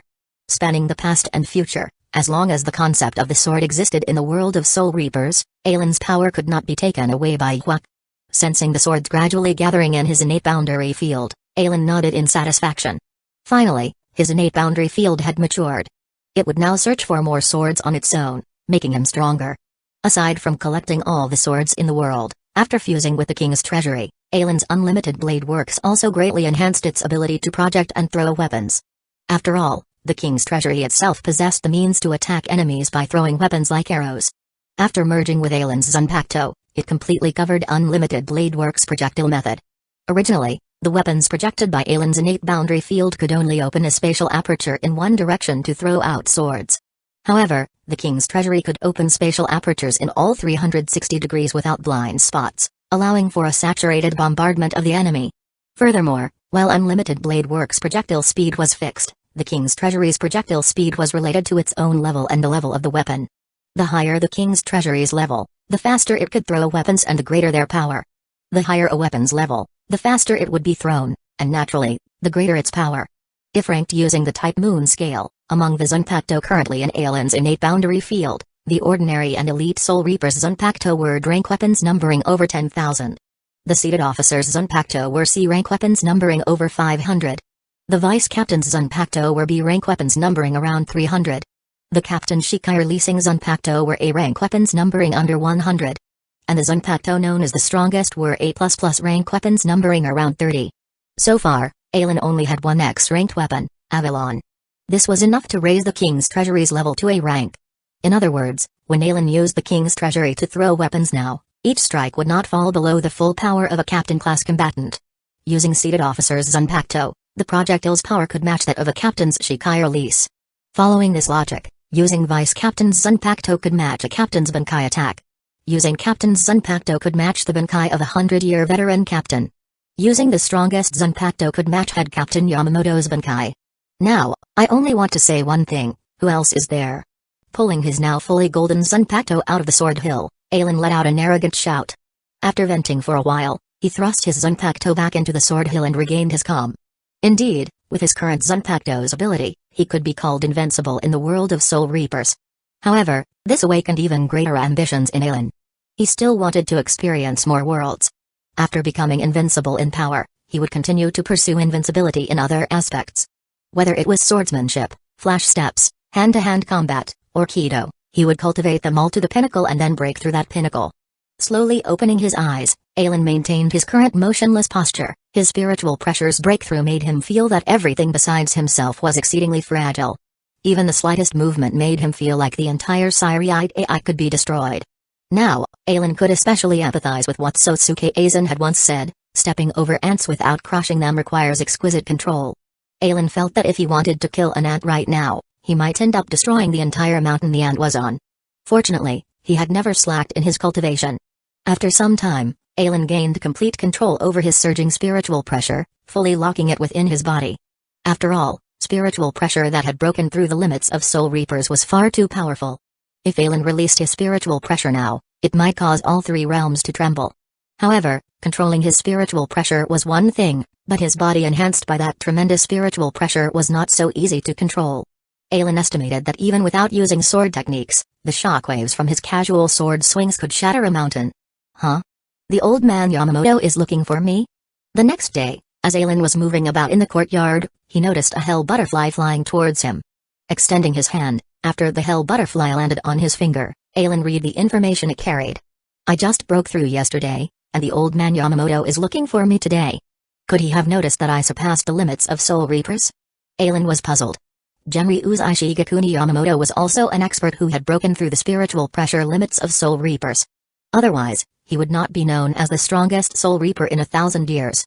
However, Yamamoto's breakthrough occurred in his Bankai state, where his surging spiritual pressure forcibly elevated him to the next realm. In his base state, Yamamoto's spiritual pressure strength was still confined within the limits of Soul Reapers. Ailin's breakthrough occurred in his innate boundary field, a completely different space from the Soul Society. Ailin did not believe that Yamamoto could detect his breakthrough unless he intentionally leaked his spiritual pressure. Unless the old man Yamamoto released his Bankai. Never mind, I'll just go ask him what he wants. After shaking his head, Ailin did not hesitate further and flashed towards the 1st Division's direction. Well, Vice Captain Sasaki, it's you waiting for me again this time. The moment Ailin's figure appeared behind Chojiro Sasaki and greeted him, Sasaki's whole body trembled, his immense spiritual pressure almost bursting forth before instantly being suppressed by Ailin. This is impossible? When did Captain Ailin arrive? I didn't even notice. And my spiritual pressure, it was so easily suppressed. Captain Ailin, you're so strong. Sasaki's shock was evident on his face. In his view, perhaps only the teacher could overpower Captain Ailin in the entire Siriite AI? The idea that Ailin had already surpassed head captain Yamamoto never crossed Sasaki's mind. Captain Ailin, the head captain has been waiting for you for a while now. Please come with me. Although stunned, Sasaki was not one to make trouble. All he cared about was whether he could share Yamamoto's burden and properly fulfill his responsibilities. So even though he realized Alan's strength far exceeded his own, Sasaki felt no envy, but rather happiness that Alan could better assist the head captain. Head captain, Captain Alan has arrived. Chojiro, you may leave. I have matters to discuss with Captain Alan. Yes, head captain. Watching Sasaki leave, Alan became even more convinced that the old man Yamamoto had something significant to discuss by summoning him. After all, to Genryu's Ishigakuni Yamamoto, the person he trusted most in the entire Siriate AI was undoubtedly Chojiro Sasaki. Even his two disciples, Joshiro Yukitake and Shun Sekiraku, were not as trusted as Sasaki. Sasaki had followed Yamamoto for over 1,000 years as his aide. Although titled as an aide, Yamamoto viewed him as a disciple and valued him greatly. After forming the 13 court guard squads, Yamamoto had hoped for Sasaki to become a captain to showcase his talents. Unfortunately, Sasaki refused every time. He only wished to serve under Yamamoto and had no desire to become a captain. Even when convening captains' meetings, Yamamoto had never asked Sasaki to leave. But today, summoning Alan privately and asking Sasaki to leave was the first time Alan had seen. After Sasaki left, Yamamoto finally looked at Alan, his deep voice carrying the majesty of the strongest soul reaper in 1,000 years as he asked, Captain Alan, have you perhaps created something recently? Huh? Hearing Yamamoto's question, Alan was puzzled. Head Captain Yamamoto, I've just been cultivating in the Kuachiki manner these days. Aside from forging a few Zanpakuto, I haven't done anything else. Could the Zanpakuto I created have some issue? No. Yamamoto glanced at Alan and confirmed he was not lying before continuing without reservation. This morning, I received a message from the Zero Squad. They wish to invite you to join the Zero Squad and have asked me to inquire about your opinion. If you are willing to join the Zero Squad, they will send other members to welcome you and take you to the Soul Palace to become a member guarding the Soul King. Yamamoto asked Alan because he knew how difficult it was to become a member of the Zero Squad. There were only two ways to join the Zero Squad. Chapter 131, The King's Treasuries. First show over 1,000,000 years ago, the 5 noble ancestors betrayed the Soul King, using the Soul King's power to divide life and death, creating the 3 realms. However, the 5 noble ancestors were not the Soul King after all. Although they divided the 3 realms, these 3 realms were fundamentally unstable and could collapse at any moment. At the critical juncture, the head guard of the Royal Guard forged the Soul King into a linchpin to stabilize the 3 realms under the will of the Soul King. To protect the Soul King, the head guard of the Royal Guard then established the Soul King Palace. There are 2 ways to join the Zero Squad and become a member guarding the Soul King. The first is to create something that does not exist in the world of souls, and be recognized by the will of the Soul King as creating history in the world of souls. One can then receive an invitation and bear the Soul King's power to replace one's own bones with King Keys condensed from the Soul King's power, thereby ascending to become a member of the Zero Squad and gaining even greater strength than before. It can be said that all members of the Zero Squad possess the bones of the Soul King. Currently, the Zero Squad has 4 official members and 1 reserve member. Ikaibai Osub, the head guard, named everything in the world of souls. Shutara Sanjamaru, inventor of the Shinigami Shyakusho. Etsunamiya created the Zanpakuto, with all Zanpakuto originating from those he forged. Tenjiro Garanji created the Art of the Pulse, Trail of Shadows, able to condense his Rishi into healing hot springs, and his blood-colored Rishi can instantly revive those on the verge of death. The final reserve member is the current captain of the 12th Division, Garyo Hikaifune, who created temporary souls and a method to fully integrate the Rishi from temporary souls through cooking to increase her own Rishi. The reason Garyo Hikaifune is a reserve is because her research is not yet complete. Once Garyo Hikaifune perfects the cuisine to fully integrate Rishi from temporary souls, she can immediately join the Zero Squad as the true 5th member. The second situation is when a Soul Reaper's strength reaches a certain level, they will receive an invitation from the Zero Squad, and if they agree, they can become a member. Currently, only 2 people have received such treatment. The first was Genryu's Ishigakuni Yamamoto, whose spiritual pressure has reached the limit of Soul Reapers, and whose Bunkai can even break through that limit to reach a higher realm.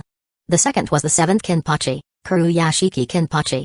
His Zanpakuto's Bunkai ability was so powerful that the central 46 chambers have prohibited him from releasing it in the Siriate AI or its vicinity. However, both Genryu's Ishigakuni Yamamoto and Kuruyashiki Kinpachi declined to become members of the Zero Squad. Now, Alan had become the 3rd captain to receive an invitation from the Zero Squad due to his immense power. The Zero Squad, huh? If it was before Alan's breakthrough, he might have considered joining the Zero Squad to replicate the Zanpakuto of those members. But now that Alan had awakened to the essence of the sword, He had no need to be constrained by the Soul King Palace for something that already belonged to him. Forget it, Head Captain Yamamoto, I have no interest in becoming a member of the Zero Squad, so please decline on my behalf. Knowing the reason Yamamoto summoned him, Aelin shook his head and directly refused the Zero Squad's invitation. Are you sure, Captain Aelin? You should know that after becoming a member of the Zero Squad, your strength will increase tremendously, surpassing even myself with ease. My current strength is already strong enough. Aelin smiled, without mentioning that his strength had already surpassed Genryu's Ishigakuni Yamamoto's. For me, as long as my strength is sufficient, that's enough. And now, I feel my strength is sufficient. The truth was, Zanpakuto were constantly being created in his innate boundary field, enhancing his spiritual pressure. Aelin didn't really care about the increase brought by the bones of the Soul King. What he needed to do now was to master the experiences of the new weapons appearing in his unlimited blade works, using them to further evolve his strength. Moreover, the swords collected by Aelin's innate boundary field of unlimited blade works were only from the world of Soul Reapers. The swords from other worlds still needed to be forged by Aelin himself. If that's the case, then I'll decline on your behalf. Yeah, thanks Head Captain, I'll take my leave then. Huh? Why are there so few people in the squad today? That day, some members of the 11th Division felt that the number of people in the squad seemed much fewer. Observant members noticed that almost all the members who came to the squad that day had only joined the 11th Division within the past 10 years, the newcomers. Where are the veteran members? How come none of them showed up today? As the newcomers puzzled over this, a yawning veteran member entered the barracks. Sir Yamaguchi, why are there so few people in the squad today? Seeing this elite Soul Reaper of the 11th Division named Yamaguchi, several newcomers immediately surrounded him, inquiring about the reason for the absence of the veteran members. Suddenly surrounded, Yamaguchi's drowsiness was immediately shaken off. After hearing their question, he slapped his thigh regretfully. Oh yeah, I forgot. Today is the day Captain Zaraki challenges Captain Aelin. Come on, everyone who wants to watch should follow me to Rakongai. What? Captain Zaraki is challenging Captain Aelin? The newcomers were all very puzzled. What was going on here? However, with Yamaguchi's explanation, they learned that above Captain Zaraki in the 11th Division, there was actually a Captain Aelin. Every 10 years, Captain Zaraki would challenge Captain Aelin. So far, Captain Zaraki had challenged Captain Aelin 5 times, but each time, Captain Zaraki was defeated by Captain Aelin. No way? There's someone even stronger than Captain Zaraki? Heh, you rookies have little experience, huh? As Yamaguchi led these newcomers towards Rakongai, he explained Aelin's strength to them. Captain Zaraki is indeed strong, but Captain Aelin, he's the invincible one. Seeing the puzzled looks on the newcomers' faces, Yamaguchi smiled slightly. He had once been one of them. But after witnessing the battle between Captain Zaraki and Captain Aelin once, one could truly feel the gap between them. Luckily, we're not too late, Captain Zaraki and Captain Aelin haven't started fighting yet. When they arrived at the Zaraki district, Yamaguchi immediately spotted where the 11th Division members had gathered. Sir Yamaguchi, didn't you say we were coming to watch Captain Zaraki and Captain Aelin's battle? Where are Captain Zaraki and Captain Aelin? I don't see them. Upon hearing the newcomers' words, the nearby Soul Reapers burst into laughter. What's so funny? Did I say something funny? No, what you said wasn't funny, it's just that you won't be able to see Captain Zaraki and Captain Aelin's battle in a moment. An elder Soul Reaper explained to the newcomers, then pointed to some figures a few miles away, saying, perhaps the only ones who can see Captain Zaraki and Captain Aelin's battle are those few over there. Following the direction the elders pointed, the newcomers soon discovered that those standing ahead were the strongest seated officers of the 11th Division. 3rd seat Kuzajishi Yachiru, 4th seat Kaiganjo, 5th seat Kakumatarame, 6th seat Gazuk, 7th seat Yumekika Asukawa. Boom. A golden spiritual pressure surged into the sky, the violent whines it kicked up reaching the squad members, causing their Shyakusho to flap loudly. It's starting. Everyone in the 11th Division knew that the spiritual pressure was Captain Zaraki's true spiritual pressure after removing the eye patch that suppressed it. In the battle against Captain Aelin, Captain Zaraki immediately released his seal. However, what puzzled the veteran members was that even though Captain Zaraki had released his spiritual pressure this time, they still could not sense Captain Aelin's spiritual pressure. Whoosh! The winds howled as Zaraki tore off the eye patch suppressing his spiritual pressure, and a towering golden spiritual pressure pillar erupted from his body, the immense spiritual pressure surging into the skies. Ha ha ha ha ha, let's fight, Aelin. After speaking, Zaraki drew the Zanpakuto from his waist, transforming into a blur as he charged towards Aelin. Due to his incredible speed, a massive tornado formed behind Zaraki from the shredded air. Aelin flashed away, avoiding Zaraki's strike which cut through the empty space, but, boom. The tremendous sword pressure directly slashed a deep trench into the ground in front of Zaraki. Boom. Boom. Boom. Boom. Next, the berserk Zaraki became a force of destruction, each sword swing creating immense devastation to the ground after being avoided by Aelin. Hey, Aelin, what's with you this year? Draw your sword and face me in battle. Zaraki highly anticipated this battle against Aelin every 10 years. In these years, besides Aelin, no one else could resist his sword. Even among the other captains of the 13 courtguard squads, few caught Zaraki's eye. But this time, Aelin's behavior infuriated Zaraki. This guy was merely dodging Zaraki's attacks. What was the point? What joy was there in such a battle? Swish. Aelin avoided another of Zaraki's attacks, flashing several times to reappear 100 meters in front of Zaraki. Alright, Zaraki, since you want me to draw my sword, don't regret it later. Because, I seem to have quite a few swords. As he spoke, Aelin stretched out his left hand, raising it slightly, and instantly, 8 golden spatial ripples appeared above his head. One Zanpakuto after another emerged from these golden spatial ripples, pointing towards Zaraki's location. The king's treasury. Swish. With a casual wave of his raised left hand, one of the Zanpakuto from the golden spatial ripples transformed into a golden lightning bolt, instantly shooting towards Zaraki. Ha! Facing this incoming Zanpakuto, Zaraki roared and slashed down with a sword in his hand. Clang. Sizzle sizzle. Zaraki's Zanpakuto collided with the one Aelin shot out, sparks flying from their friction. Then, under Zaraki's attack, this sword was knocked away, shooting towards the ground beside him. Boom. The Zanpakuto slammed into the ground, erupting with tremendous force, blasting a 10-meter deep crater, cracks radiating outwards from the impact point. Swish. 3 more golden lightning bolts assaulted Zaraki. He swung his sword, deflecting the first, then locking blades with the second for an instant before knocking it away, the third grazing his waist and drawing a spray of blood. Boom. Boom. At this moment, Zaraki and Aelin's situations had been reversed from the beginning. Each Zanpakuto transformed into a golden lightning bolt struck with power no less than a captain-level attack. Zaraki swung his Zanpakuto, deflecting and batting away the incoming Zanpakuto, blasting craters all around himself. Then, these Zanpakuto would dissipate into golden particles before being automatically retrieved into Aelin's innate boundary field, re-emerging from the spatial gates opened by the king's treasury to attack Zaraki again. For a time, between Aelin and Zaraki, golden lightning exploded, assaulting from Aelin's side towards Zaraki, who deflected these incoming Zanpakuto, bombarding the surrounding area again and again. Not bad, the metamorphosed king's treasury is dozens of times stronger than its previous projections. Even an ordinary captain would not last long under such attacks. However, with Zaraki, I can test the extent to which ordinary Zanpakuto can reach after being enhanced by the king's treasury. This was Aelin's first time using his Zanpakuto's Shikai ability since its power was elevated, and the effect greatly satisfied him. But this was not the king's treasury's limit. Following Aelin's thoughts, dozens more golden spatial ripples appeared behind him. Then, one Zanpakuto after another from these golden spatial ripples transformed into golden lightning bolts, raining down on Zaraki like a storm. Boom. Boom. Boom. Ha ha ha ha ha.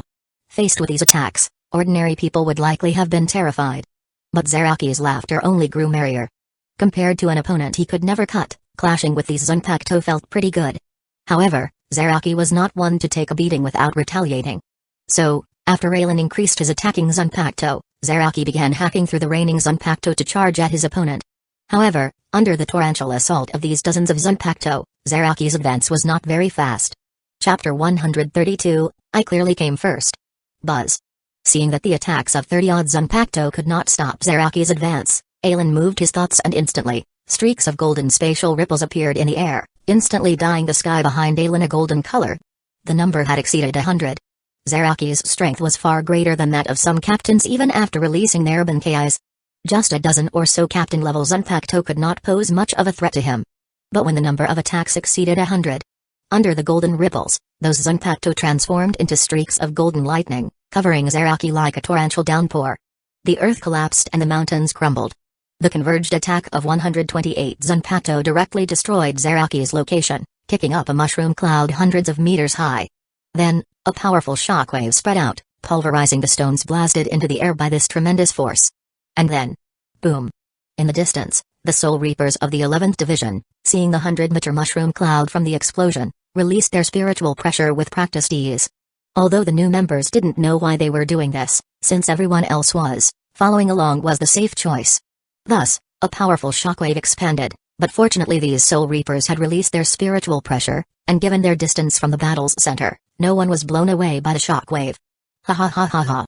A burst of wild laughter came from the explosion, and then a golden slash cleaved the mushroom cloud in two as the bloodied Zaraki flew out from the center of the blast, rapidly closing in on Aelin.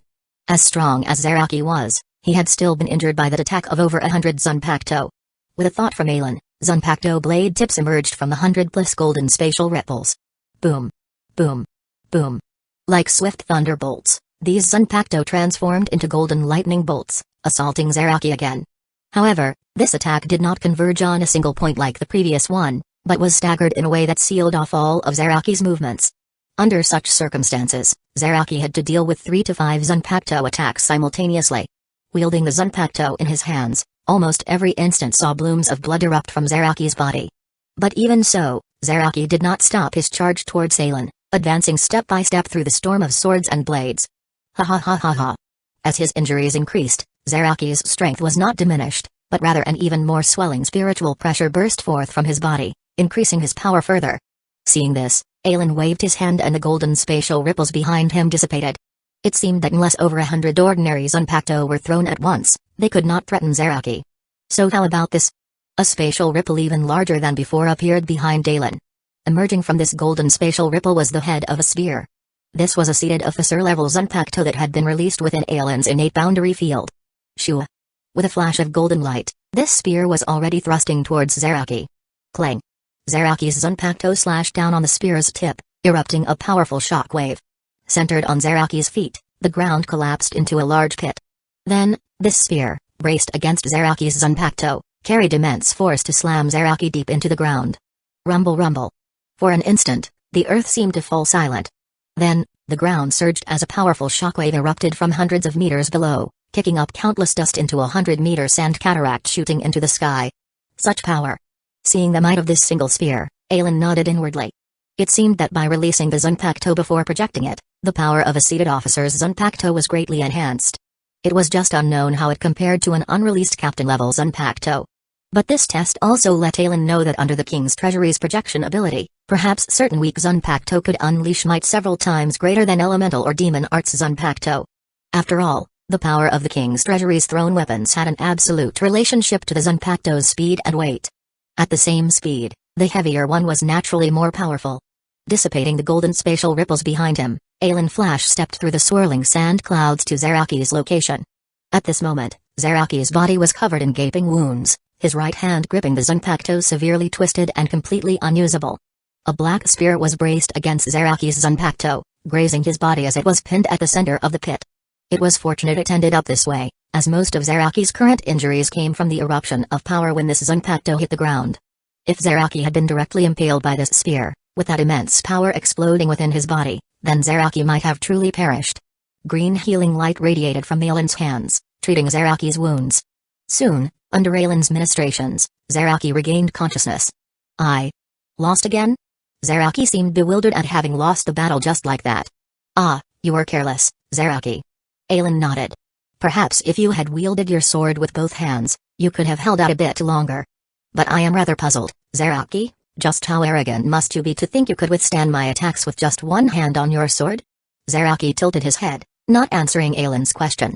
Who knew that final attack would be so much more powerful than the earlier Zanpakuto assaults? Alright, I'll head back first, Zaraki. I've stabilized your injuries for now, but you should go find Captain Anohana of the 4th Division afterwards to fully heal. Over the next 10 years, improve your swordsmanship, Zaraki. Otherwise, the result of our battle in another 10 years won't change. As you are now, you lack even the qualifications to break through the encirclement of my Zanpakuto and face me directly. Lying on the bed in the 4th Division's hospital, Zaraki's mind replayed Aelin's appearance and those final words he spoke. Indeed, 10 years ago, in that battle where the man had not released his Zanpakuto, using a two-handed sword style, Zaraki had fought him for half a day before being defeated. But this time, that man had finally released his Zanpakuto in their battle. Just like their first fight, Zaraki sensed the vast chasm in strength between himself and Aelin. As the man had said, even if he released his Zanpakuto, under the power of that final attack, he could not have endured for long. Never mind that this was just a single weapon. Zaraki did not believe that level of attack was the limit of what Aelin could unleash in a single volley. It was more likely, just like the previous assaults, he could release dozens or even hundreds simultaneously. I need to grow stronger. Moving his hand, Zaraki got out of the bed and headed directly out of the 4th Division grounds. After wandering around the 4th Division's compound a few times, Zaraki grabbed a 4th Division Soul Reaper with one hand and lifted him up. Hey, where is your division's captain? Captain Zaraki, I don't know, I'm just an ordinary 4th Division member. I really don't know where Captain Anohana is. Faced with this savage beast Zaraki, the 4th Division member he had grabbed like a chicken was nearly scared to tears. TCH, useless. Zaraki clicked his tongue, but persisted in asking, then do you know who knows where the 4th Division captain is? This I know. Lieutenant Izane Kotetsu definitely knows where Captain Anohana is. Good, then take me to find that lieutenant. Why yes. Captain Zaraki, could you please put me down first? After being glared at by Zaraki, this Soul Reaper hurriedly shook his head. No need to put me down, Captain Zaraki, I'll just guide you like this. In the end, Zaraki did put the Soul Reaper down. Because he sensed that woman's spiritual pressure approaching. Captain Zaraki, although your injuries have mostly recovered under my healing techniques, but as a patient who has not fully recuperated, wandering around will only cause trouble, you know. Humphrey. Zaraki stared at Retsu Anohana for a long while, feeling quite uncomfortable under her narrowed, smiling gaze. Compared to the current Anohana, Zaraki much preferred the killer like Ichiru. Anohana. Now, who Zaraki wanted to meet was Ichiru. Anohana, not Retsu Anohana. Unfortunately, in the end, Zaraki did not sense any familiar killing intent from Anohana. A flicker of disappointment flashed in his eyes as Zaraki finally returned to his sickbed and closed his eyes to rest. After parting ways with Zaraki, Anohana returned to the 4th Division captain's office, sitting cross-legged at the desk with her zanpakuto placed on it. Then, her other hand lightly raised to the braided bun on her chest, trembling slightly. As if, the next moment, she would pull loose the bound braids. Yesterday, Anohana learned of Zaraki's defeat by Ailen through the other members of the 11th Division. Zaraki had lost again. As Zaraki's spiritual pressure gradually recovered, Anohana's heart was filled with both joy at his regaining strength as well as regret at not having contributed to this process. I clearly came first. Whether it was her first battle with Zaraki, allowing him to experience the joy of slaughter for the first time, or learning healing techniques from her friend Tenjiro Girinji so Zaraki would not hold back in their next fight, even integrating the ability to condense spiritual pressure into blood-colored hot springs into her Benkai. Chapter 133, Zaraki's choice. After doing all this, it was so that in the next battle, Zaraki would not need to hold back and could fully enjoy the pleasure of slaughter. But now, it seems she has been abandoned. With the strength displayed by Captain Ailen, under his pressure, Zaraki's spiritual pressure would gradually recover completely. The one who could let Zaraki fully enjoy the pleasure of slaughter has become Captain Ailen. Anohana herself has become a dispensable person. Being unable to let the enemy indulge in battle during his fight with them has become an indelible shame for Retsu Anohana. So, should she battle Zaraki before his spiritual pressure fully recovers, allowing him to fully awaken in their fight? Caressing the zanpakuto on the desk, Retsu Anohana's right hand had already grasped one end of her hair braid. Just a light tug, and a large braid hanging in front of her chest would immediately scatter, announcing to the world the return of the unprecedented evil in the Soul Society. Ailen was completely unaware that his existence was causing Retsu Anohana to doubt her life's purpose. After testing the abilities of the King's Treasury, Ailen was very satisfied with the elevated power of his zanpakuto's Shikai release. Although in terms of strength, the might of throwing out the highest grade weapon may not be as powerful as Ailen wielding his sword directly, this ability was so cool. The visual effects were far cooler than the projections thrown out by Unlimited Blade Works. Strength was temporary, but being cool was for a lifetime. The aura was too high. Returning to the Kuachiki Manor, Ailen sensed that Haruko was playing with some members of the Shinigami Women's Association, so he returned to his room, sat cross-legged, and immersed his thoughts into his innate boundary field. Compared to the previously barren land, Ailen's innate boundary field was now covered in a layer of golden light. Within this Unlimited Blade Works, all the zanpakuto were enveloped in a golden glow, a manifestation of the King's Treasury's power upon them. It was precisely because of this golden radiance that these zanpakuto could unleash such tremendous might after being thrown by the King's Treasury. Now, the space within Unlimited Blade Works had expanded several times compared to before. All things that could be called swords throughout history would automatically be collected by the King's Treasury. Then, Unlimited Blade Works would recreate them and store them in this space. Although these newly created swords had varying forms, at this moment they were all low-level zanpakuto, mere shadowy beings incapable of manifesting spirits. Currently, Alan's training involved searching for treasures among these swords. Walking slowly forward, Alan stretched out his hand to pull his Zanpakuto from the ground, and the battle memories of a warrior appeared in his mind. After a few seconds, Alan shook his head and casually tossed the sword aside, sending it tumbling through the air before embedding itself among the Zanpakuto he had already identified. Alan then continued this process: draw a sword, absorb memories, then toss it aside. Amidst this myriad of swords, Alan often had to pull out thousands before finding one that reached the seated officer level, at which point he would fling it away to fly on its own to the sword hill, embedding itself at a height corresponding to its strength.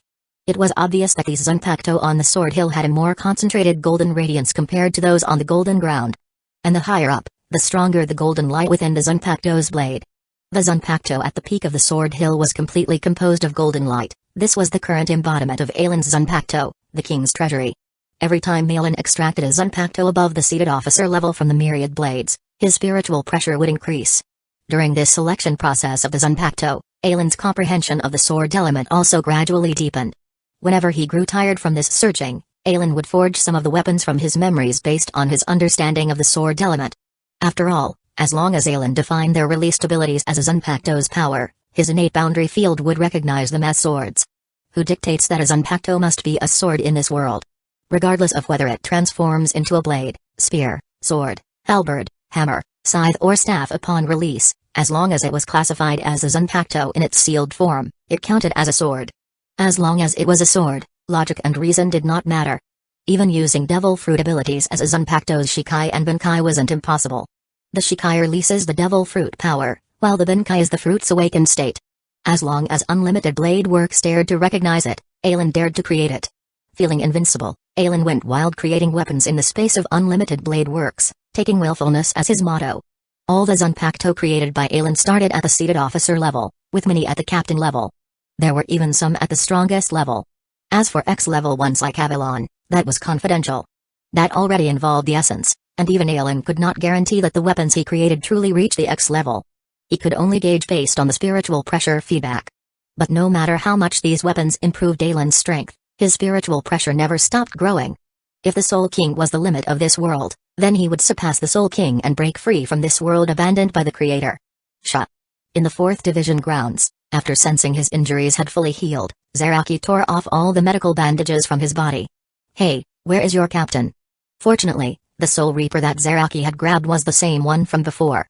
However, unlike last time when he was nearly scared to the point of wetting himself, this time the 4th Division member was just startled, without the same exaggerated reaction.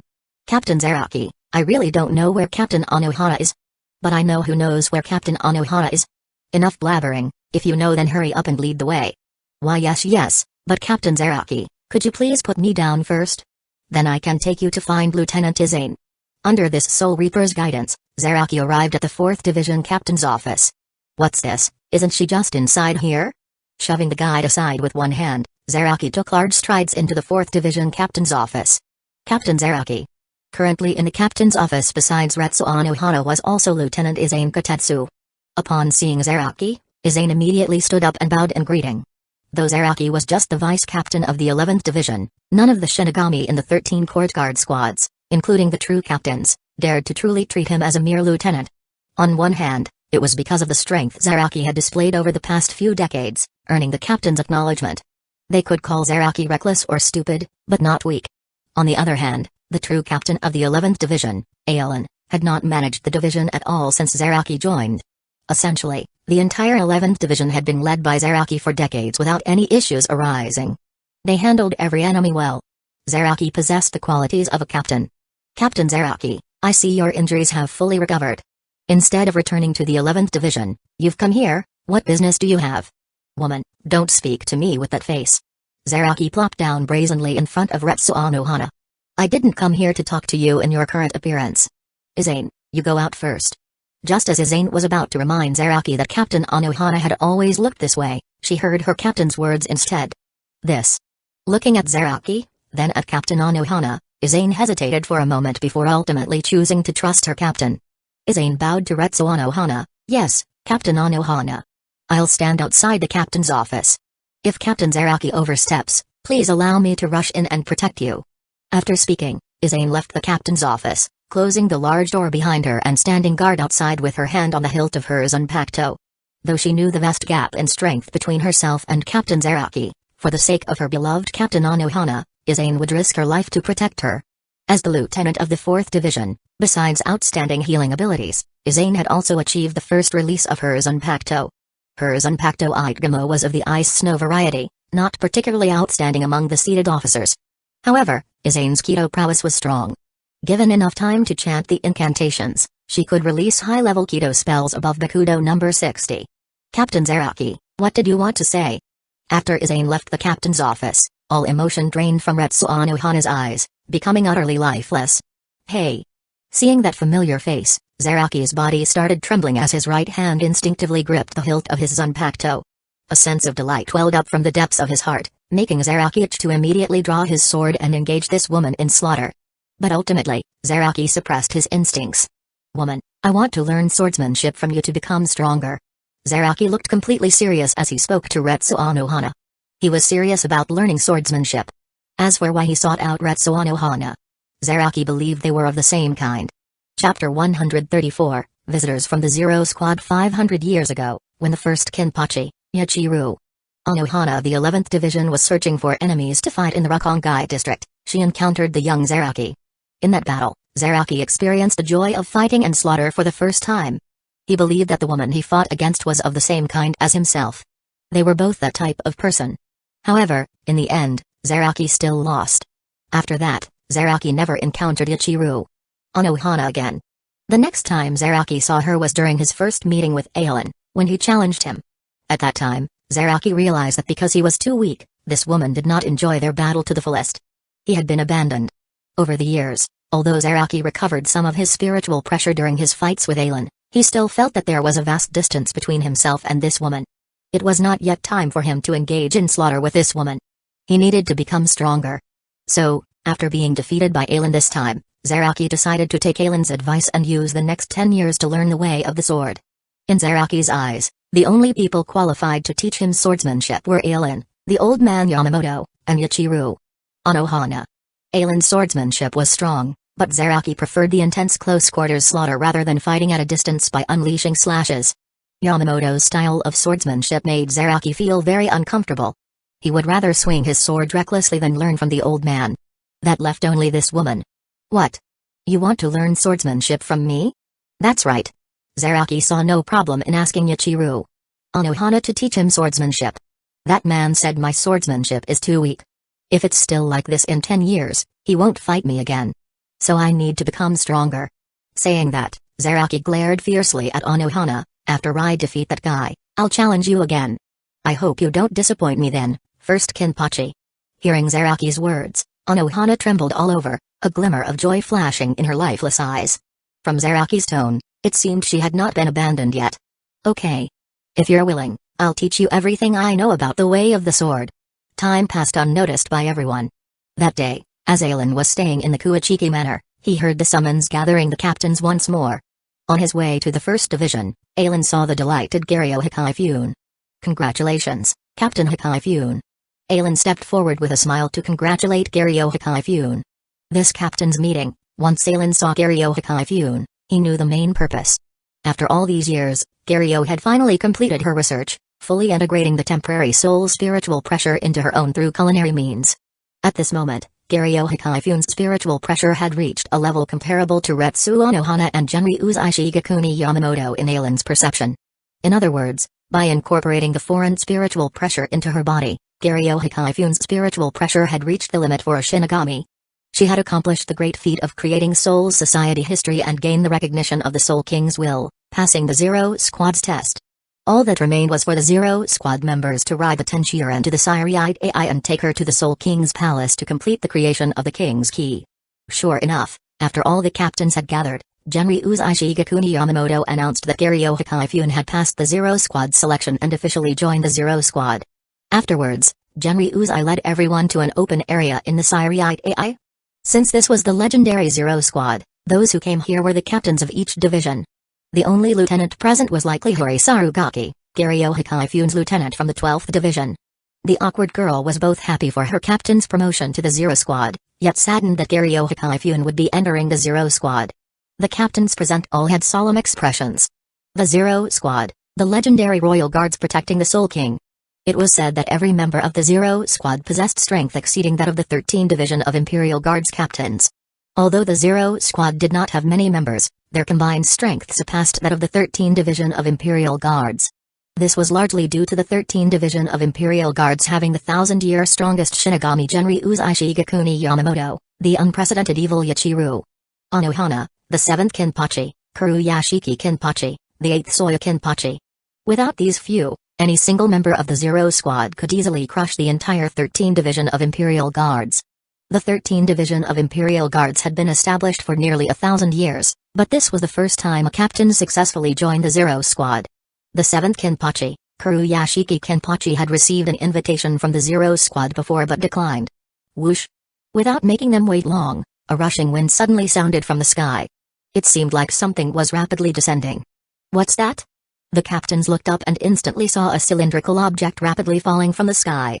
Moreover, this cylindrical object passed through the great defensive barrier Shakanmaku of the Soul Society without obstruction, crashing into the open area in front of everyone. Bang! The massive cylinder struck the ground, creating a large crater and kicking up dust that obscured everyone's vision. Once the dust cleared, the cylindrical object was revealed before them. A door opened on the cylinder, and a man with a pompadour hairstyle emerged. There were only two ways to enter the Zero Squad, as the Soul King's palace was separated from the Syriite AI by 72 barriers. The first was to possess the King's key capable of opening those 72 barriers and entering the Soul King's palace from the Syriite AI under its power. In fact, the so-called King's key was the Soul King's bone formed by the Soul King's power after joining the Zero Squad. Under the influence of the Soul King's bone, the spiritual pressure of each Zero Squad member surpassed the limits of Shinigami, reaching a terrifyingly powerful level. This key relied on immense spiritual pressure to directly break through the barriers between the Syriite AI and the Soul King's palace, granting entry to the Soul King's palace. The second method was to hide within a spiritual pressure cannon and use the fireworks cannon to blast through the 72 barriers separating the Syriite AI and the Soul King's palace, entering the Soul King's palace directly. This fireworks cannon used to enter the Soul King's palace was managed by the Shiba clan, one of the 5 noble families. However, after the Shiba clan fell from grace and was targeted by the other nobles, they moved the fireworks cannon out of the Syriite AI to somewhere in the Rakongai district. The one who came from the Soul King's palace to welcome Garyo Hikaifun was Tenjiro Garanji, who used the Tenshiren to descend directly from the Soul King's palace. After exiting the Tenshiren, the pompadour-haired Tenjiro instantly appeared beside Retsu Anohana, greeting her like an old friend. "Yo, long time no see, Retsu. Ah, long time no see. That appearance of yours is really unfamiliar." Tenjiro clicked his tongue and spat out the toothpick in his mouth. Tenjiro could be considered Ichiru Anohana's friend of nearly 1,000 years. He was familiar with that lifeless, murderous woman obsessed only with slaughter. Well, back then, Tenjiro disliked her quite a bit.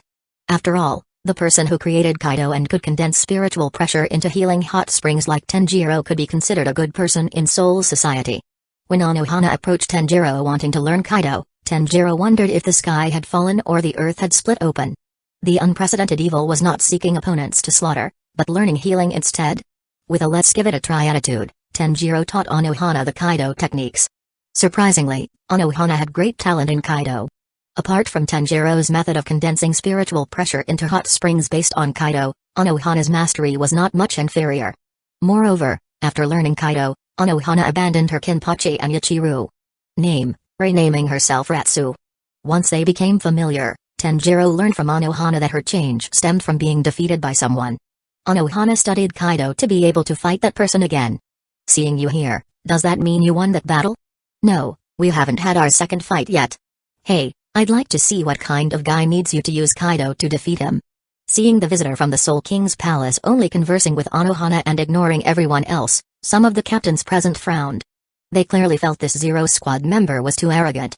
After reminiscing with Retsu Anohana, Tenjiro's body instantly vanished and reappeared behind Aelin, reaching out to restrain Aelin's hands behind his back. However, when Tenjiro grabbed Aelin's hand, intending to twist it behind his back, he found he could not bend Aelin's arm. "Oh my, this Zero Squad gentleman is so enthusiastic," immediately grabbing my hand. Aelin raised his hand, and the captains then realized that in that instant, Tenjiro's movement had exceeded their perception range. Such swift flash steps. However, upon seeing that the one grabbed was Aelin, Curious expressions appeared on their faces. To be honest, among these captains, Aelin had grown up before their eyes. But today, just how strong Aelin had become, they had no idea. The best reference was Zaraki, the lieutenant of the 11th Division. Zaraki's spiritual pressure was far above most of the captains. Even if they released their Benkei, increasing their spiritual pressure fivefold, they could still feel the vast gap between their spiritual pressure and Zaraki's. One could say, excluding the abilities of their released Benkei, they had almost no chance of victory against Zaraki. Yet this overwhelmingly powerful Zaraki, who challenged Aelin every 10 years, always left defeated and injured. They knew Aelin was strong, but not how strong. Could this Zero Squad member from the Soul King's palace gauge Aelin's strength? Unfortunately, their expectations were not met. TCH, I see, no wonder you rejected the Zero Squad's invitation. Just that one action changed Tanjiro's expression. Keep in mind, he possessed the Soul King's bone and spiritual pressure surpassing the limits of Shinigami as a Zero Squad member. Although he did not use his full power just now, being able to casually move his arm like that showed this man's strength was not to be underestimated. At the very least, on par with Anohana. His spiritual pressure had reached the limits of a Shinigami. What? Hearing Tanjiro's words, the Shinigami captains were all stunned. They did not know that besides 12th Division Captain Garyo Hikaifun receiving an invitation from the Zero Squad, 11th Division Captain Aelin had also received one. And he had rejected it. Captain Aelin, what were you thinking? The one asking was Garyo Hikaifun.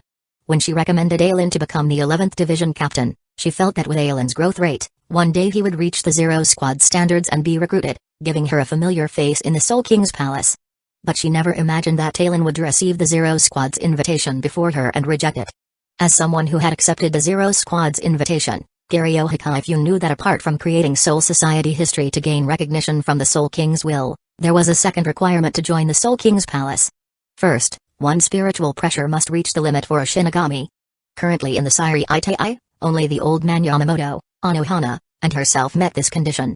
The first two had reached this unmatched level of power many years ago.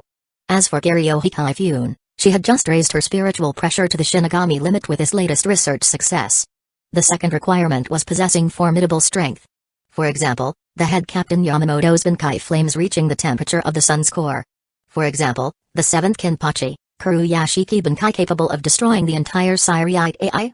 In terms of spiritual pressure, Anohana had met the first standard.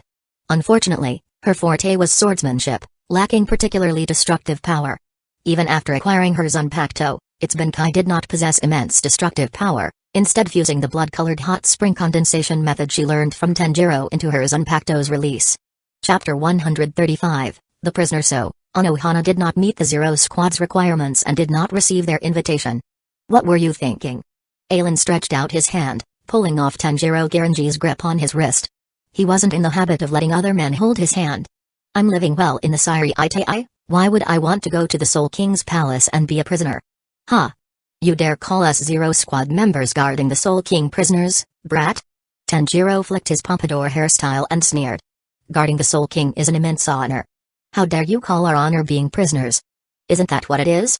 Aelin did not humor Tanjiro, shrugging his shoulders.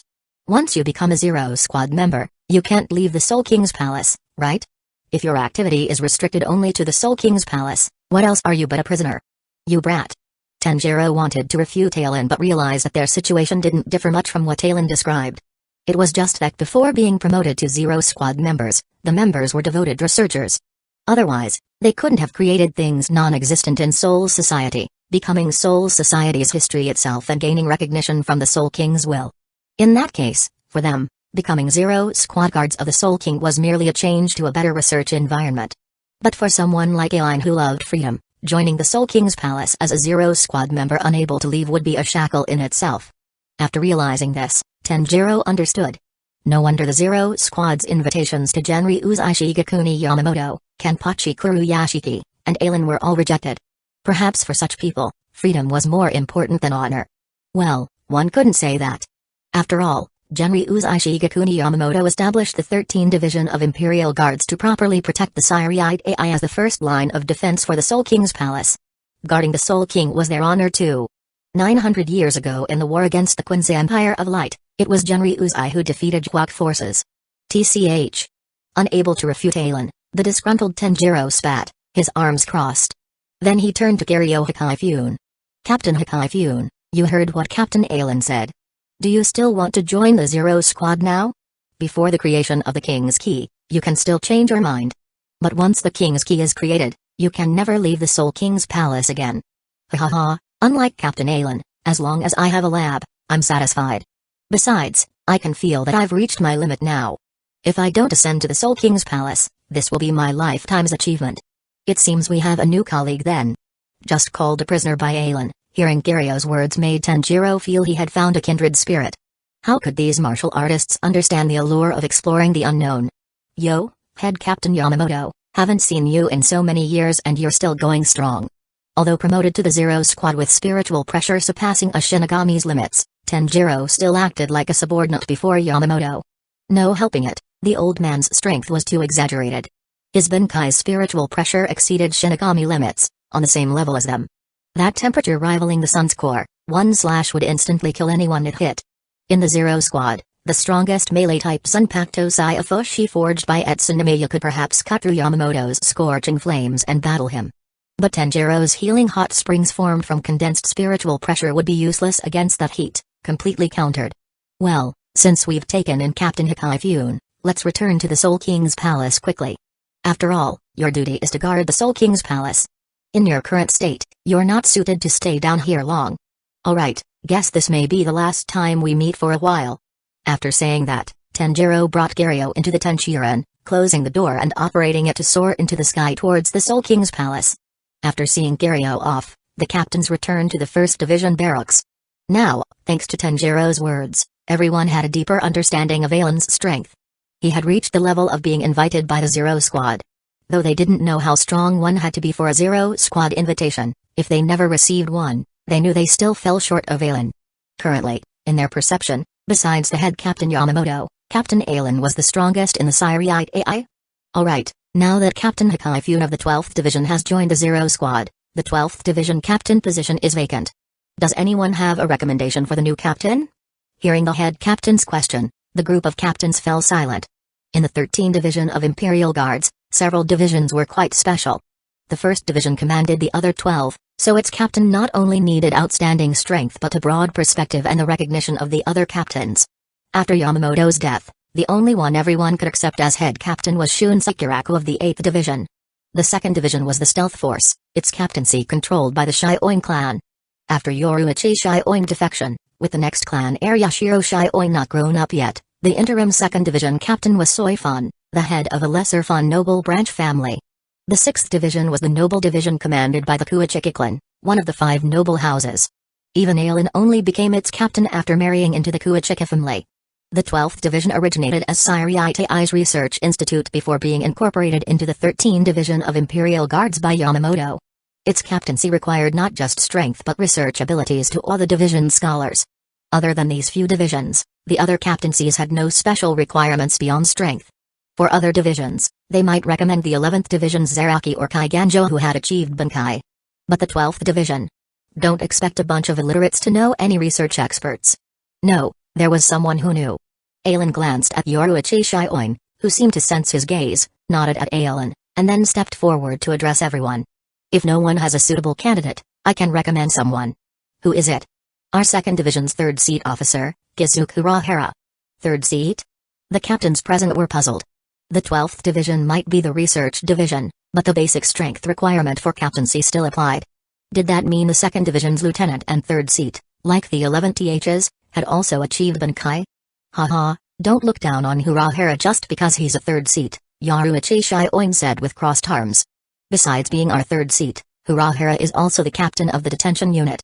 It's just that Urahara himself keeps a low profile, so you're not too familiar with him. Oh, I see. Hearing that Kizuki Urahara was the detention unit captain, they became more amenable to him becoming the 12th Division captain. Those familiar with the 2nd Division knew the detention unit oversaw the imprisoned in the nest of maggots. Since many prisoners committed relatively minor crimes not deserving banishment, exile or execution with sentences under a century, they only had their Zanpakuto confiscated without sealing their spiritual pressure. To be the detention unit captain required superb hand-to-hand combat skills to defeat all the empowered prisoners in the nest alone. Some captains might not even be capable of that. Like Lave Kawa and Rojiro Waterbashi, Much of their strength came from their Zanpakuto. Without them, their power dropped by 70% at least. Kusagakure maintained an excellent hand-to-hand level since his Benkai's melee style best utilized his Zanpakuto's power. His lieutenant Kunamashiro could attain vice-captaincy through hand-to-hand alone, showing Kinsai's own skills were formidable. Plus his recent losses motivating him to train even harder these past decades. One could say Kinsai was the hardest working captain, even among Byakuya who was outclassed by him. A century's arduous training had considerably strengthened Kinsai's power. Urahara achieved his Zanpakuto's Benkai over a century ago, already at the captain level, Yaruichi Shioin said. Many of the practical tools developed by the 12th Division recently were his inventions too. I think if Urahara became the 12th Division captain, he would quickly earn everyone's recognition. Hearing Yaruichi Shioin words, before the other captains could speak, Alan voiced his support. Head captain, if Urahara becomes the new 12th Division captain, I support it as well. As you all know, decades ago when my wife Haruko's body had some difficult issues, it was thanks to third seat Urahara's help that she recovered her health. Chapter 136, The Infinite Hell. I believe if third seat Urahara takes over as the 12th Division captain, it will bring some positive changes to the Siriite AI, Alan said. After his last trip to the world of the living to mentor Kago Jinjo, Alan realized that Realm had progressed down the path of modernization. Kisuke Urahara frequently snuck into the world of the living to establish new research facilities for his studies. Of everyone in the Siriite AI, Urahara likely understood the world of the living best. Alan figured once Urahara took over the 12th Division, things like computers, cell phones, referred to as messenger devices in the Soul Society, and other such innovations would make their debut there. With his abilities allowing him to heal and Haruko's injuries, third seat Urahara's skills are undoubtedly formidable, Byakuya Kuichiki said. Thus, I also support recommending him as the new 12th Division captain. After Alan, Byakuya was the next to voice his agreement in recommending Kisuke Urahara. Besides Alan and Yaruichi Shioin, Byakuya was the only other captain present who was somewhat familiar with Urahara. Decades ago when Jinrai Kuichiki was on his deathbed, Alan had brought Byakuya to Urahara to train in achieving Benkai. That invention allowing one spiritual pressure to pre-materialize their Zanpakuto's form in place of the Shinigami still astounded Byakuya. Completing Benkai training within 3 days, who would believe such a claim? Moreover, when Byakuya had clashed with his Zanpakuto Senbon Sakura and unleashed that final Kido striking blow, that man had easily blocked it with the Bakudo number 81, Danku, without even incantating. This alone proved that man's strength had indeed reached the captain level, as Yoruichi had said. Excellent, we now have 3 captains, Yaruichi Shioin of the 2nd Division, Byakuya Kuichiki of the 6th Division, and Alan Kinpachi of the 11th Division, jointly recommending Kisuke Urahara for the 12th Division captain position. Then I shall hereby announce Kisuke Urahara of the 2nd Division as the candidate for the 12th Division captain. Captain Shioin, since Urahara is a member of your division, please have him prepare. 3 days from now, we will administer the captain's proficiency test. Once he passes, Urahara will officially become the 12th Division captain. Urahara was following the first path to 13 Division of Imperial Guards captaincy, being recommended by 3 sitting captains, then taking the proficiency test witnessed by the head captain. This meeting is now adjourned. 3 days later, Alan received a summons to the 1st Division barracks. Under the escort of the 1st Division's Lieutenant Chojiro Sasaki, Alan soon arrived at the division's training grounds. At first glance, he spotted the somewhat timid and meek-looking Kisuke Urahara. Alan shook his head. Having known Urahara for many years, he recognized this demeanor was not an act. As a researcher, Urahara rarely interacted with outsiders. The inmates of the nest of maggots he was most familiar with just needed to be subdued, not engaged in much dialogue. In unfamiliar company, Urahara could be quite socially awkward. Yo Urahara, long time no see. Alan strode up and clapped him hard on the back, stumbling Urahara forward a step and making him wince in pain. Seeing a familiar face clearly put Urahara more at ease, his expression relaxing. Captain Alan, if I'm not mistaken, didn't Captain Shioin also recommend you for the captain's position? Urahara asked. Does that mean you now owe Captain Shioin a favor as well? Rolling his eyes, Alan didn't bother continuing that line of conversation. Just forget about it, consider that debt paid. Then Alan suddenly asked, by the way Urahara, you're here but where is Captain Shioin? Urahara shrugged helplessly. I don't know.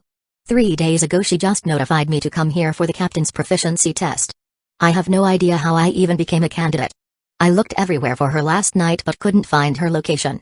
With the test time approaching, I had no choice but to arrive at the 1st Division early for the evaluation. Alan laughed heartily. He could guess Yoruichi's intentions in handling it this way. Urahara likely suspected too, otherwise he wouldn't have come alone to the first division for the test. Patting Urahara's shoulder reassuringly, Aelin said, "Urahara, just do your best out there. Don't embarrass me and Captain Shioin. If you can't even pass this captain's test, I'll never let you live it down." Urahara smiled wryly, knowing Aelin was fully capable of doing exactly that. But thanks to Aelin's playful ribbing, Urahara's nerves had calmed considerably. Soon after, Byakuya Kuachiki of the 6th Division, Yaruichi Shioin of the 2nd, and finally head Captain Yamamoto himself entered the 1st Division training grounds. As Urahara's recommenders, the 3 captains would witness his proficiency test along with the head captain. "Head captain," they greeted Yamamoto respectfully before taking positions behind him. Then the head captain slowly began speaking, "Kisuke Urahara. Due to the recommendations of the 2nd Division Captain, 6th Division Captain, and 11th Division Captain, I will now administer your captain's proficiency test in their presence. Are you prepared?" "I am prepared, head captain." "Very good." Yamamoto nodded, then continued addressing Urahara. "The captain's proficiency test is to confirm if one possesses the strength worthy of a captain's standing. There are 2 evaluation methods. The first is to demonstrate your Bankai before us, proving you have attained captain-level power. The second is to battle one of the captains present here. If your abilities earn their acknowledgement, you can also qualify for the rank. A forewarning, if you choose the first method and your Bankai's destructive force is exceptionally powerful, we will relocate the test to the Precipice World to avoid damage. If you select the second option, to prevent havoc in the Syriite AI, your battle will take place in the Mukan underground prison. Now Urahara, tell me which evaluation you choose?" Glancing at the 3 captains behind Yamamoto, Urahara scratched his head. "I will challenge one of the captains present, head captain." For a researcher, the importance of intelligence gathering could not be overstated. If he could collect information on his opponent first, Urahara had many ways to potentially defeat or even kill someone far stronger than himself. Though he knew the 4 individuals here were unlikely to become his enemies, his instincts still made him hesitant to reveal his Bankai abilities. Hearing Urahara's choice, Byakuya's expression stiffened slightly. Surely this man didn't intend to challenge him?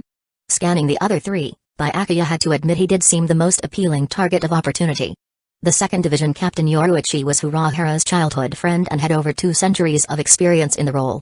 The head captain Yamamoto was the millennia-old strongest Shinigami, only a madman would purposely challenge him. The 11th Division Captain Aelin was Byakuya's uncle-in-law, a formidable individual who had rejected an invitation from the Royal Guard according to that visitor's comments. "Is that so?"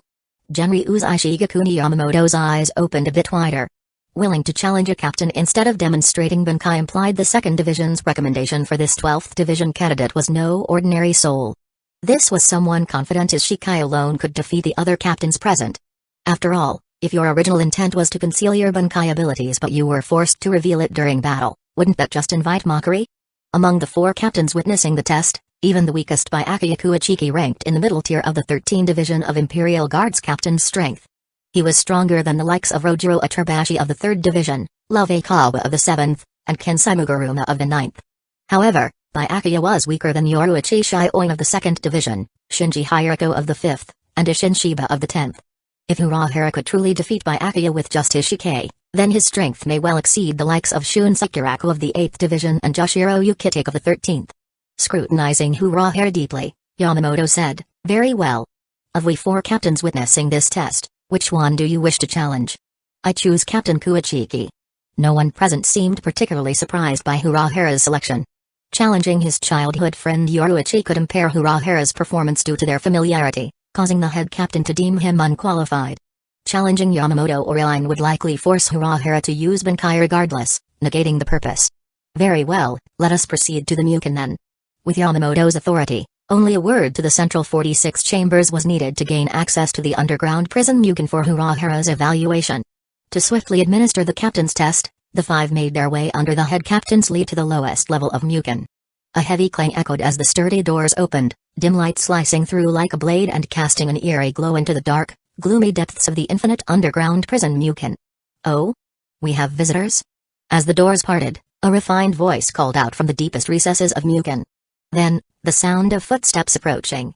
Hearing the nearing footfalls, Byakuya's brow furrowed in consternation.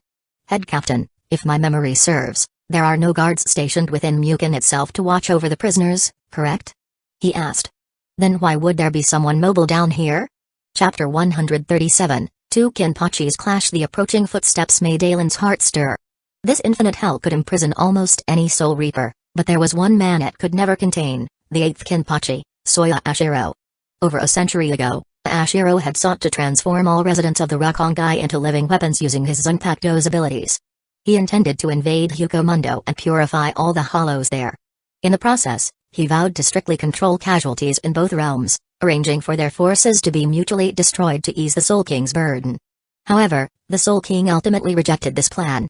Though he was struggling, the king had not reached the point of needing to exterminate countless souls to relieve his duress. If devoid of love for all beings, the Soul King would have broken free long ago, ignoring the three realms' survival. Under the king's denial, Ashiro surrendered to Genri Uzaishi Gakuni Yamamoto and was condemned to the infinite underground prison Muken. As an extreme threat, Ashiro was bound by the highest spiritual seals upon imprisonment. Yet with his unique abilities, he soon controlled and undid those very seals, regaining his freedom. Still, recognizing his intent had defied the Soul King's will, Ashiro willingly remained imprisoned. To him, whether inside or out mattered little, as his synergy with the Soul Society allowed continual observation through its rishi. This time, he only emerged upon sensing the current Kenpachi's presence within Muken. Hearing Byakuya's question, Yamamoto did not answer, his expression grave as he looked into the infinite depths before them. In the faint light piercing Muken, Byakuya saw the handsome man approaching. Head Captain Yamamoto, Captain Shioin, Captain Kuichiki, it has been a long time. The eighth Kenpachi, Soya Ashiro? You actually broke your seal? Yoruichi said in surprise. But I suppose with your abilities, there are no seals in this world that can bind you. Over a century ago, when Ashiro's Bankai had possessed Kusagakura's Gigai invention, it revealed his full power and history to Yoruichi and Urahara, leaving nothing hidden. Were it not for his later surrender, Urahara likely would have devised countermeasures against Ashiro's abilities to prepare for potential war. Ashiro? Byakuya murmured, recalling the man whose self-imprisonment had led to Ailen becoming the 11th Division captain under Retsuo Hana's recommendation decades ago. Compared to then, Ashiro appeared unchanged. Seeing he could undo his own bindings, Byakuya realized just how outmatched he was next to these senior captains. At minimum, were he imprisoned in Muken, escape would be impossible. Soya Ashiro, why have you left your cell to come here? Yamamoto asked sternly, eyes narrowing. If your intent is to escape, I will have no choice but to end you here. Rest assured, head captain, I have no desire to flee at present. Ashiro replied, making the captain's eyes twitch slightly at the implication of future intent. Were it not for the current Kenpachi's arrival, I would not have revealed myself. His gaze turned to Ailen. Soya Ashiro knew him well, they had both served as captains in the past, on equal standing. Later, perhaps sensing something, the Soul King had influenced Jinrai Kuichiki and Kusagakure to exile Ailen from Soul Society briefly before changing course. At the time, Ashiro believed Ailen was the king's chosen one. However, his observations revealed the true chosen seemed to be that 5th Division Lieutenant, and now Urahara himself. He could sense the king's power resonating from them, not Ailen. Oh? Ailen realized Ashiro's intent. So you've came to uphold the Kenpachi tradition between us? Correct. There can only be one Kenpachi per era. Had you not come to Muken I would not be of the same time. But since you have, I am obliged to inherit the tradition from Kuruyashiki Kenpachi and fight you with all my power. Very well, Ailen nodded in agreement. To be honest, becoming an 11th Division captain and Kenpachi without defeating you has always felt incomplete. Head captain, Yoruichi, Byakuya, Urahara, my apologies. I may have to miss Urahara's evaluation. Nodding at them, Ailen turned to Ashiro. Let's go deeper into Muken, Ashiro, this area is their battleground. As they departed, Urahara turned to Yamamoto. Shall we begin my evaluation then, head captain? I choose to challenge Captain Kuichiki. After leaving the entrance, Ailen and Soya Ashiro were engulfed in total darkness, their vision useless. Only their spiritual perception remained functional. After walking an indeterminate distance, Ashiro stopped. Here should suffice. Yes, we're far enough that our spiritual pressure won't interfere with their battle, Ailen agreed. Concentric golden ripples of spatial distortion appeared above Ailen's head, bathing the area in light that scattered the gloom. Ashiro extended his hand, coalescing dense rishi into a Zanpakuto blade. Since achieving Benkei, Ashiro had never sealed his sword again, its form now fused to all of Soul Society's rishi. He could call upon it at will for battle by highly concentrating the spiritual particles under his control. Ashiro had witnessed Ailen's abilities against Zaraki. Undoubtedly powerful, yet strangely limited. Golden lightning bolts erupted from the spatial distortions above Ailen, streaking towards Ashiro. As they neared, white rishi intermingled with the golden arcs. Once fully enveloped, the blades came under Ashiro's Zanpakuto's dominion. Boom. Boom. The now controlled swords abruptly reversed course, colliding with Aelin's follow-up barrage in a massive explosion between them. Oh? The sight reminded Aelin of the Fourth Holy Grail War's final battle, Gilgamesh atop a streetlight unleashing the Gate of Babylon, only for berserkers a warrior need not be weaponless to hijack and reflect those noble phantasms. Sensing his unlimited blade works had indeed fallen under Ashiro's control, Aelin made no further attempt to project them. With a subtle gesture, all blades, projected or hijacked, dissolved into dispersing golden rishi, the weapons withdrawn back into his innate reality marble. Drawing the Zanpakuto at his waist, Aelin sensed Ashiro's rishi attempting to infiltrate and override his body. Fascinating. He mused. Ashiro, well Kuruyashiki fell to that technique, it's insufficient against me. Boom. Aelin's spiritual pressure erupted, shattering the intruding particles. Cough. Ashiro coughed up blood. When the rishi particles controlled by Ashiro infiltrated an object containing rishi, if that object was destroyed, Ashiro would suffer equal damage. Ashiro wiped the blood from the corner of his mouth, no longer attempting to control the rishi particles to invade Aelin's body. Indeed, his surprise attack that previously crippled the former Kuruyashiki Kenpachi proved ineffective against this young upstart. This underscored the importance of intelligence on an opponent's abilities.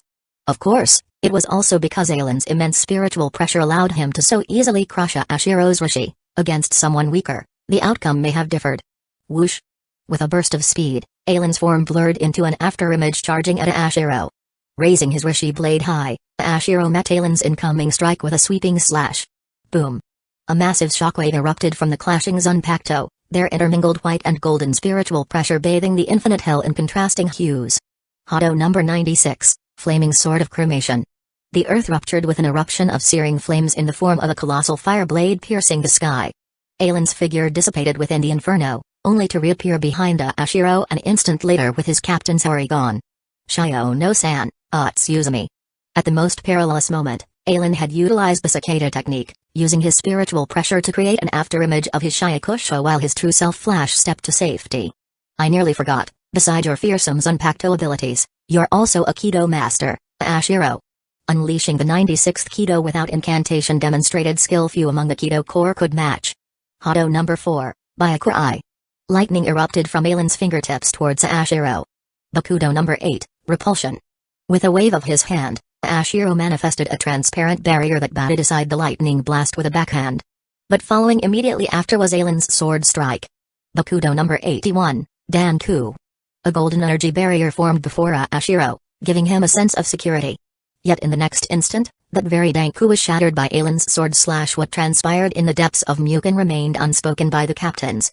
Neither Urahara and Byakuya's bout, nor Aelin's clash with Ashiro had the slightest impact on Sairi Itai. Their isolated battles disturbed no rishi on the surface. Yet judging by Byakuya's sour expression contrasted with Aelin's faint smirk, the outcome was self-evident. The 8th Kenpachi Ashiro lived up to his fearsome reputation. However, from Aelin's perspective, his weaknesses proved critical. Most severely, by leaving Bankai permanently released, Ashiro's body lacked reinforcement from compressed spiritual pressure. Thus after trading initial sword strikes with Aelin, he relied entirely on advanced Kido, Zanpakuto techniques, and manipulating ambient rishi for ranged assaults. Yet against Aelin, these efforts proved futile. Outmatched in close quarters with insufficient speed to evade, Ashiro ultimately fell to Aelin's swordplay and relinquished the Kenpachi mantle before going straight back to his cell to recuperate. The next day, Kusagakure took his place among the 13 Division of Imperial Guards captains as leader of the 12th Division. Chapter 138, The Curtain Rises. After Kusagakure became the 12th Division captain, Aelin knew the prologue of the Soul Reapers was about to unfold. Mayuri Kirotsuchi from the nest of maggots in the 2nd Division, was released by Urahara to serve as his lieutenant. Moreover, to ensure Mayuri worked diligently for him, Urahara made a wager with him. While Urahara was the 12th Division captain, Mayuri would devote himself fully as his subordinate. Once Urahara was no longer the 12th Division captain, Mayuri would take full control of the division, free to research, invent or create anything without interference. Thanks to the efforts of Urahara and Mayuri, in just a few short years Soul Society's technology underwent a massive reform. Especially the Department of Research and Development, their bulky old machines were replaced with computers featuring displays. Monitoring stations with spiritual particle sensors were installed everywhere, able to display live video feeds far more conveniently than before. Additionally, Urahara invented the spirit messengers with communication and scanning capabilities. The Soul Reapers stationed in the world of the living cherished these devices, drastically reducing time spent searching for hollows. It seemed everything was progressing smoothly. However, beneath Soul Society's calm surface raged tumultuous undercurrents. In recent years, even without actively monitoring, Aelin noticed that virtually all hollows entering Soul Society or the world of the living were merely small or mid-level ones. There had been no sightings of Jillian-class or higher-level Minnows Grands. After so long, to the new students of the Spiritual Arts Academy and freshly recruited Soul Reapers, Jillian-class hollows had become mere legends. Some more knowledgeable but inexperienced Soul Reapers, upon learning of the existence of the Royal Guard's Zero Division, even speculated that Jillian Minnows and above were mighty foes only the Zero Division could handle. They spread such rumors to impress naive young women. Unexpectedly, these tales found a market. Some captains had heard such gossip, but to them it was just laughable hearsay. If even Jillian Hollows required the Zero Division's intervention, didn't that make the 13 Court Guard squad seem too weak? The forest of minnows in Hugo teemed with hundreds of thousands of powerful hollows. If only the Zero Division could handle them, how many members would it need? More than all 13 Court Guard squads combined? One captain's shaking head and bitter smile became the most compelling evidence validating these rumors among new academy graduates and recent squad recruits as unquestioned legends. Generally speaking, without Jillian-class or higher hollows appearing, Soul Reaper casualties should have been effectively contained. Yet puzzlingly, while the hollows entering the world of the living and Rakongai had become weaker, Soul Reaper casualties only increased. To the upper echelons, losses among ordinary or elite Soul Reapers hardly mattered. Had Aelin not paid casual attention, he likely wouldn't have noticed how many perished over the years. However, Aelin knew the Hogyokues and possessed had finally been fully awakened. Clang clang clang that day, the urgent summons for captains echoed once more throughout Siriate AI. After informing Haruko, Aelin swiftly made his way to the 1st Division barracks. Soon, the 13 captains of the 13 Court Guard squads assembled in the meeting hall, lining up in order. My, it feels like over a decade since we last heard that urgent summons. When I heard it today I almost thought the first had gotten the signal wrong, Shun Sakuraku mused, fanning himself lazily. Standing beside him, Aelin remarked, haha, Captain Kiraku, not receiving a captain's summons for so long is evidence of Siriate AI's peace, isn't it? If Siriate AI reached the point of needing captains' meetings every day, I suspect it would already be on the brink of destruction. Indeed, tranquility has long prevailed. But maintaining that peace is the very purpose of our existence. Silence. Seeming to hear the exchange between Aelin and Kiraku, Captain Commander Yamamoto barked sternly, his cane striking the meeting hall floor heavily. Thud. I have summoned you captains here today because the 12th Division detected residual spirit particles in Soul Reaper garments while monitoring Rakongai. Captain Urahara, brief everyone on your division's findings regarding this incident. Yes, Captain Commander. Urahara stepped forward from the line of captains. Fellow captains, our Department of Research and Development has concluded the owners of those garments had their souls utterly consumed in an instant, leaving only clothes behind. We suspect some abnormally powerful hollow may have evaded Siriate AI's surveillance to openly attack Rakongai residents and the Soul Reaper sent to defeat it. Furthermore, this hollow has likely been present in Soul Society for quite some time.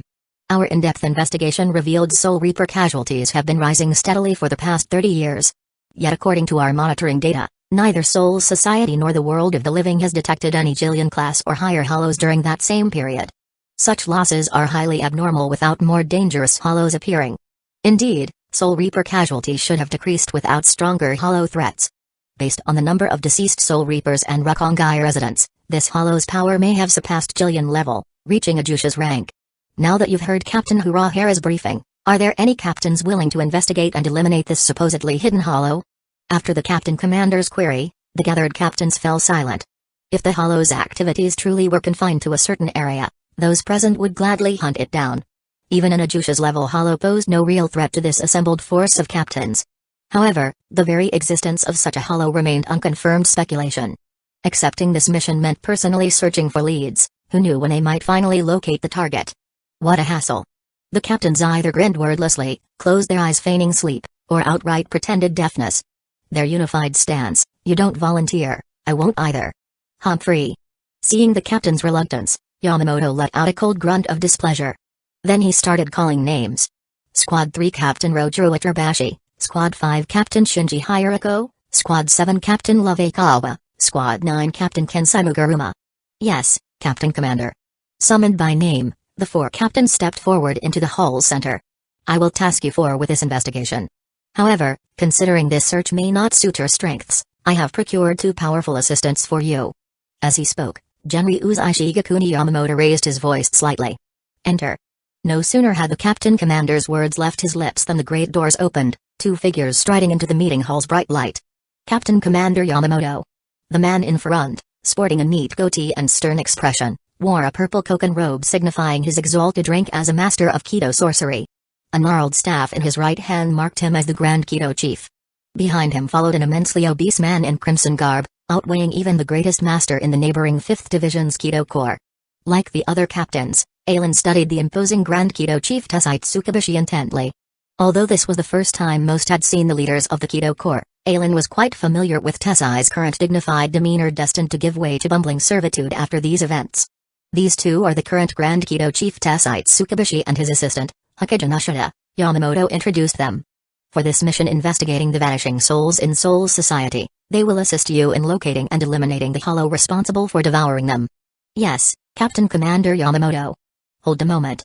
Just as Hirako and the others were about to depart, Squad 8 Captain Shun Sekiraku raised his hand. You may require intelligence support from my division during this investigation. Allow my lieutenant, Lisa Yadomaru, to accompany and aid your efforts. With her informant contacts, we're bound to uncover this hidden hollow's whereabouts sooner. Much appreciated, Captain Kiraku. After thanking him, Hirako went with the other captains to the 1st Division's waiting room, summoning Squad 8's Lieutenant Lisa Yadomaru to join their search party for Rakongai. In the interim, Squad 9's Lieutenant Kuna Mashiro and Squad 12's Lieutenant Mayuri Kirotsuchi insisted on participating as well. Left with no choice, Hirako allowed them to come along too. Once the captains had all departed, Squad 5 Lieutenant Sosuke-san pushed his glasses up, his expression one of benevolent calm. The fish had taken the bait. Chapter 139, Hollowification. After returning to the 12th Division, Kisuke Urahara's brow furrowed with concern. The recent incident was truly abnormal. In theory, the casualties among the Soul Reapers should have been impossible to conceal, as they had been rising sharply for the past 30 years. Yet the strange thing was, everyone seemed to regard these deaths as normal, unconsciously overlooking the increasing number. It was as if a veil had been lifted from everyone's eyes, suddenly revealing this fact that had long been obscured. The realization felt jarring. Something's not right. Urahara mumbled grimly, entering the Department of Research and swiftly operating a computer terminal. He pulled up data on Soul Reaper casualties spanning the past century. This is... Examining the figures, Urahara's expression changed. The death toll in Soul Society had remained relatively consistent year after year, with the highest and lowest figures differing by less than 100 souls. Such numbers were statistically impossible under normal circumstances. Someone was controlling the rate of Soul Reaper deaths. Or perhaps... Urahara fell silent. Besides him, had someone else been researching that same power? Based on these figures, they may have already completed its development, unveiling their work for all to see, no longer hiding. No, this was deliberate. Now that the power had been perfected, the culprit sought test subjects. And who better than the captains and lieutenants investigating these disappearances?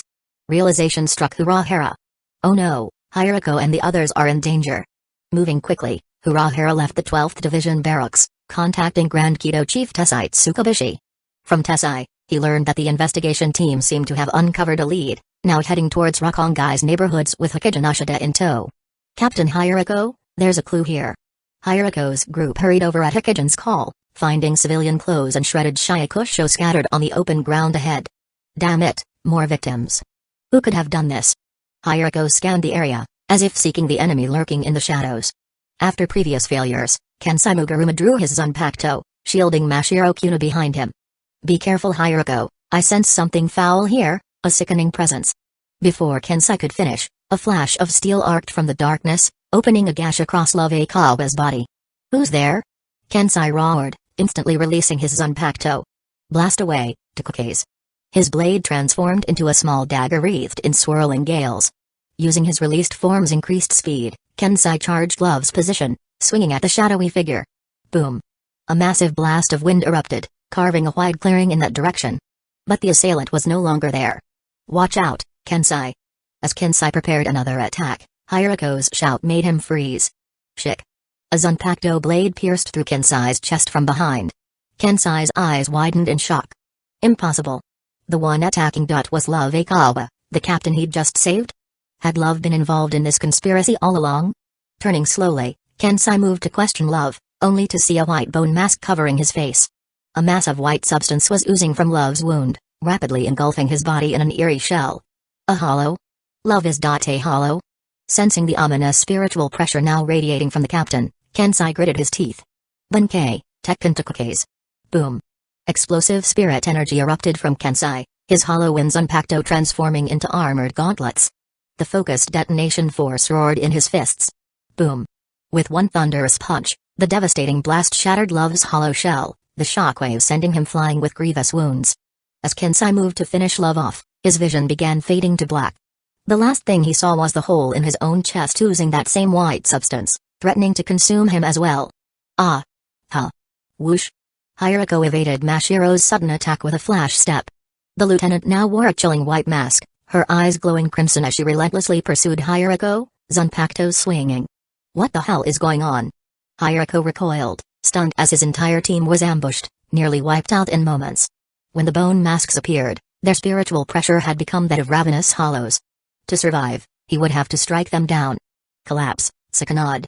With Hirako's release command, his Zanpakuto morphed into a ring on his hand, spinning slowly.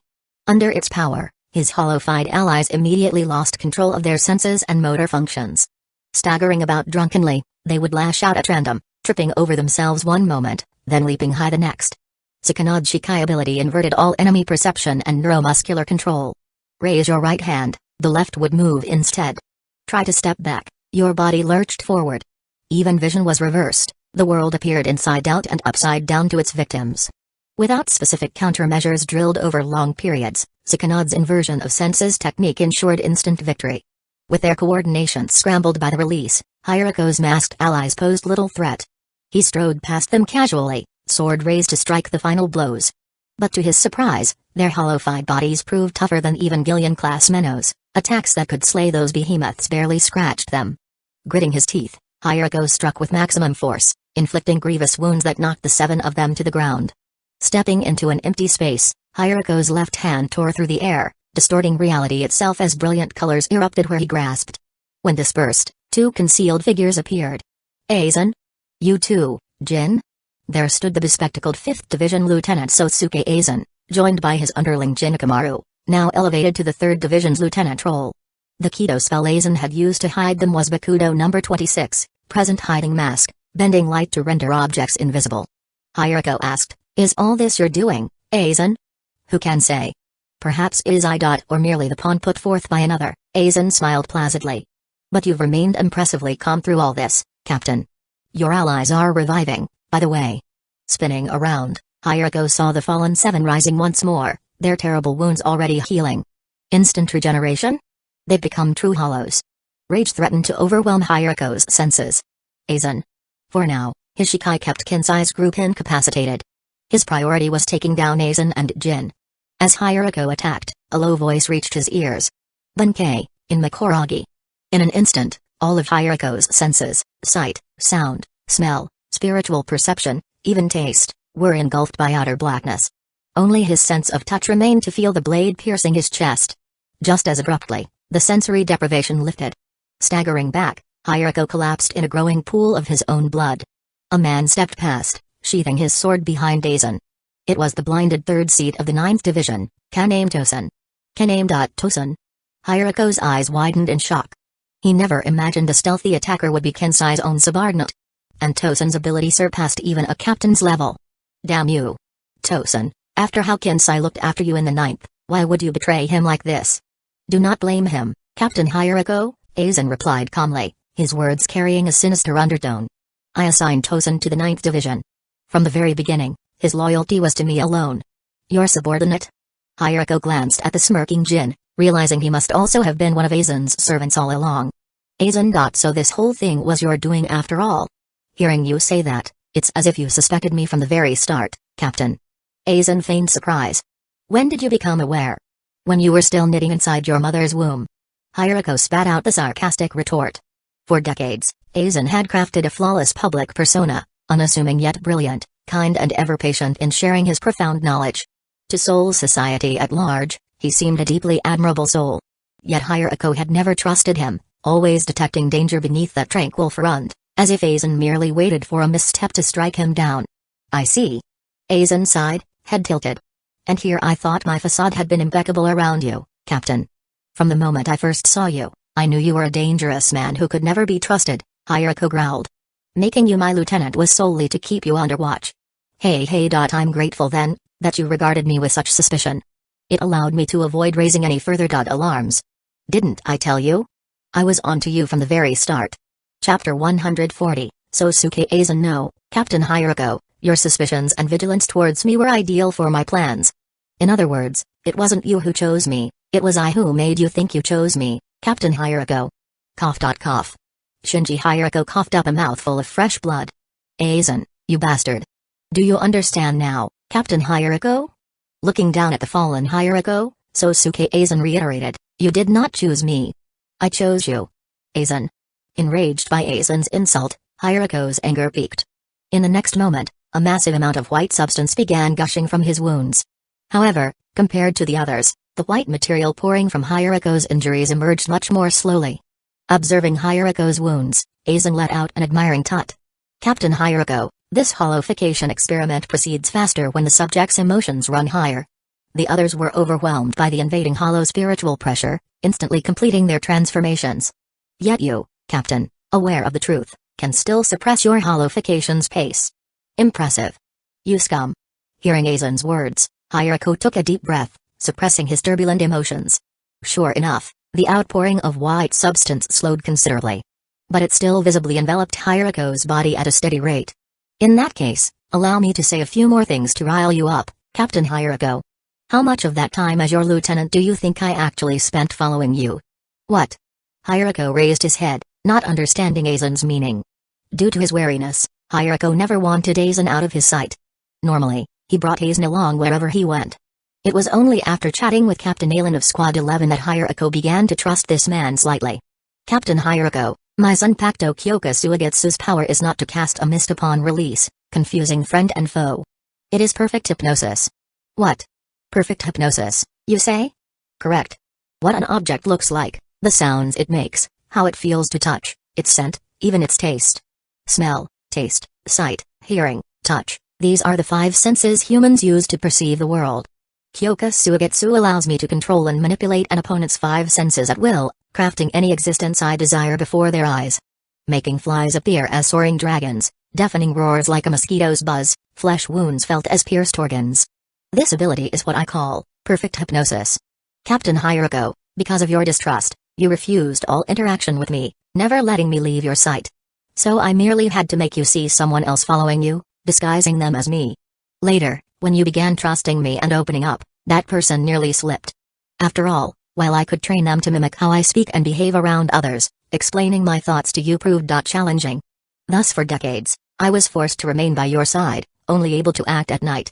Captain, the time I truly followed you amounts to just these past few decades. Were it not for your diligence all those years, I might have completed this experiment 20 years sooner. Damn you. Returning his Zanpakuto to its sheath, Aizen continued addressing Hirako. Captain, perhaps you should apologize to these comrades you've implicated. Being the one I selected, your cherished allies were chosen as my experiment's subjects, reduced to their current state by mere association with you. Aizen.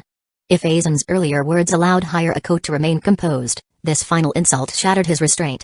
These people suffered because of him. With an anguished roar, Hirako instantly leapt at Aizen to attack.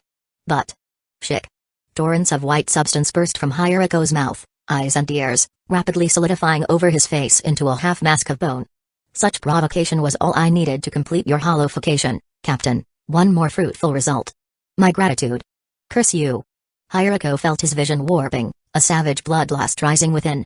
No good, my body is accelerating its transformation. That's right, Aizen said, emotional spikes hasten hollowification. So if I stay calm, the process should slow. With this realization, Hirako stabilized his emotions before attacking Aizen again. Clang. Sadly, his sword never reached its mark. Kaname Tosen deflected the strike halfway. Clang. Clang. Clang. Hirako frantically swung his Zanpakuto, madly assaulting Tosen until one strike sent him flying. This feeling. It's not like I'm the one fighting. Though easily defeating Tosen, Hirako felt no thrill of victory. Instead, doubts clouded his mind. Normally he would instantly release his Shikai to subdue Aizen's group, not waste time trading blows with Tosen like this. This combat style is more gut instinctual. Like a hollow's. Forgive me, Lord Aizen. From afar, the battered Tosen panted heavily, clutching a shoulder wound. Please, allow me more time. I'll defeat him shortly. No need, Kaname. As a research subject, the captain has performed admirably. Captain Hiroko, shall we bring this to its conclusion? Approaching the masked Hiroko, Aizen drew his Zanpakuto. One last thing for you to remember well, Captain. Visible betrayal is easily detected. True terror lies in the betrayals you cannot see coming. Rag. Hiroko let out an inhuman howl, gripping his sword to charge Aizen with both hands. Shik. Impossible. As they crossed paths, the lone eye visible beneath Hiroko's mask widened in disbelief. One strike, and Aizen had defeated him? Hiroko's sword never even connected, Aizen's figure shimmered like a mirage before him. Yet a massive wound now gaped across Hiroko's own body, inflicted at some unseen moment. This is no surprise, Captain. Behind the staggering Hiroko, Aizen slowly raised his bloodied sword. Once you've witnessed my Zanpakuto's release, it will control your sensory perceptions. Forever. What? Hiroko whirled around, glaring at the smirking Aizen. So all these years while instructing others in Soul Society, forcing them to see Kusagakure Shikai. Correct. Whether intentionally or not, any who witness my Zanpakuto's release will forever have their five senses manipulated by me. Captain, though your actions delayed my research by 20 years, they helped me overcome another significant hurdle. Currently, every Shinigami in Soul Society is under Kyokusugetsu's hypnosis. So thank you for your immense contribution to my studies, Captain Hiroko. Farewell. As Aizen brought his sword down, a thunderous voice shook the woods. Hado number 4, Byakurai. A blinding bolt of lightning shot towards Aizen with explosive force. Oh? More interesting guests, it seems. Rather than strike Hiroko, Aizen batted the lightning away with his blade. Turning towards the forest, the cloaked Kusagakure emerged with the grim-faced Grand Keto Chief Tessite Tsukubishi. Yet Aizen showed no trace of being caught, calmly greeting them. To what do I owe this honor from Captain Hirahara and Chief Tessai? Aizen.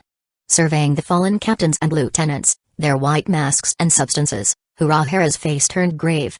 You monster. Using the Shinigami as hollowification experiments. Oh dear, what a mess you've made, Lieutenant Aizen. Shall we eliminate these two as well to preserve your secret? Hearing Hirahara, Jinikamaru chuckled slyly at Aizen. Or make them research subjects too? Clang.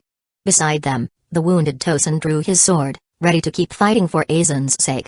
Lord Aizen, allow me to kill them. No need, Kaname. But sir.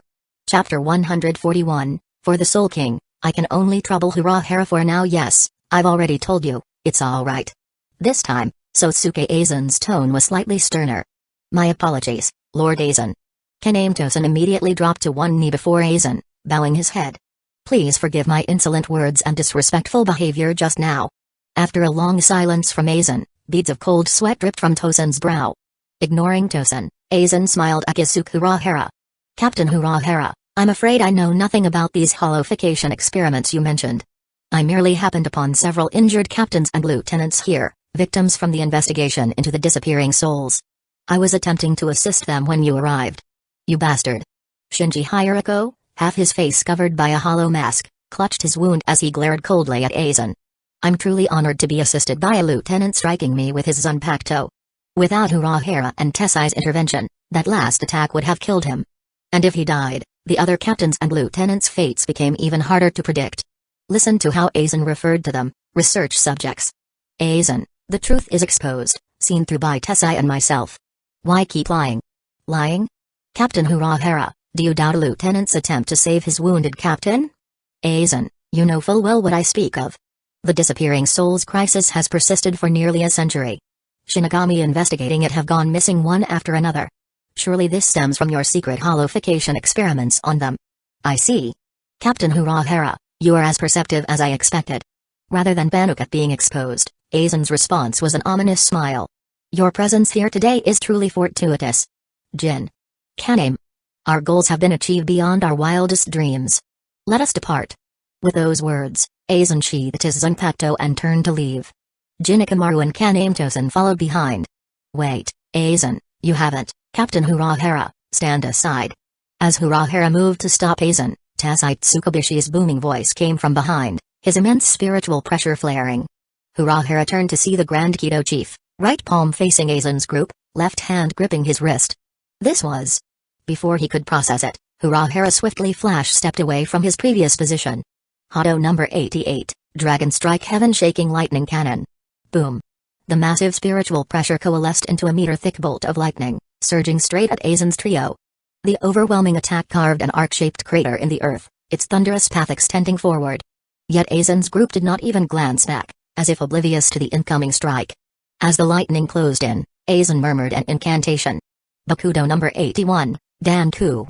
Thunderous boom. The lightning slammed into a golden barrier manifesting behind the trio, exploding with tremendous force. The shockwave and towering flames shredded everything around them. Amidst the roiling inferno, Tessai exclaimed in disbelief, "Impossible! A mere lieutenant, able to cast Bakudo number 81, Danku. Without incantation? And that wordless separating void blocked my Kido?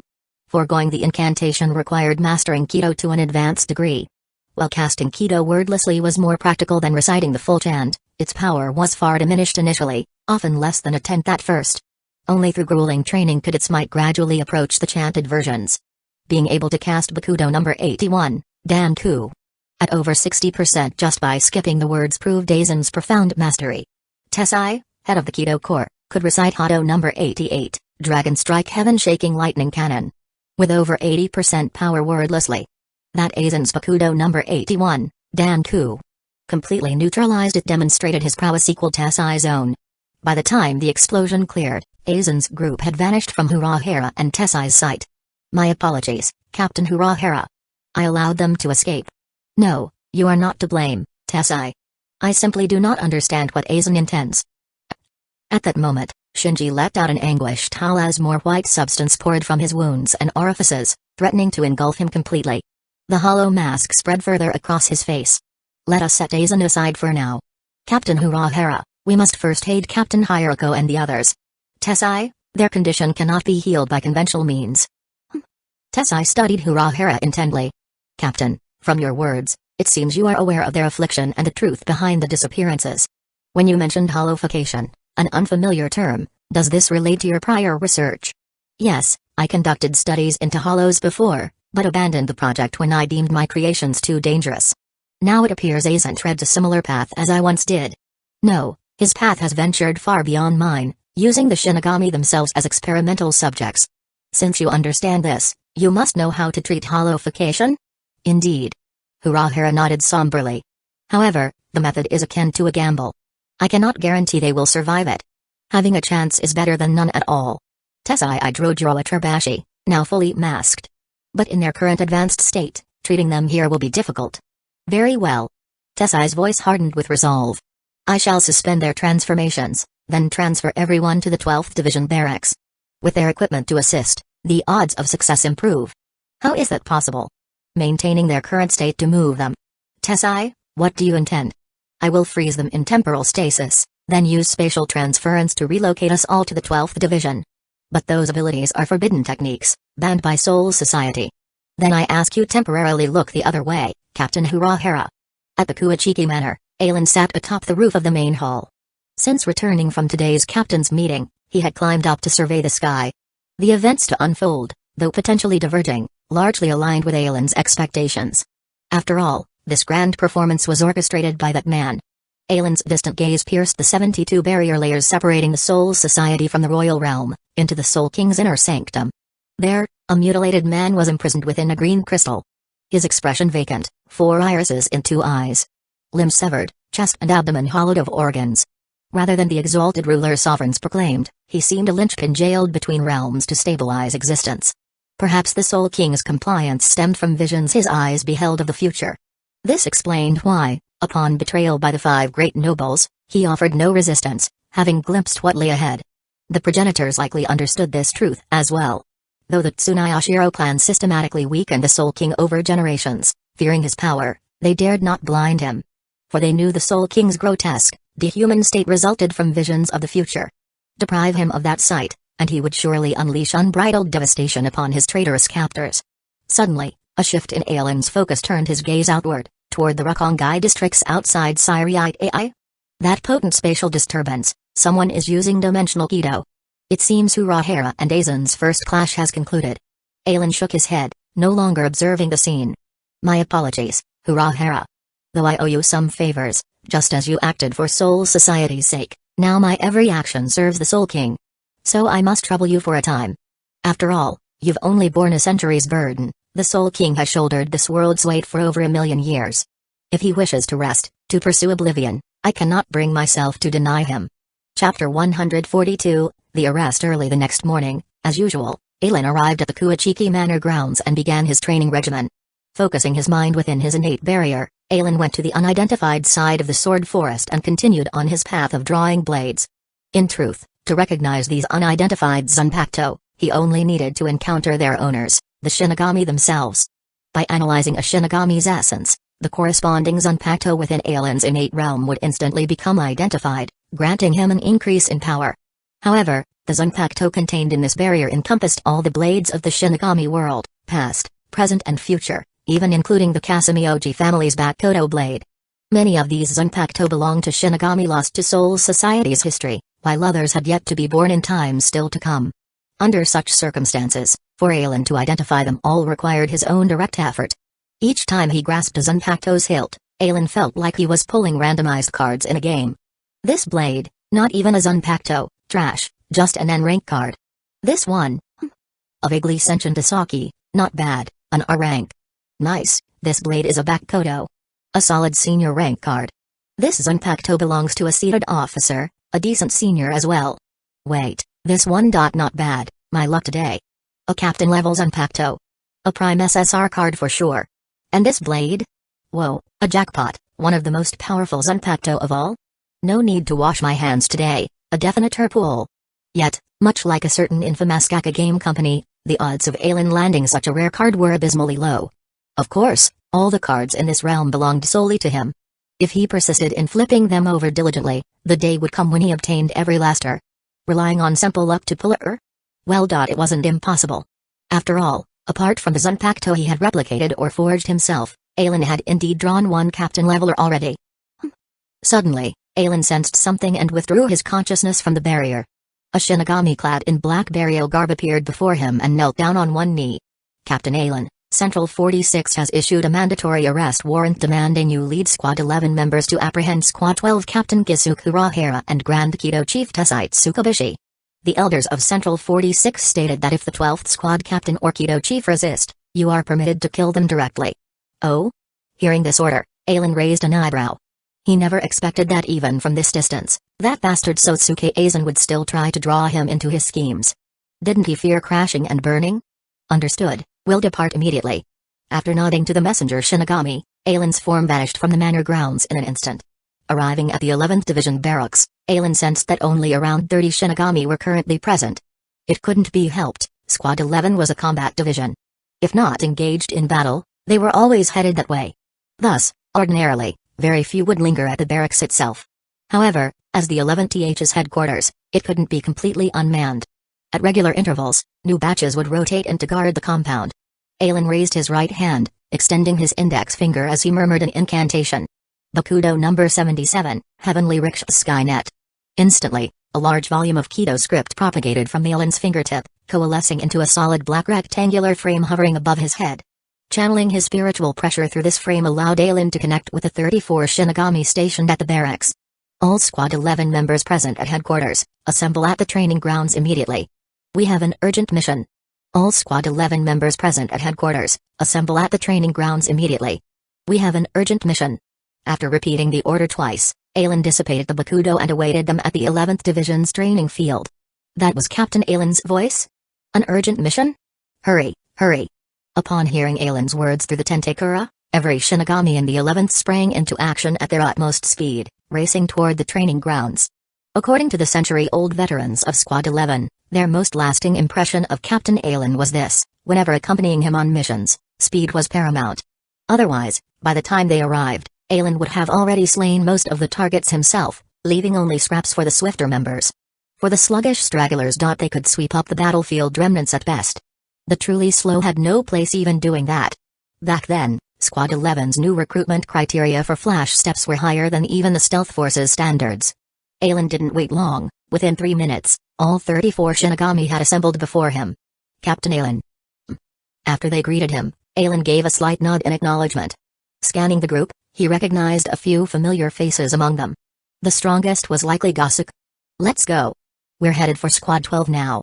With that, Alan took the lead, the others swiftly following behind. What puzzled Gossuk was that this time, rather than force marching at top speed, Alan maintained a relatively brisk but manageable pace alongside them. Curious, Gossuk accelerated slightly to draw near Alan from behind. Captain Alan, what is the target of our mission this time? To apprehend Squad 12 Captain Kusagakure and the Grand Kido Chief, Tessite Tsukubishi. If they resist in any way, we are permitted to kill them directly. TCH. Hearing Alan's words, Gossuk and the Shinigami behind him couldn't help but suck in a sharp breath. Apprehending a fellow captain? Could they really succeed with just their numbers? They had heard some rumors about the Grand Kido Chief as well. On par with the 13th Division of Imperial Guards itself, he commanded a force that answered directly to the Captain Commander. Unlike the Zanpakuto-wielding Shinigami, the Kido Corps consisted entirely of Kido masters specializing in spellcasting arts. Within their ranks, the Grand Chief held a standing equal to a Imperial Guards Division captain. Which meant their opposition this time consisted of two captain-class powerhouses. Although Captain Alan was immensely strong, could they stall one of the captains long enough before Alan defeated the other? If only third seat Kaiganjo or Captain Zaraki were here. Kaiganjo had already attained Benkei, placing him among the Imperial Guards Division's mightiest. With a captain's recommendation and passing the audit, he could likely become a captain himself if any division had an opening. As for Zaraki. Against him, even Kaiganjo would only last a few strikes. Among captains, Zaraki was renowned as a monster.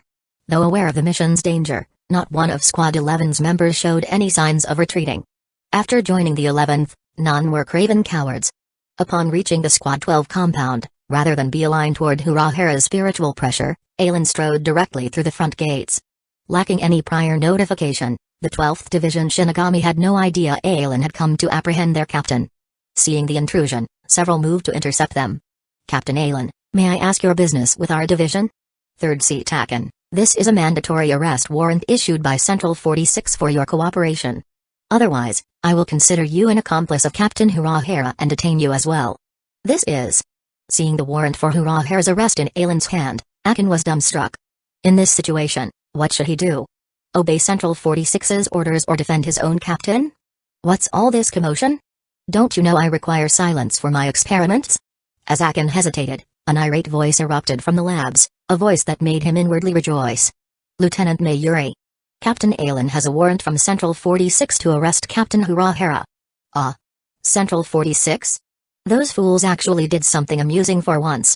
To Aken's surprise, upon learning of the arrest warrant, Mayuri sounded almost gleefully schadenfreude. However, no matter what, he is still our Squad 12 captain. If we simply let you take him, how can the 12th Division maintain our standing among the Imperial Guards Division? Oh? Lieutenant Mayuri, your words suggest you intend to obstruct this lawful arrest. Humphrey. Mayuri huffed dismissively. Captain Alan, I won't interfere with apprehending that bastard Urahara elsewhere. But here in our own division grounds, I cannot allow it. Lieutenant Mayuri. Hearing his words, including Aken, the 12th Division members were filled with immense approval toward their lieutenant. They all knew of the intense animosity between Mayuri and Captain Urahara, the two frequently arguing until Mayuri outright stated his intent to replace him as captain. Yet when faced with a captain from another division bearing Central 46's arrest order, Mayuri set aside his grievances to defend Urahara's honor. What subordinate wouldn't love a lieutenant like that? Is that so?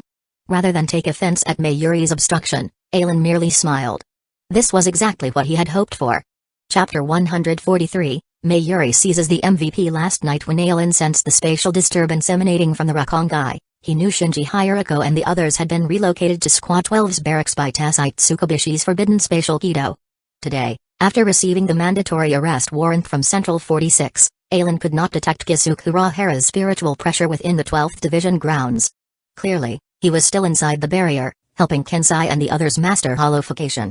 Though ordered to apprehend Urahara, Alan did not wish to directly interfere and disrupt his efforts to save the 8 holofied victims. So by brazenly invading the 12th Division compound with Squad 11 members, he intended to stall for time by engaging the divisional forces. He recalled Urahara originally emerged from the barrier this morning, thinking his endeavor failed, only to be captured and Mayuri's obstruction perfectly aligned with Alan's scheme. Gossuk. Captain Alan. Squad 12's members are obstructing our mission's execution. What are you all standing around for? Yes, sir, Captain. Everyone, follow me. We'll detain anyone impeding our orders under the same charges. Humphrey, they've underestimated my 12th Division forces. Mayuri scoffed as he drew his Zanpakuto and intoned the release command. Rip, Ashisagi Jizo.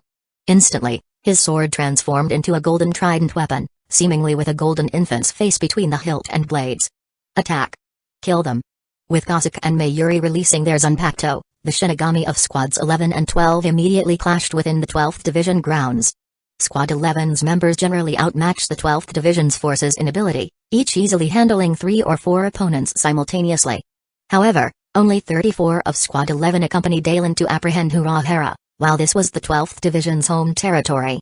Though Squad 11 initially breached several corridors, destroying equipment as they advanced nearly 100 meters into the compound, reinforcements soon stabilized the defensive line for Squad 12. Particularly without Dalen directly engaging, 6th seat Gosuke and 7th seat Maki Akino's barely held off Mayuri at full power. Of course, Mayuri deliberately restrained himself as well. He was no fool. While uncertain of Urahara's transgressions warranting Central 46's arrest order, Mayuri could surmise that even if escaping this time, Urahara would be stripped of his captain's position. Per their agreement, once Urahara departed, the 12th Division's resources would become Mayuri's personal research domain. By obstructing Alan now, not only was he repaying Urahara for liberating him from the nest of maggots, but protecting his soon-to-be division's equipment from damage. Additionally, from Alan, Mayuri sensed an immensely profound threat. Any covetous desires aimed at the captain would invite unimaginable terror. So Mayuri maintained just enough pressure on Gosuke and Maki to avoid provoking Alan's ire.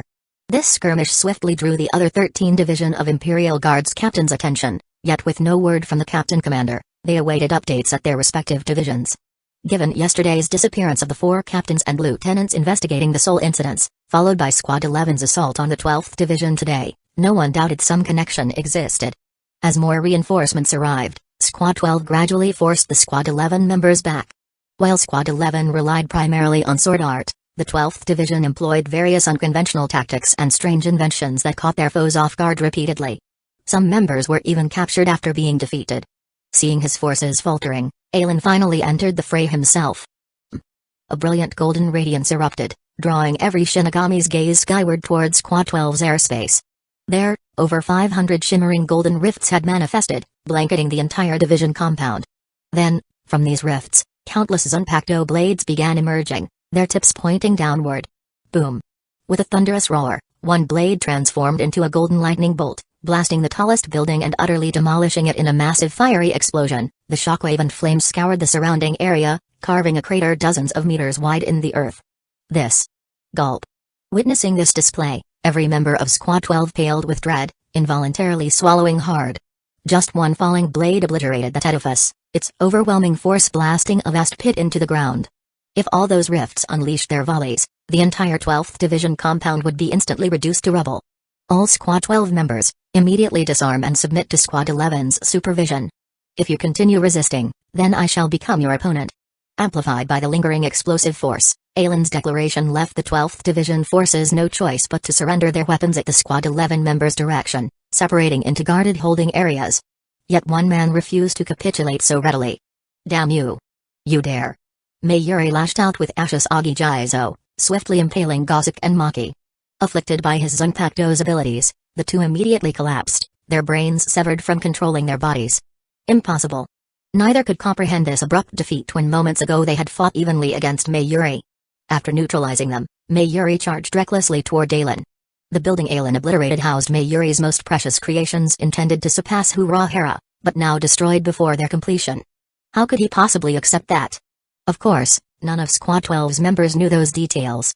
They only witnessed their stubborn lieutenant recklessly attacking the man threatening to demolish their entire division despite everyone else surrendering. Captain Mayuri. At that moment, Mayuri standing among Squad 12 surpassed even their actual captain, Urahara himself.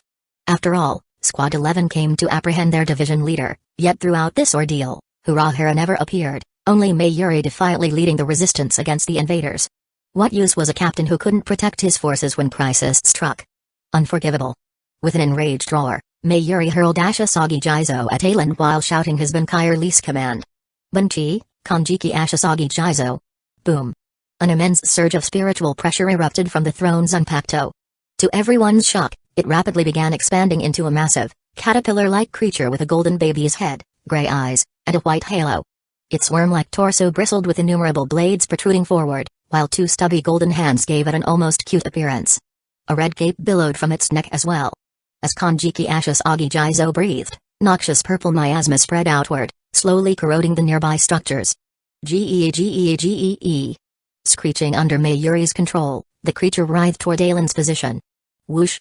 Before the awestruck gazes of Squad 12's members, 3 golden lightning bolts descended from the rifts above. In an instant, they pierced straight through Kanjiki Ash's Agijizo's body. Their overwhelming power then detonated from within the creature. To everyone's horror, the Bankai form began rapidly expanding before erupting in a titanic blast, the shockwave and flames scouring the area in devastation. Boom! Only then did the thunderous explosion reach their ears. Mayuri's Bankai had been utterly erased, without a trace remaining. Kanjiki Ash's Agijizo. Mayuri cried out in disbelief as the shockwave slammed him to the ground before his own subordinates. Lieutenant Mayuri. Those Squad 12's members admired their lieutenant's bravery in challenging Captain Aelin. As members of Squad 11 themselves, they took pride in their captain's supreme prowess. For a Bankai to be so casually obliterated. While a Shinigami's Zanpakuto spirit would eventually recover alongside its wielder's spiritual pressure, those traumatic memories would persist. Especially for Mayuri's unique biological type's Zanpakuto, they wondered if it could ever fully manifest in Aelin's presence again without succumbing to dread. Regardless of its futility against their captain, the Squad 11 members still mourned Mayuri's loss in silence. A shattered Zanpakuto hilt clattered to the ground before Mayuri, its scorched fragmentary blade a mocking testament to his reckless overreach. Just then, the training grounds entrance creaked open as an exhausted Urahara finally emerged. What is this situation? Already disheartened by his failure to reverse Shinji Hirako's holification, Urahara was stunned to find his division's forces detained, with a very familiar figure observing from above. Captain Urahara, I've received orders from Central 46 to arrest you and the Grand Kido Chief, Tessite Tsukubishi. If you resist, I am authorized to execute you both on the spot. Now give me your answer, Captain. Will you surrender peacefully, or resist fruitlessly? Urahara opened his mouth but said nothing as Tessai appeared behind him, neither showing any intent to fight back. With Urahara's arrival, Squad 11's apprehension mission was now complete. After personally delivering Urahara and Tessai to the custody unit for transport to Central 46's compound, Aelin dismissed his Squad 11 members back to their barracks while he intended to return to the Kuachiki Manor and resume his card-drawing efforts as usual. The subsequent proceedings no longer concerned him directly. He had no desire to linger outside the trial chambers, only to potentially interfere with Yoruichi's eventual exfiltration of Urahara. However, on his way back, Aelin encountered an unexpected figure. Well, if it isn't Captain Aelin. How fortuitous to cross paths with you here. Captain Kiraku, for you to utter such a blatant untruth, I'd never believe it. Aelin bluntly saw through Kiraku's banter. Ha, yet here we are, facts on the ground. If you have business, Captain, simply state it directly. Given our near brotherhood through little Nanao eyes, we've no need for pretenses. Indeed, had Nanao become Aelin and Haruko's adopted daughter all those years ago, by familial extension Aelin could almost consider the older Kiraku his brother of sorts. Chapter 144, The Verdict. Of course, Aelin was just making casual conversation about potentially being related to Nanao as if she had become his and Haruko's adopted daughter years ago. Even though Nanao wasn't actually their child, Aelin and Haruko were still quite fond of the young girl. Especially after Nanao graduated from the Spiritual Arts Academy and became a full-fledged Shinigami, joining the Shinigami Women's Association at Haruko's recommendation, their bond only deepened.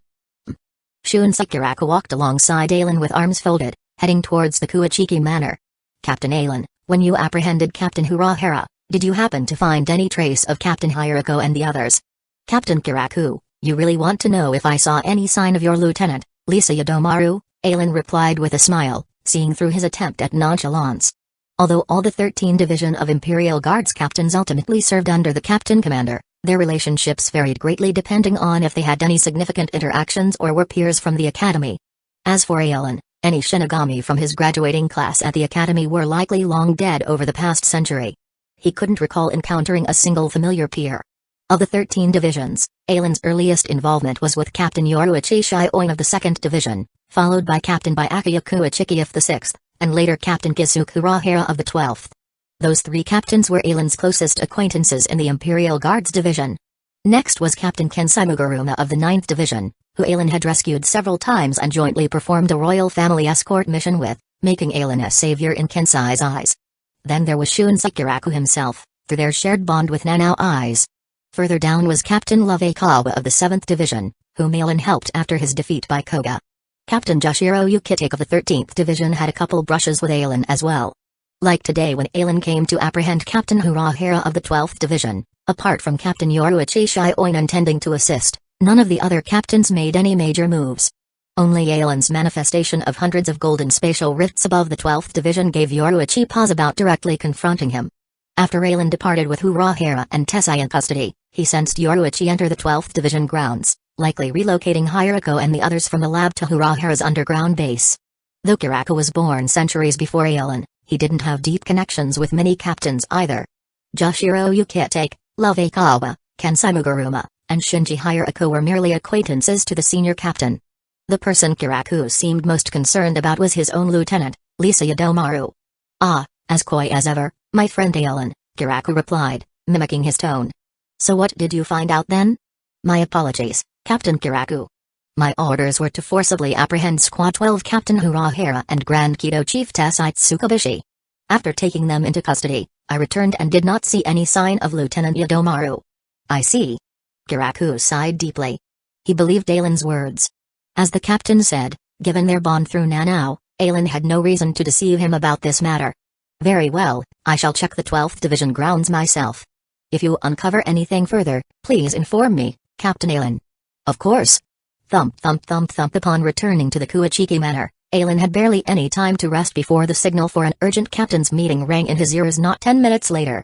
So soon after parting with Kirako, Alan found himself reunited with the fellow captain in the 1st Division's meeting hall.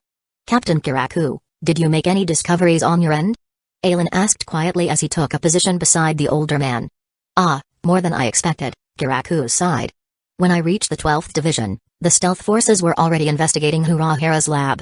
And I overheard them mention finding evidence of Shinigami holofication experiments." Kirako seemed about to say more, but the arrival of the captain commander brought his words to a halt. Thunk. Genri Uzishigakuni Yamamoto slammed his staff loudly against the floor, his tone grave. "Captains, I have just received news from Central 46 that deeply disturbs this old man." He surveyed the 5 captains standing before him. Even though he had lived for more than 3,000 years, he was still almost so angry that he vomited blood. The very institution he had spent centuries nurturing now was decimated by a single missing souls incident. Grand Kido Chief Tessai Tsukubishi has been sentenced to 3,000 years imprisonment in the underground prison's 3rd level for using forbidden dimensional translocation Kido. Captain Kisuke Urahara of the 12th Division has been sentenced to complete stripping of his spiritual pressure and permanent exile to the world of the living for conducting illegal experiments, deceiving his colleagues, and grievously injuring 4 captains and 3 lieutenants. As for Captain Rojiro Atrabashi of the 3rd Division, Captain Shinji Hirako of the 5th, Captain Lovekawa of the 7th, Captain Kusagakure of the 9th, Lieutenant Lisa Yadomaru of the 8th, Lieutenant Horisaru Gaki of the 12th, and Lieutenant Hokija Nashida of the Kido Corps. Alan noticed Kiraku's body tremble slightly upon hearing Lisa's name. Having fully holofied, Central 46 has ordered they be purged in the manner we treat hollows. In other words, executed, their souls purified and cycled through reincarnation. Captain Yukitake of the 13th Division. At Yamamoto's call, Joshiro Yukitake stepped forward from the line of captains. "You lead the purification force. The task of purging Captain Hirako and the others falls to you to personally carry out." "Understood, Captain Commander." This meeting is adjourned. Unfortunately, before the 5 captains could depart the 1st Division Hall, a Shinigami rushed in and knelt before Yamamoto with an urgent report. "Captain Commander. We have just received word from Central 46 that an assailant has broken into the tribunal chamber, incapacitating all guards and abducting the prisoners Urahara and Tsukubishi. Furthermore, Captain Hirako and those already holofied seem to have been taken by this attacker as well. Central 46 requests you swiftly apprehend and bring this criminal to justice." "Humphrey." Yamamoto scoffed, quickly realizing which attacker was likely responsible, the currently absent Captain Yoruichi Shioin of the 2nd Division. "I hereby order the full deployment of the 8th, 10th, 11th, and 13th Divisions to locate and capture Urahara, his co-conspirators, and this assailant without delay." "Yes, Captain Commander." After leaving the 1st Division, Alan returned briefly to the 11th to relay Yamamoto's mobilization order to the members left behind, but made no further moves himself. Regardless, They had no chance of finding Urahara's group. Shink partially drawing his Zanpakuto, Aizen pressed his finger against the blade's edge. Aizen's Kyoka Suigetsu could completely manipulate the senses of anyone who witnessed its release, trapping them in a hypnotic illusion. If Aizen unleashed his full spiritual pressure, Aizen's current level would render Kyoka Suigetsu powerless against him. However, Aizen did not wish to reveal his true power to certain parties. So his method to overcome the illusion stemmed from a secret Jinokamaru uncovered during his centuries-long infiltration.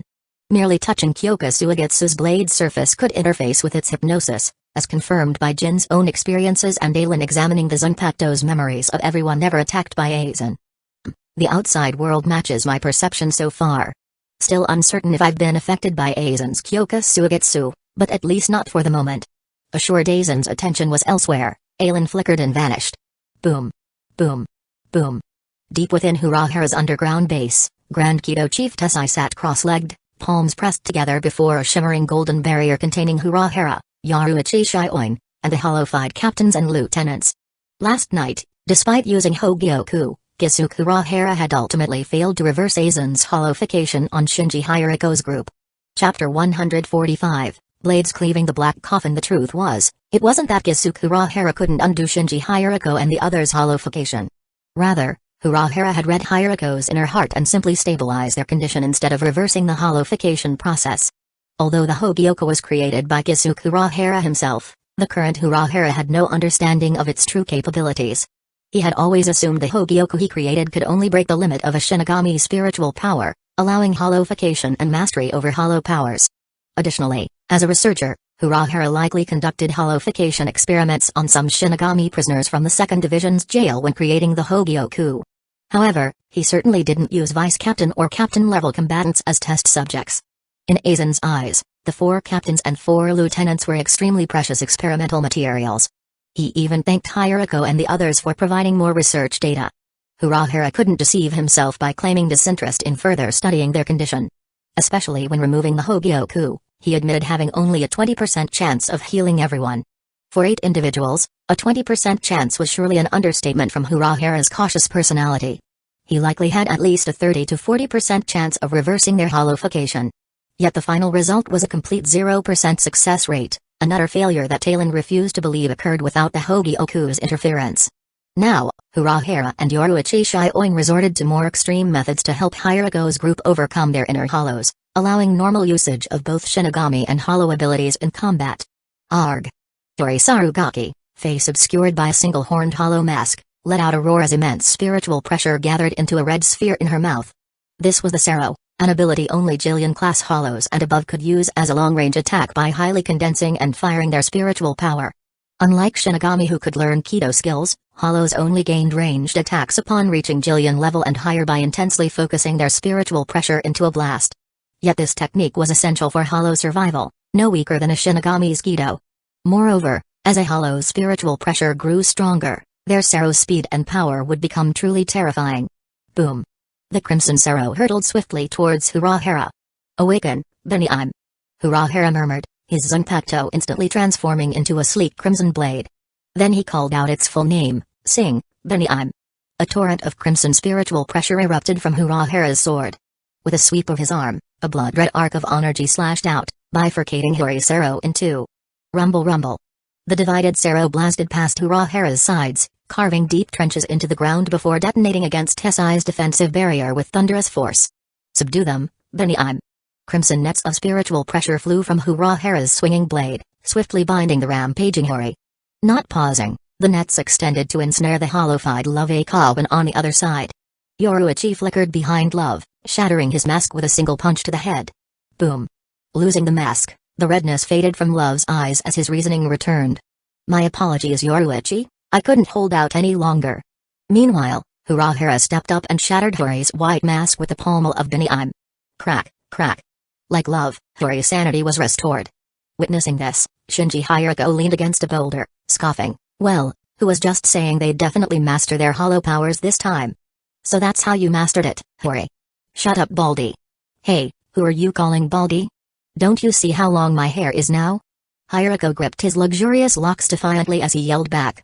Indeed, Hiriko's silky mane was the envy of many female Shinigami in Soul Society.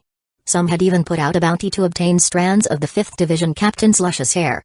Afterwards, Hirako's Lieutenant Aizen Sosuke had snipped off all of Hirako's hair while he slept, claiming that bounty and leaving his captain bald for some time. That was likely Aizen's retaliation after Hirako started trusting Ailen's advice by keeping Aizen by his side during the day. "Ah, I'm relieved to see you're all doing well." Just as Hirako and the others were chatting, a voice reached their ears. Everyone turned towards the source to see Ailen's figure gradually materializing before them. Captain Ailen Kenpachi of the 11th Division. Seeing Ailen, Tessai's mind raced. The fighting within the barrier had temporarily ceased. But if Captain Ailen spread word of their whereabouts, it would bode ill for them all. After all, at the Central 46 compound, Tessai had overheard the Nobel's judgment against them. Without hesitation, Tessai dropped the barrier containing Hirako's group and raised his right index finger skyward. Hado number 90, Black Coffin. An expanse of blackness rose like a curtain beside Ailen, instantly forming a 7-8 meter tall, 3 meter wide black cubic prism surrounding him. "Wait, Tessai-san." It was only then that Urahara's voice reached Tessai's ears. "Captain Urahara, for everyone's safety, I cannot gamble on Captain Ailen believing us. My apologies." Tessai continued chanting the Kido incantation: seething cloud, boiling sea, treacherous currents, sleepless tumults, Iron Princess of Wrath unperilled, chaos enveloping all. Gather brethren, repel the profane, let the phaseless wither in anguish. This was the continuation of a high-level Bakudo incantation. At advanced levels of Kido mastery, one could initially release without full incantation. But by not severing the connection and continuing the chant later, the already cast Kido could reach its full incantated power. This technique was often used for high-level Bakudo spells rather than the offensive Hado. After all, chanting for Hado would give the enemy too much time to counterattack or evade. However, the Hado number 90, Black Coffin, was an exception. As long as the target remained trapped without immediately escaping, the caster could complete the full incantation in time, unleashing Kurihitsugi's utmost might. Hado number 90, Black Coffin. Boom. As Tessai finished the incantation, the black cubic prism surrounding Ailen pulsed with overwhelming force, causing the surrounding ground to crater inwards from the immense pressure. SHHHHHH. Countless cruciform energy blades materialized within the coffin, shredding the space inside into oblivion. Some lances even pierced through the Kurihitsugi's walls. Facing these blackened blades intent on tearing him apart, Ailen drew his Zanpakuto and swung it forward. Boom. How troubling. Kusagakura's heart sank. He never expected Tessai to act so swiftly. The Hado number 90, Black Coffin. Full power was formidable, yet Urahara had no confidence it could defeat Ailen. Though wary of Aizen Sosuke's abilities after tonight, Urahara sensed unfathomable depths to Ailen after their long acquaintance. Hirako and the others gravely gathered beside Tessai, eyes locked on the Ebon prism. "Be careful everyone, Captain Ailen's power far exceeds your imaginations," warned Kensai gravely, hand on his Zanpakuto. "I once partnered with the captain on a mission where he single-handedly held off 4 foes stronger than myself before defeating them all unscathed. Though it diminishes my pride to say so, if we don't steel ourselves before Ailen, he could slay us in an instant." "Ah. This guy's that strong?" Hori scoffed, under the impression Shun Sekiraku was the strongest. But even the elder captain likely couldn't instantly defeat them all. "Don't underestimate him, Hori." Chapter 146, The Lesson. Yoruichi Shioin stood beside Kusagakure, her usual smile fading. "Don't forget, when Garyo Hikaifun was promoted to the Zero Squad, that Zero Squad member who came down from the Soul Palace mentioned they had extended an invitation to Captain Ailen, which he refused." Hearing Yoruichi's words, Hori Sarugaki suddenly recalled the incident. The mohawked figure who had came to escort Captain Hikaifun only spoke with Captain Anohana of the 4th Division, Captain Ailen of the 11th, and Commander General Yamamoto. Even Hikaifun, who had just passed the Zero Squad's examination, wasn't given much attention by that punk. It was as if the other captains weren't even worth that guy's consideration. As much as Hori didn't want to admit it, she knew Captain Ailen's strength far surpassed Hikaifun's substantial power. Kensai Mugaruma glanced at Mashiro Kuna. Without her presence, he couldn't muster the resolve to face Ailen. But for Mashiro's sake, even against Ailen, he wouldn't cower. TCH. Under everyone's watchful gaze, a Zanpakuto blade pierced through the black coffin's wall, then slashed horizontally. In the next instant, a white flash glinted in their eyes as the top half of the coffin's lid they'd pinned such high hopes on slanted downward from where the brilliance appeared. Crackle crackle. Before the coffin's body could fully slide to the ground, it shattered into black fragments. Boom. The shock wave from the destruction of the Hado number 90, Black Coffin. swept across the ground, kicking up a layer of debris. The powerful gale forced Urahara and the others to raise their hands, shielding their eyes from the swirling yellow dust and grit. Captain Yoruichi, I know it's been a long time since we last met, but giving me such a grand welcome right after our reunion? I almost couldn't handle it, Aelin said once the dust settled, his robe spotless. Everyone's grave expressions held tinges of fear upon seeing the unfazed Aelin. What a terrifying man. Hado above 90th level were among the highest level Kido spells. More destructive than the Benkai releases of many captains Zanpakuto. After all, some Zanpakuto specialized in unique abilities rather than sheer destructive force. While they guessed the Hado number 90, Black Coffin, likely couldn't fatally injure Aelin, to slice through it with a single sword strike was still excessively overpowered. Keep in mind, this Bakudo utilized a post-incantation chant by the Grand Kido Chief himself. Could even the Commander General manage that?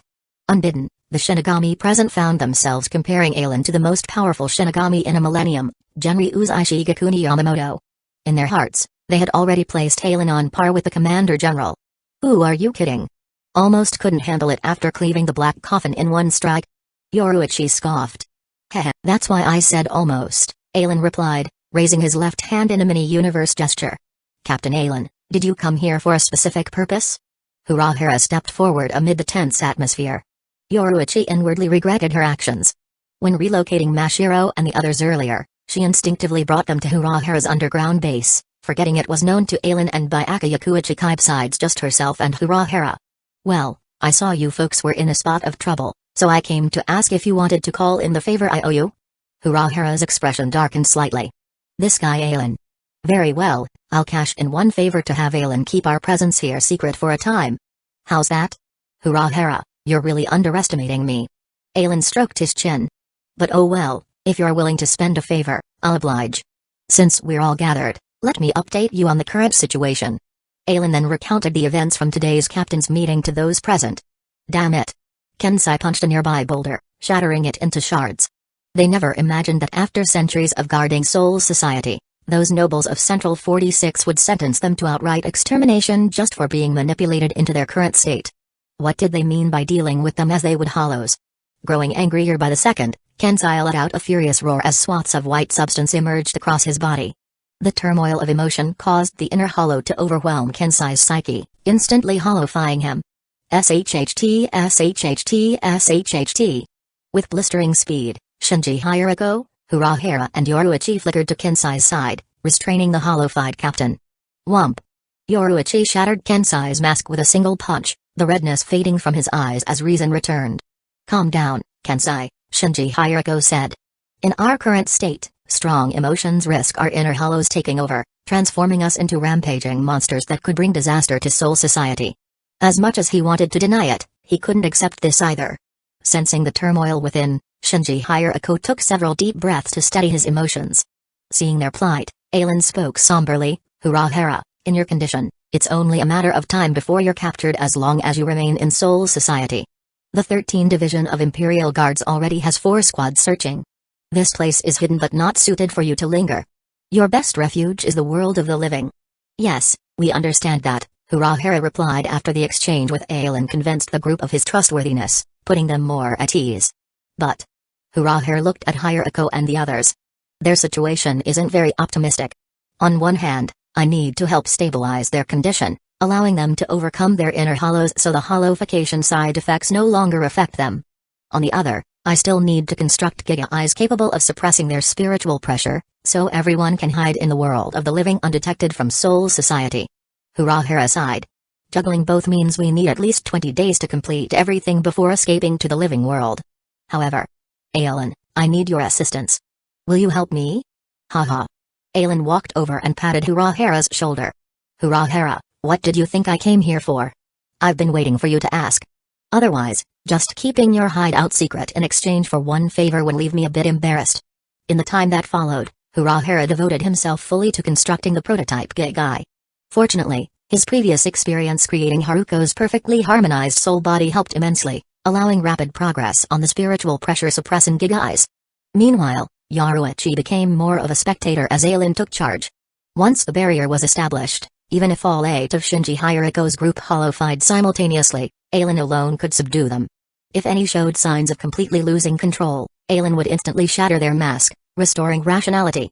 After a few such instances where Hirako's group realized Aelin posed no risk of them going berserk, their worries and fears faded as they focused inwardly on battling their hollows. Under these conditions, they steadily gained mastery over hollowification. The first to overcome her inner hollow, fully commanding the hollowification ability, was 9th Division Lieutenant Mashiro Kuna. Successfully harnessing hollowification boosted Mashiro's strength considerably. While not yet at captain level, she surpassed many veteran lieutenants. Moreover, after initially mastering her hollow powers, Mashiro could maintain hollowified state for 24 hours, astounding endurance that shocked even Urahara. Following Mashiro were Shinji Hirako, Kensai Muguruma, Rojiro Aterbashi, Love Kawai, Hokuja Nishida, Lisa Yadomaru and finally Hori Sarugaki, each overcoming their inner hollow to command hollowification. Unfortunately, despite resolving their inner conflicts, Urahara had yet to complete the Gigai, forcing them to wait a few more days before fleeing to the living world. Captain Aelin, what's the situation outside been like recently? Hirako asked. Free from imminent hollowification, their priority became getting payback against Sosuke Aizen. Well, apart from the 8th, 10th, 11th and 13th Division members still searching for you, the biggest hubbub in Soul Society is the captain's selections for the 2nd, 3rd, 5th, 7th, 9th and 12th Divisions. As you likely know, with only 7 captains remaining in the 13th Division of Imperial Guards, any lieutenant aspiring to promotion must be recommended by 3 existing captains and pass the captain's proficiency test witnessed by the Commander General. Currently, the 2nd Division's candidate is Vice Captain Soifan. However, since she hasn't achieved Nkai yet, she serves as acting captain until then, whereupon she'll officially become the 2nd Division captain. Oh, and Yoruichi, Soifan's recommendation to become captain didn't come from us, but rather your father, the former 2nd Division captain, proposed it directly to Commander Yamamoto. Soifan, huh? A faint smile crossed Yoruichi's lips at the mention of the girl who shadowed her for so many years. Soifan does deserve to lead the 2nd Division, she's essentially handled its duties for years. Father approving her is only natural. It's just a pity. If I hadn't foisted the division's affairs onto Soifan, her talent would have surely allowed Nkai long ago. A tinge of regret tinged Yoruichi's words. She used to think with her shielding Soifan, the latter's strength mattered little. Who could have foreseen these few days leading to herself and Urahara becoming fugitives from Central 46? The pressure on Soifan would be immense in the coming days. Yoruichi opened her mouth, as if to ask Aelin to look after the 2nd Division, but knowing Soifan's prickly pride, having Aelin assist would only make her bristle at the perceived insult. For the 3rd Division captain, I recommended the vice captain, Jinikamaru. What? Jinikamaru? Hearing this, the former captains were shocked. Hori Sarugaki rushed up, jabbing a finger at Aelin. Captain Aelin, why would you recommend that guy Jinikamaru as the 3rd Division captain? You know he's already defected to Aizen. That night, he attacked us alongside Aizen, leaving us in our current state. Why would you still recommend him for captain? As Hori Sarugaki accusingly pointed at him, the slight smile on Aelin's face vanished. Oh no. Sensing the change in Aelin's demeanor, Yoruichi inwardly cursed. Sure enough. Rumble. An immense spiritual pressure erupted from Aelin, the weight threatening to crush Hori Sarugaki where she stood into an abyss. That colossal force felt like shouldering a mountain, her very bones and muscles straining against its inexorable press. Whump. In an instant, Hori Sarugaki crumpled to her knees before Aelin, the surrounding ground cratering from the intense pressure. Captain Aelin, please show restraint. Shinji Hirako reacted swiftly, interposing himself between the two. But standing before Aelin's overwhelming presence made Hirako understand his true menace. Pressing his left hand on his face, white substance gathered over his left hand, which he swiftly pulled down to manifest a bone-white mask across his face. Rumble. Donning the hollow mask, Shinji Hirako's spiritual pressure shifted dramatically. Chapter 147, Trust Shinji Hirako and the others had become hollowification experiment subjects at Aizen's hands. Although Urahara managed to rescue them, their spiritual pressure had developed subtle differences from normal Shinigami. By tapping into their newfound hollow powers and donning their hollow masks, Hirako's spiritual pressure merged with his inner hollows, causing an explosive increase. At that moment, Hirako's spiritual pressure felt more like a hollow's than a Shinigami's. It was only then that Hirako could fully counter Aelin's overwhelming spiritual pressure, allowing Hori to recover. After locking eyes with Hirako, Aelin slowly withdrew his oppressive spiritual pressure. Phew. The cracks spread across Hirako's mask until it shattered into dispersing fragments. Having just mastered hollowification, Hirako couldn't maintain the state for long yet. Those few seconds under Aelin's pressure felt like minutes dragging by. Sensing Aelin's spiritual pressure surge, Urahara hurried over from crafting the spiritual pressure sealing gig eyes. Upon learning what transpired from Yoruichi, he stepped between Aelin and Hirako to diffuse the tension. Captain Aelin, your spiritual pressure is utterly terrifying. However, I'm quite curious why you recommended Jin Ukamaru as the new 3rd Division captain when we've told you he's allied with Aizen? Aren't you concerned Aizen controlling the entire Syriite AI could jeopardize you? Huh. Urahara, I recall your intelligence being quite sharp. Why are you asking such a stupid question now? Aelin scoffed at Urahara. Seems you're still rattled from your recent setback. Glancing at Urahara and Yoruichi's current states, Aelin sighed. He knew this was their most sensitive, vulnerable period. If he didn't explain, it could drive a wedge between them later. Aelin raised his right index finger. I had 3 reasons for recommending Jin as the 3rd Division captain. First, Jin is my disciple. Though I don't know why he's with Aizen now, as his teacher, I trust he's no utterly evil person. Second. Aelin raised his middle finger. I only learned of Jin's alliance with Aizen from you all. Yet in your accounts, I never heard of Jin actually attacking you. If I recall, that night Aizen viewed you as experiment subjects, and the 9th Division's 3rd seat Tosun ambushed you. But Jin never lifted a hand against any of you from the start, correct? Hearing Aelin's points, the others realized he was right. Jin was Aelin's disciple, so his teacher trusted him, fair enough. And that night, Jin had only followed Aizen, never attacking them himself. His only words mocked Aizen being discovered, asking if he should silence them. Compared to them, it made sense for Aelin to trust Jin more. Third. Instead of raising another finger, Aelin lowered his hand, his expression supremely arrogant. Third, so what if Jin has turned to Aizen's side? As long as he doesn't provoke me, I won't go out of my way to deal with them. If he does provoke me, I'll simply go there myself and utterly exterminate them. Problem solved. Aelin's overwhelming confidence left Urahara's group speechless. That's right, with Aelin's strength, if Aizen had any schemes, he could just kill him directly. Urahara briefly considered expending his favor to have Aelin assassinate Aizen. But he shook his head. Aizen's Shikai ability seemed too unbelievable. He dared not gamble on whether Aelin could kill Aizen while affected by it. This lesson taught Urahara to be more cautious and not so rash. With Jin in Soul Society, they'd have an intel source. If Aelin failed to kill Aizen, the consequences could be dire. After saying his piece, Aelin rose from the boulder. Wah! His movement startled the previously cowed Hori, who scrambled backwards until hitting a rock. Hori, Kensai, Mashiro and the others rushed to check on the shaken lieutenant. Seeing she was just frightened relieved them, though Aelin browbeating Hori left some misgivings. Having made his point to Hori, Aelin lost any desire to further interact with the group. Lady Yoruichi, Captains Urahara, Hirako, Muguruma, Aikawa, Atrabashi. Now that everyone's condition has stabilized, I'll take my leave. I won't come again, so stay careful going forward. Waving goodbye, Aelin turned to depart the underground base. The 8 had fully mastered holofication. Their subsequent training to extend the state duration could proceed without him. His presence now would only make the atmosphere more awkward without contributing much. It was better they parted ways here. Well, if it isn't Captain Aelin. Another familiar scene. Let me guess, Captain Kiraku, you just happen to be waiting here too? Aelin stopped, spotting Shunsei leaning against a wall. Given his posture, Shunsei had likely been there a while. Ha ha ha, you're mistaken, Captain Aelin. I was actually waiting specifically for you this time. Shall we go inside then? Not waiting for Shunsei, Aelin headed straight for the Kuachiki Manor's entrance. Shunsei followed without delay. By the way, Shunsei suddenly spoke as if remembering something. At the recent captain's meeting, the old man Yamamoto had us recommend candidates for the other division captaincies. I wanted to put forth Aizen as a nominee for the 5th division captain, but you stopped me. Why?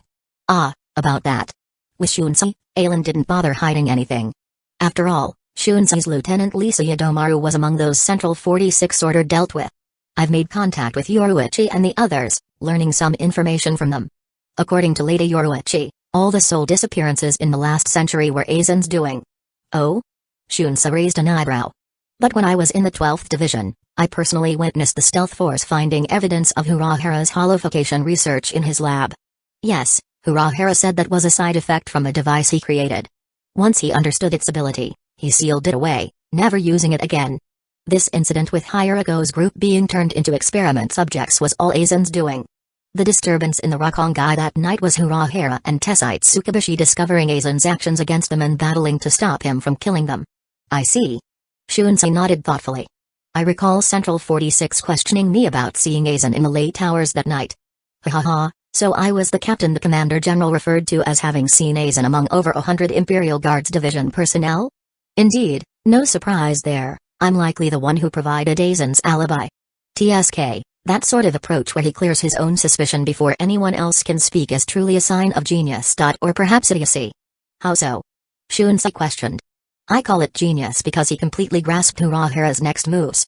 No matter what evidence Urahara presented, as long as Aizen appeared before most Shinigami that night, Urahara's claims would have zero credibility.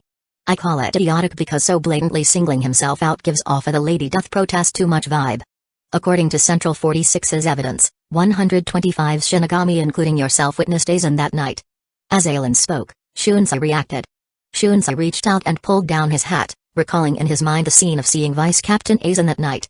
Chapter 148, The Burden. Generally, every squad would dispatch some members to stand guard duty at night.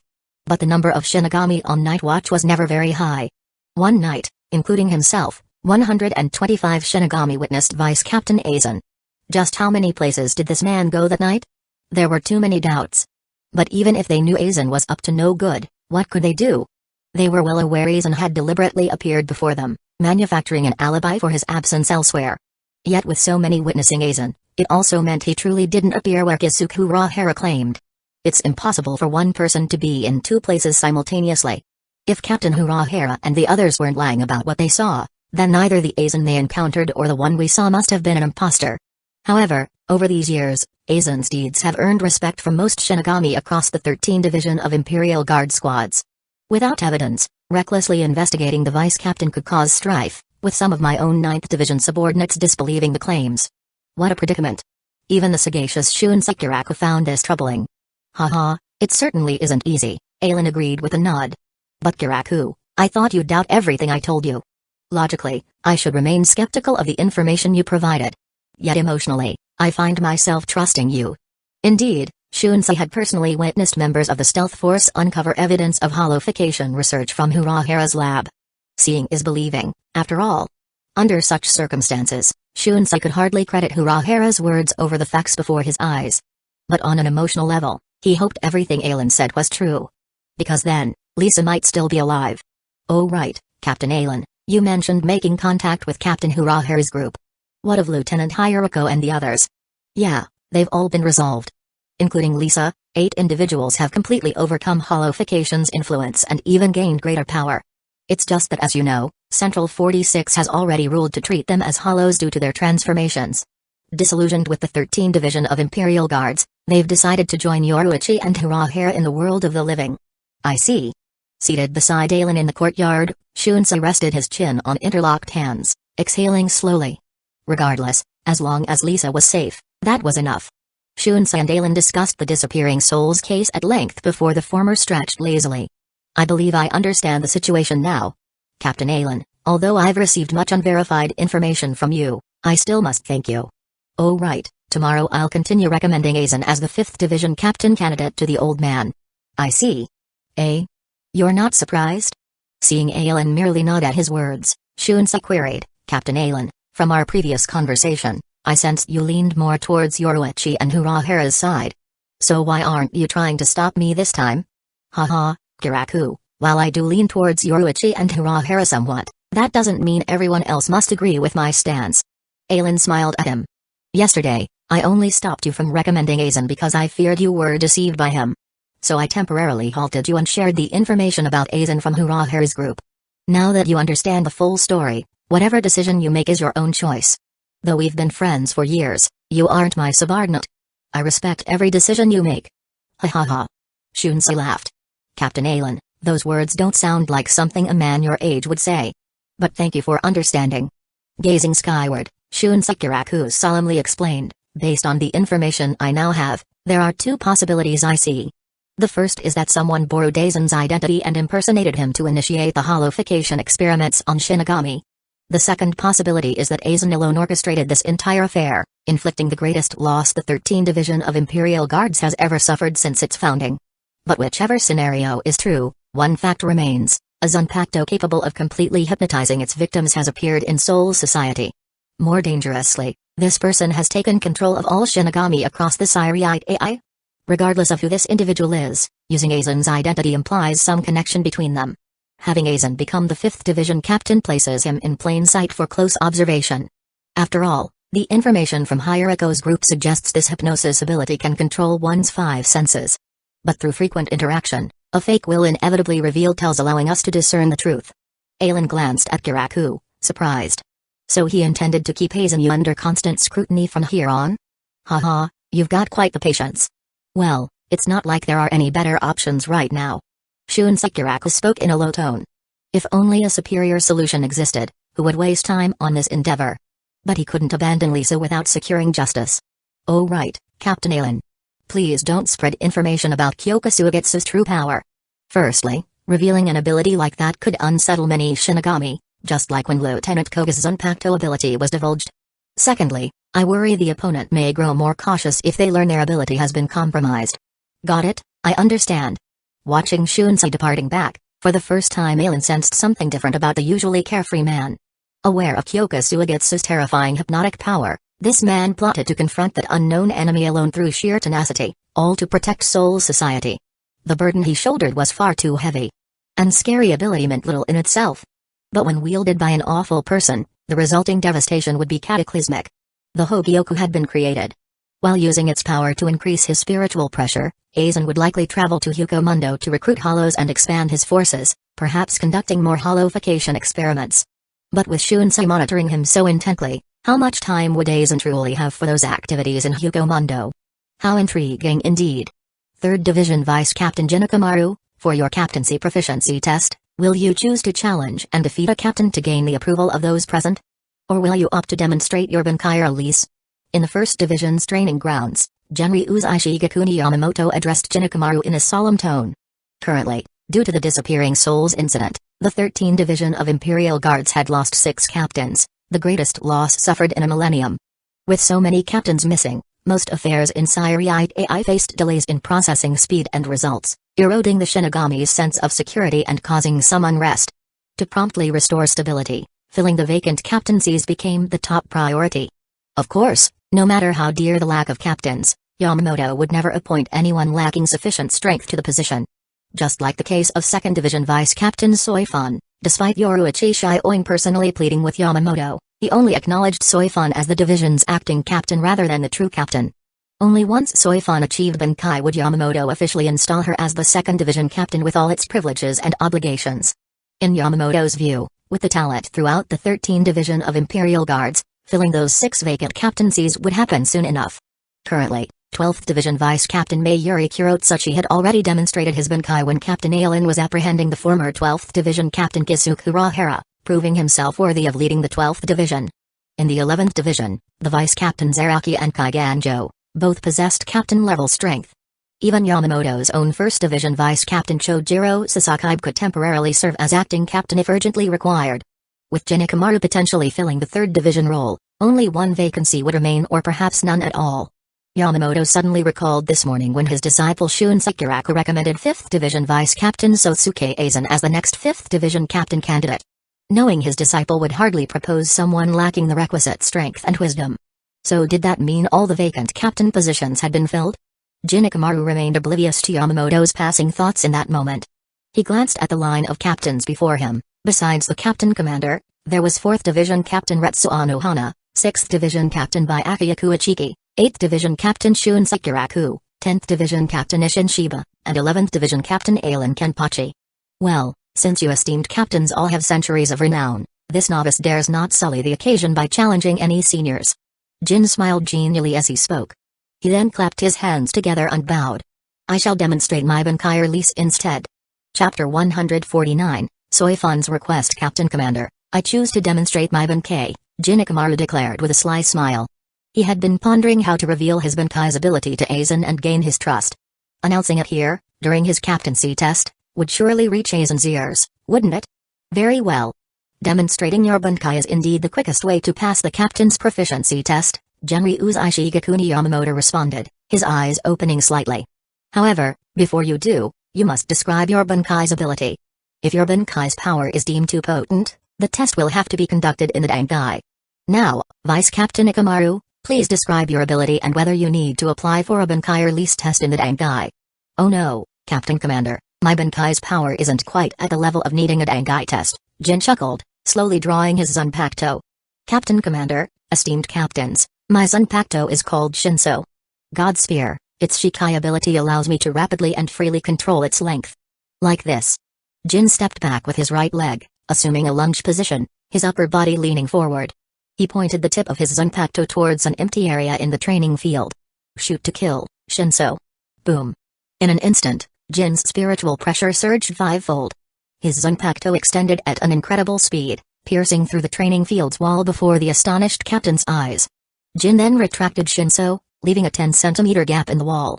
A ray of sunlight streamed through the opening, illuminating the floor and wall. So fast! Exclaimed 10th Division Captain Ishin Shiba. What a remarkable ability! Anyone with slower reflexes wouldn't stand a chance against such a blade. Indeed, an excellent Shikai. I wonder what his Bankai is like, thought Shunsei. Captain Alan, I recall Vice Captain Ikamaru being your disciple. Do you know his Bankai's ability?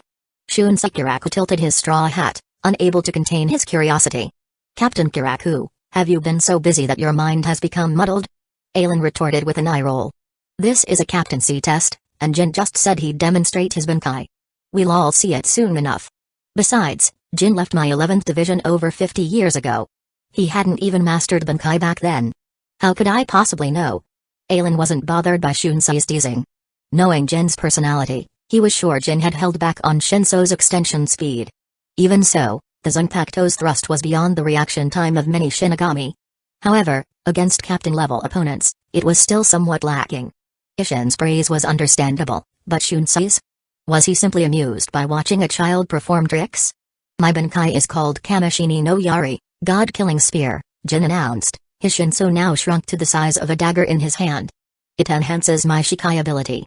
With Bankai, my Zanpakuto, Kamishini no Yari, can extend up to 13 kilometers. 13 kilometers? The captains present, including Genryu's Ishigakuni Yamamoto, were stunned. That attack range was simply outrageous. It was practically the Zanpakuto with the longest reach. And the blade's extension and retraction speed is 500 times the speed of sound. Before the captains could react, Jin narrowed his eyes. Bankai, Kamishini no Yari. Boom. Jin's Bankai lasted only an instant. The surge of spiritual pressure informed the captains that Jin had indeed mastered Bankai. However, it differed significantly from other Bankai releases. Jin's Bankai concentrated all his heightened spiritual pressure within the blade, allowing it to extend 13 kilometers at 500 times the speed of sound in a split second. Captain Commander, esteemed captains, I have finished demonstrating my Bankai, Jin declared. May I inquire if I have passed the captaincy test? The captain's gazes towards Jin had shifted. If they had held any contempt for him before, it had vanished after witnessing his Bankai. In the 1st Division training field, besides the ray of light from Jin's Shikai piercing the wall, another beam had appeared. This one resulted from Jin's Bankai momentarily penetrating the wall. If the captains hadn't grasped the concept of Jin's Bankai before, they understood now. Jin's power was terrifying. They had only seen a flash of white light before Jin completed his attack. If they had been standing where the wall was, could they have dodged it? With a horrifying speed of Kamishini no Yari, they would likely have been injured the instant Jin activated his Bankai. My, Captain Alan. First, Captain Kuichiki, and now you've trained Captain Ikamaru. In terms of student quality, you're already on par with old man Yamamoto after 100 years, Shunsei Kiraku remarked. The other captains understood the implication behind his words. Was he suggesting that in 100 years, Byakuya Kuichiki and Jin Ikamaru would be comparable to him and Joshiro Yukitake? However, looking at Byakuya and Jin, they couldn't help but agree. With their talent, it wasn't impossible for them to reach the level of 100-year captains within a century. Captain Kiraku, let's wait until they actually reach that level before you say such things, Alan chuckled. Naturally, he felt proud of his disciples' outstanding performance. Of course, what others didn't know was that Alan secretly hoped they would surpass their counterparts in his memory, bringing him even greater satisfaction. Captain Commander, regarding Ikamaru's captaincy test, I acknowledge his strength as worthy of the 3rd Division captaincy, Alan declared. What about the other captains? Although Genryu's Ishigakuni Yamamoto recognized Jin's capabilities, he wouldn't make a decision based solely on his own judgment since rules were in place. If even he can't pass the captaincy test, then I don't think I'm very qualified as the 10th Division captain, ha ha ha. Ishin Shiba scratched his head and chuckled wryly. These youngsters nowadays are getting more and more frightening. Indeed, I also acknowledge Ikamaru's strength, Retsu Anohana added. After Ishin and Anohana expressed their opinions, Genryu's Ishigakuni Yamamoto nodded. Very well, Vice Captain Ikamaru. The captains of the 4th, 8th, 10th, and 11th divisions have unanimously agreed that you have passed the captaincy test. From this moment forward, you shall assume the position of 3rd Division Captain. Yes, Captain Commander, Jin replied, sheathing his zanpakuto and stepping aside to stand alongside the other captains. Next, regarding Captain Kiraku's proposal to nominate 5th Division Vice Captain Sosuke Aizen as the next 5th Division Captain candidate. I'm exhausted, Aizen yawned and stretched as he exited the 1st Division headquarters.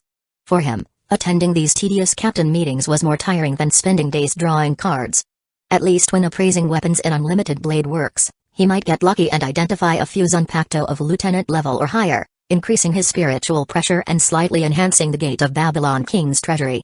Captain meetings, on the other hand, were nothing but dull. But Aizen had no choice. Aizen's actions had indeed dealt a severe blow to the 13th Division of Imperial Guards. 6 captains, 4 vice-captains, the Grand Keto Chief, and the Vice-Keto Chief were gone in an instant. It could be said that half of the 13th Division of Imperial Guards' high-ranking combat force had vanished. Only Genryu's Ishigakuni Yamamoto's immense prestige managed to quell the panic among the Shinigami of the 6 affected divisions, preventing widespread chaos. However, with the new captains taking office, the Siriite AI gradually regained its usual tranquility. Currently, Soifan served as the acting captain of the 2nd Division. Jin Ikamaru was the captain of the 3rd Division. Sosuke Aizen was the captain of the 5th Division. For the 9th Division, Aizen had proposed Vice Captain Kaname Tosen as the captain candidate. Once he passed the captaincy test, he would become the 9th Division captain. Mayuri Kurotsuchi, having demonstrated his Bankai during his fight with Aizen, was directly appointed as the 12th Division captain. Only the 7th Division remained vacant, as both Zaraki and Kaiganjo refused to leave the 11th Division. However, today, Aizen had noticed a burly figure, nearly 4 meters tall and wearing a white cloak, standing behind Genryu's Ishigakuni Yamamoto. It seemed the 7th Division captaincy wouldn't remain empty for long. With that, it appeared he could relax for a while. Captain Aizen. Just as this thought crossed Aizen's mind, a cold voice called out to him. Turning around, Aizen saw the person who had addressed him. Neat short hair, sleeveless shiakusho, a white ribbon replacing the former vice-captain insignia on her right arm. Soifan, the acting captain of the 2nd Division. Since she hadn't mastered Banchi, Soifan didn't have a captain's hari. Instead, she used a piece of hari ribbon to signify her acting captain status. Captain Soifan, Aizen greeted, momentarily lost in thought. The Soifan before him now resembled the 2nd Division captain in his memory even more. Her once smiling eyes had become icy cold. Her face, which used to show jealousy and competitiveness as she vied with Kusagakure for Yoruichi's attention, was now expressionless, like Byakuya's. Please, call me Vice Captain. After all, I'm only the acting captain, Soifan declined Aizen's title. Soifan, don't underestimate the term acting, Aizen countered. An acting Shinigami is still a Shinigami, and an acting captain is still a captain. However, I'm curious. You actually have time to come see me at this hour? Is there something you need my help with? Aizen found it strange that Soifan would seek him out. As the only acting captain in the 13th Division of Imperial Guards who hadn't mastered Bankai, her pride wouldn't allow her to accept such a disparity in strength. Of course, what Soifan couldn't accept even more was the possibility of Yoruichi's 2nd Division becoming the laughingstock of the 13th Division of Imperial Guards. Although she resented Yoruichi Shioin, it wasn't for her defection, but for not taking her along. From snippets of conversations among other Shinigami, Aizen knew that Soifan had been training relentlessly to achieve Bankai, barely resting for nearly half a month. Observing her closely, Aizen could see the deep fatigue etched on her face and the dark circles forming under her eyes. He had a pretty good guess why Soifan had came to him. As expected, Soifan stepped closer and bowed before Aizen. Captain Aizen, please train me for a while. I want to master Bankai as soon as possible. I beg of you. Sigh. Seeing Soifan like this, Aizen felt a pang of sympathy. A perfectly good girl had been turned into this brooding, vengeful figure by Yoruichi Shioin. Damn you, Kusagakure. After a long silence, Soifan's face paled. Did Aizen's silence signify his refusal? But Soifan gritted her teeth. After half a month of training, she realized that at her current rate, mastering Bankai would take at least 5 to 10 years. If Yoruichi were still around, Soifan would consider 5 to 10 years acceptable. While not a prodigy who could achieve Bankai within a decade or two, Mastering it within a century wasn't considered bad in Soul Society. But now, even 5 or 10 days felt too long, let alone 5 or 10 years. Seeking Aylin's help was her last resort. If Aylin rejected her. "Alright, I accept your request," Aylin finally spoke, his words filling Soifan with elation. Chapter 150, The Limits of Suzumbachi. Really? Soifan looked up, her eyes, still red from the despair moments ago, now sparkling with surprise. This was the first change Aylin had seen in Soifan's eyes since their reunion. This young girl was carrying a burden far too heavy for her age. However, as Aylin sighed, a sudden realization struck him: Soifan was actually around the same age as him. Thinking back, Aylin had graduated from the Shino Academy at 18 and spent over 20 years in the 2nd Division before Soifan, as the next head of the Fan family, entered the division and served under Captain Yoruichi. After that, Aylin became the vice captain, and they worked together for 5 years until Aylin left the 2nd Division, severing their connection. It was just that Soifan had always been petite, so Aylin never really saw her as an adult. "Yes, really," Aylin confirmed with a sigh. "You don't seem to be in good spirits right now. Why don't you go back and get some rest? I'll officially start your training tomorrow and try my best to help you achieve Benkai as soon as possible."